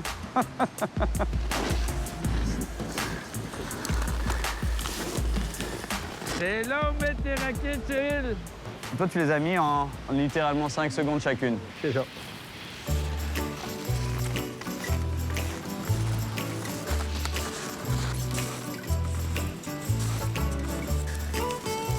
I'm seriously having problems with my little modern snowshoes. What kind of snowshoes are these? He went right over it and I went right through it. Oh my God. Useless. While I'm rolling around in the snow, Alexander is not wasting any time on the hunt. Man, the old man can shoot. He got 3 birds with 2 shells. Man, I feel a little bad for this bird, you know? Had I kept the fish, it would still be running around in the snow. Now that we have enough for a meal, it's back to camp. Life here is very simple. You eat what you hunt or catch. Nothing's wasted. Life can't get better than this. Good food, good friends, good fishing, good times. Merci beaucoup, les amis. Oui, tu viendras n'importe quel temps. Hein? Ouais, bah, l'été, je pense. L'été, je pense que la prochaine. Today, I'm gonna catch my big laker. But before heading out, we have to do the daily chores. If not, we'll have nothing.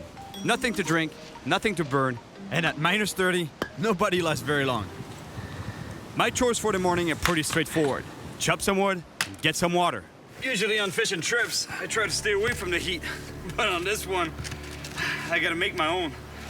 Because let me tell you, it's cold here. In the summertime, finding drinking water around here is very easy. It's everywhere.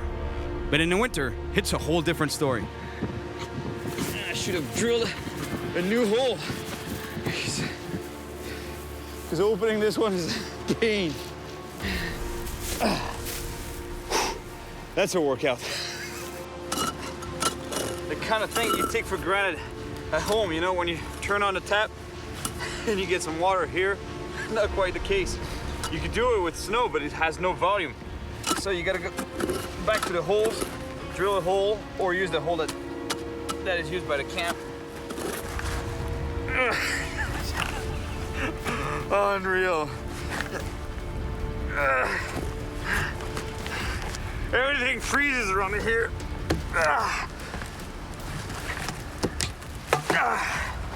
Damn. What am I doing here? Honestly. Beautiful. It's hot today. Weather's nice. Blue skies. Those are not pine trees. They're palm trees. Albert and Christian also fish the traditional Inu way. And just like André, they use natural bait. Il faut faire bien attention quand on fait des apports. On dit que la grise est fière. La grise est fière, hein? Look at the size of that bait. That is huge. We're in freshwater here. We're in Canada. We're not catching sharks. We're trying to catch a lake trout, a monster one though. Because those fish, they have huge mouths, very big mouths. So what's gonna happen is that the lake trout is gonna turn around the whitefish thinking, that looks good, I wanna take that whole, you know? And it's exactly what's gonna happen. The lake trout is gonna turn around that whitefish thinking, I really wanna eat that. And usually, they take the fish, they swallow the fish head first. So it's gonna swallow the fish head first, the whitefish, and when it's gonna start feeling some tension, the line, the rope actually, it's gonna wanna try to get rid of that bait that's in their throat. But the problem, that's gonna get stuck by the hook here.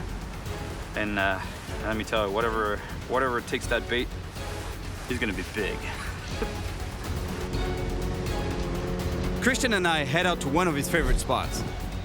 While he sets up his traditional lines, I keep on jigging with a spoon.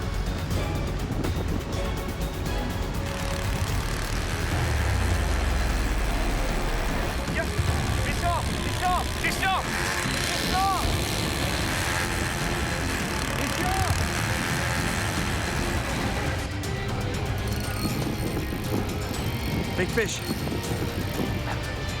Ah ouais, t'as pas dit? Ouais, viens voir. Yeah, it's definitely a nice fish. Whoa. Hey, c'est une belle truite, ça? Oui. Oh. It's either a big lake trout or a really big pike.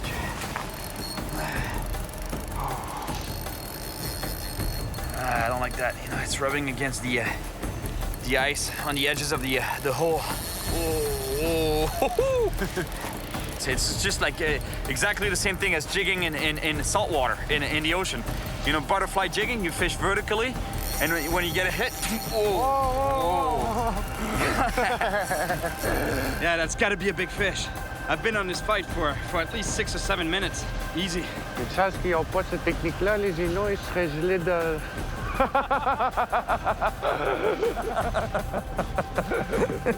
I've been on this fight for so long that what he said, that's why my ancestors wouldn't use that, you know, like this technique, because otherwise they would be frozen on the ice right there. And I don't think it would be here to tell me that. Okay, elle arrive, je la vois. Ouais, elle est là. The fish doesn't want to stick its head in the hole. All right, I've got it. Yes. Yes, beautiful lake trout. Look at the beautiful colors on that fish. The yellow hue on the fish's flanks, beautiful. Tu la veux? Ah, certainement. On la ramène pour Alexandre, non? Oui, pour Alexandre, oui. A beautiful lake trout, but I'm sure I can catch a bigger one. As for now, it's time for lunch. The guys are preparing the fish for a traditional shore lunch. Meanwhile, they sent me out to get some wood. Let's just say that this part is a little less traditional. I found a perfect tree that is already dead, dry, and still standing. But to make sure I don't lose an arm falling through the snow with a chainsaw, I have to pack down the snow around the trunk to be more stable. You gotta be motivated here. Put down a tree.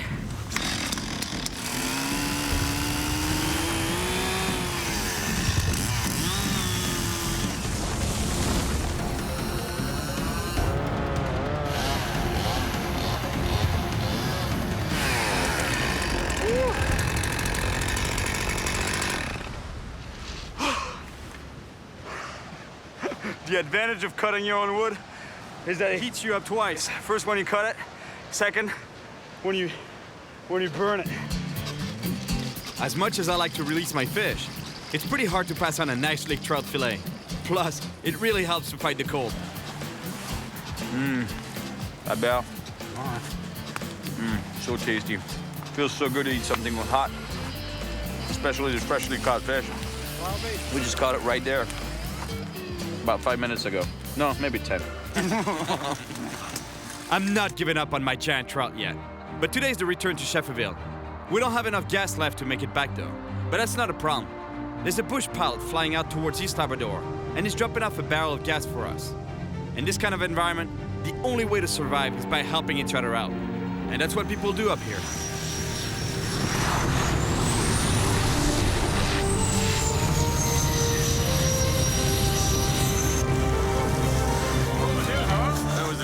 I see a plane landing on snow. It was really cool.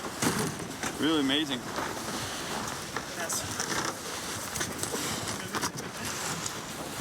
C'est quoi, c'est un fût de bière? Yeah. Ah, c'est bon. Il faut regarder les autres d'abord.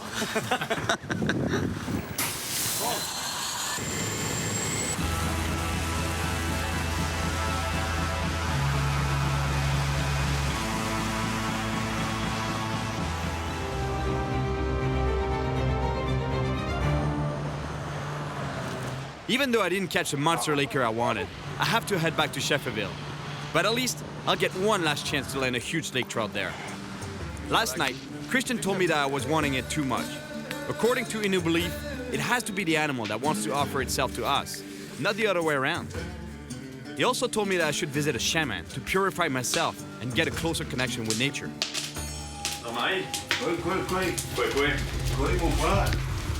I'm hardly in the door, and the shaman is prepping me for a sweat lodge ritual.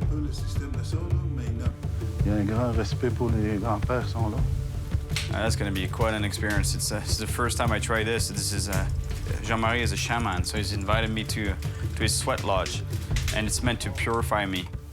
On va chercher un nouveau Cyril.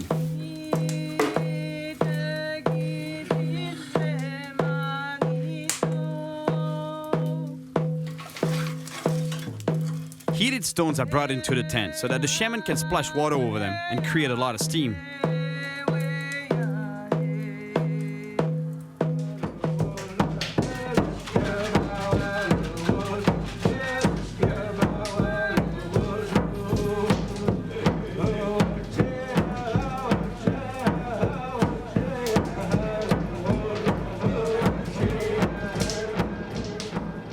What an amazing experience. It's impossible for me to explain just what happened in there, but it was intense. Even though I'm kinda lost in my thoughts right now, there's one thing I haven't forgotten about, that monster lake trout. Since I'm back in Shefferville, I get in touch with Andre and Chani, the same guys I started this adventure with.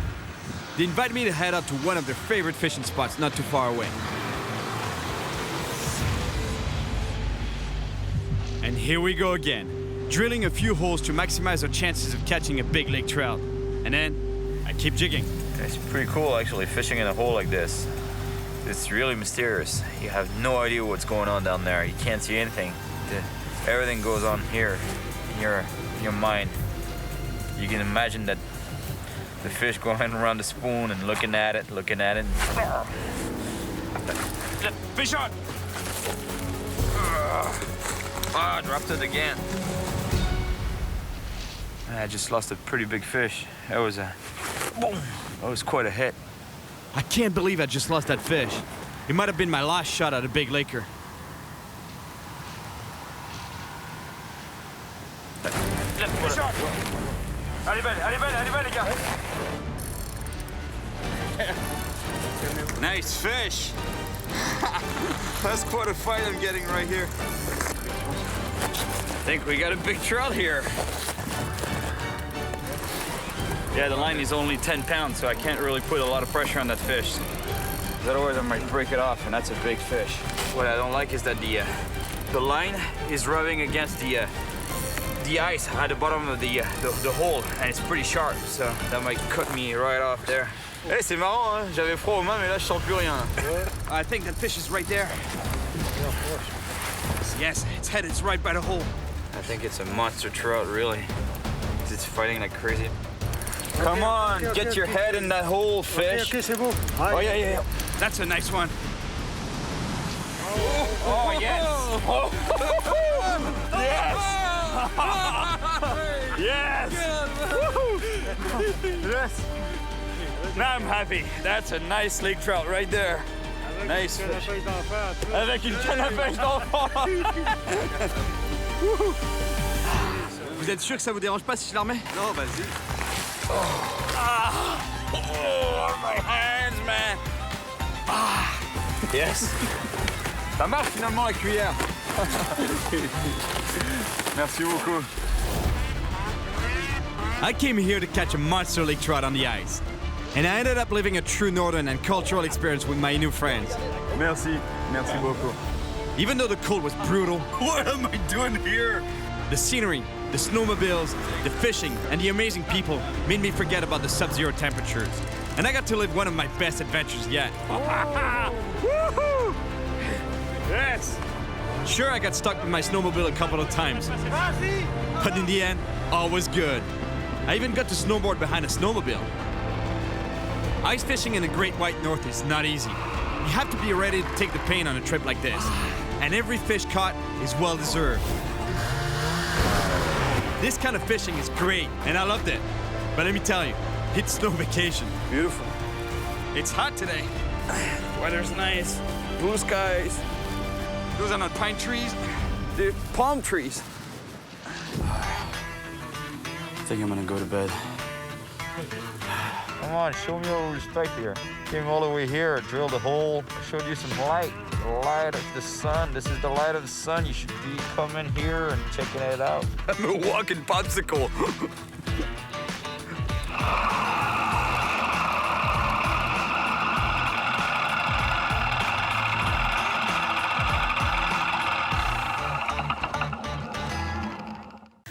All right, Cyril, this is it.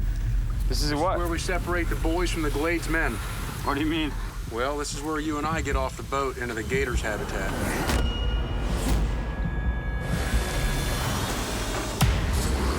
My name is Cyril Chauquet, and I spend my life traveling in the wildest areas of the world, chasing monster fish. You don't want to fall overboard here. They'll eat you. In North America, there are few places more wild than the Everglades. Welcome to the Promised Land. In the far south of the United States, this vast wetland is more than 80 times the size of Manhattan. Almost 2,000 square miles of rivers, lakes, and mangrove forests, teeming with wildlife and dangerous predators. There's 4 alligators right in front of us. Oh, there he is. Watch out. This is some bad fish. I've fished the edges of the Everglades before, but I've never explored the interior of this huge no man's land. There are all kinds of wild and dangerous animals here. We got a big one. It's big enough to kill kids. And some, like the vicious snakehead, are invasive predators that threaten to take over the Everglades. I want to discover the secrets of this mysterious world with a few ventures, and then work my way to the edge of the Everglades on the Gulf of Mexico to catch the ultimate predator. Oh yeah, big bull. A huge bull shark. Oh yeah, look at this shark. Oh yeah.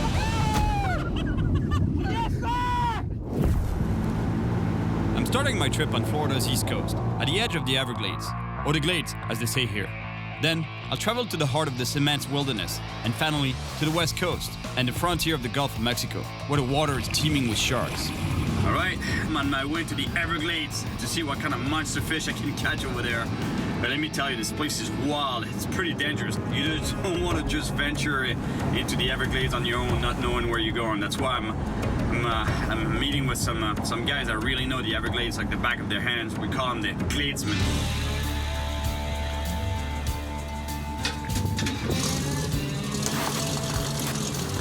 Hey, what's up, Hey, Nate. Made it. How you doing, man? Good to see you, buddy. Welcome to the Everglades. Corey, Cyril. Trey? Cyril. Nice to meet you, man. I just got here, and already, I spot a snake. Man, this thing moves. It's a yellow rat. But before I get to go fishing, these guys have planned a little challenge for me.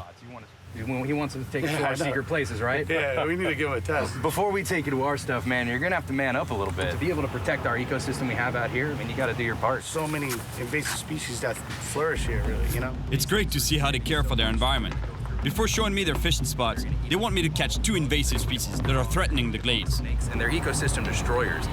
One is a fish with a really bad reputation, the snakehead. They wipe out everything in the ecosystem that they are until it eventually becomes the point that the only reason they even survive is by eating each other. I mean, this is a bad fish. They'll even eat baby alligators. Yeah, they all swallow them up. Mm-hmm. My gosh, yeah. But the first invader on their list is not a fish.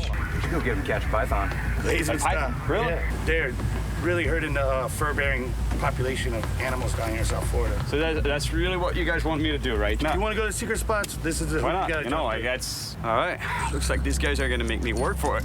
The python, why not? So I don't know if that car of yours is gonna make it. We were gonna have to jump on the airboat or the Yeah, I was swamp looking buggy. at this thing, man. What is that thing? That's a swamp buggy. Can you drive this thing on the road? The tires like that, what's gonna stop you? Yeah, what? The cops maybe. Drive right over. Man, you got some horsepower on this thing, huh? It's about 410 horse. Here we go. We head out to catch a python with James and his daughter. Let me tell you, The Everglades is really one of the wildest places in the world. Besides the Gladesmen, not that many people venture out here. This place is crawling with poisonous snakes, massive alligators, and huge invasive pythons, which grow longer than 16 feet and are powerful enough to take on an alligator.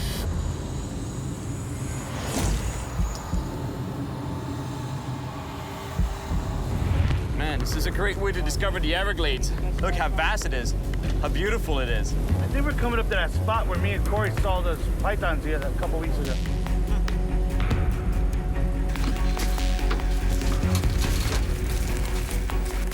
James is the smart one. Huh? You got it, man. You stay on top. See you guys. Are you sure the flip-flops would be the most appropriate shoes for here? What we're used to. Oh, I see that. Keep looking through the brush here. You know, I was reading a little bit on python. There's been several attacks. The good thing is that none of the victims died. But the bad thing is that none of those victims ever saw the snake before it attacked. After hours of searching, We got a big one. Holy this thing is big. Can you get around him? I'll try and get right behind the neck, and then everybody gets the body, because this thing's big enough to wrap me, and if it gets me, it's big enough to kill a human. Really? This can kill a full-grown man. There's a big one here. before I can even get ready, Trey lunges towards the animal. I think so. Get the body. Get the body. Move it forward. Yeah. I got my face in your spot, though. You're welcome. We've only just managed to control the snake, and already there's a small problem. Where's our bag? Do we have a bag? You didn't bring the bag? Oh, you're gonna use my boxers. Oh, we need something to hold a big snake. Luckily, Nate finds the bag quickly. We're not gonna kill him. We don't do that. The biologists decide what happens with the snake. How big do you think he is? That's the biggest one we got. Really? Yeah, we haven't gotten one that's this big. Since this is your first time coming out here, you get to bring it back. I get to walk it back. It's a pretty good walk. That's pretty heavy. We bring the python to the wildlife department. Then it's back to the edge of the glades for my second challenge, to catch another invasive species with a violent reputation. The Everglades is a wild and dangerous place, but at the same time, it's a very fragile ecosystem. And there's one invasive predator fish that's on the verge of taking over. It's called a snakehead. The snakehead was introduced here in Florida by the Asian community as a source of food because its meat is very popular in Asia. People also imported them as pets, then released them into Florida's freshwaters, where the fish is quickly spread. There are many species of snakehead, but the bullseye thrives best in Florida's climate and is the most dangerous to the local species. And to help me find this hyper-voracious fish, the Gladesman put me in touch with one of the best snakehead fishermen in Florida, Corey Nowakowski. Hey, Corey. Hey, Cyril. How you doing, man? I'm good. How about you? I'm pretty good. Pleasure meeting you. Hey, Yeah. for some reason, I could tell it was your house. All the further back. Corey's got the world record for bullseye snakehead. Oh, man, this is it. Yep, that is the record. Unbelievable. How many pounds again? 14 pounds. Really? But they get very aggressive. Corey explains that the snakehead has rows of super sharp teeth and that they're so voracious that they even attack large birds. I've had them cough up the little babies. The little baby ducks? We even attack the big ones. We've seen them attack them, and we've seen them with missing legs. And I've even had it too. I was messing with one with the rod. I leaned over and it jumped completely out of the water. I couldn't believe it. Man, I'm dying to catch one of these because they're super violent fish. They gotta be quite something at the end of the line. And look at the fangs in that fish's mouth. You definitely don't want to get bitten by one of those, you know, because that would do some serious damage on a finger or a hand. Let's go give it a shot. Let's go get it, man.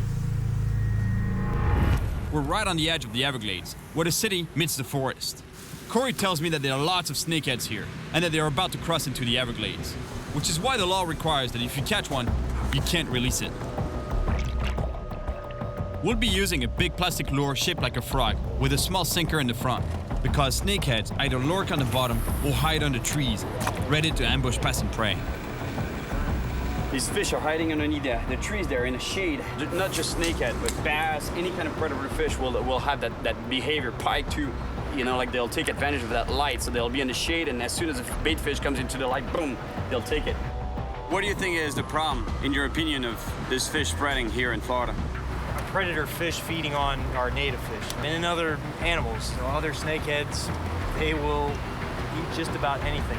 One of the problems here in Florida is that all the bodies of water, they're pretty much all interconnected by a system of canals, pipes, sewage system, you name it. So fish can basically move from one body of water to the next. It's just a matter of time before they spread out of control. And that's exactly what's happening with the snakehead. According to Corey, there are monsters here somewhere. Oh my gosh, what a bite. Wow. Wow. Oh yeah, that's a good fish for sure. Oh no! Oh, got off. Oh no, he got off! Oh, that was a big fish. Yeah. He hit it hard though, huh? He was rip and drag, huh? Close to 10 pounds, right? Yeah, he may be, who knows, he may have been bigger. Yeah, definitely. The fish that attacked my bait almost cut it in half. These fish are definitely super aggressive. It really hurts to have lost such a monster, but there's gotta be another one in this lake. All right. Good fish, man. A good fish. Oh yeah, big snakehead. Wow. Look at that spin, man.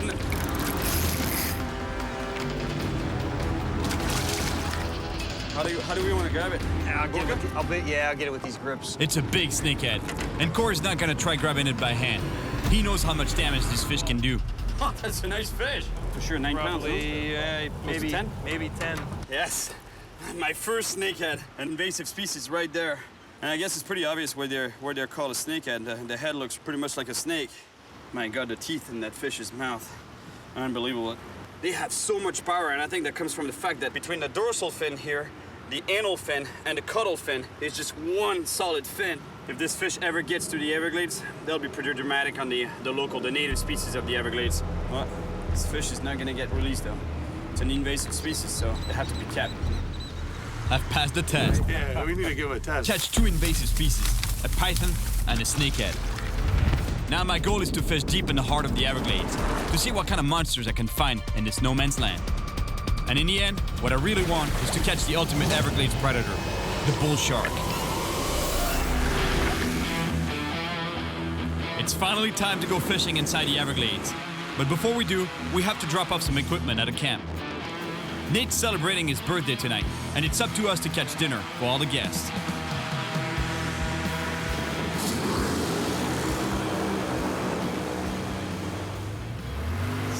Yeah, welcome to Old Glory Camp, Sarah. This is beautiful. Yeah, Pretty neat out here, huh? Oh yeah, my gosh. It's in the middle of nowhere, in the Everglades. How cool is that?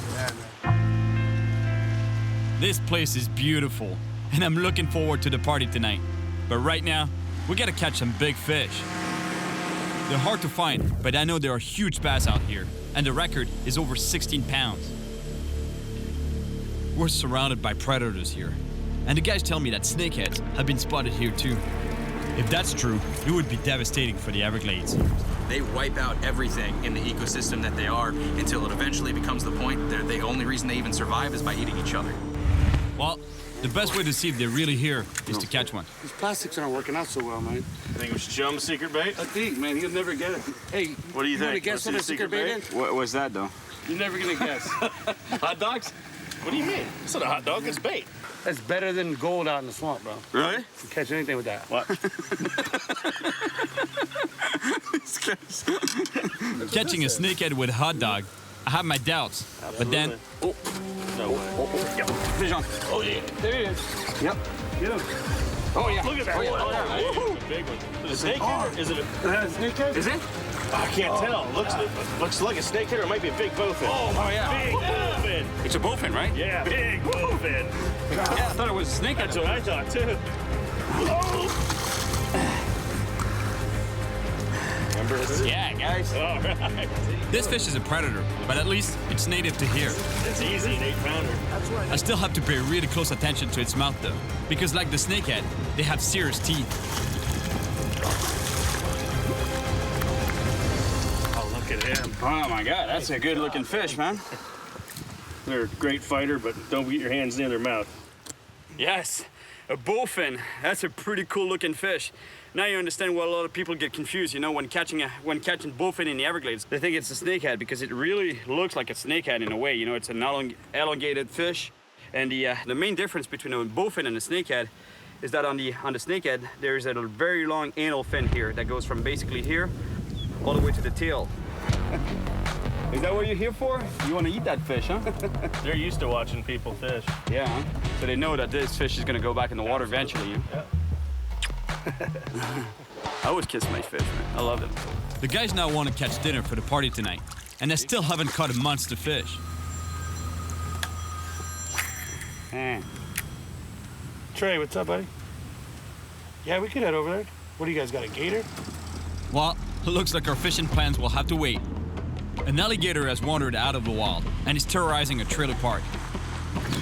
Where is it? Do you know? Apparently, Trey, the guy we caught the python with, needs our help to capture the alligator. Yep, we're gonna have to do this fast. If we see it, we gotta get it before it can take somebody's dog. Where is it at? Oh, there you go. That's your property here? You want to be a Gladesman, man. This is how you do it. What do I do? Just follow me, stay with me. Once I hit the alligator, I want you to go ahead and jump on it. Right behind me, I'm gonna need your weight to get it down. This one's kind of big. Okay. Well, it looks like we're just gonna go for it, Gladesman style. He doesn't look happy to see you, man. So jump on the back, right? Right behind you. Yep, right behind me.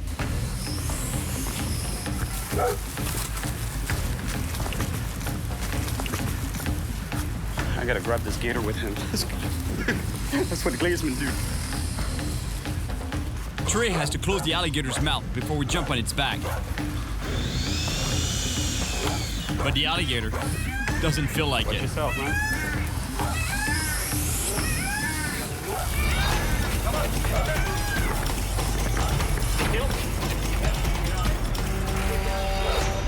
I didn't do much to catch it, but now we have to tape its mouth a nice shut to be able to control it and calm it down. Put a couple rows of tape right here. All right. Up there, all right. Yep. Right now it only has sound. It doesn't understand what's happening. It knows there's pressure on it. It knows it can't open its eyes. It knows it can't open its mouth, but it just doesn't understand why. Good job, Cyril. Well, I didn't do much, man. He did all the work. Do I deserve one of those yet? I don't know about that. You gotta catch a few more gators before that. Got him on back. All right, the park. Nice. Good job, man. Yeah, brother. I think I know what the gator was here. Felt like a little bit of a duck meat. Pretty close call for you, buddy. We've lost a lot of time, and we still haven't caught a monster fish. Or anything for dinner tonight.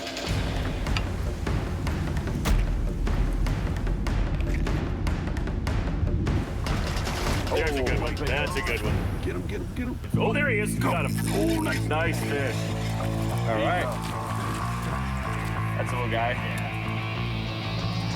That's not exactly a monster fish. It's a bass. That's the icebreaker. Baby guy. This bass is far from a 16-pound monster, and it's too small to keep. The day's almost over, and we really need to catch fish for dinner. But the boys can't resist giving me another challenge. Cyril, learn to drive this thing? The airboat? Can I do it? You want to try? Yeah, actually, you know, it'd be... It's not that difficult.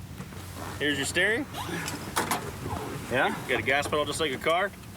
There is no brakes. Well, if I crash, it can't be too bad, right? It's pretty shallow around Get here, in the right? seat, Yeah, Captain. it should be You pretty. can flip over, though. You can absolutely flip over. All right, you guys ready? Yep. I guess. I guess.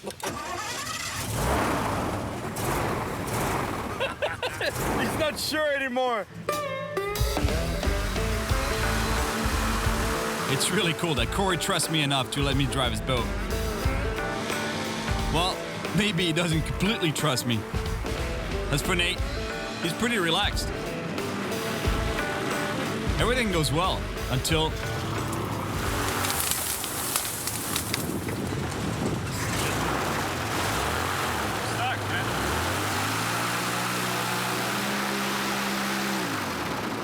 Sorry, man. It's like a suction cup down there. Suction cup to the bottom. I feel really bad about getting us stuck. So while the guys plan how to get the boat moving again, the least I can do is try to catch some fish for Nate's birthday party tonight. Nice. There you go. These little bass. Oh my gosh, I got a gator. It's a gator. I can't believe it. The gator came out of nowhere and attacked the bass. Unreal. The same thing happened to me in Brazil. Caimans there are really aggressive. They attack lures and even come right to the boat. The last time one attacked my lure, at least he got off the hook without a problem. But this time, we have to unhook the gator ourselves. Watch out for the gator. And we're gonna try using a pole to do it.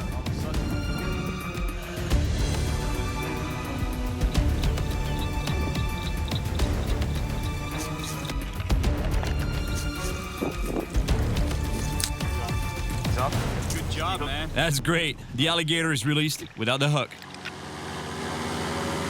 But now, we're really late. We have to start catching fish for dinner. The guests are arriving and there's nothing to eat. But first, we have to get the boat unstuck.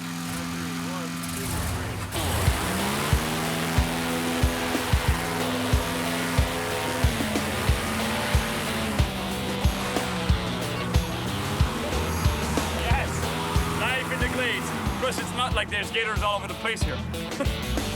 More and more guests are arriving, and I still haven't caught a monster fish.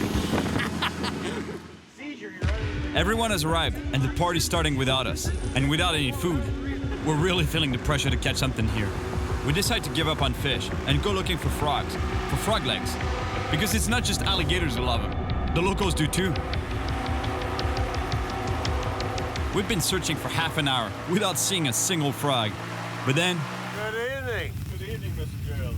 How you doing? I know that you guys are out here gigging for supper. we run into Gerald, the owner of Old Glory Camp, and he invites me out frogging. I'll tell you what, let's team up. All right, we'll go catch tilapia. You take him, go frogging. You guys follow. And we'll eat. Have us a real party.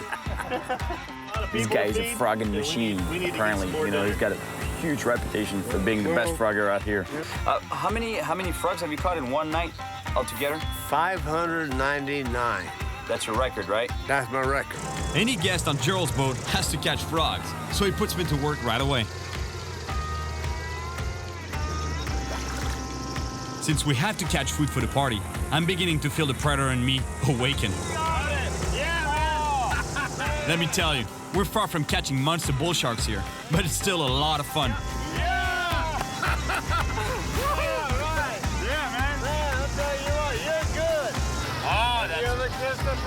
I kiss my fish usually, but normally I release them. My girlfriends, I kiss them and release them. Alligators are hyperactive at night, and it's their favorite time to hunt. And of course, now Gerald tells me that to be a true gladesman, I have to be able to catch a frog by hand.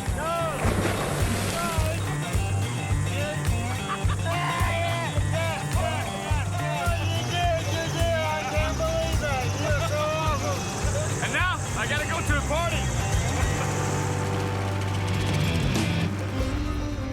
We're back at camp for Nate's party, and everyone's pretty happy since we cut their fill of frog legs.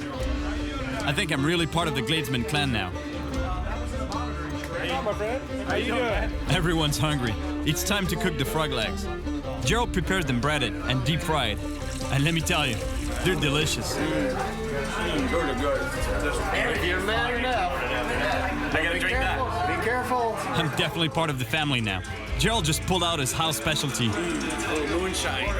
This is good, man. We gotta share this. Yeah, that's awesome. It's called Foggy Morning. I know why. I didn't get a lot of sleep last night between the frog gigging and the party, but if there's one thing I haven't been able to do so far is to catch a big bass. And Gerald was telling me that this gladesman I'm about to meet, he knows some really, really good spots. The only problem is it's really far, really remote, and it's infested with alligators. This is my last mission in the interior of the Everglades. Next, I'll head out for the ultimate predator in the mangroves found at the edge of the glades, the bull shark. Hello? You must be Marshall, huh? It's me. Cyril, nice to meet you. You've been, how many generations have you been living here, like in the Everglades? We've been here for 5 generations, and my family's been in this home for 83 years now. Wow. Who's that? This is our friend Joe. When my mother was a teenager, her and Joe formed a relationship, she was able to actually jump in the canal and ride on his back. He was part of the family. Yeah. Wow. Because Marshall's secret fishing spot is infested with alligators, he gives me a few tips for my safety. Alligators have the strongest bite force in Mother Nature. Some people say an alligator can't bite you under the water. That's completely false. They can. We have a healthy respect for the alligators, but they're more afraid of us than we are of them. Right. And if you would like to earn a rite of passage to go fishing with me, I have a task for you. Really, eh? Marshall's kids spend their days swimming in a canal. The rule is that if they see an alligator diving in the water, it's time to get out quickly.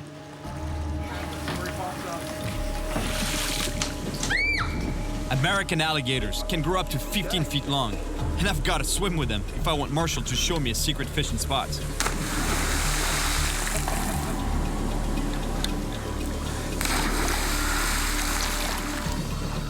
Who usually gets bit first? The one that leads or the one in the back? Well, I guess that really depends. Normally, nobody gets attacked. I love the normally part. Check this out. There's 4 alligators right in front of us. You see the heads popping up at the surface over there? Just like he says, though, you know, like he said, he grew up swimming around here. Look, just ahead of us, there's 2 more. Yeah, there's 2 more right there, huh? Yeah. There's one on the bank right here. Oh, there's one there. Oh, yeah, that's a big one, too. What tells you that an alligator might be aggressive? Is there a sign? They'll exhale out of their nostrils very loud, make almost like a hissing sound, and then they'll lunge. Suddenly, a huge alligator lunges towards us. That's all you gotta do if you want to spook them. You just make a lot of noise, right? You make yourself look big. Okay.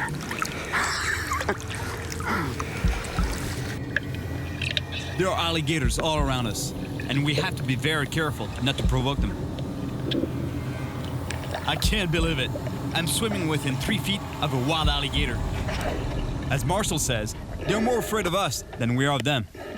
I passed the test. We should probably get out because we don't want to stress the animals. No, for sure. I agree.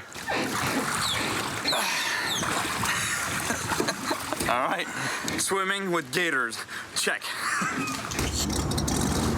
Now, it's time for some serious fishing. And for that, we're going deeper into the Everglades than I've ever been before.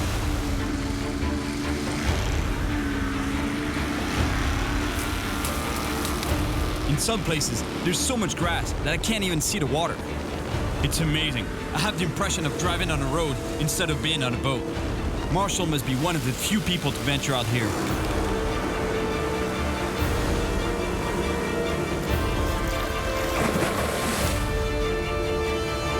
Welcome to the promised land. Man, this looks good. That looks like an awesome bass.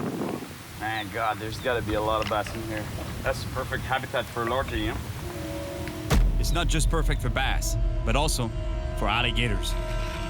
Look at that in the distance. 1, 2, 3, 4 gators. There's one there swimming, one big gator right there on the bank. Must be tough being a bass around here. Watch. Oh, yeah, there we go. That's a good fish. Oh, that's a real good fish. That's a nice bass. All right, fish on. That's a nice fish, Cyril. It's not bad. Oh, whoa. Good See ya, buddy. Man. All right, first bass.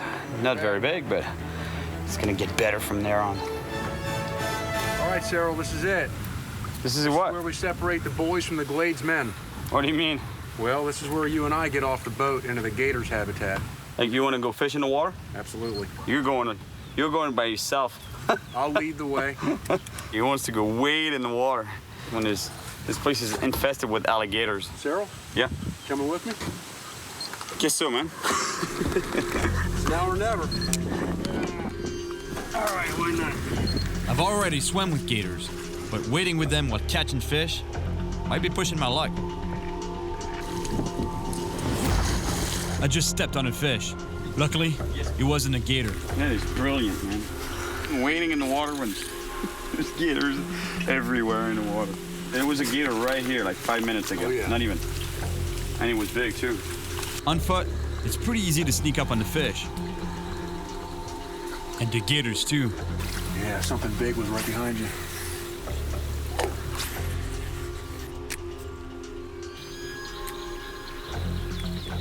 Yep. Oh, big fish, big fish. He's stuck in a tree in the lily pads, though. I'm getting this fish, man. There's no way we're leaving this fish behind.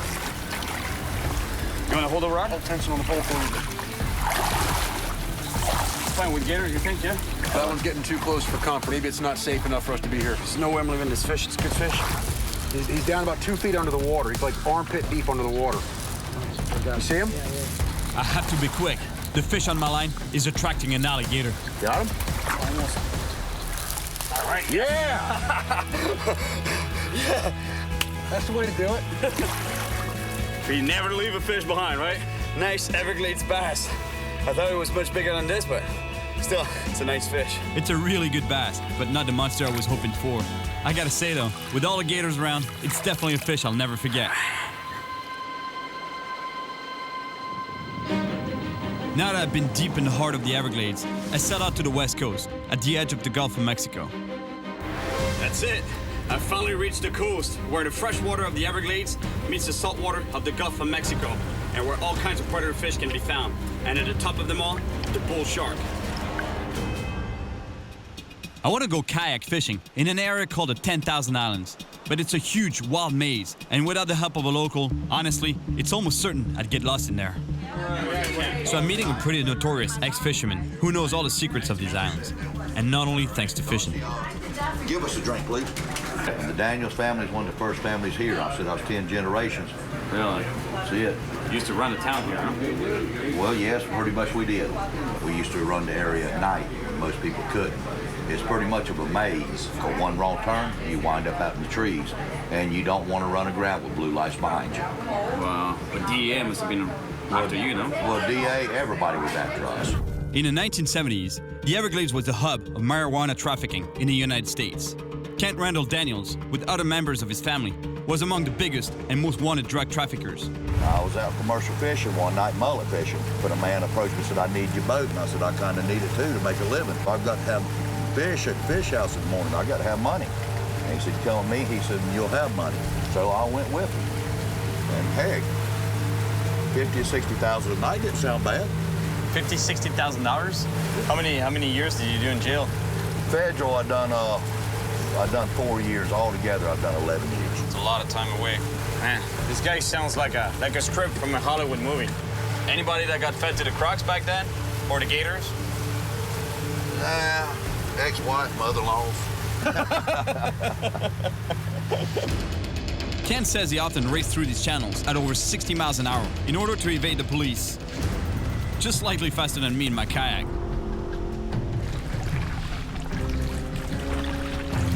Ken dropped me off deep in the 10,000 Islands. And let me tell you, this place is really wild. And there's not only alligators and crocodiles here, but also all kinds of sharks. I really like this spot. The tide is going out, and it's creating a current around the mangroves. There's gotta be predators around here. Fish on. I have a good fish on the line, and it's a shark. Oh, it's a nurse shark. But even though it's not huge, the problem is that to unhook it, I have to bring it on board. It's not a big bull shark, but I still need to be careful with this nurse shark. Their mouths are full of small but sharp teeth, and they have especially powerful jaws to break the shells of crabs and lobsters.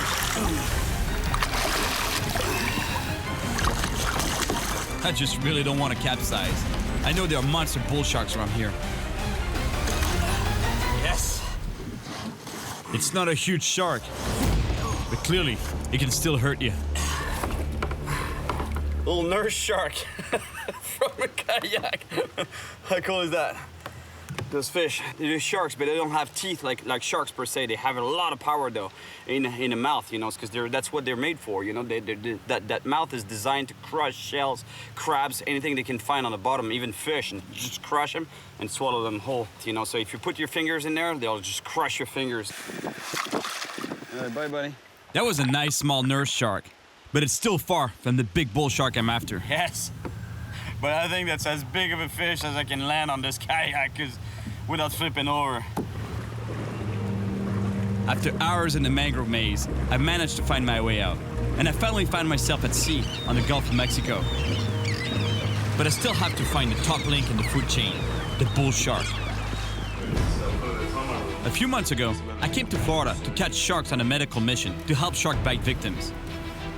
My goal was to collect bacteria from sharks' mouths, and the only species I didn't manage to catch was the bull shark. The bull sharks just did not show themselves. But at least, I caught the notorious black-tip shark that the researchers wanted most of all.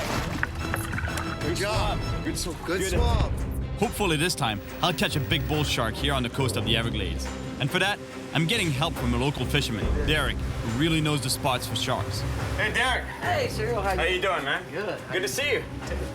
All right, so here you're the shark guy, huh? Yes, sir. I want to finish this trip with the ultimate predator of the Everglades. I can put you on. Really? Yes, sir. They're coming in to spawn, and they're thick.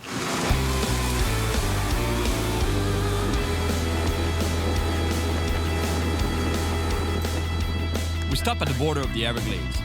The plan is to move up the food chain, starting with small bait that will help us catch bigger bait, and finally, catch sharks. Under the boat is a large wreck in 30 feet of water, and according to Derek, it's home to big predators. Barracudas here. Man, there's some big fish out here. The size of that barracuda right there.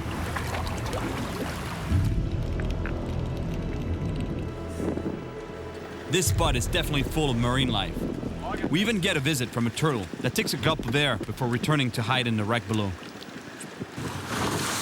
There are huge sharks around here, and to catch them, the ideal bait would be a small Jack Crevalle. Fish on! All right, man. Fish on! I just had to show you how to do it. Fish on! Derek gets the first bite, but just a bite. Oh, you got on. Now I gotta show you how to land a fish. Oh, man. Let me show you how it's done. Oh, bull shark, big bull shark. Big bull. You saw him? Yep. Huge! That's a huge bull right there. A big bull shark just chased my Jack. It's confirmed. They're here. So this is how you land a fish, man. You just work it slow and eventually bring it to the boat. I'm telling you, we're working up the food chain. The food chain is, the whole food chain is down there. Yes, sir. There's a big bull. Boys, you don't want to fall overboard here. No. Do that. They'll eat you. We now have bait, so I'm ready to tackle the last link in the food chain. But for that, I need to tie a super strong leader, especially since the shark I just saw was over 8 feet long. You need to get that thing rigged and catch one of them. I'm working on it, man. You need to hurry up. I gotta keep my finger on that trigger here because I'm using a J hook, so as soon as I feel the bite, I have to set the hook so that the fish doesn't have time to swallow the hook and get gut hooked. I don't want that to happen, so. Should bite. I hope so. Can't hardly get them in. There we go. I have a monster fish on the line, but it's not a shark. It's a black predator. Let's pick this fish. Right into the wreck. Damn it. It's impossible to get this fish out. It's way too deep in the wreck. If that was me, I'd have put that fish in the boat. Come on, get him. Oh, man. All right. Pulling a huge fish out of a structure is almost impossible.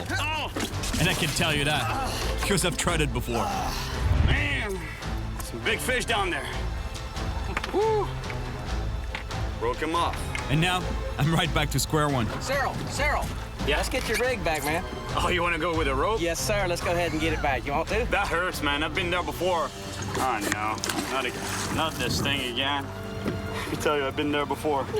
I know it hurts. Yeah. Stop him. Yeah. All right. Stop. You got him. Okay, let's get some line back, man. It might be brutal on the hands, but it works. We barely drop the line in the water, and a Goliath grouper takes our bait. You got it. Whoa. Watch out.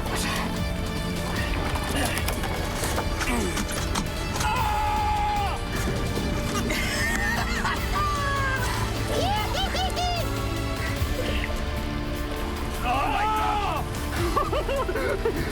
I can say it. Yes, sir!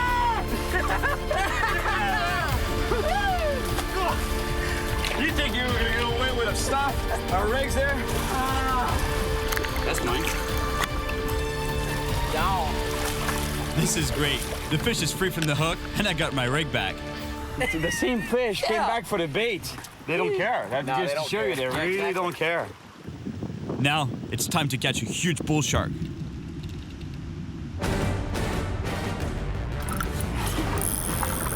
Oh, that's a shark. Sure it's a shark?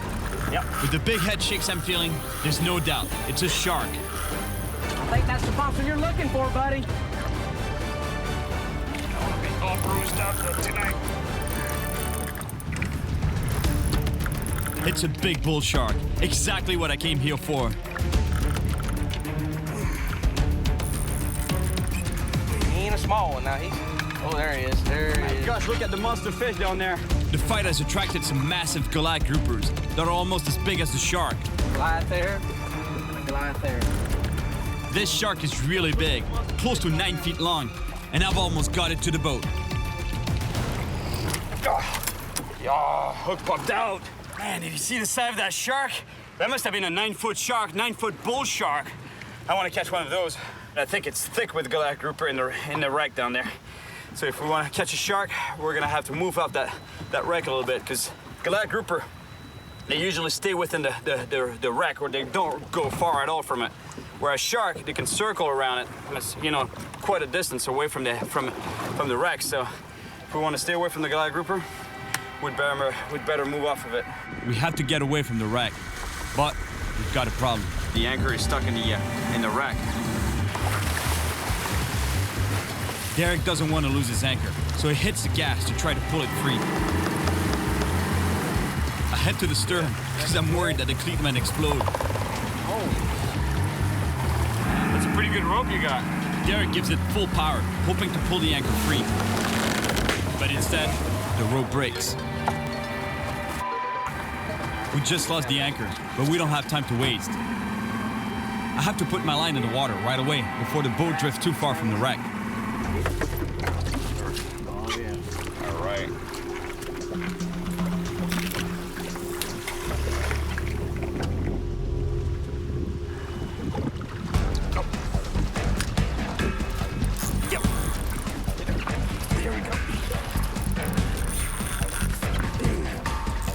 I just got a massive hit.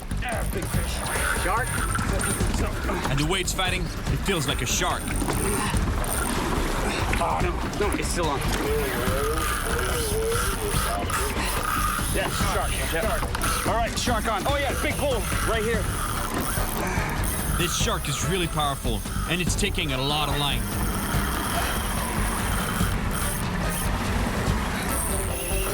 All right, we got a bull on.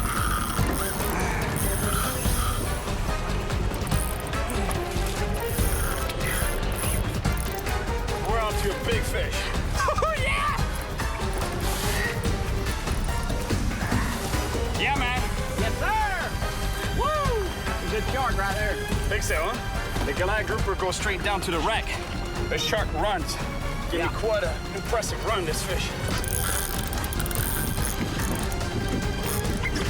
Hey, Derek, you ready to net him? Yeah. Yeah, I don't think that one's gonna work. This shark is putting up a real fight. Oh, yeah, look at this shark. Oh, yeah. Oh, yeah. You need to start pumping Iron Man or something. I finally managed to get the shark to the boat. This has been my goal since I arrived in the Everglades. This shark is bigger. He is bigger, longer. Nice, solid 8 for sure, huh? Yeah. All right, here's the top predator of the Everglades, right here, the bull shark. We caught this guy in the salt water. We're still in the Everglades, but it's in the ocean. But these guys, they go up the freshwater rivers of the Everglades and a lot of parts in the world, and they breed, and then they go back to the ocean where they spend the majority of their times, their lives. Let me tell you, I'm really happy to have finally caught this big bull shark. Good job, man. Yeah. All right, this is good. All right, see you, buddy. Woo! My gosh. Good job. Yeah, man. Yeah. Woo! Yeah, and I need to get like you, man. You would have pulled the shark. Oh, yeah, without a problem. 1 minute. Hook set on the boat. Sit there and play with him for 30 minutes. Yeah. I traveled through the heart of the Everglades to live the Gladesman experience. I met some really cool people here. And I also caught some local and even invasive species. And I gained more respect for this fragile ecosystem that is the Everglades. These guys are really intense, and I had to pass several tests to become accepted by these purists. It was pretty extreme, but I can tell you, it was worth it. And what's more, I finally caught a big bull shark. Now what? Now we're gonna go drink some beer. Sounds good to me.